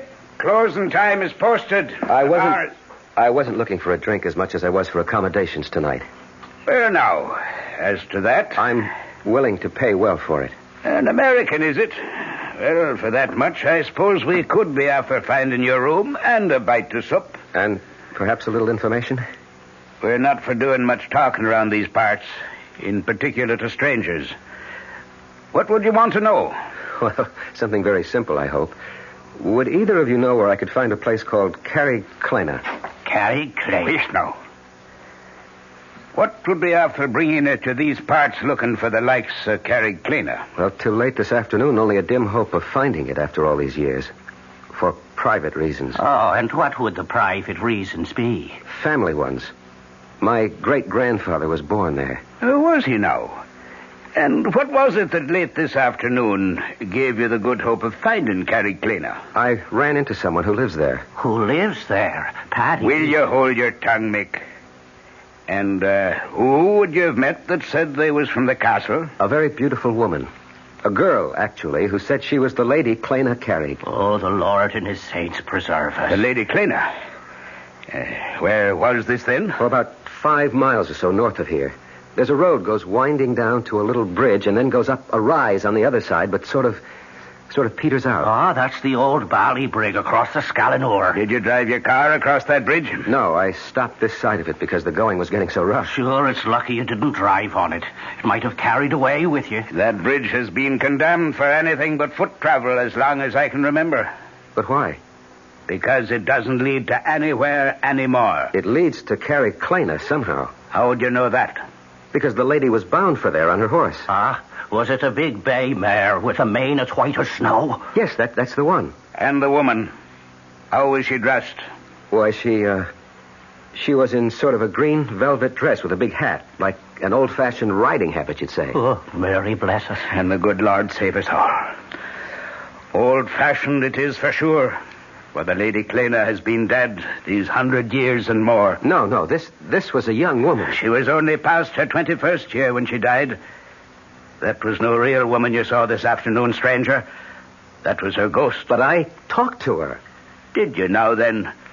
What you saw was never real. And you can take that as gospel. Well, perhaps. I hadn't eaten all day, and I did take a nap under a tree. And 'twas twilight, when all fancies begin. We'll let it go at that, anyway. But Carricklina, is that just fancy, too? Well, now, as to that... Must you always put your oar in, Mick? I'm talking to the gentleman here, Mr... Mackin. Brian Mackin. It is a good Irish name. I mentioned that my family came from Ireland. So you did. And at least you've had the sense God gave you to come back. I'm Paddy Flynn, and the little runt here is Mickey Mahan. The top of the evening to you. Is it back you are to stay, Mr. Markin? That depends on what I find at Carricklina. It's little you'll find there. Deserted and empty, and blown by the winds for a century. It's not but a ruin. Not worth the effort to go by it. And sometimes at nightfall, there's a woman's voice that'll call, come away, and ill betide the man who listens. Well, just the same, I want to see Carricklina. Can you guide me there? Not by night. I wouldn't stir out by night for all the gold in a leprechaun's hoard. Maybe tomorrow. We'll see. It's time we were all to bed. Come, I'll show you your room, Mr. Mackin.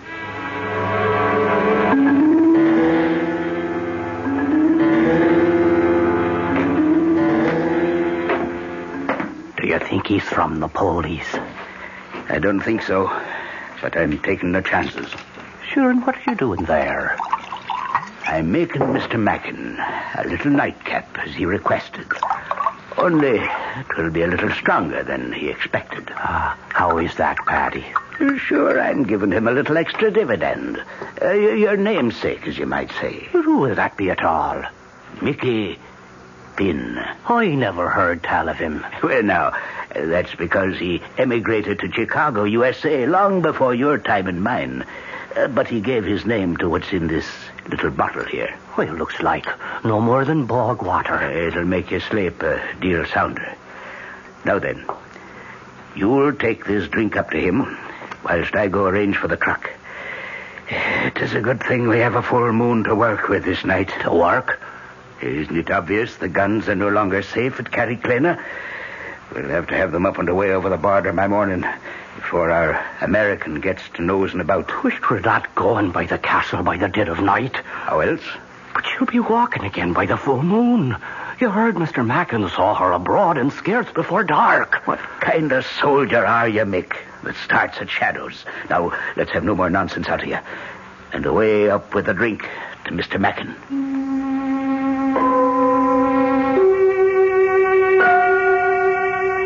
I look at my watch. It's just after midnight. The nightcap is untasted on the table beside my bed. I don't trust it. I don't trust a lot of things. But where to get rid of it? A vagrant memory drifts across my mind of jokes among old country people. A quick look under the bed, and there is the receptacle. It's a matter of a moment to empty the glass in it, and none too soon. I can hear stealthy footsteps approaching. Don't use the kosh, Mick, unless there's trouble. If there is, I'll put him to sleep myself. Mr. Mackin? Mr. Mackin? I think he's away. Follow me. Ah, he's dead to the world. We'll check that out. He's drunk it.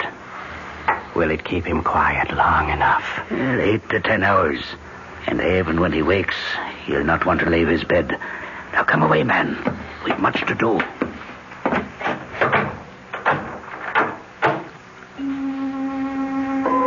Lying on my bed, snoring, pretending to be asleep, I have listened to everything. But the fall of that heavy lock tells me once and for all, I am a prisoner. But as I wait for them to leave the house, I know that nothing will keep me from Carrie Klena. I have an appointment there that's been waiting 100 years. And even now, in the still of the night, I can hear the far-off tinkle of that bell and a voice crying. Come away, Brian! Come away back to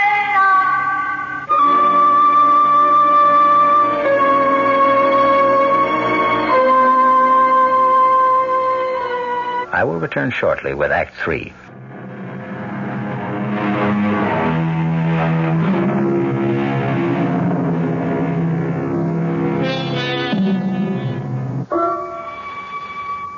I stand by the window, carefully on the side where the moonlight cannot cast my shadow, and watch the courtyard of the inn below.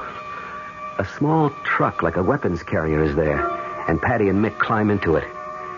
In a moment, it has gone to a destination I can only guess. By the time I am out the window, clambering to the courtyard and into my car, there is no hope of following, particularly when I find my distributor cap gone and my car useless.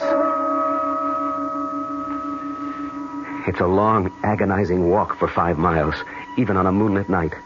And by the time I have crossed the bridge and climbed to the ridge above, I am at the ragged edge of exhaustion. But there is a reward. Far below, against the restless sea, there are pinpoints of light that move. I am near the end of my pilgrimage, and the bell is sounding again.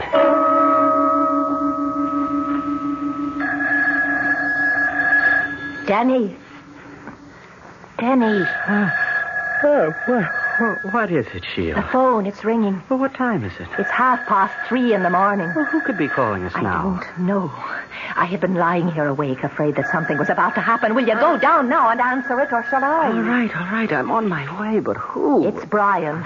Or something about him. And whatever it is, no bell that rings in the night brings anything but ill luck.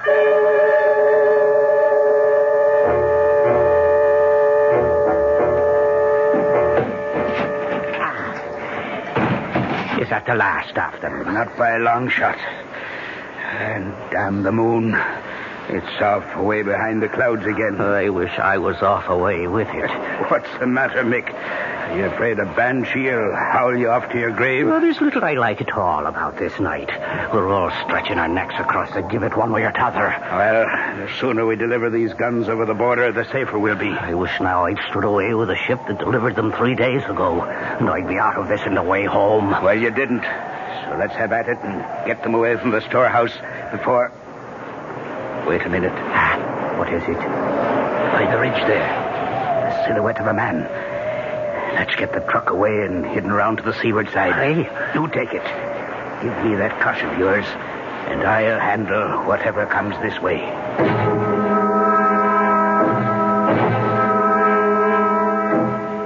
Yes, Sergeant, he was. Well, he left this morning, yesterday morning, about 9. All I know is he was headed somewhere north of Sligo, Galway Bay area. Yes, he was looking for a place named Carrie Klena.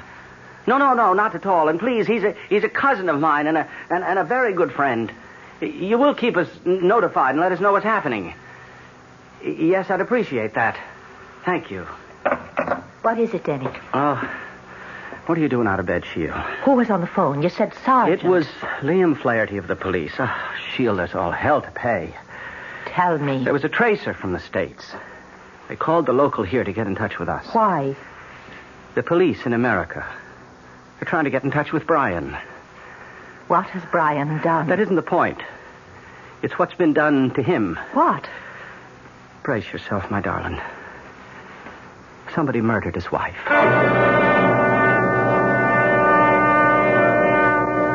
A moment ago, on my way down the hill, I could see Carrie Kleiner full in the moon. What do they mean it's a ruin? It was just as I pictured it. Turrets, mullioned windows with diamond-shaped glass panes, great oak doors, and ivied granite. Now, with the moon hidden, its silhouette looms over me, reaching out to me as I come home at... Oh, cool. You didn't have to hit him so hard. I wasn't taking any chances with Mr. Mackin this time. Ah, is that who it is? Say for yourself. How'd you get over the drink and away and here? No time to worry about that now. You think he is police or maybe the British? Whatever he is, we'll decide that later.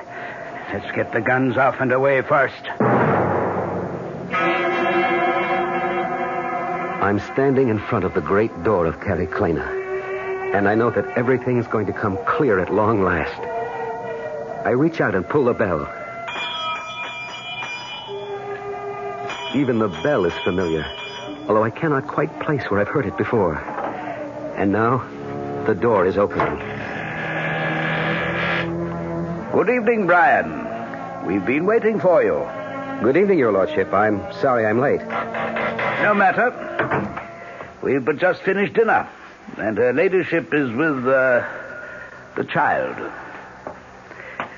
Will you join me in a glass of mulled wine? At your pleasure.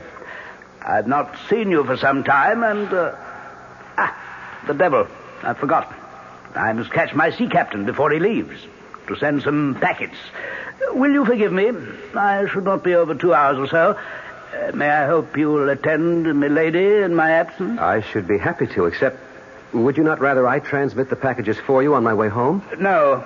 I must have certain words with the shipmaster that I alone can bring. Besides, I would not deprive Kleiner of some outside companionship. We're so isolated here, it would be cruel to deny her a new face to brighten her solitude. The hour is late. Perhaps it would be better... No, I won't hear of it. You shall be our guest for the night, and I shall be back post-haste. I'll try to make it in as close to 2 hours as possible. Meanwhile, make yourself completely at home. I am in a dream, I suppose. For by my host's clothes, the speech, a calendar I find on the wall, I am back in the past over 100 years. But more important, I am within the walls of Carrie Kleiner, and the riddle of my whole life, I feel, is near to being solved. When Lord Carrig leaves, I am too impatient to wait for my answers. So I climb the great staircase to Kleiner's bedroom and knock on the door. Who is it? Brian. A moment. What are you doing here? I grew tired of waiting for you to come down. My husband, he's... Lord Carrig has ridden to town. It will be 2 hours before he returns. May I come in? I shouldn't let you. It's too late. I thought you'd left for good 2 years ago. When I lost you to him, I meant to. But for a while, I stayed hiding in the fen. Oh, I know you were seen. Do you know what you've done to me? And why do you come back now? I wanted to see the boy. By what right? Is he mine, Kleiner? I have to know. Is he mine? No. You called him by my name. It was a foolish choice. Why? Because I loved you. And now? Oh, Brian, the years have come and gone. Lord Carrig is my husband and the father of my child. And I have a whole new life I've learned to accept. I still want to know if the child is mine. Let me go. When you answer me. How could he be yours? He was born 10 months after I married Lord Carrig. Then why does everyone whisper he's mine? Because you didn't leave as you promised.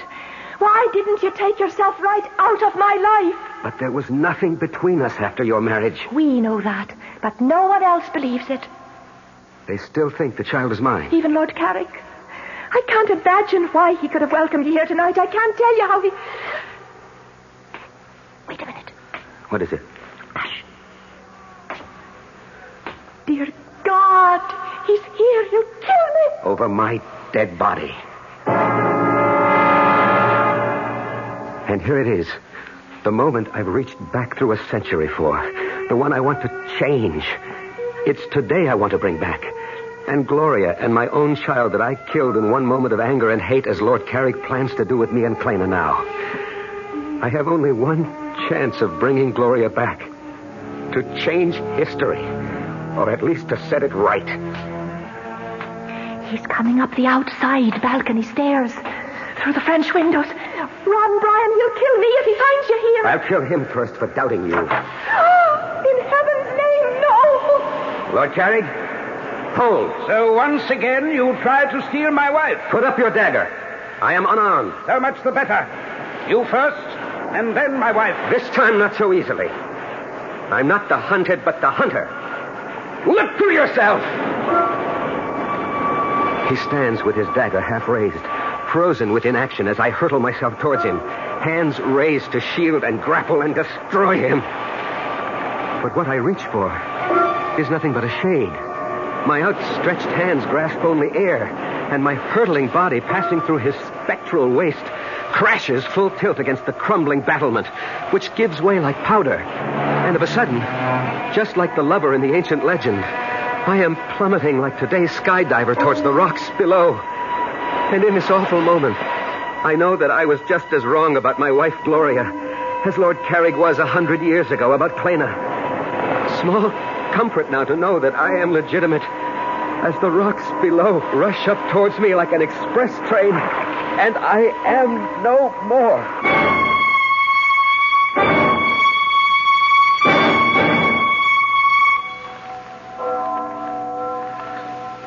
Are you ready, Sheila? In a moment. What is it, darling? That bell. I don't know if I ever want to hear a bell in my life again. That's only the church bell. We didn't ever hear the other one. What happened to him, Denny? Oh, I'd have to be God to answer that. He snapped.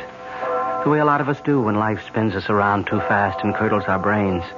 Why do you think I ran away from it all and came here to find peace?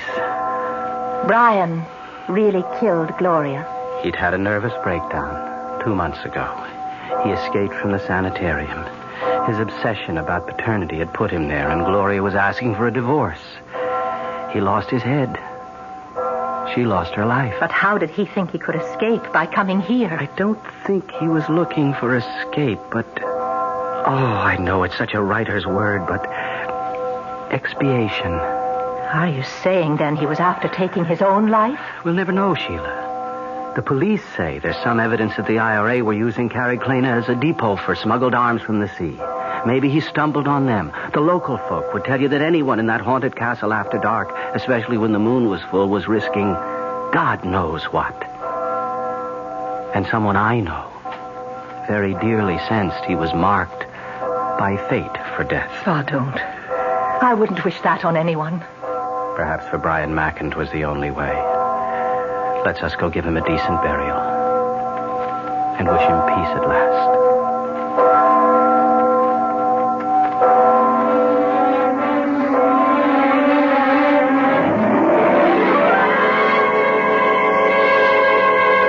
A strange tale. A tortured man who borrowed a century-old sorrow and carried it on his back like the old man of the sea. Small wonder he broke eventually under the senseless strain and ran amok. A man to be censured, but also to be pitied. A man for whom the death bell sounded. Let his epitaph be John Donne's, lest you stop to criticize too harshly.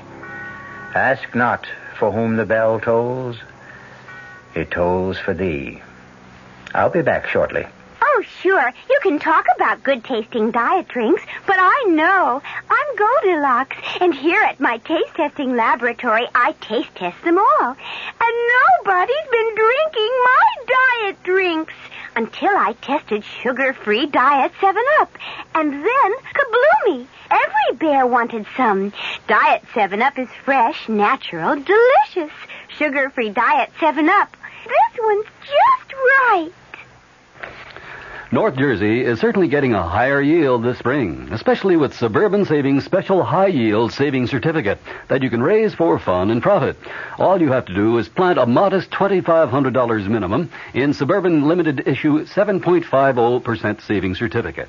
Then put your certificate in a nice safe place. Suburban takes care of the rest by compounding interest continuously from day of deposit paid quarterly. You'll get a nice healthy 7.90% effective annual yield on your 7.50 savings certificate when you let it grow from 4 to 10 years. Early withdrawal prior to maturity is, of course, subject to a substantial penalty. So for a nice healthy 7.90% annual effective yield, grow Suburban's 7.50% savings certificate for fun and profit at any Suburban savings office in Bayonne, Edgewater, Elmwood Park, Emerson, Hackettstown, Morris Plains, Nutley, Paramus, and Sparta. Our cast included Michael Tolan, Marion Seldes, William Redfield, and Guy Sorrell. The entire production was under the direction of Hyman Brown. Radio Mystery Theater was sponsored in part by new sugar-free Diet 7-Up. This is E.G. Marshall inviting you to return to our Mystery Theater for another adventure in the macabre. Until next time, pleasant dreams.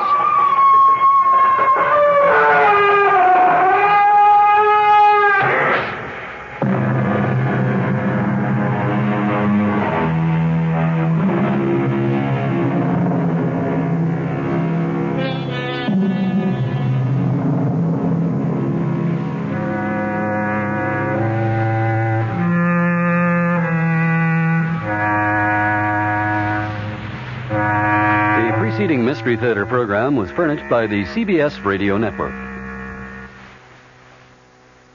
This is Mary Helen McPhillips. Growing old may not be fun, but the only choice is to die, so hopefully most of us will grow old. And how to do it well is what we'll be talking about at 10:15 tomorrow morning on the Martha Dean program. Morton Puner, a member of the Gerontological Society, will tell us what we know about growing old. I hope you'll join me tomorrow morning at 10:15. I'm Fulton Lewis in the Mutual Broadcasting System studios in Washington, D.C. Now, my commentary.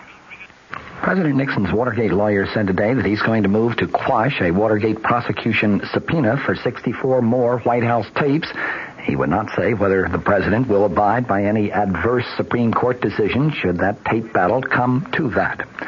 Facing a deadline of Thursday for responding to the subpoena from Special Prosecutor Leon Jaworski, the president's defense attorney, James St. Clair, held a broad-ranging news conference here in Washington today, a news conference in which he discussed the president's reasons for making public more than 1,200 pages of edited transcripts of the Watergate tapes. He also disclosed that the House Judiciary Committee is seeking more than 140 additional tapes for its impeachment inquiry. Discussing Jaworski's subpoena, St. Clair argued today that the massive public release of transcripts by the president yesterday strengthens his effort to have the subpoena quashed. He said he will move now on two grounds. First, in his words, especially now, clearly the prosecution must have enough evidence to proceed to try these cases. And knowing Mr. Jaworski, I am confident that he wouldn't have indicted these people if he didn't think he had enough evidence to convict them. Secondly, acknowledging that the White House has a duty to make available materials that would be helpful to the defendants, St. Clair today said everything we know of is in that book of transcripts. Everything is there. He also contended that there was a significant difference between the Jaworski subpoena and the one issued last year in the name of former Special Prosecutor Archibald Cox. He said the Cox subpoena, which led directly to the explosive firing of Cox, was on behalf of a federal grand jury, and the two court decisions that went against the president in that case were based on the proposition that the grand jury has sort of unique requirements. The Jaworski subpoena, on the other hand, St. Clair noted today, is aimed at providing materials for use in court trials rather than in grand jury deliberations. Asked whether the president would abide by an adverse Supreme Court decision should the Jaworski subpoena lead to a court fight and eventually reach the Supreme Court, St. Clair today said, quote, I wouldn't want to comment one way or the other because I have not discussed it with the president, and I would not want to presume on his decision. In any case, he said, I don't believe that we will come to that. St. Clair also was asked to outline the strategic or tactical advantages that the president hoped to reap by making public the massive array of edited transcripts. He cited the following as the basic consideration, and I quote, "People were getting more and more imbued with the idea that the president had something to hide to the extent that it endangered the presidency. The facts ought to be known, and then let's argue about them." The president's Watergate attorney, James St. Clair, today volunteered that the staff of the Judiciary Committee is seeking tapes of 141, 142 maybe, those additional presidential conversations. He said he hoped the committee would take a second look at that request in light of Tuesday's disclosures and decide not to press it. Since most of these tapes are understood to deal with the controversies involving milk producers and the ITT, St. Clair was asked if he meant to suggest that the committees should forget those two issues. He said, "Based on what I know about it, the answer is yes." St. Clair made it apparent, however, that he is not opposed to providing additional materials relating to political contributions by the milk producers and the administration's controversial decision to raise milk price supports. He was asked if he felt that yesterday's disclosures might prejudice the cases of Watergate defendants that are still facing trial. St. Clair said, "I do not think so. But as far as the conduct of the case is concerned, that is the first responsibility of the special prosecutor." Reminded that at one point in the bulky volume of transcripts, the president suggested to John Dean, who was then his private counsel, that witnesses in the Watergate proceedings might have conveniently faulty memories while under oath, St. Clair today said, "As the president said, there are unfortunate remarks in there." Urging that the transcripts be looked at as a whole, he said the danger of this is to pick out a phrase here or a sentence there. The president's attorney also was asked if he thought it had been appropriate for the president to discuss at length payment of hush money to some Watergate defendants, as one transcript shows. St. Clair today responded, "I'm sure if he had to do it all over again, he wouldn't have done that." The president is looking to the American people for vindication in the Watergate issue, while House impeachment investigators meet tonight to decide their next move in the quest for White House evidence. A majority of the House Judiciary Committee evidently was dissatisfied with the edited White House transcripts that the president delivered yesterday in lieu of tapes of those 42 presidential conversations that the committee had originally subpoenaed. The panel's Democratic majority planned to stop short of any formal demand for enforcement of the subpoena in favor of seeking bipartisan support for a simple statement declaring that the president had failed to comply with the subpoena. It was clear from the time that the president disclosed his transcript plan on Monday night that the support he sought was far beyond Capitol Hill, that his eventual goal was to try to persuade the American people that he did have no advance knowledge of the Watergate break-in, that he had no knowledge of the cover-up of the Watergate issue, and that he was providing investigators with a full story of his role. For all of the 1,308 pages of presidential transcripts, there are nonetheless many uncertainties about just what the president did or did not know and when he knew it, and what he intended to be done. It was, as the president's lawyers and the president himself had said, a document that is marked by ambiguities. One White House covering statement that was delivered with the transcripts declared, in all of the thousands of words spoken, even though they often are unclear and ambiguous, not once does it appear that the President of the United States was engaged in a criminal plot to obstruct justice. Those words also created a picture of a president feeling increasingly embattled and frustrated by a scandal, the disclosure of which he considered inevitable, but which he hoped to control, possibly even avoid. And they showed the president considering many alternatives, many different options, including at one point the payment of some hush money to the original Watergate conspirators. The transcripts covered conversations between September 15th of 1972 and April 27th of 1973. There were a few critical meetings, though. There was one on September 15th of 1972. That was the day that the indictments were returned in the Watergate break-in case. On that day, the president met with White House counsel John Dean, who was later to become the president's chief accuser before the Senate Watergate Committee. There was another meeting on March 17th, 1973. That's the day that the president learned that members of the White House Plumbers Unit, set up to trace leaks of classified information, had engineered the break-in at the office of Daniel Ellsberg, psychiatrist. There was a meeting just 4 days later, March 21st of 1973. That was the day the president said that John Dean first told him about the Watergate cover-up. Numerous alternatives, including meeting demands for hush money, were considered by the president, by John Dean, and by White House aides H.R. Haldeman and John Ehrlichman. Less than a month later, April 14th, 1973, there was a meeting. That was the day of a rambling discussion of Watergate by the president, Haldeman, and Ehrlichman, during which they talked about the need to fire John Dean and the equally important need to convince former Attorney General John Mitchell to appear before the prosecutor and a grand jury. There were also a series of meetings in mid to late April 1973, during which the president learned more and more of the extent of the cover-up and the various progresses that were being made in the Watergate investigation. Those sessions climaxed with decisions to finally accept the resignations of Attorney General Richard Kleindienst, Haldeman, and Ehrlichman, and, of course, also the decision to fire John Dean. After voting to revise oil taxes, the House Ways and Means Committee is turning to general tax reform, but a personal income tax cut does not seem to be on the panel's present agenda for possible action. The committee was at work again today on a sweeping series of items, ranging from cutting Social Security taxes to reviewing tax shelters and tax treatment of capital gains, and from tax provisions for single people and married couples to tax simplification involving itemized deductions. Tax staff experts told newsmen following a closed-door committee meeting yesterday that the panel plans to consider this material in the next 60 days and may have to omit some of these items from the list, but hopes to cover as many of these as possible. Missing from the listing of more than 25 topics, though, was a general personal income tax cut along the lines of a $5.9 billion measure that has been suggested by some members of the Senate. In the Senate, that body voted today to let states decide whether a motorist could buy group health insurance to cover accidental injuries.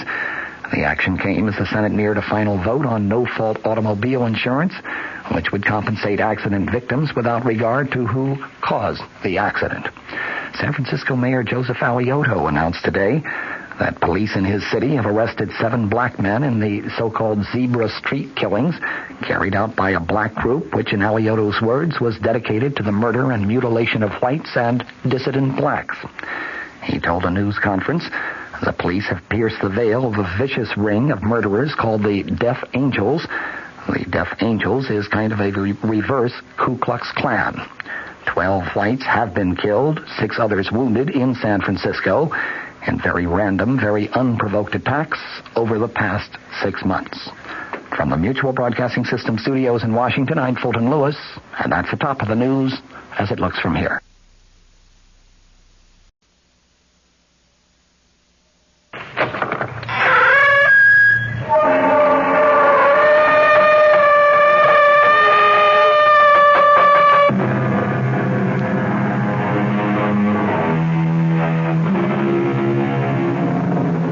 Come in. Welcome.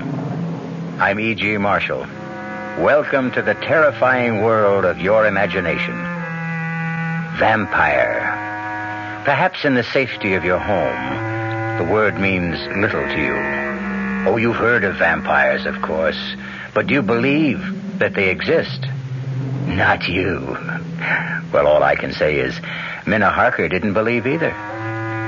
Our mystery drama, Dracula, was specially adapted from the story by Bram Stoker for the Mystery Theater by George Lothar and stars Mercedes McCambridge. It is sponsored in part by new sugar-free Diet 7-Up and by the Kellogg Company, makers of Kellogg's Special K cereal. I'll be back shortly with Act 1. And now, another story of the ball and chain, as Kellogg's Special K presents The Library. Welcome to the public library. May I help you, sir? Yes, I'd like to check out... I'd like to check out Famous Laundromats of the World by Audrey Schnorbart. Sir, excuse me, but isn't that ball and chain you're wearing just like the ones they use in the Kellogg's Special K commercials? This ball and chain? Yes, that one. How are you going to get rid of it? Well, lots of good exercises, and by eating smart at every meal, starting with the Special K breakfast. Don't you have to watch your calories? Yes, and the Special K breakfast is less than 240 calories. Less than 240 calories? Right. A 1-ounce bowl of high-protein Special K, 4 ounces of skim milk, tomato juice, and coffee. It's really tasty, and it's going to help me get rid of this ball and chain. I'd say it's long overdue, get it? Your happy ending could begin with the Special K breakfast from Kellogg's. There's a very special deal going on at all offices of Suburban Savings throughout North Jersey. It's called Suburban Special Interest Deal, and you'll be especially interested in the savings you get. A top 7.90% effective annual yield on Suburban Limited's issue 750 savings certificate. And Suburban guarantees it from 4 to 10 years. Minimum deposit, $2,500. Early withdrawal prior to maturity is subject to a substantial penalty. Suburban compounds interest continuously from day of deposit, paid quarterly. So you not only get interest on your savings, you get interest on the interest. And Suburban offers you the highest interest rate allowed by law. Here's your chance to get a great savings. A top 7.90% effective annual yield on Suburban's limited issue 7.50% savings certificate. Why not deal yourself into Suburban Savings Special Interest Deal in Bayonne, Edgewater, Elmwood Park, Emerson, Hackettstown, Morris Plains, Nutley, Paramus, and Sparta.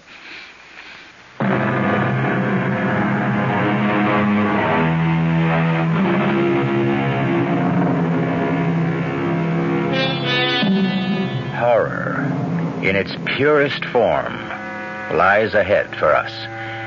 I would be remiss if I didn't warn you that if your nerves are not strong, it might be better for you not to listen. No, really now. Be warned. Because as Minna Harker tells us in the diary she kept, there awaits you an experience so loathsome, so horrifying, that I can hardly bring myself to write of it. If I'd known what lay ahead for me when I went to visit my dearest and closest friend, Lucy Westenra, at Hillingham, I could not have brought myself to go, much as I loved her. Looking back now, I realize I had plenty of warning, but I paid no attention. For example, as I drove to the Westenra estate through that lonely, isolated country and heard the wolves howling in the distance, it occurred to me that it was strange to hear wolves in this part of the country. As strange as the huge bat that flew alongside my car. I mentioned this to John, Dr. John Seward, Lucy's fiancé, as we sat having a drink in the living room. It's strange, Minna. I've seen that bat myself. The thing must have a wingspread of at least 4 feet. I haven't the faintest idea where it came from, or the wolves either. Even Lucy's letters seemed kind of strange to me, John. What is the matter with her? No, I don't know. I'm completely baffled. I've had 2 other doctors look at her, colleagues of mine, and they can't figure it out. I'm desperate, Minna. I'm so desperate, I've called in my old friend and teacher, Professor Van Helsing. Van Helsing? Yes, he's one of the finest diagnosticians in the world, John. Yes, he'll be here from Amsterdam in a day or 2. Amsterdam, Holland? Yeah. All the way from Amsterdam? Oh, John, you must be desperate. Lucy is dying, Minna. I'll do anything I can to save her. We must find a way to stop her from losing blood. Losing blood? Well, it's this constant loss of blood that's killing her. Transfusions help for a time, but only a short time, and each transfusion is less effective. John, when can I see her? Oh, she's sleeping now. Her mother's with her, watching her. We take turns. As soon as Mrs. Westenra lets us know she's awake... Oh, listen, those wolves, they're at it again. John, hasn't anyone looked into this wolf thing? How they suddenly come to be in this part of the country? Well, according to the paper, the town police have looked into it. Well, that's peculiar, too. What? Well, they haven't been able to spot one single wolf. Oh, excuse me. We have a visitor. Oh, come in, Count. Come in. Thank you, Doctor. I'm on my way to town. I have a dinner engagement, and I thought I would stop to ask after Miss Westenra. Oh, she's no better, I'm afraid. I'm sorry to hear that. Can you stay for a drink? Well, I'd like you to meet a friend of Lucy's who'll be staying with us for a while. Oh, in that case, of course. Minna, this is Count Dracula, our new neighbor, Count Miss Minna Harker. How do you do? How do you do? Count Dracula? Yes, but do not hold it against me, Miss Harker. I cannot help being of the blood royal. Well, why don't you two get acquainted while I go up and see if Lucy's awake yet? I shall do my best to entertain this charming young lady. I won't be a minute. You're a long way from home, Count. A very long way, Miss Harker. May I ask what brought you here? Business? Business? Good heavens, what kind of business could you have in this part of the country? I mean, it's so isolated. True, it does present difficulties, but I like living in the country. Oh, you must. Oh, forgive me, I'm forgetting my manners. Would you like a drink? Thank you. Scotch or bourbon? Is there perhaps some wine? Red wine? Now, let me see. I'm not very familiar with the supply here. Here we are. Here's a bottle of Burgundy. That glass of that will be... Miss Harker, what's wrong? What is it? It's the bottle. I'm afraid it slipped. It slipped. That's all. Oh, I'm afraid I cut my hand. No, don't be upset. It's only a slight cut, see? No. Lucy's awake and we can... Count, what's wrong? Minna, your hand. I must leave at once, Doctor. Sorry, I cannot stay. Something I just remembered. No, it's all right. I will see myself now. What in the world? But, Count... Minna, what happened? Minna? I dropped the bottle of wine and cut my hand. Yes, I see you did, but... I dropped the bottle because I couldn't see him in the mirror. Couldn't see? What mirror? This mirror over the table. It reflects the whole room. Well, of course it does, but... John, I picked up the bottle to pour Count Dracula a drink, and I looked into the mirror, and he was standing where you are now, and I couldn't see him in the mirror. What? He was there where you're standing, but he wasn't reflected in the glass. Minna, you're not making sense. And you're trembling. John, I'm scared. Of what? How can you ask? I look in a mirror and didn't see someone who should have been reflected in it. Is something going wrong with my eyes or my brain, John? What? Minna, easy. I don't want another patient on my hands. But, John, An optical illusion, something like that. Our eyes play tricks on us sometimes. Now, come on.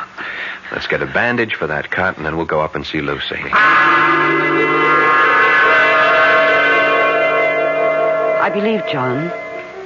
It must have been. It had to be a trick my eyes had played. What else? Well, we got a bandage for the cut on my hand, and then John took me to Lucy's room. I can't find words to describe the shock I felt when I saw her. She was white as new-fallen snow, and so thin, she almost seemed transparent. She's dying. That was my first thought. She's dying, and nothing can save her. And I know she read the thoughts in my face. I could see the sudden fear in her eyes. I am dying, Minna. Oh, you mustn't even think that, Lucy. You do. It was in your face when you looked at me. I read your thoughts. She's dying, you thought. And nothing can save her. I am. And nothing can save me. Oh, John can save you. And he will. He hasn't so far. You mustn't despair, Lucy. Despair, Minna? I don't have the strength to despair. You better go now, Minna. Go? Lucy, dear, I haven't seen you in nearly a year. We haven't even started to tell each other everything that's happened. Later. Not now. I'm tired. I want to sleep. Oh, well, in that case, I'll come back later. No, not till tomorrow. All right, whatever you say. But I'll just look in on you later. No, Lucy. You mustn't. All right, then. But stop upsetting yourself. Go quickly. Oh, good Lord. At the window. It's nothing. Go, Minna. It's nothing. Nothing. It's that bat. That huge bat that followed my car. Oh, go, I beg of you. Lucy, the thing is trying to get in. Look, it's clawing at the window. Is that locked? Is that window locked? Yes, it's locked. But locks are useless against Count Dracula. Oh, good Lord. Mirrors do not reflect my image, Miss Harker. Nor do locks keep me out. You were that bat. As the wolves you hear are not wolves, but like myself, vampires. Vampires? The dead, who live by night. The dead undead. No, this can't be happening. It's a dream. It's a nightmare. That's what it will seem like when you wake up. Huh? Yes, you're going to sleep now. and yet not sleep. You will remember all you've seen here, but when you waken, it will seem like a dream. A dream you'll tell no one, not even Professor Van Helsing, because you will not want to look foolish. You'll be ashamed to tell it for fear he will think you a silly young woman. Enough. Sleep. Did I sleep? Did I dream? No. My sleep was a hypnotic trance into which he had placed me.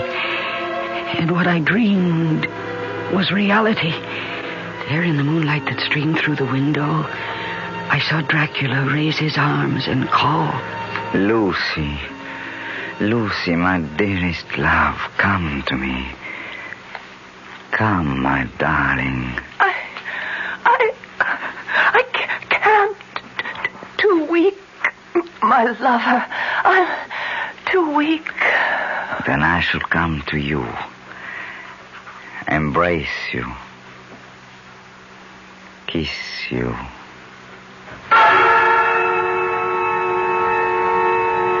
And now the strangest thing of all happened to me. As I watched what then took place, my love for my friend Lucy, my fears for her, made me feel as she must have felt, so poignantly, so deeply that, yes, I became Lucy. I watched Dracula as he approached my bed. There was a deliberate voluptuousness in him which I found both thrilling and repulsive. Lower and lower went his head as the lips went below the range of my mouth and chin and seemed about to fasten on my throat. I could feel the hot breath on my neck. Then the skin of my throat began to tingle. I could feel the soft, shivering touch of his lips on the supersensitive skin of my throat, and then two hard dents of two sharp teeth just touching and pausing there. I closed my eyes in a languorous ecstasy, and I waited. I waited with a beating heart. And then horror overcame me, and I sank into unconsciousness. I promise that the horror you have just experienced is nothing compared to what is to come. Think twice before you return with me shortly with Act 2. Hi, I'm Goldilocks, Ms. Goldilocks, if you please, and I'm a professional taste tester. Here at my taste test laboratory, that's TTL for short, I taste test everything from porridge to diet drinks. Actually, there's not that much taste testing in porridge these days. There used to be. Once upon a time. I mean, that's how this Ms. got into the biz. But lately it's been diet drinks. I mean, with so many diet drinks going sugar-free, I've been really busy conducting taste tests. A rather unbearable assignment, to be sure. But then I discovered sugar-free diet 7-Up. Fresh, natural, delicious. My only problem is that sugar-free diet 7-Up tastes so good that it broke my Goldilocks diet drink taste-o-meter. Well, sugar-free diet 7-Up certainly has my seal of approval. This one's just right. Hey, Mom, what's for dinner? Hey, Mom, what you got? It's time to get ready for the great outdoors, and your ShopRite supermarket has everything you'll need for cookout dinners and fun in the sun. And for this week's dinners, ShopRite is featuring whole grade A frying chickens, just 37 cents a pound. Roasting chickens up to 4 pounds, 47 cents a pound. Choice beef rib steaks, $1.19 a pound. ShopRite Franks, 89 cents a pound. Get all your outdoor cooking equipment and many great food values at your ShopRite supermarket. She loves her family. She wants the best. She does all that she can do. She lets ShopRite do the rest. Hey, Ma, what's for dinner? ShopRite has the answer. This is WOR New York, an RKO General Station, your station for Mystery Theater.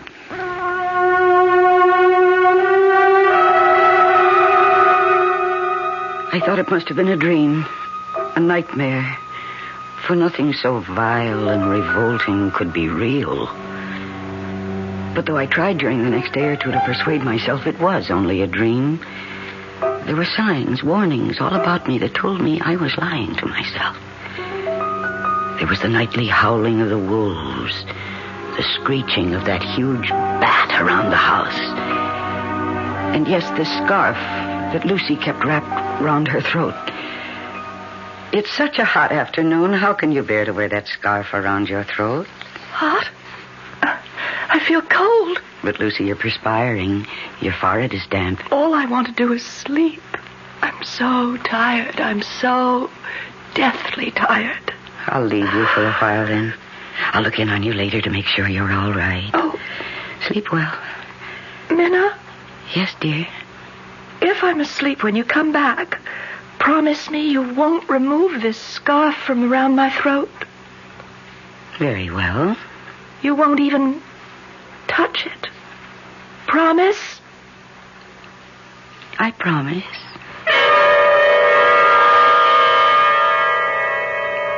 Later that afternoon, toward evening, Professor Van Helsing arrived from Holland.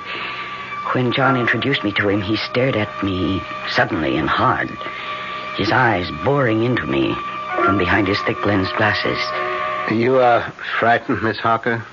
Why? Frightened? Maybe she hasn't recovered from that optical illusion the other night. Optical illusion? Yes, you see that mirror over the table there? Yes. Well, we had a visitor, Count Dracula, a new neighbor, Carfax, a few miles from here, and Minna had the illusion that she couldn't see his reflection in the mirror. My eyes must have played a trick on me, Professor. Yes. This Count Dracula, John, he's new here, you say? Yes, he arrived from Hungary about 6 weeks ago. I see. Take me to see your fiancée, John. Oh, she's sleeping, Lucy, sleeping. We'd right better wake her up. What is it? You seem suddenly concerned. I am. Take me to Lucy at once.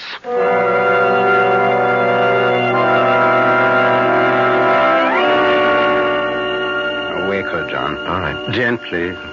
Very gently. Lucy? Lucy, dear. Come on, wake up. Here. Let me. Pulse weak, very weak. Eyes. Oh, she's not asleep. She's in a coma. What is her blood type? Oh. So is mine. Prepare for a transfusion, John. I will be the donor. And hurry, man, hurry. Yes, of course. Meanwhile, I shall have a look under this scarf. No, she didn't want the scarf removed. I'm sure she didn't, Miss Harker, but we're going to remove it. Aha. As I thought. What is it? Yes, Professor, what? Look. There are two little holes. Wounds. As if she'd been bitten by a large snake. No, not a snake. Well, what then? What? We must be quick with the transfusion, very quick. And pray God, both of you, that I have not arrived too late.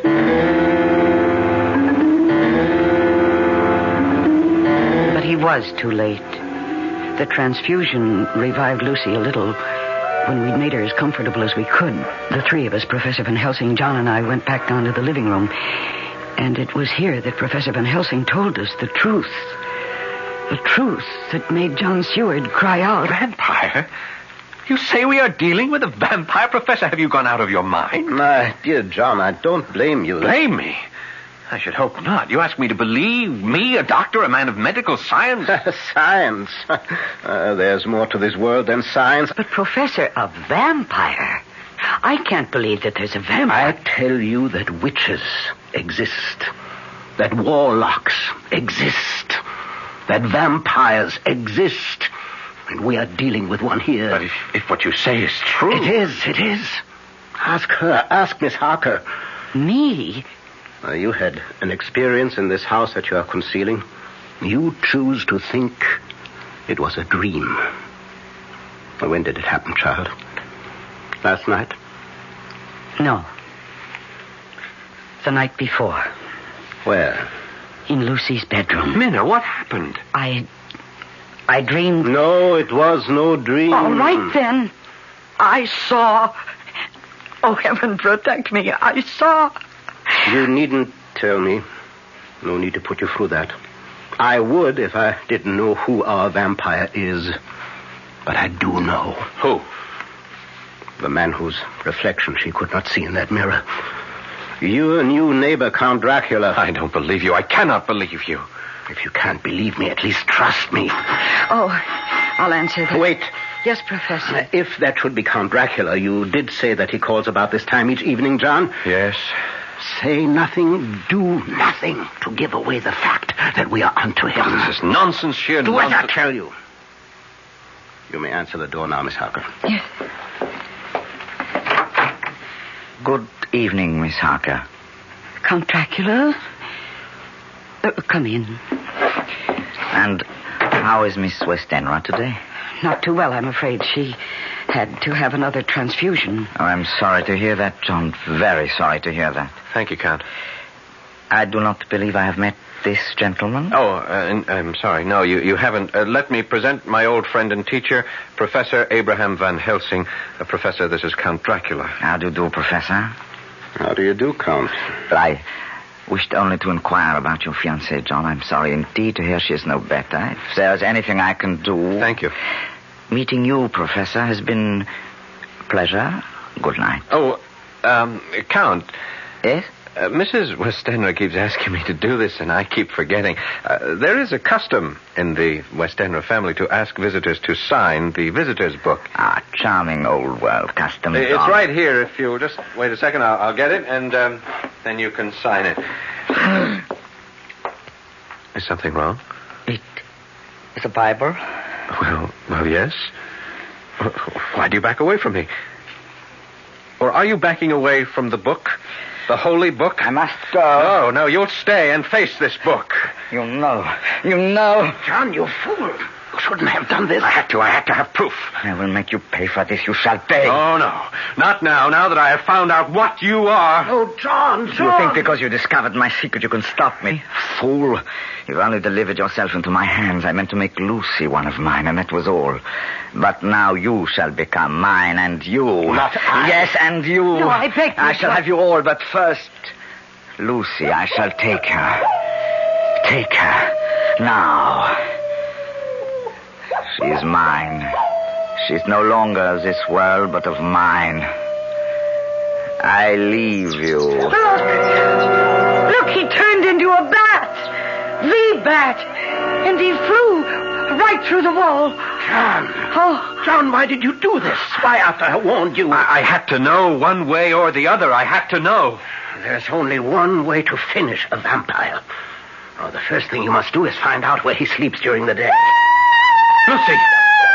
Professor, quickly. Professor! There is no hurry now.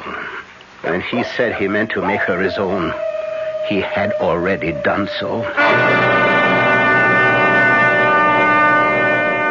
It was true. Lucy was dead.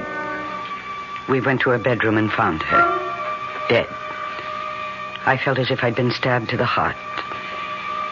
We buried her, my dearest friend, in the Westenra vault at Hillingham Cemetery, not far from town. Lucy is gone.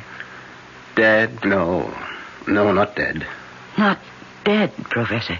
She has become the undead. She has become a vampire. Oh, what are you saying? John, listen to me. Believe in me. You didn't believe before. Believe now. Yes. I believe you. Go on. John, you feel you've been through hell. I must tell you that you have been through only the anteroom to hell. What do you mean? Now listen to me. Listen carefully. There is only one way in which a vampire can find peace, can be changed from the undead to the dead. What you must do, terrible as it will be, will release her soul from the horrifying bondage in which it finds itself. Her soul and Dracula's. Dracula's? Do you think a vampire wants to be a vampire? Oh, no.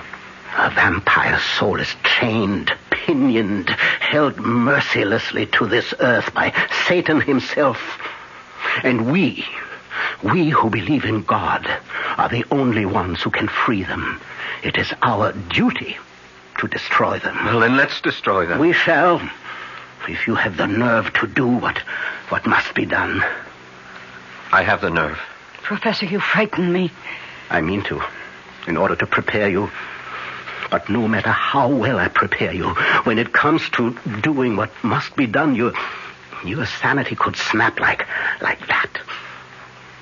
So first I will ask you both to take as much time as you need to think, to ask yourselves, how much do you really love Lucy Westenra? And be sure, be positive beyond all doubt that your love for her is greater than the hell that lies ahead for you and you this very night.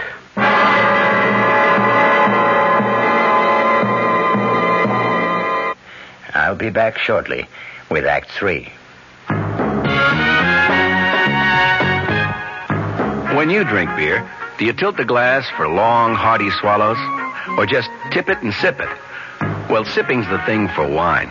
But Budweiser beer is a hearty drink, brewed for zest and character. The best way to enjoy Bud is to drink it. Not chug-a-lug, just man-sized beer drinker swallows. That's when that famous Budweiser taste, smoothness, and drinkability really come through. Smoothness and drinkability that come only from natural carbonation and exclusive beechwood aging. Smoothness and drinkability, too good for any half-hearted sipping. So drink up. You'll see that brewing beer right does make a difference. And that when you say Budweiser, you've said it all. Anheuser-Busch, St. Louis.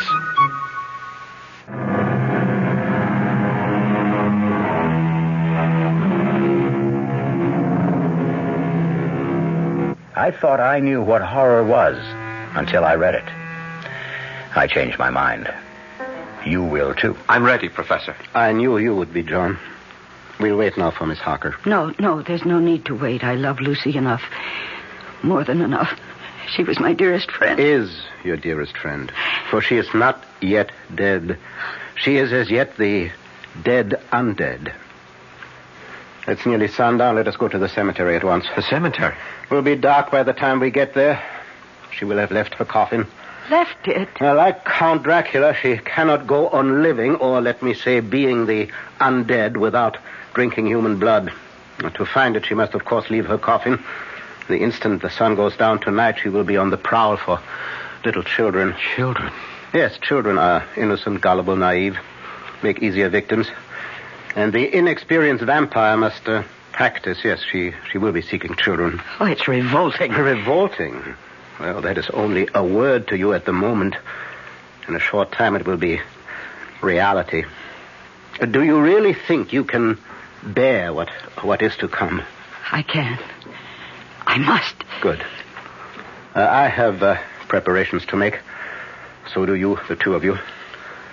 Dress warmly. Warmly? But it's hot out. Child, there is no chill like a graveyard chill.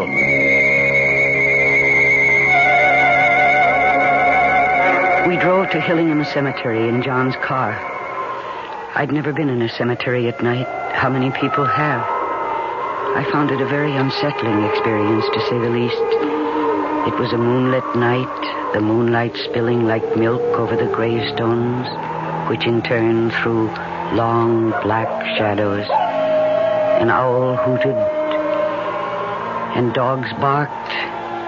Or I couldn't help thinking, were they wolves? And then we reached the Westenra vault, the vault where we'd put Lucy's coffin that afternoon. Now what do we do, Professor? We go into the vault. Why? And how? I have the key to the vault. How did you get it? I asked the undertaker for it, or rather told him to give it to me. He assumed I was a member of the family. You need not come with me. Not now. But why shouldn't we come? I wish to save you as much shock as I can. She will not be there in the coffin. It will be a shock for you to find it empty. Now, on the other hand, it will be less a shock than what is to follow. Yes, it will prepare you.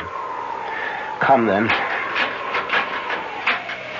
Now, I shall open the coffin now. If she isn't in it, how could she have got out? I could tell you, but it is better that you see for yourself later. Now, this won't take long. I need only unscrew the top part. There. Well, now to lift off the top of the lid. Yes. Empty. She's gone. Where? Gone where? In God's name, where? In search of the life-giving blood, John. In search of a small child. Oh, it's horrible. It's horrible. John? Yes? Come. We go outside the vault. Now to lock the door. Now, that's most important. And now, what I must do will take a little time. Yes, make yourselves as comfortable as you can. Make ourselves comfortable. Professor, what must you do? Well, I have here a paste made of garlic, flour, and water.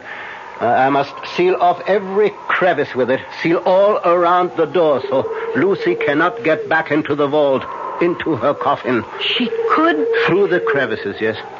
How do you think she got out of the coffin? I can't believe... Yes. It is unbelievable. But it is so. Now, forgive me. I must get to work.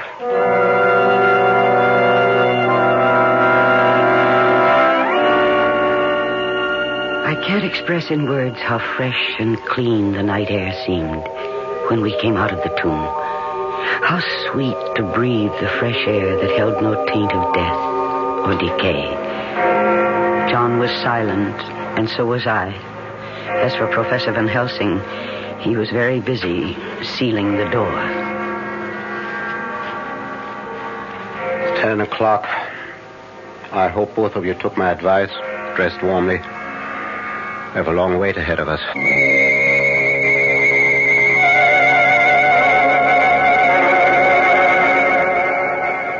How much longer, Professor? I'm chilled to the bone. Everything depends on how long it takes her to find a small child. Nearly 2 o'clock. Has been gone several hours. Soon now, I think... Shh. What? She comes. Where? See there? Amidst the headstones? Yes, a woman. Dressed in white. Lucy. Shh. Make no move, no noise. You see, she is carrying something in her arms. A child. I feel sick. Control yourself. Ah, there. Yes, she's coming toward the vault. See, she draws back. The mixture I used repels her. Why are we doing this? Why are you keeping her out of the vault, her coffin? Because I hope... Yes, she is leaving, hurrying away from among the headstones. Come, we must follow. Follow where? To Dracula, I hope. Unless I'm mistaken, she's going to him for help. Hurry. We must keep her in sight. No, wait. What is it? She is heading for that tomb. Dracula must be there. Good. Now watch. See, now she's putting the child down on the ground. And now... Where is she? Where's she? She's vanished. She simply slipped into the tomb through the crevice around the door. Oh, wait here. Yes. What's he doing? He's picking up the child, I think. Yes. See, he's coming back now. Here, Miss Harker. You take the child. Keep it warm. Oh, this poor thing. Poor little thing. Look, it doesn't move. It doesn't make a sound. It's lifeless. No, only in a trance. It will recover. But remember, when I ask you to do what must be done, remember that we have saved not only this child, but God knows how many others. I'll remember. Good. And now we will return to her tomb and wait till dawn. Till dawn? She will return to the tomb then. She has no choice. Dracula cannot help her. She must sleep in her own coffin before daybreak.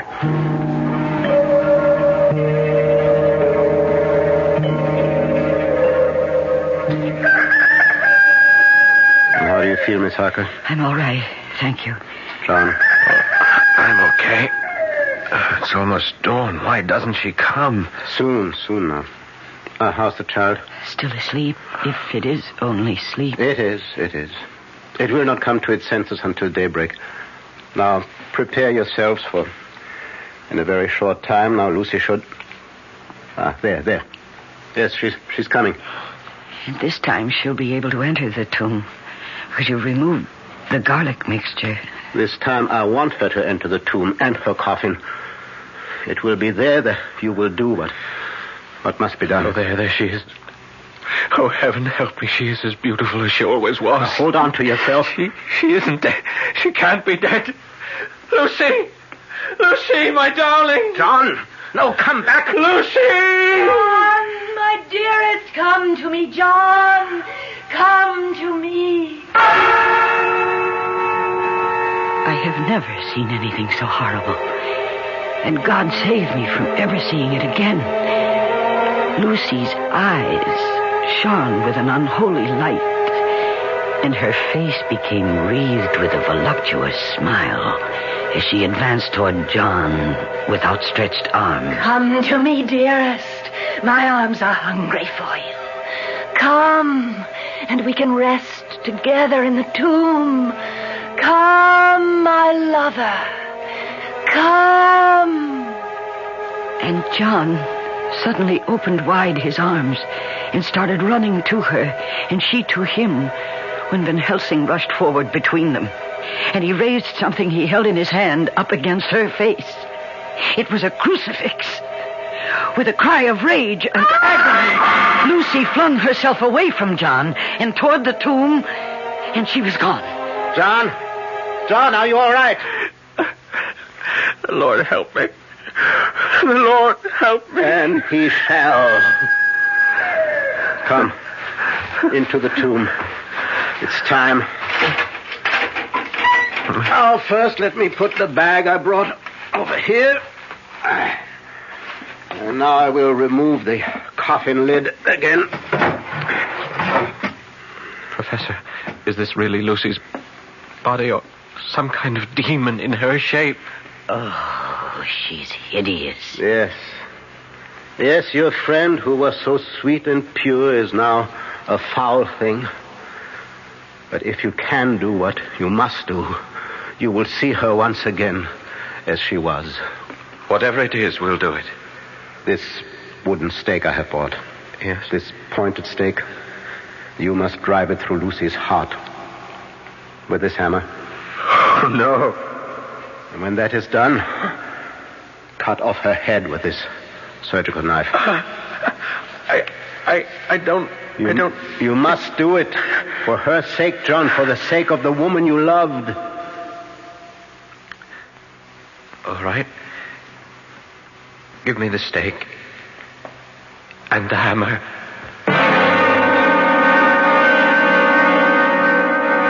John took the stake in his left hand, the hammer in his right. I saw him tremble as he placed the point of the stake over Lucy's heart, saw the point dig into her white flesh, and then I could see him gather all his strength, all his self-control. He raised the hammer high above his head and looked at Van Helsing. Yes. Ow! John struck with all his might. The thing in the coffin writhed, and a hideous blood-curdling screech came from the opened lips. The body shook and twisted in wild contortions. John never faltered. He struck, and he struck again, driving the stake deeper, deeper, as blood from the pierced heart welled and spurted up around it. And then the writhing and quivering of the body became less. The teeth stopped champing, and the thing lay still. It was over. Is that enough, Professor? Enough. I think I'm going to... I've got you. There. Now go outside, get some air. No. Both of you go. You look faint too, Miss Parker. I must still her head. No. I have... You have done all that can be asked of you. No more. I will sever the head. Now go now, but before you do, look at your beloved Lucy for the last time.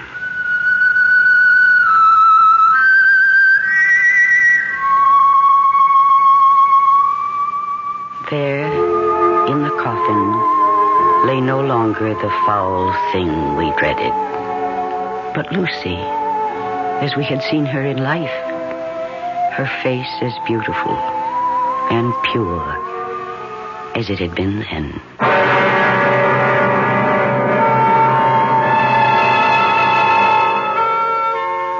You will want to know that later on, Professor Van Helsing freed Count Dracula from his earthly bondage, and in so doing, brought his bloody career to an end. Unhappily, I must add that Count Dracula was only one vampire among, how many? I don't know. Hope I never find out. Hope you don't either. I'll be back shortly. Dear Thomas's, your new Thomas's onion English muffins are so delicious, my husband insists on them at every meal. It's embarrassing when we go to a Chinese restaurant. Dear Thomas's, for years I've been buying bagels and Bialys with my Sunday Times. Last Sunday I bought the Times and your new Thomas's onion English muffins. Not bad, Thomas's. Dear Thomas's, since serving sandwiches on your new onion English muffins, I've become very popular with the boys. Yay! Thomas's new onion English muffins. Here, 45, please, and don't spare the horses. Yes, sir. In 1880, when a cab had 4 legs and took 12 minutes to cross Manhattan, Samuel Bath Thomas was baking bread, every bit as delicious as his original English muffins. Here, 45, and move it. Today, cabs have 300 horses, but still take 12 minutes to cross town. And Thomas's is still baking breads every bit as delicious as their English muffins. Thomas's protein, whole wheat, and white bread. Thomas's promises. Our cast included Mercedes McCambridge, Paul Hecht, Stephen Schnabel, Michael Wager, and Marion Seldes. The entire production was under the direction of Hyman Brown. Radio Mystery Theater was sponsored in part by Anheuser-Busch Incorporated, brewers of Budweiser. This is E.G. Marshall inviting you to return to our Mystery Theater for another adventure in the macabre. Until next time, pleasant dreams.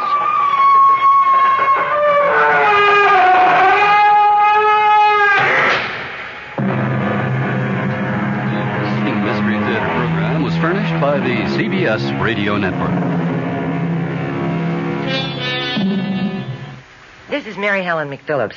I hope you'll join me tomorrow morning at 10:15. I have great fun in store for you. My guest is Henry Pleasance, the famous, very well-known serious music critic. But tomorrow, he's going to be talking about how great popular singers are and just why they are. And we'll hear little bits of some of their singing. That's tomorrow morning at 10:15.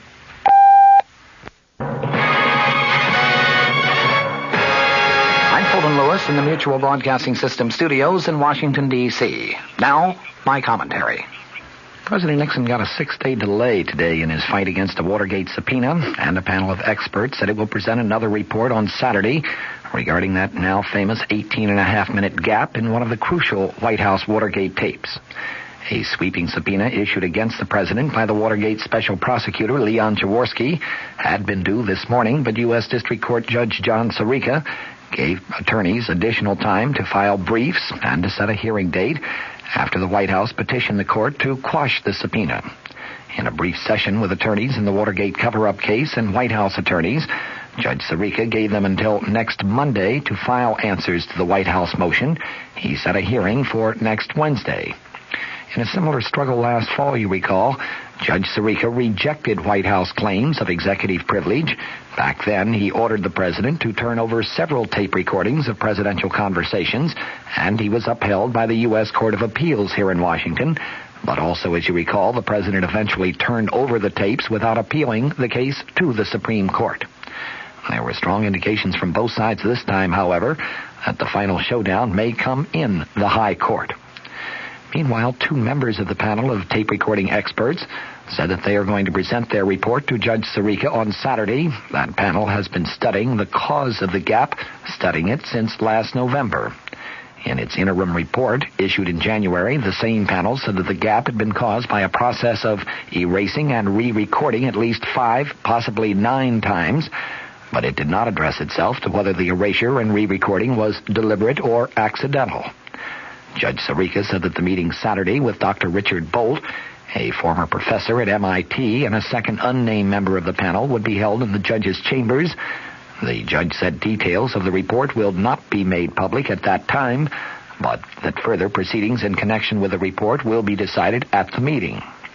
The panel was chosen jointly by the White House and by Special Prosecutor Leon Jaworski after the gap in the tape was made known in a hearing before Judge Sirica, who recommended that the Watergate grand jury investigate the incident. The gap is in one of 9 tapes that were originally subpoenaed by the Special Prosecutor's Office last year. The blank section is at the beginning of a conversation between the President and then White House Chief of Staff H.R. Haldeman, the date June 20th, 1972. That, of course, was just 3 days after the break-in at the Democratic Party headquarters in the Watergate office building here in the nation's capital. At the White House today, Deputy White House Press Secretary Gerald Warren said that the House Judiciary Committee, which is considering impeachment of the President, got, in Warren's words, the full story of the Watergate issue when the President turned over some 1,200 pages of edited transcripts of taped White House conversations on Tuesday. Warren commented in response to a question about the committee's vote last night to inform the President that it feels he has failed to comply with its subpoena, which had asked for the tapes themselves rather than for the edited transcripts. Warren said that the White House feels the committee members have been given the facts on which they can move ahead. He also stuck by the President's offer to allow Committee Chairman Peter Rodino, the New Jersey Democrat, and the ranking Republican member, Michigan Republican Representative Edward Hutchinson, but no other committee, no staff members, to listen to the tapes in private and to verify the accuracy of the transcripts. Warren today commented, "We feel that we have made a very fair, full, and responsible offer." From sources in the Senate came reports, meanwhile, that Alexander Haig, currently the White House Chief of Staff, today refused to answer questions before the Senate Watergate Committee, saying that he'd been instructed to invoke executive privilege by President Nixon himself. At an executive session of the panel, Haig presented a letter from the President saying, quote, "It would be wholly inappropriate for the committee to examine you about your activities as Chief of Staff or about information that has come to you in that position." The President's letter invoked both executive privilege and attorney-client privilege in ordering Haig not to cooperate with the committee's probe of the Watergate issue. Meanwhile, Vice President Gerald Ford said today that after reading some of the newly released Watergate transcripts, he is, in his words, convinced beyond any doubt that President Nixon is innocent of any wrongdoing. However, Ford said, he believes the President could have been a little more forceful in trying to get to the bottom of the Watergate issue a little faster. In a brief meeting with reporters, the Justice Department Assistant Attorney General Henry Peterson today defended his conduct of the initial Watergate investigation and declared, "I am not a whore." The White House edited transcript showed Peterson regularly informing the President about the progress of the investigations, sometimes even advising him about ways to deal with top presidential aides who were implicated in the scandal. Peterson today said, "I walked through a minefield and came out clean." In another Watergate impeachment development, the Judiciary Committee approved by voice vote live television coverage of its impeachment proceedings, so long as it does not interfere with those proceedings. Presidential counselor Dean Burt said the White House had no objections to live television coverage. However, he repeated the White House view that whatever is done should be handled speedily. Burt said in a White House meeting with newsmen, "Time is becoming critical in this thing. It's not the right thing to continue the proceedings into the autumn election campaigns." Former milk producer lobbyist Bob Lilly is quoted in court papers as saying that his boss told him that campaign donations were pledged to President Nixon in conjunction with the 1971 price support increase. That statement is the first to be attributed to a dairy cooperative official, alleging any link between the president's order to raise federal milk price supports in 1971 and the dairymen's promise of up to $2 million in campaign donations. In a White House statement last January, the president specifically denied that he ordered prices increased in return for that campaign money. He did concede that traditional political considerations did play a part in his decision to overrule the Agriculture Department's desire to keep prices steady. The House Judiciary Committee is investigating the milk price matter as part of its impeachment inquiry, and the Watergate Special Prosecution Force is also looking into it. The White House has declined requests for numerous tapes and documents relating to that price support matter. Lilly's statement actually surfaced as part of subpoenaed papers made public in connection with the Justice Department's antitrust suit against the nation's largest dairy farmer cooperative, Associated Milk Producers Incorporated. He was interviewed by former American Bar Association President Edward Wright last December 27th and 28th as part of his investigation into the milk producers' political activities, which he conducted for the co-op's board of directors. A judge delayed today his decision on a motion by defense attorneys in the John Ehrlichman perjury case to move the trial out of Los Angeles because of excess publicity. Superior Court Judge Gordon Ringer ordered a recess until the next mail delivery at the request of defense attorneys who are waiting for newspaper clippings to arrive from San Diego County. The defense team has claimed that the former presidential advisor could get a more fair trial in the San Diego area because publicity there has been more favorable to Ehrlichman. They said the clippings are needed to support that claim. Syrian leaders seem to be confident, and when Secretary of State Henry Kissinger arrives there on Friday, he may be carrying a significant Israeli concession that could pave the way for negotiations on separating forces on the Golan Heights. A high-ranking source in Damascus said the talks will be complicated, but we are convinced Washington realizes what is at stake and Kissinger will not come with an empty briefcase. Although the secretary has appealed to both sides for restraint while he tries to work out an agreement, official sources in Damascus say that Syria's president has adopted a Viet Cong-style strategy, a strategy of fighting while negotiating. Diplomats also note a new Syrian desire to cooperate and maybe even compromise, a desire that has been promoted by, first, a growing belief that U.S. mediation efforts are sincere, secondly, the lure of U.S. monetary aid and Western technology for a long-hoped-for economic rebirth of Syria, thirdly, President Nixon's foreign aid package that gave Egypt $250 million also includes provisions for $100 million that could possibly go to Syria. Also, Israeli cabinet changes that have prompted some Syrian hopes that the Israelis may be more amenable than before to Secretary Kissinger's persuasive powers. And finally, the closing gap between Soviet and U.S. efforts in the Middle East. The Soviet Union had encouraged Syrian militancy to counter Kissinger's dominant role in Mideast diplomacy and its waning influence in Egypt, but Kissinger's conciliatory talks with Soviet Foreign Minister Andrei Gromyko in Geneva have apparently resulted in new U.S.-Soviet pledges to try to work together insofar as the Middle East is concerned. The Senate here today passed and sent to President Nixon a compromise bill which creates a new federal energy office. The bill passed 236-9 by the House of Representatives back on Monday. It won in the Senate by a voice vote. Energy-related functions now spread over numerous federal offices. These would be centered in the new agency. It would have extensive authority to require information from energy companies and to even issue subpoenas if necessary. President Nixon is expected to formally nominate John Sawhill, now FEO administrator, to head up the new formal agency. The nominee would be subject to Senate confirmation. The bill authorizes $475 million for the agency to operate until June 30th, 1976. From the Mutual Studios in Washington, I'm Fulton Lewis, and that's the top of the news as it looks from here.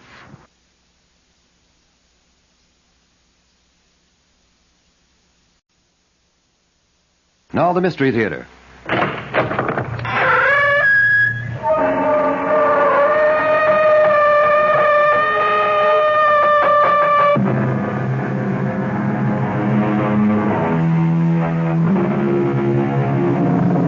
Come in.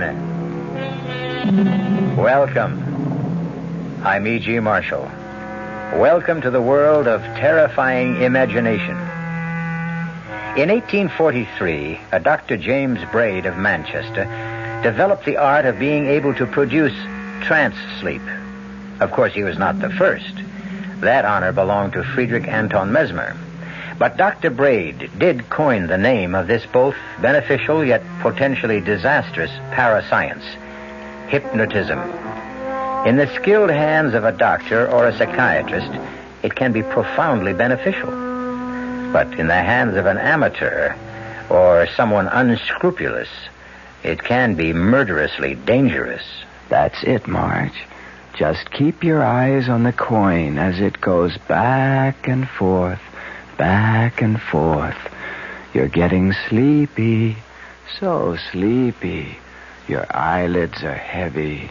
You can't hold them up. You've got to sleep, sleep, sleep.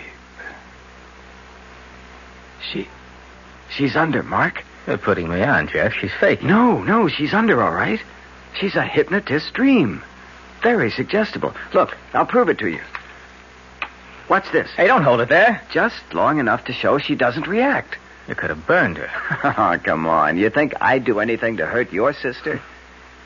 Well, now that you've got her under, what are you going to do? What would you like her to do?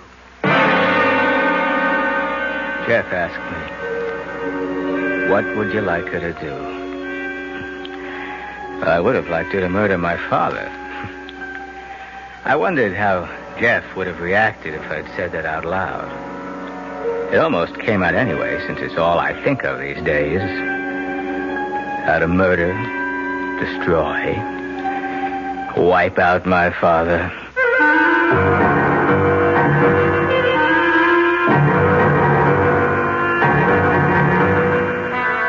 Our mystery drama, Murder with Malice, was written especially for the Mystery Theater by Ian Martin and stars Marcia Rod and Ira Lewis. It is sponsored in part by New Sugar-Free Diet 7-Up and Buick Motor Division. I'll be back shortly with Act 1. When you feel like having a cold Budweiser, do you automatically reach for a glass? Well, sure, Bud's a great beer any way you drink it. But without a glass, you're really missing something. Now, take that wonderful Budweiser head of foam, for instance. Those bubbles, tiny though they are, still amount to something pretty special at the top of your glass. Taste appeal and eye appeal. Two results of exclusive beechwood aging and natural carbonation. It takes a lot longer to brew Budweiser that way, but brewing beer right does make a difference that you can taste. That's why, when you say Budweiser, you've really said it all. Anheuser-Busch, St. Louis.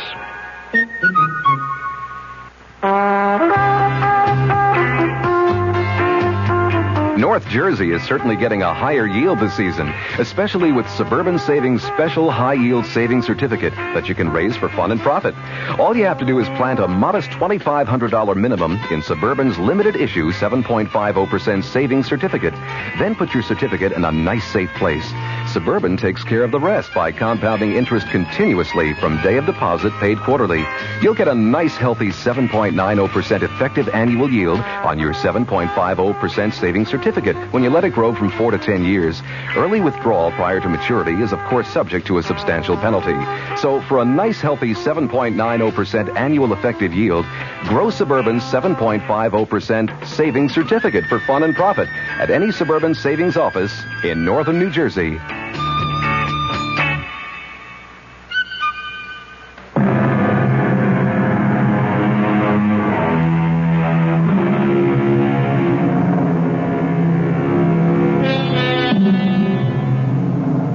Principles of Mental Physiology, Carpenter wrote, "The method of producing this state consists in the maintenance of a fixed gaze on a bright object placed somewhat above the line of sight. A light behind the subject shining on the bright object, a coin, a jewel, a small mirror, is very helpful, and a darkened room. Once the subject is in the trance, he or she is open to post-hypnotic suggestion. Luckily for our peace of mind and their father's health, Marge is a subject, and not the bloodthirsty Mark." Ever since I can remember, I've hated my father and feared him, but never more so than these last 2 years, since he killed my mother. I'd like to kill him, But I haven't the guts. Well, what, Mark? Huh? Well, what do you mean, what? What do you want me to ask Marge to do? Don't tell me I put you into a trance, too. No, I... Look, what sort of thing can I ask? Anything within reason. I mean, she won't do anything to hurt herself, or to hurt someone else, or steal, or anything that goes against her natural instincts. Let's keep it simple.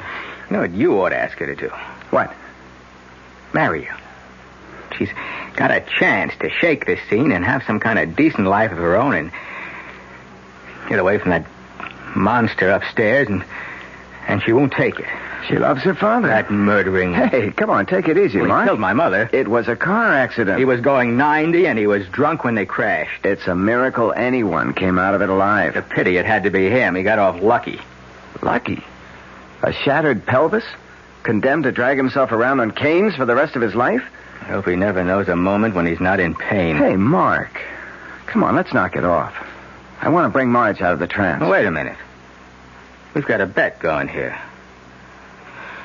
You claimed you could prove post-hypnotic suggestion, didn't you? Yeah? Well, suppose you... Damn, that grandfather clock drives me crazy. Old man's pride and joy hasn't missed a chime since the day he was born. Did it wake Marge? No. She'll stay under till I bring her out of it. What were you going to say before? Well, suppose you were to tell Marge to hit up the old man for $5,000 tomorrow at breakfast. Would she do it?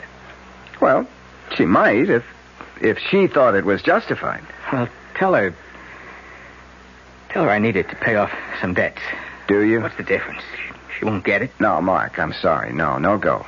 Now, if you want Marge to try to get money for you, you ask her directly, when she's fully conscious. Like I figured, the two of you are just putting me on. Oh, no. No, I'll prove that to you. Marge? Yes? I want you to do something for me tomorrow morning. All right. What time's breakfast? 9 on the dot. Another of the old man's fetishes. Okay. Now, Marge, I want you to come down and be at the breakfast table at 2 minutes to 9 tomorrow morning. Then, when the clock strikes 9, on the last chime, no matter what's going on, you will say, "Hickory-dickory-dock. The mouse ran up the clock. The clock struck 9, and I feel fine. Hickory-dickory-dock."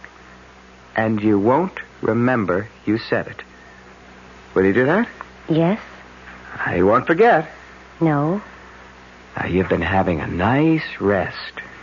But it's time to wake up and feel refreshed and relaxed. You will wake up when I say now.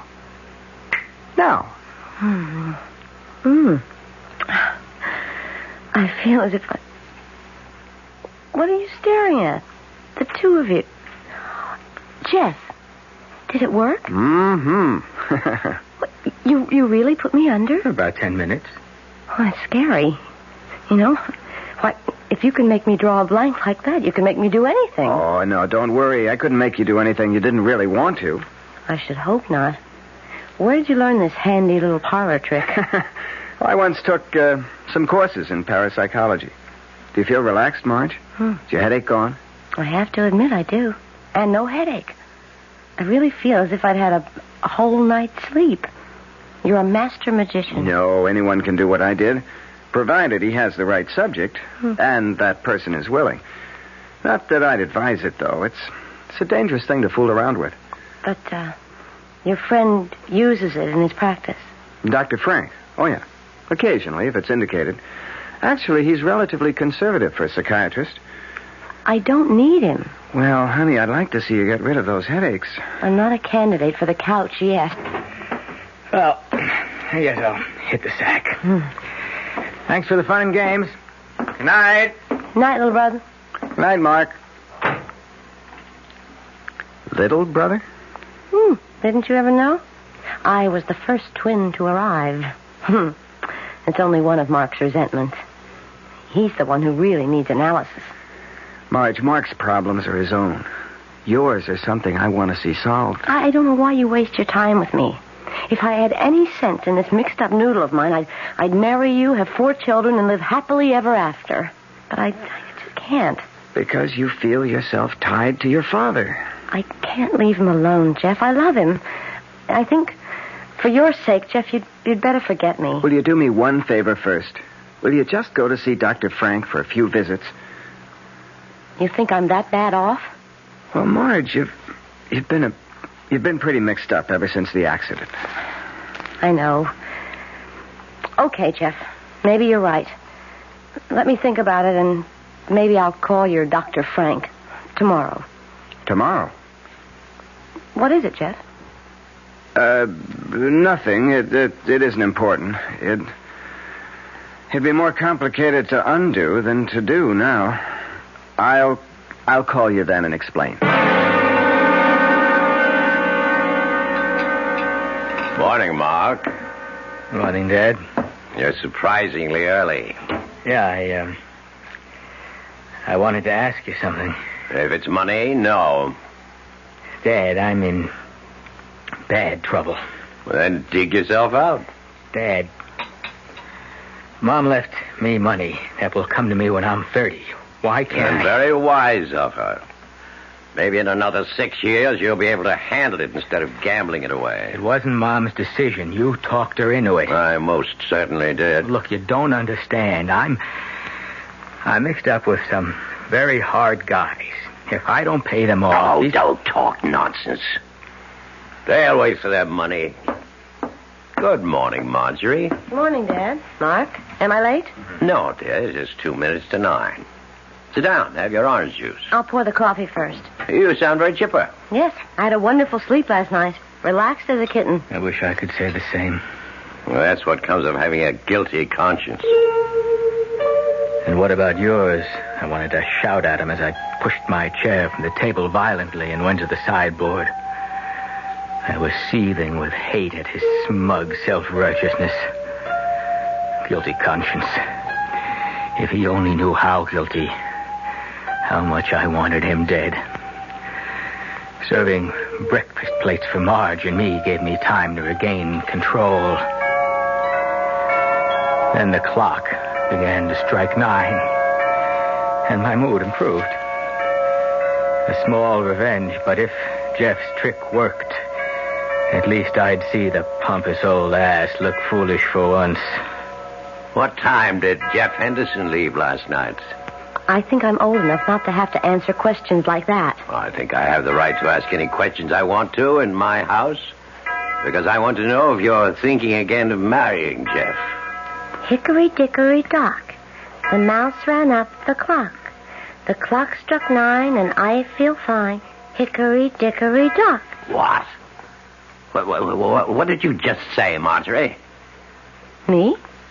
I didn't say anything. I just asked you a perfectly reasonable question, and you replied with a silly nursery rhyme. Nursery rhyme? Dad, I don't know what you're talking about. I didn't... She doesn't know. She said it. Keep out of this, Monk. It was post-hypnotic suggestion. It was what? Marge had one of her bad headaches, and Jeff thought he could cure it by hypnosis. And he did. But what's this about... Hypnosis? Marge, I must say I didn't think you'd be this foolish. I don't want Jeff Henderson in this house again. Dad, I'm the one the trick was played on. Where's your sense of humor? I haven't had any sense of humor since I lost your mother. No, don't help me. I don't need anyone. I can manage by myself. I don't expect it from my son, and I don't ask it from you, Marge. Dad, Oh, let him go, Marge. He's only looking for sympathy. Why do you have to be so hard on him, Mark? Because I hate him. I always have. Mark, he's our father. I love him. Well, maybe we're not... What do they call us? Enzygotic twins, after all, huh? I mean, I guess we came from 2 different eggs because the only thing I want him to be is dead. I think maybe we both need psychiatrists. I'll get it, Williams. Yes? Are you Mark Prentice? Yes. Well, open up, fella. Let me in. Oh, now, you don't want to see artillery, do you? Benny? Yeah. He sent me. What do you want? Oh, boy. Benny must be going soft. He lets you into him for 15 big ones. Now, look. I'm going to pay him. Oh, I know you're going to pay him. But when? Like, what's on account? I haven't got anything right now, but Benny knows that I come into my own money when I'm 30. You got 2 weeks, fella. 2. For whole account. Otherwise, a couple of broken legs, a little treatment around kidneys, you carry the rest of your life. And we'd still be waiting for the payment. You get the message? I'm scared.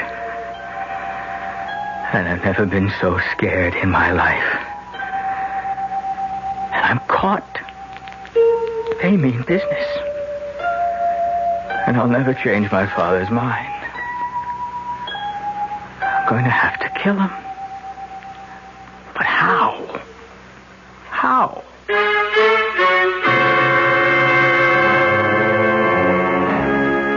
Not exactly the all-American family, the Prentices. But then, where murder is contemplated, and where in fact it may be done, you don't expect to find very normal people. Especially where the murder is premeditated. I'll return shortly with Act 2. Oh, somebody's been drinking my sugar-free Diet 7-Up, and it's all gone. Oh, actually, I saved a little. Oh, a bear! Hiya, Goldie. What's brewing? That's Miss Goldilocks to you. Oh, come on, kid. You mean you don't remember me? The cottage, the 3 chairs, the porridge? Baby bear! In the fur. Been a long time, Goldie. But Baby bear... Just call me BB. You drank all the sugar-free Diet 7-Up, and I have to conduct another diet drink taste test today. Well, yeah, I saw the sign on the door, a professional taste tester, huh? But how can I conduct my taste test now? Why bother? I tried those other diet drinks, too. You'll notice there's still plenty of them around. Why not ask me? Well, okay, BB. Tell me, why did you drink all the sugar-free Diet 7-Up? I like the taste. Light, fresh, natural, sugar-free Diet 7-Up is definitely unbearably delicious. Mm-hmm. Hey, Mom, what's for dinner? Hey, Mom, what you got? What's for dinner? Check ShopRite's low price on first cut choice beef chuck steaks, just 57 cents a pound. Fresh ground beef chuck, any size package, 89 cents a pound. ShopRite hamburger rolls in packages of 8, just 3 for $1. Mohawk 5-pound canned ham will serve a crowd for just $4.99. Save on fresh red plums, 3 pounds for $1. Hotel bar butter, 79 cents a pound. For every meal you serve, you'll get a lot more for a little less at ShopRite. She loves the family. She wants the best. She does all that she can do. She lets ShopRite do the rest. Hey, Ma, what's for dinner? ShopRite has the answer. This is WOR New York, an RKO General Station, your station for Mystery Theater.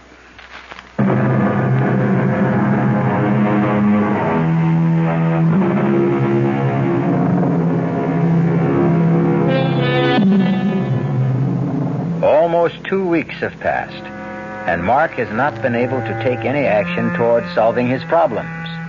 Marge, at least under Jeff's urging, has had several sessions with Dr. Frank, and Harvey Prentice has continued to be himself, domineering, selfish, callous to any problems but his own. Mark? Yeah, Dad. What is it? Where the devil is Marjorie? I think she's with a psychiatrist. What does she need with a psychiatrist? You'll have to ask her that. Oh, not again. I trust she's not going to be late for dinner this time. Search me. Well, when she comes in, I'm in the study. Oh, by the way, I see you appear to be all in one piece. No bruises, no damage. Did you pay off your debts? No. Well, I told you nothing would happen. I've got 2 days left to come up with the money. Look, Dad. No. Not from me. Do you know that I'm scared to go out of the house? Has it ever occurred to you that you should? And get a job? That's the way to pay your debts off. I couldn't pay my debts off with any job I can get. Perhaps you should have thought of that before you ran them up. Oh, it's easy to hate my father. And even the fact of murdering him would not be all that hard. It's just how to do it without being found out. It never occurred to me that my sister might provide the answer. Marge! Jeff, what are you doing here? I knew you had an appointment with Dr. Frank. I have the car, so I thought I'd wait and drive you home. I don't feel like talking, Jeff. Marge, I haven't seen you in almost 2 weeks.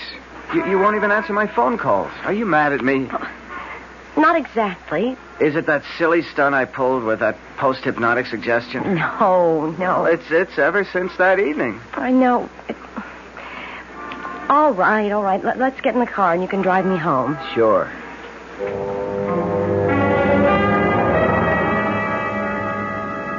I'm so mixed up, Jeff. I wish you'd never suggested Dr. Frank. Oh, now, wait a minute. He's a good guy. Not for my money, he isn't.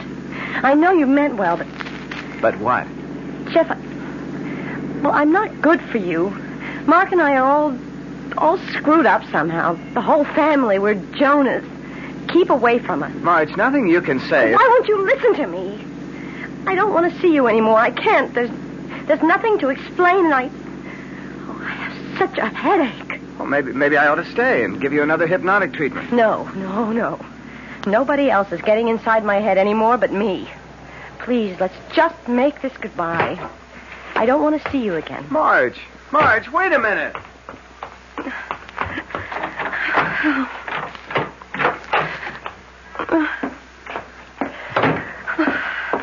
Hey, Marge. What goes? It's nothing. Just leave me alone. Okay. Play it your way. Oh, I'm sorry, Mark. I didn't mean to snap. It's just the top of my head's blowing off. I'm not going near that psychiatrist again. Oh, what's the panic? The things he keeps saying. I think he's the crazy one. How come? Well, I'm not going to go through all the double talk about the id and the superego and the ego, but what he finally got around to saying was that I was jealous of Mother. And because Dad put her first, I hated him and wanted him dead. Well, he's got the wrong twin. How could he say such a thing to me when I literally gave up Jeff to take care of Dad? Search me. I mean, honestly, I thought an Oedipus complex was strictly from the ancient Greeks and for doctors talking to each other. Can you imagine me supposed to hate my father? How could you hate Dad when you dropped everything to take care of him ever since Mom died? See, that's because I'm supposed to have a fixation. And it's only guilt that holds me back from destroying him. What? He says that deep down in my subconscious or whatever, I really want to commit murder. You sure you know what you're saying? I know what Dr. Frank said. That I'll never get rid of my headaches till I get rid of my guilt feelings. And to get rid of those, I'll have to kill him. Dad? That's right. Well, there's a quicker way to get rid of headaches than that. How? Well, get old Jeff back to hypnotize you again. No. Jeff and I are through. I told him that tonight. Well, if you really want to get rid of the headache, well, I could have a shot at the hypnosis route. Jeff said anyone could do it. No, thanks. I'm taking my headache to bed. I won't be down for dinner. Of course, I didn't have the idea right then. But some instinct was nudging me that somewhere, somehow, there was a way out for me. But before I could follow the thought through, the phone rang. Yeah, hello? Hello, Mark. Look, I'm working on it. I think I've got a way to... Danny says you got till day after tomorrow. And then you have time. Well, maybe I could raise... You better raise it off, though. Because that's when Uncle Benny's calling it in. Or the deep six. Hey, mister. Who's on the phone, Mark? Someone For me, Dad. Did I hear your sister come in? Oh, yeah. Yeah, a few minutes ago. Well, did you tell her I wanted to see her in the study? No. Damn it, face me when I talk. Why not? Because she didn't want to see you. She wasn't feeling well. She went up to bed. Before dinner? She said she didn't feel like eating. And neither do I. Well, what's the matter with you? I'm scared, Dad. That's what's the matter. I'm scared so bad I'm sick. Why? That was some hard guy on the phone. Benny's man. Who's Benny? The man I owe money to. Look, you've got to let me have it. No. You don't understand. If I don't come up with it the day after tomorrow, they could kill me. Don't be ridiculous. All I'm asking is to give me my part of the money that Mom left. Marge got hers. Marjorie could be trusted. You cannot. Please. I'm not your mother, Mark. You haven't got her around to bail you out anymore the way she used to. This time it's your problem and no one else's. The only way you'll ever get any money out of me beyond living expenses is over my dead body. The only way I ever wanted it from him. Over his dead body. And suddenly, at last, I could see the way to do it. Dinner was eaten in stony silence. Just the two of us. After it, my father went back to the study for coffee and brandy. I sneaked upstairs to my father's bedroom, which had been my mother's, too, and searched quickly through her drawers to find what I wanted.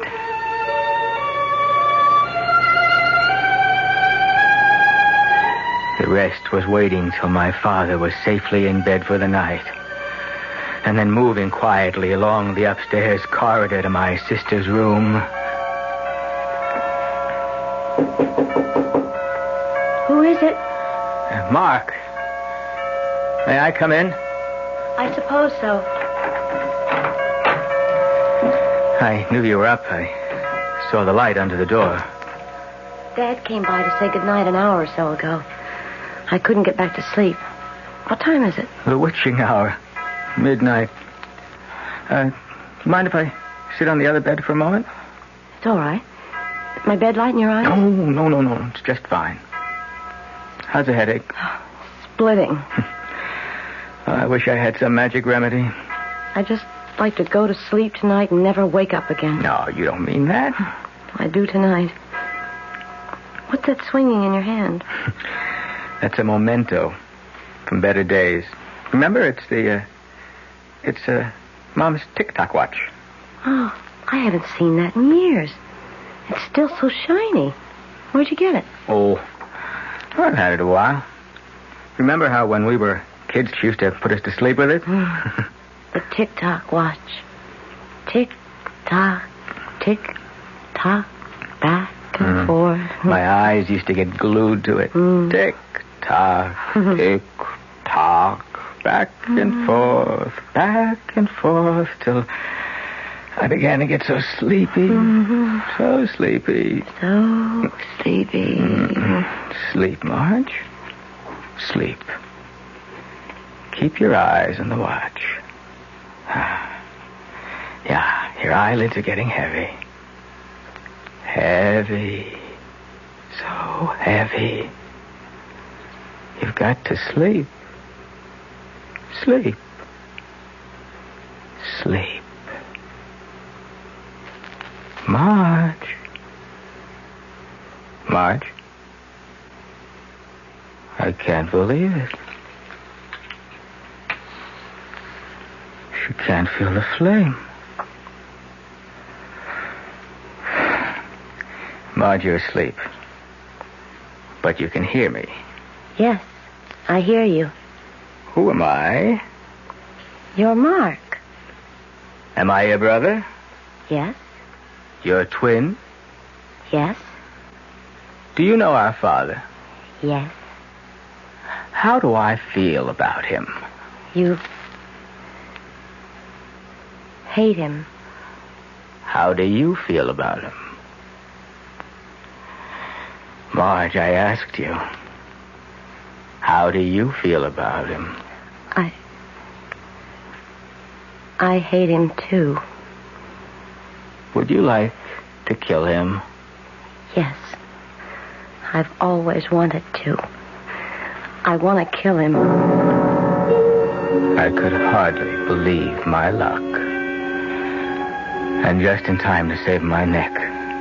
The perfect weapon for the perfect murder. My sister.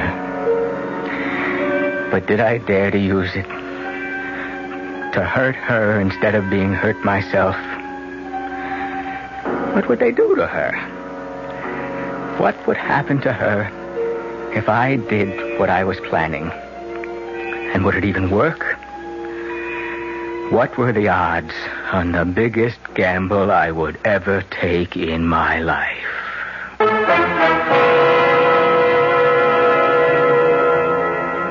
A girl helpless under an hypnotic spell, at the mercy of the agent who wove that spell, her twin brother, himself at the mercy of passions beyond his control, eaten up with hate, tortured by fear, hesitating to make an unconscionable gamble with her life to save his own. I'll return shortly with Act 3. I'd like to describe a car to you. See what you think of it. First of all, it's small. Second, it's got a 6-cylinder engine, a pretty handy asset these days. Third, it's a Buick. Now, in spite of the fact that it's small, this car can seat 6 easily. It's got a 21-gallon fuel tank, which gives it great range. And it weighs several hundred pounds more than most imports, which in a small car is good. Now, what does it look like? Well, that's pretty tough to handle on radio. I'd hesitate to call it glamorous, and it sure isn't homely. I think handsome would be fair, and it offers some pretty attractive styling and trim options. The interior is definitely its strong suit.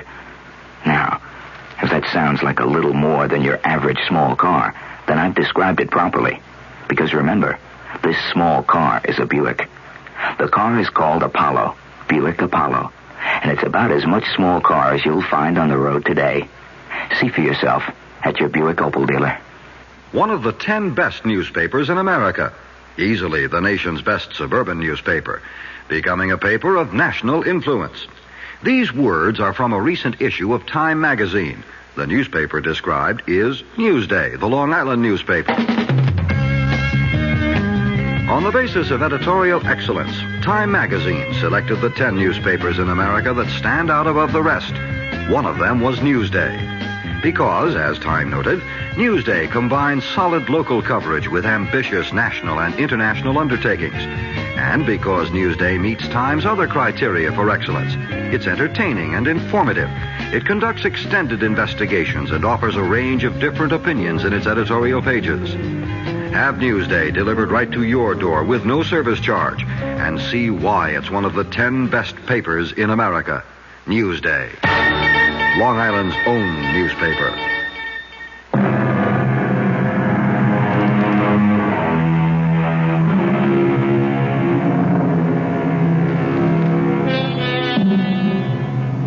Marge lies still, her eyes wide open, but unseeing. Alongside, her brother Mark sits, his mother's watch still swinging its pendulum arc in his hand, unnoticed as he wrestles with the conscience which holds him back from this ultimate gamble. The gamble? Can anyone under hypnotic influence be induced to commit murder?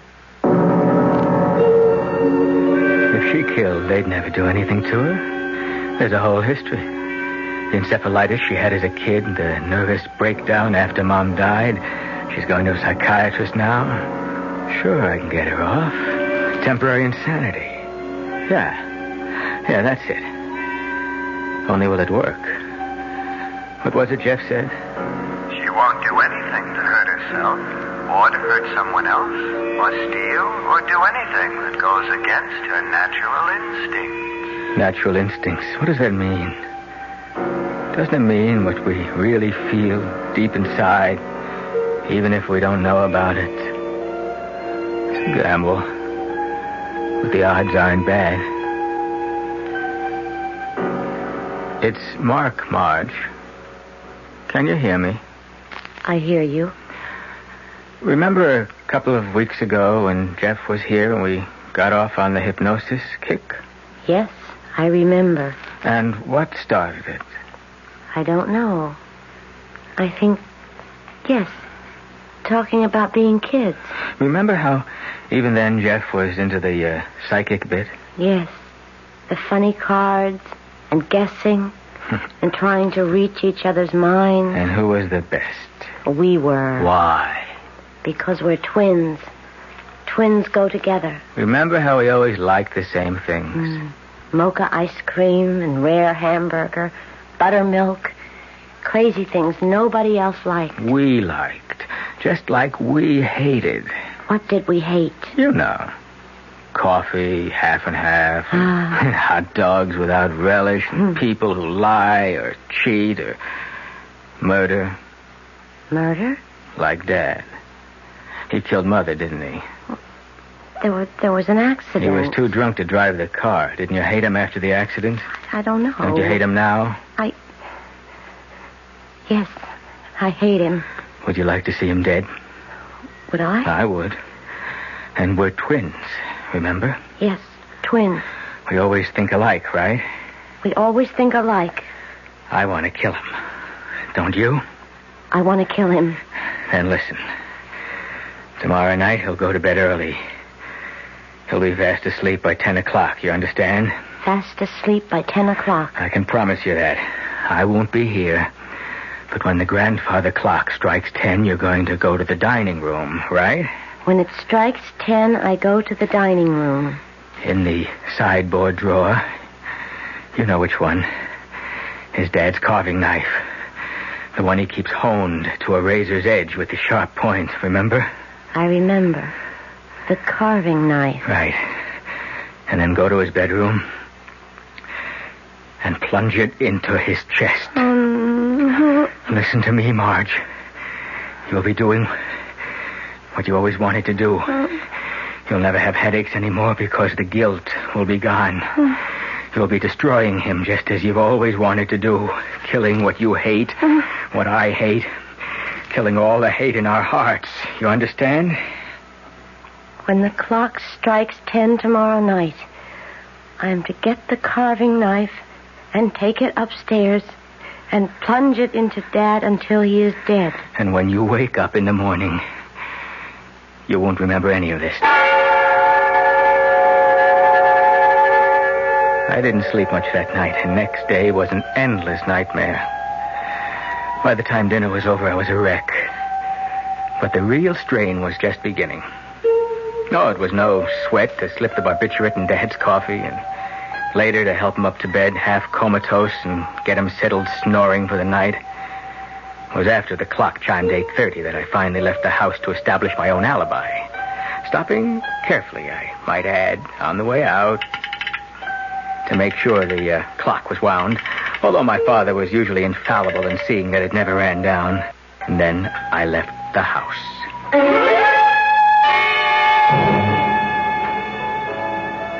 Hey, Mark. Sorry I'm a little late. Oh, just glad you're here. Have you eaten? Yeah. You? Oh, long time ago. I ordered some setups. Scotch okay with you? One drink. Just thought we might have a talk together. What time is it? Around 5 or so to 9. Well, what do you want to talk about? Marge. Well, now, that's my favorite subject. You aren't the bearer of good news by any chance? Good news? Well, that she's changed her mind about me and I might have some kind of a chance with her? Oh, that's something we might discuss, Jeff. Let's have another drink first.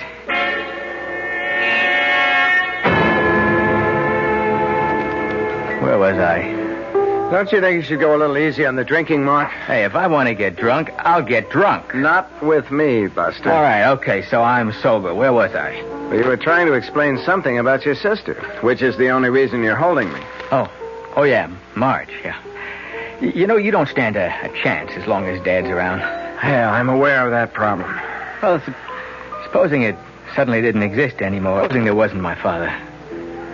If that's your only question for the evening, maybe we ought to order another drink.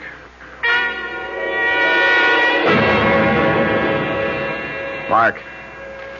Huh? Come on. What? Come on, I paid up. Let's get out of here. No, I can't. What time is it? It's after 10 o'clock. How much? It's 5-10 minutes after 10. That's not long enough. I gotta stay here a while. Okay, suit yourself. I'm going home. Hey, we haven't finished talking. As far as I'm concerned, we have. I want to tell you about Marge. Look, whatever you had to tell me about Marge, if you ever had, it's too late for you to make any sense tonight. Either you come with me now and I'll drop you home, or stay. Get as stoned as you want. I gotta stay. Just a little longer. Doesn't matter anymore. My hands, my feet, everything seemed like lead from the moment 10 o'clock had passed. Before I'd been fired up, nervously tensed, hard put to act normal. Now the drinks meant nothing. I wanted to call it all back. I stumbled to my feet. I rushed out of the bar. In the cab back to the house, I had all sorts of fantasies. Sometimes when the clock got overwound, it would stop. If it hadn't struck 10, maybe my father was still alive. And the other fear, how did I expect my amateur hypnosis would work?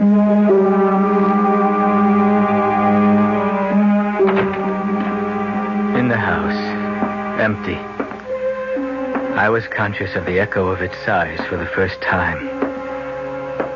Through the hall, up the big staircase, down the hall to my father's room. Everything seemed to echo. Carefully, I opened the door to my father's room and listened. No sound. I went in.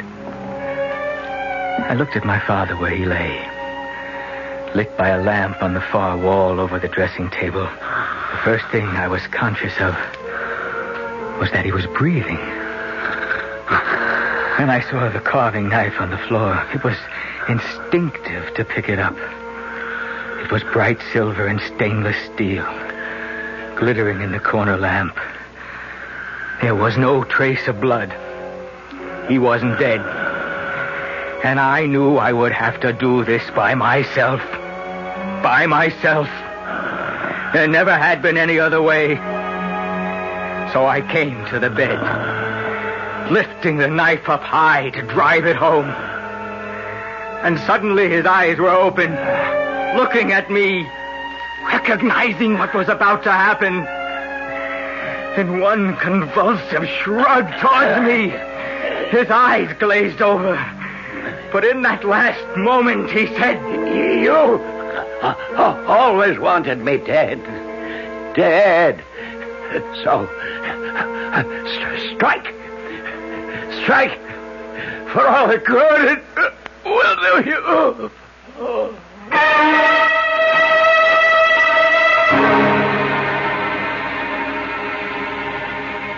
So he's dead, as you wanted him to be. I don't have to listen to you. Oh, yes, you'd better listen to me. What you tried to do to your sister is beyond belief. She hated my father as much as I did. Your thumbnail psychology is about as successful as what you know about hypnotism. Oh, you put Marge to the acid test, and your hypnotic suggestion worked just as you planned it, up till the last moment. How do you know? Because your sister ran to me for help. At the last moment, she couldn't force herself to turn against love. Not for this one man, or me, or you, but just the fact that she was human and normal, and hate was no part of her, but love was. So she dropped the knife and ran to you. Well, you dropped it too, didn't you? When it came to the test, you could no more strike than Marge. Could you? I'll never know. He died before I had the chance. A massive stroke had caused my father's death before I had a chance to kill him. But if I wasn't guilty in fact, I certainly was in intention. And to achieve his death, I would have tried anything within my power. I was lucky to get off scot-free, I thought. And I directed my entire estate be left to my beloved daughter Marjorie, subject to all the provisions to protect it and her from my son Mark, to whom, with all my heart, I leave nothing. Not 1 cent.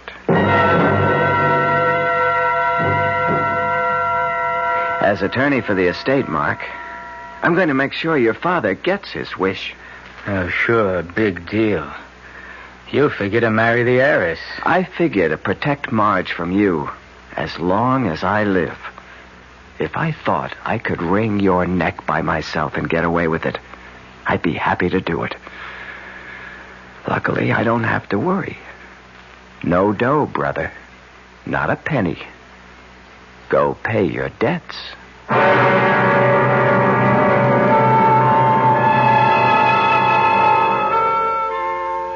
Can one be hypnotized and led to kill? Certainly not from tonight's story, and highly doubtful, if not impossible, no matter who the subject might be. But just in case, I hope we have all learned that it is nothing to meddle with for the uninformed. Like all special areas in life, it should be used by the expert, only in cases of special need.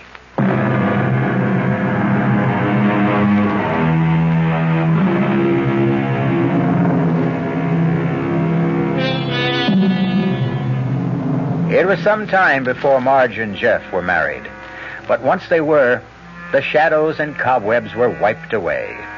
Mark was only a dark memory that would disintegrate in time as thoroughly as his corporal self, trapped in his cement boots in the shifting muck of the river bottom where he lies. Who sows the wind must reap the whirlwind. Our cast included Marcia Rodd, Nick Pryor, Ira Lewis, and Stotts Cotsworth. The entire production was under the direction of Hyman Brown. Radio Mystery Theater was sponsored in part by Anheuser-Busch Incorporated, Brewers of Budweiser. This is E.G. Marshall inviting you to return to our Mystery Theater for another adventure in the macabre. Until next time, pleasant dreams.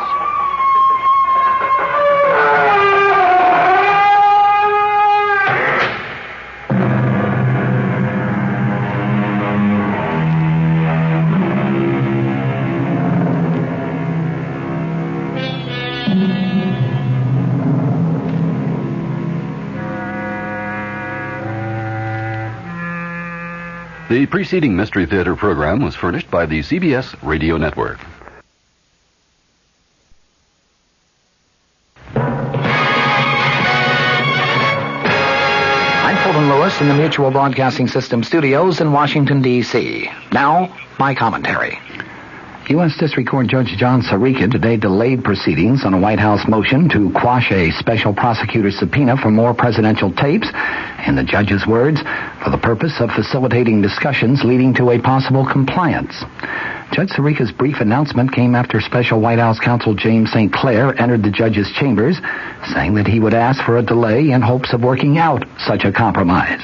The judge postponed until Friday of this week the deadline for the special prosecutor's office to answer a motion from White House lawyer James St. Clair to quash a subpoena for 64 presidential conversations. St. Clair, you recall, went into court last week with a motion to stop the subpoena, and Judge Sirica originally had set today as the deadline for the prosecutor's response. The judge also delayed a hearing on St. Clair's motion, originally scheduled for Wednesday, until a week from today, next Monday. Before entering a conference with the other lawyers and Judge Sirica, Attorney St. Clair said that he had asked for a 5-day delay to permit the special prosecutor and myself to see whether we can come to some accommodation. In filing his motion last week to quash the subpoena, St. Clair had indicated that the dispute over release of the tapes to the prosecutor might be carried all the way to the Supreme Court. In that filing, there was a formal claim of privilege signed personally by President Nixon, declaring that the conversations that were being sought are confidential conversations, quote, between a president and his close advisors, and it would be inconsistent with the public interest to produce those tapes. About 20 of the conversations in question, the conversations that have been demanded by Leon Jaworski, the special prosecutor, were among the talks for which the White House released transcripts last week. For those, the president said no claim of privilege was asserted. The Jaworski subpoenas were for conversations that started on June 20th of 1972. They span a period of time that finally ended on June 4th of 1973. The earliest date is just 3 days after the famous Watergate break-in at the Democratic Party National Headquarters. That was June 17th of 1972. The June 4th date is the day on which President Nixon listened to some of the Watergate tape recordings. The counsel of the president, J. Fred Buzzhart, testified before one of the Watergate grand juries today, but he refused to tell what that questioning was all about.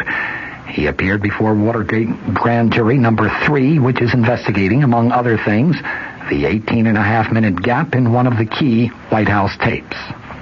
In his White House role, Attorney Buzzhart had overall custody of the tapes at one point last year, and he testified extensively during a court hearing into the causes of the now famous 18-and-a-half-minute gap and about 2 other tape recordings that the White House said never existed. There have been some reports in recent weeks that Buzzhart still had a major say in just what recordings the president would yield to the special Watergate prosecutor and to the House Judiciary Committee, even though James St. Clair, of course, is now said to handle all Watergate legal matters for the president. The White House indicated today that the president's Watergate counsel, St. Clair, may not fight against the granting of immunity for administration witnesses that are called before the House Judiciary Committee. Press Secretary Ronald Ziegler told reporters at a briefing that St. Clair told him earlier today that there appeared to be no problem in granting of immunity. Ziegler added that the White House does not have a fixed position on that subject. He noted that it would be up to the committee to determine the question of immunity for witnesses who could tell what they know about Watergate-related matters. Michigan Republican Representative Edward Hutchinson, the ranking minority member of the Judiciary Panel, has already been quoted as saying that he would oppose granting immunity to any witnesses who testify before his committee during its impeachment inquiry. Asked if there has been any effect on the White House staff since the president released the transcripts of a number of White House conversations last week, Ziegler today replied, "Over the past month, there has been a hesitancy to make extensive notes or to put anything down on paper." Ziegler said the problem had not yet reached serious proportions, but he said it might if there were a breakdown in the principle of executive privilege. The president issued the transcripts in response to the Judiciary Committee's formal subpoena for the tapes of 42 presidential conversations. Herbert Kalmbach has testified of a midnight meeting in which he said a top dairy cooperative official was told that milk prices would be increased and that the White House wanted confirmation of a $2 million campaign pledge.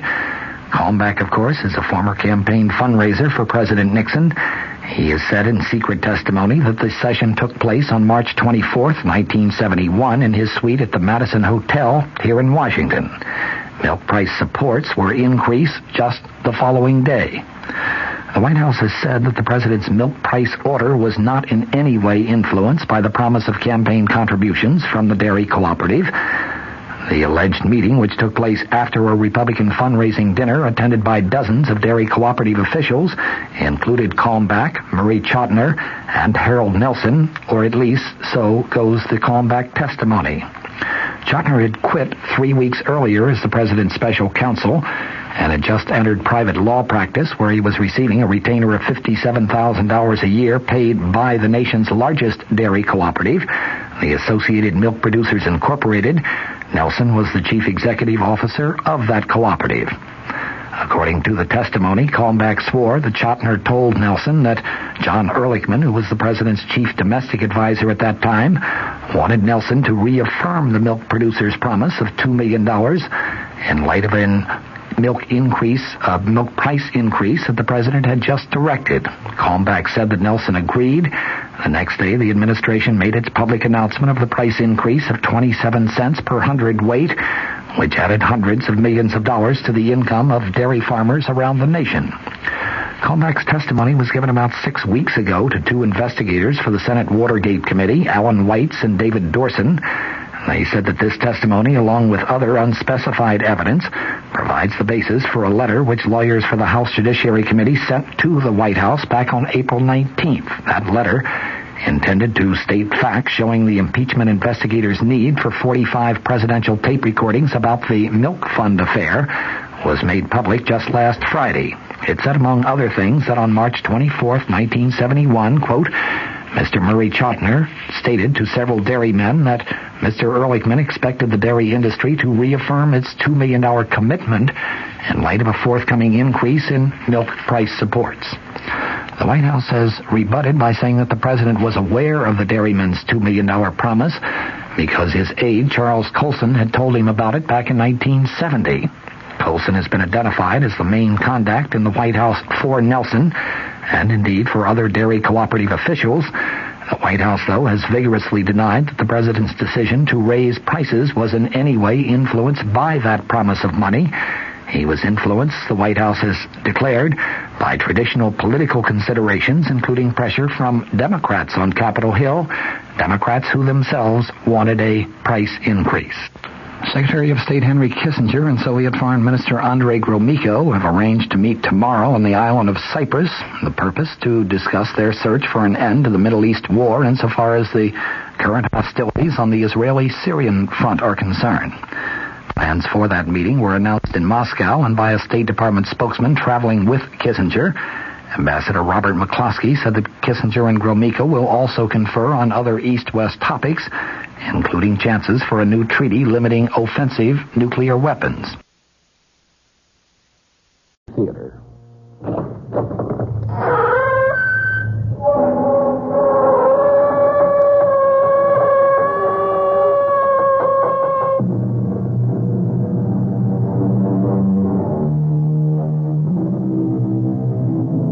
Come in.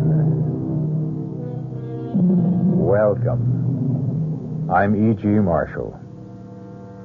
Fear, it may be said, is a malignancy which, once the seed is sown in the human soul, spreads like a voracious and all-consuming fungus throughout the psyche, smothering it at last in death. No one knew this better than the justly celebrated author Robert Louis Stevenson. No one has ever expressed it more vividly, more frighteningly than he in his story, The Suicide Club. Our mystery drama, The Suicide Club, was especially adapted from the Robert Louis Stevenson classic for the Mystery Theater by George Lothar and stars Barry Nelson.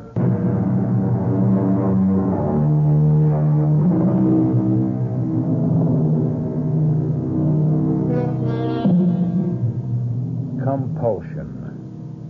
What is it? What is it within most of us, perhaps all of us, that compels us to do this or that? What drives the alcoholic to take that first drink he knows will lead to drunkenness and almost certainly eventual death? What spurs the compulsive gambler to bet again and again, aware always that in the end it can only bring him to ruin? That was a question Victor Harris often asked himself, but could never answer, until a certain fatal night when he met a man who called himself John Smith. Well, your health, Mr. Harris. Yours, Mr. Smith, I think you said. As good a name as any other. Now, why did you invite me for this drink, Mr. Smith? It isn't customary, you know. More often than not, the strangers one meets at poker games remain strangers. Why? You interest me, Mr. Harris. In fact, you intrigue me. Oh. The last hand we played, everyone else had dropped out, leaving just you and me. I admired the way you played. I admired your nerve. More than anything else, I admired your coolness, your indifference when you lost. $37,000, Mr. Harris. $37,000. Your admiration is misplaced. Cool, indifferent, why not? $37,000 is nothing to me. I'm a millionaire, Mr. Smith. Oh, are you? Several times over. Well, then, losing that much would mean little to you, if anything at all. Where's the thrill in winning or losing? There isn't any. Not for me. Not anymore. Then what point is there in play? None. None whatever. Gambling of any kind bores me. But I go on because, well, Mr. Smith, I'm what is called a compulsive gambler. I see. What would you say if I were to tell you that I can change your boredom into a thrill, the like of which you have never experienced before? There's a price tag, of course. What is the nature of this thrill that you're talking about? I'm talking about what might be called the supreme gamble, Mr. Harris. The supreme gamble? Yes. That sounds like a matter of life and death. It does, doesn't it? Is it?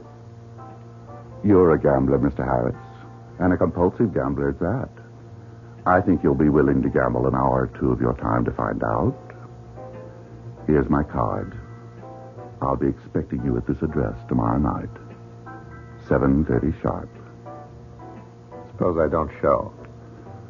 Why, then you'll never know what the supreme gamble is, and you'll go on being bored.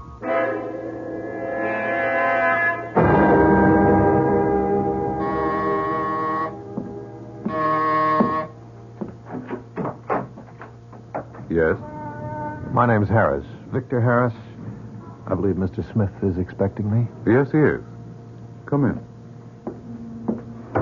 This way, Mr. Harris. Mr. Victor Harris, sir. Thank you, Lucas. Good to see you again, Mr. Harris. We'll join you in a few moments, Lucas. This, Mr. Harris, is the game room. In this room, every night, Saturday and Sunday excepted, the supreme gamble takes place. But what is the supreme gamble? First, tell me what you see. Why, a room. Large room, tastefully and expensively decorated in 18th century style. And that large round table covered with a green cloth looks like a card table. That's what it is. And the people in evening dress, men in black tie, women gown, all drinking champagne. Their faces. Look at their faces. Look closely. Well, what do you see? Why, their faces, they're all of them excited about something I can see. Yes, they all look as if, well, as if they're expecting something very exciting to happen at any moment. They are. But not at any moment. Not until 8 sharp. What happens at 8 sharp? That you'll find out at 8 sharp. In the meantime, let me introduce you to one or two members of our club. Oh? It's a club? Yes. A very select club, Mr. Harris. Oh, Mr. Malthus, may I introduce Mr. Harris, a new member? How do you do? How do you do? Correction, though. I'm not a new member yet. He will be, Mr. Malthus. He will be. See you a minute, Director. Of course, Lucas. Excuse me, gentlemen. Lucas called Mr. Smith Director. Yes. We all do. He's the director of our little club. I see. Mr. Malthus, what kind of club is this? You don't know? No. Then why are you here? To tell you the truth, I'm not exactly sure, except... Well, Mr. Smith, your director, promises I'll experience the thrill of my life, the supreme gamble, he calls it. It is that, Mr. Harris. These people, you're here because you like to gamble? Oh, no. No, not at all. I don't in the least like to gamble. No, I'm here because I'm a coward. A coward? What do you mean? Just that. I'm a coward.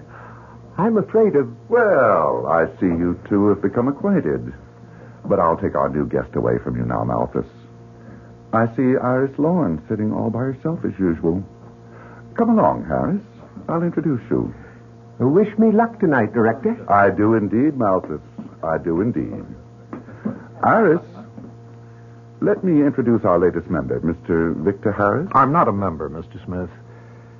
Director. Call me Director from now on. No offense, but I'll call you what I please until I am a member, if I am. I doubt that you will be, Mr. Harris. Why, Iris, what do you mean? Just what I say. He doesn't look like one of us. Oh, but he is. In a different way, for a different reason. I'll leave you two together. I've got to prepare a fresh deck of cards. I don't think I got your last name, Mrs. Miss Iris Lorne. You said that I don't look like one of you. You don't. Where's the difference? Your eyes. In your eyes. That seems to puzzle you, Mr. Harris. Look into my eyes. Look deep. What do you see? Sadness. Yes. Great sadness. The sadness of Death. Death? I'm dead, Mr. Harris. I've been dead for years. Oh, I'm afraid I don't understand. Ladies and gentlemen, your attention. It is time. Gather around the table, please. Our director will now deal the cards. To Mr. Crane's, the two of hearts. To Mr. Shaw, the 8 of diamonds. Mrs. Harper receives the 4 of clubs. Next card to Mr. Burke, the 9 of spades. Miss Russell this time.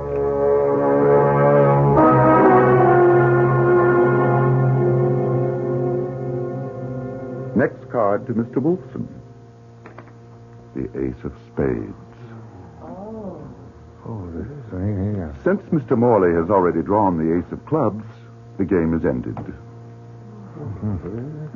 Mr. Wolfson, Mr. Morley, I will see you both in my office as soon as I've completed my business with Mr. Harris. This way, Mr. Harris. Oh, Lucas, champagne all around as usual.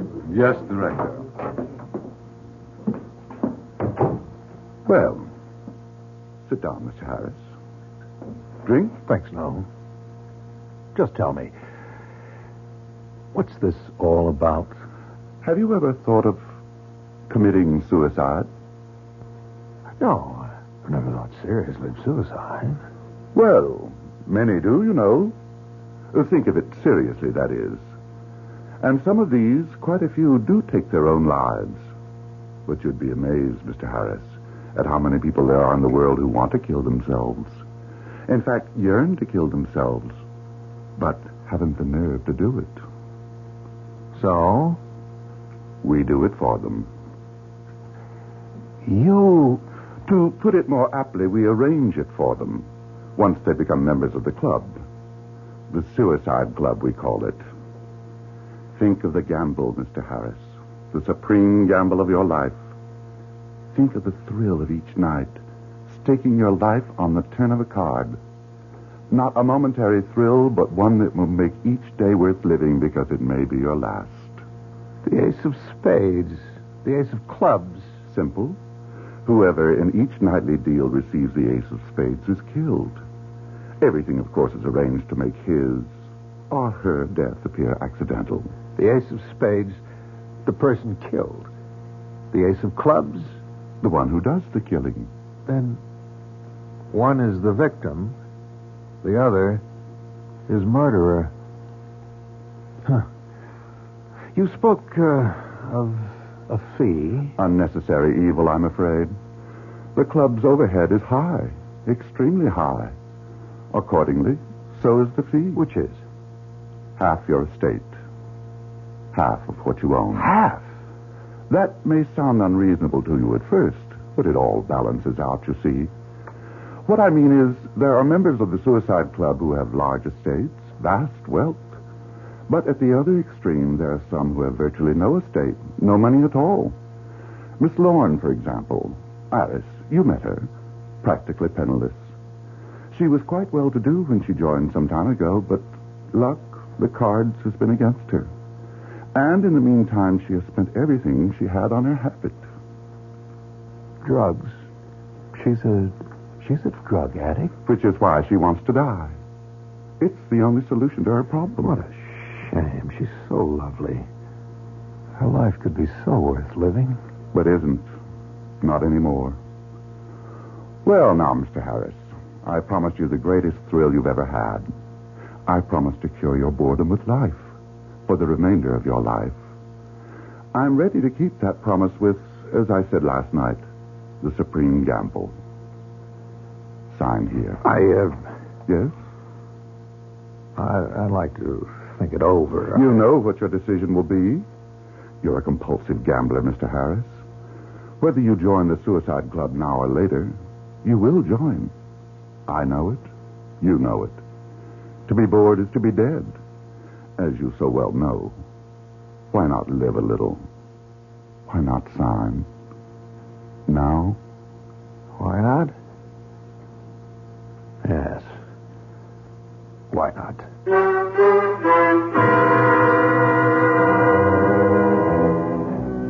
Compulsion, psychiatrists say, is another word for decision. Deep in the very core of his being, a person has made a decision that gambling, drinking, whatever may be ruining his life is somehow necessary to his happiness.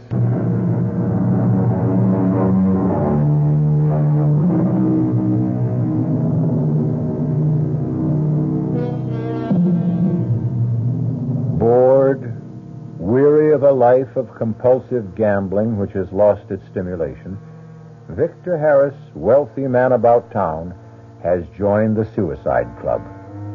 Other members have joined because they want to end their jaded lives but cannot bring themselves to do so, and so it must be done for them. Victor's reason is different. A gambler who cannot stop himself from gambling, he has decided to take the supreme gamble. His life on the turn of a card. Your first night, Harris. Bon chance. Good luck. I'm not quite sure how to take that, Mr. Beg pardon, Director. I'm staking my life on the turn of a card. I grant you I'm a compulsive gambler, but my life? I wasn't quite prepared for anything like that when I came here for the first time last night. I hope you're prepared now. We play in less than 5 minutes.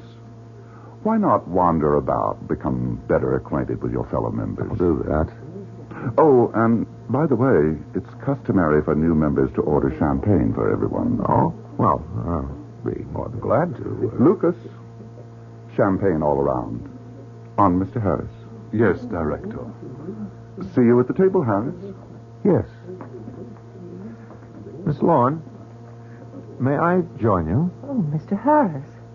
Please do. So, you did join? Yeah, even though you said that I wouldn't. I didn't say that.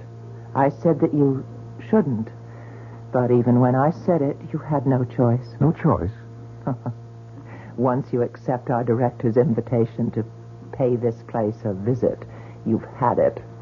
There's no turning back. No way. Why not? You'll find out. I did. What do you mean? He doesn't run this place for kicks. Or maybe he does, in a way. But what he's really after is your money. And according to the grapevine, we have one here, too.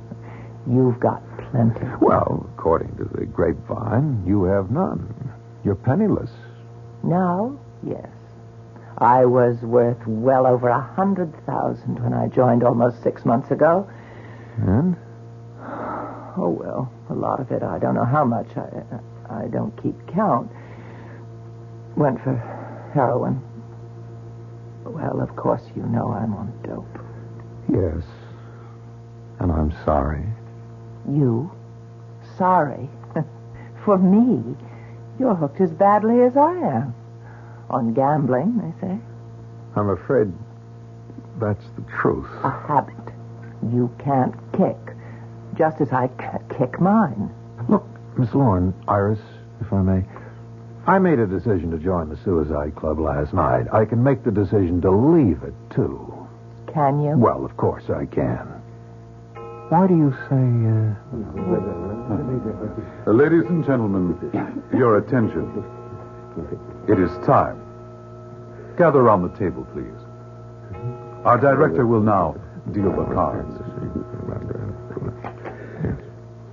tray of spades to Mr. Dowling. For you, Mrs. Cranes, the 4 of clubs. For Mr. Malthus. For Mr. Malthus, the ace of spades. Oh. I've won at last. Mr. I won. Malthus. I've won. Mr. Malthus, remember the club rules. Control, Mr. Malthus. But Control. I've won. This will be my last night on Earth.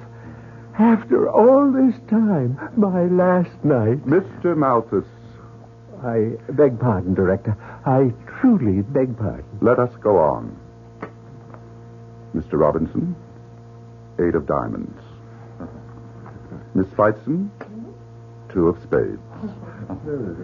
Mr. Whalen, 9 of hearts. Mr. Harris? Ah, Mr. Harris. Your first supreme gamble. Yes. What card shall it be, do you think? Here it lies on top of the deck. What shall it be? Well, it can't be the ace of spades. True. Well, what is it? I don't know. I haven't looked. Enjoy yourself, Mr. Harris. Feel the excitement of not knowing. Live the supreme thrill of wondering. What is this next card? Turn it. Why don't I put it aside and draw the others? Turn that card. As you wish. It's a club, Mr. Harris. The ace of clubs. Mr. Malthus, Mr. Harris, you will join me in my office in 5 minutes. I'm no murderer. You wanted a thrill you're about to find, I'm afraid.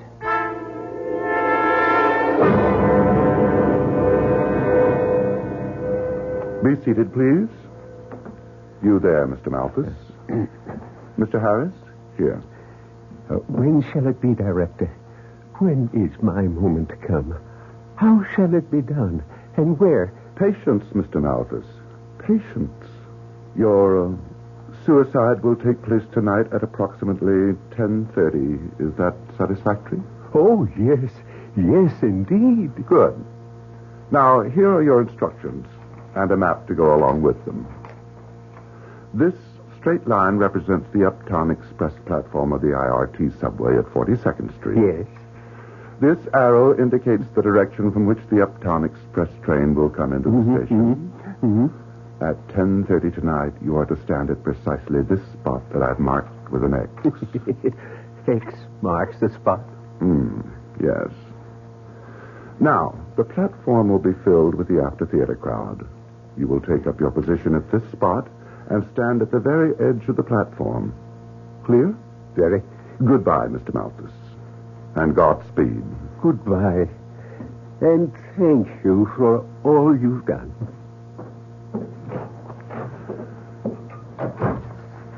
And now, Mr. Harris? I have no intention of going through with this. I'm no murderer. Of course not. When you push Malthus in front of that train, you'll not be murdering him. You'll be doing him a service. Like all our members, he wants to die, but he hasn't the nerve to kill himself. You will simply be doing it for him. And that, as I see it, is not murder. I see it differently. That's too bad, Mr. Harris. I'm sorry, but frankly, there's nothing you can do about it. Oh, I think there is. I'm resigning from your club right now. Goodbye. Mr. Harris, no one resigns from the Suicide Club. No one ever has. No one ever will. I couldn't possibly run that risk. You have my assurance that I'd never say a word about... Assurance. Assurances. What are assurances to me? No, Mr. Harris, there's only one assurance you can give me that I can possibly accept. Your death. Or, more properly, your suicide. This is madness. Perhaps. But if it is, it's only another form of madness, Mr. Harris. Like, say, compulsive gambling. I won't argue with you further. No, you won't.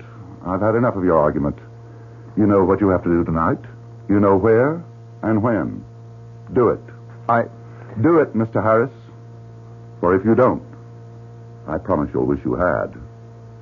And as you already know, I keep the promises I make.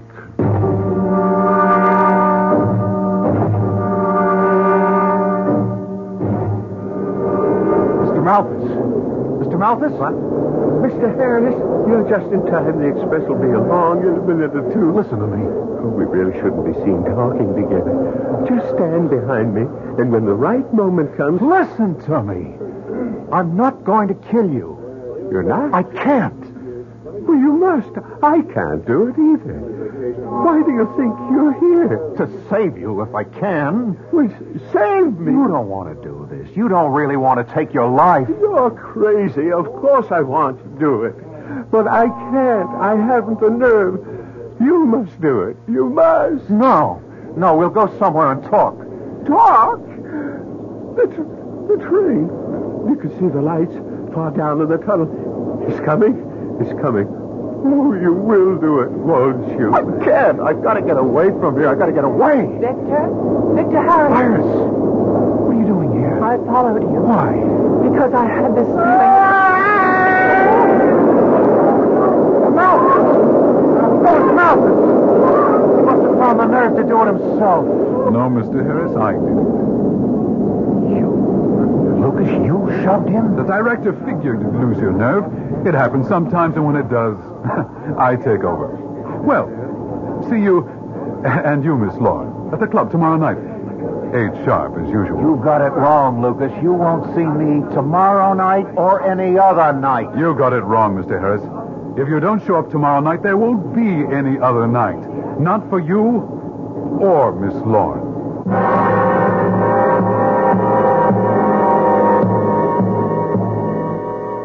As Victor Harris watches Lucas vanish quickly into the crowd, surely he begins to realize what his compulsion to gamble has brought him to.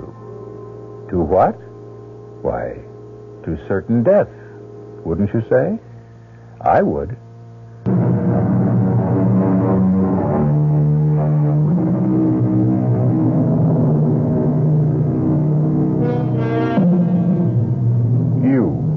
Yes, you, listening to my voice, are Victor Harris, or, depending on gender, Iris Lorne. If you are Victor, you join the Suicide Club for a thrill. If you are Iris, you joined because you were sick of life and wanted someone to do for you what you could not do for yourself, commit suicide, kill you. But whether you are Victor or Iris, you begin to wonder if you've made a mistake, a fatal mistake, now that it's too late. And so now, Victor, Iris, you are in a secluded cocktail lounge. Iris, I don't understand. What more can I say? I've made it plain enough. I followed you, Victor, because I couldn't bring myself to believe you'd kill Mr. Malthus. And intended to stop me if I tried. Now, that's what I don't understand. Why did you intend to stop me? Well? You won't believe me. Try me. I love you. I told you you wouldn't believe me. Well, it is a little hard to believe. We only met last night. In fact, we haven't spent much more than, 20 minutes at most in each other's company. Well, how long does it take to fall in love? I don't know. I do. I found out when I met you last night. You don't believe me, do you? I believe you mean what you say, but... But what? Look, we're both compulsive personalities. With me, it's gambling. With you, drugs. That means neither of us is totally in control of ourselves. I love you, Victor Harris. It's as simple as that. And that's all there is. I love you. Well, I'm honored and flattered. Iris, I mean that. But I'm afraid I don't feel the same way about you. Oh, that's all right? No, it isn't all right. I wish I wish... Oh, well, what's the sense of talking about what I wish or don't wish or anything? We're in trouble, Iris. Real trouble. And what we'd better start talking about is how to get ourselves out of it if we can. Do you think we can? We can sure try. We better try. It's that or death. Waiter, check, please. What are you going to do? The only thing I can do. Go to the police.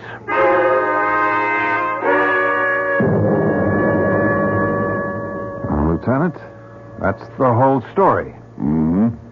You don't sound as if you believed us, Lieutenant. Tell me something, Miss Long. How long you been mainlining? Mainlining? You know what I mean? It's written all over you. Your eyes, the nose twitching, the long-sleeved dress. Pull up that sleeve and let's have a look. It's no need. It's true. Okay. What about you? Me? What are you on? Uppers, downers, mescaline? I'm not on anything. I'm no drug addict. Look, Lieutenant. Sounds like a pipe dream. A suicide club. Now, Mr. Harris, I've heard some far-out stories, but yours is... it's outer space. I see. In other words, you don't intend to do anything. We'll check it out, but word of advice? Yes? You and her. Kick the habit and try to get your feet back down on earth. Huh?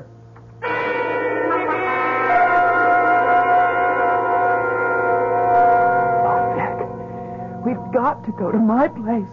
Oh, we're staying right here in this church till I figure out our next move. I've got to have the fix. I'm going out of my skull. It's that bad. Oh, you just don't know.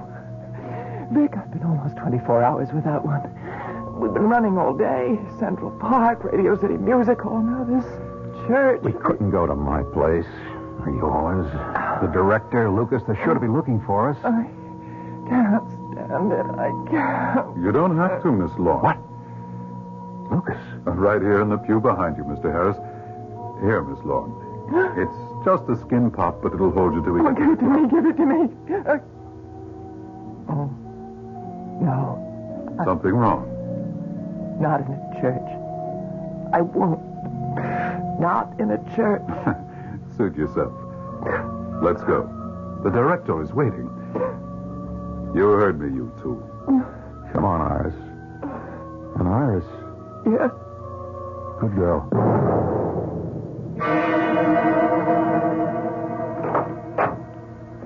Mr. Harris and Miss Lorne, Director. Come in, come in. I was a bit worried about you two. Going to the police, revealing all about our intimate little club. How do you know that we... Had a visit today from a Lieutenant McPhee. He didn't mention you by name, but I have reason to suspect you know him. Big fellow, 6'2", shoulders like an ox. And not very bright, I'm afraid. Not very bright at all. Lucas showed him about. I couldn't be bothered.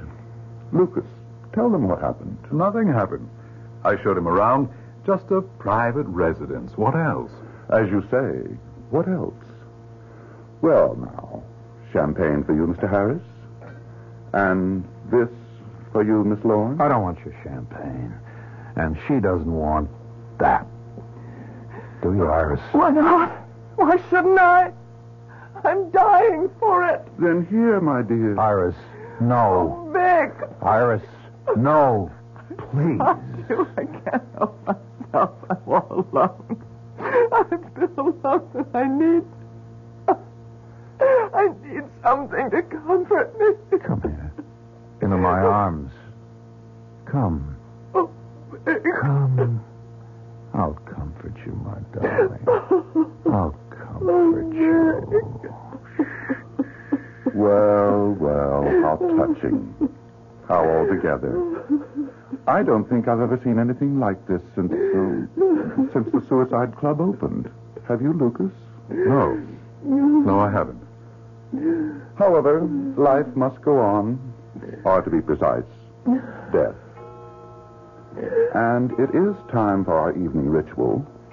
Come, Miss Lorne, Mr. Harris. Our little game of cards awaits us.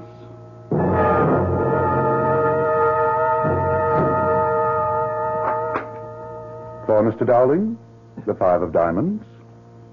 Mr. Whalen, the 9 of hearts. Mrs. Lawton, the ace of diamonds. Mr. Whalen, the deuce of spades. For Miss Lorne, Iris, the ace of clubs. Oh, Victor. Steady. For Miss Feitzen, the 8 of hearts. Mr. Hanson, the 10 of hearts. For Mr. Harris, the ace of spades. That ends the play for this evening.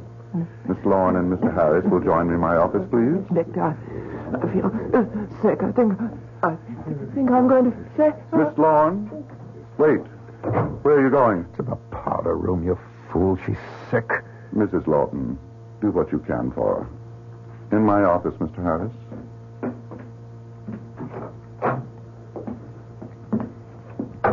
Well, now, Mr. Harris, it appears that Dame Fortune has frowned on you tonight. Regrettably, you have just experienced the final gambling thrill of your young life. You arranged it, didn't you? You filth. Now. Manners, Mr. Harris. No name-calling, please. Smith, you're not going through with this. Oh, yes? I don't intend to die tonight or any other night for a long, long time. I'm resigning from this insanity you call a club. And so is Miss Lorne. You know, really, if I hadn't the slightest idea you were going to be this wearisome, I'd not have let you join in the first place. I have already told you that we have but one form of resignation from the Suicide Club. Death. Well, let me just tell you... Enough. Your instructions are to leave here immediately and return to that elegant penthouse apartment of yours. Go to your apartment and stay there. And oh yes, if you have any idea of seeking help, such as going to the police or anything of that nature, don't. You will be very closely watched from the moment you leave. And any attempt to disobey my orders will result not only in your death, but Iris Lorne's as well. Oh, Victor, what can we do? Your instructions. Just how are you to kill me? Kill you? I could never kill you, you know that. But what instructions? Just to come here and wait, that was all. That settles it. They're going to kill us both. What makes you think? I was followed until I got here. The first thing I did was to call the police, or try to. The phone's dead. I had a gun in my desk drawer. It's gone. They'd been here, and they didn't miss a trick. And now, just telling you to wait. All right. We're trapped. Oh, dear Lord. Hang on now. We're going to the police. Oh, we'll never get there. I was followed here, just as you were. They're watching our every move. We can give it a try. It's a gamble. Oh, Victor. I just lost. God, what are we going to do? What can we do? We won't answer. No, that won't do any good. They've got a key. I'm sure. Now, look, there's just one chance. You answer the door. I'll stand behind it. And, well, Lord knows, I'm not much when it comes to fighting, but I can try. Go ahead. Open it. Thank you, Miss Lorne. I was just about to use my key. Okay, I come in? I can't stop you, Lucas. No, you can't. And how about you coming out from behind the door, Mr. Harris? It wouldn't have done you any good anyhow. You're no match for me. It might have been worth a try. The director has given me his orders, and I'm here to carry them out. Everything can be done fast and easy if you cooperate. And if we don't? Don't give me a hard time, Mr. Harris, please. You got the ace of spades tonight. Miss Lorne got the ace of clubs. Following the club rules, Miss Lorne kills you. And this time we make sure it looks like suicide. I won't do it. I won't do it. You'll do it. Well, there's going to be one little change, one little difference tonight. After you kill Mr. Harris, after he commits suicide, you might say, you're going to commit suicide, too. What do you mean? Let's all go into the kitchen and find out. Why, the kitchen? That's where the stove is. The gas stove. Oh, no. Oh, no. Move, Miss Lorne. Look, Lucas. Look, you're being stupid. One suicide, the police will buy that. But 2? You never heard of a suicide pact between lovers? It says so right here. See? What? That's the suicide note you're leaving. See, it's typed, but signed Iris Lauren, Victor Harris. Those signatures. How did They forged them. The contracts we signed. Just put the note on the table there, No. Don't just toss it there. Fold it neatly and... One chomp at the back of the neck. He'll be out a long time. In fact, he won't be coming back. And now, Miss Lorne, turn on the gas. No. Miss Lorne. I won't do it. I can't. Let's see now. Drag her into his arms. Put his arm around her. Like so. Good. All we need now is the gas.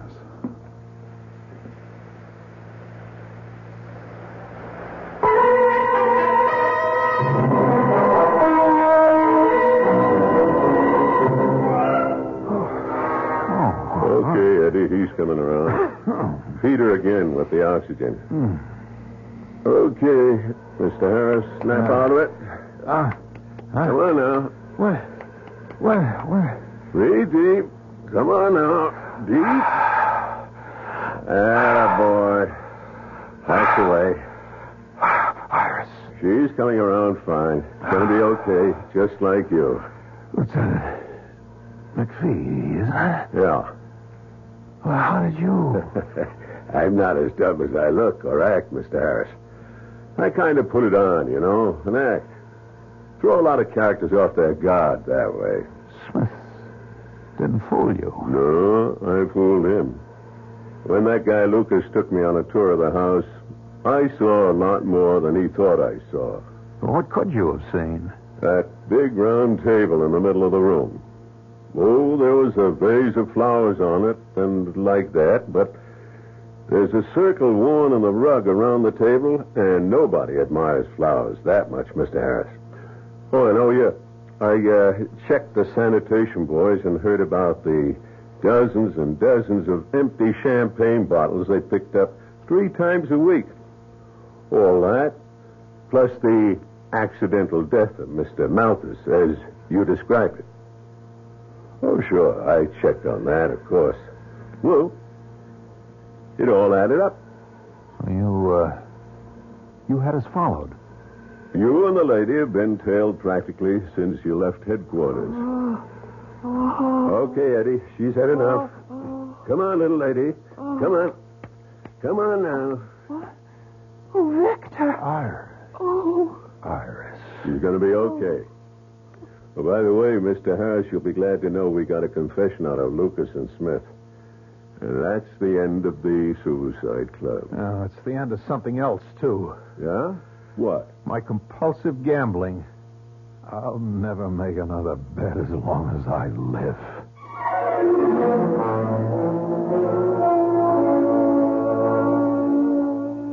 Victor Harris never did gamble again. The Suicide Club cured him of that. And, oh yes, it cured Iris Lauren of drug addiction. Although I'm not so sure it wasn't having someone to live for, someone to love. They're married now. Victor never had a chance. Comes to that, what man has? Our cast included Barry Nelson, Marion Seldes, John Barragray, Dan Ockel, and Lloyd Batista.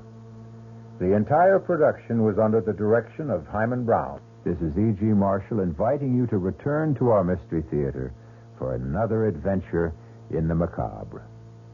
Until next time, pleasant dreams. Preceding Mystery Theater program is furnished by the CBS Radio Network. This is WOR New York and RKO General Station. It's 8 o'clock. Here's John Scott with the news.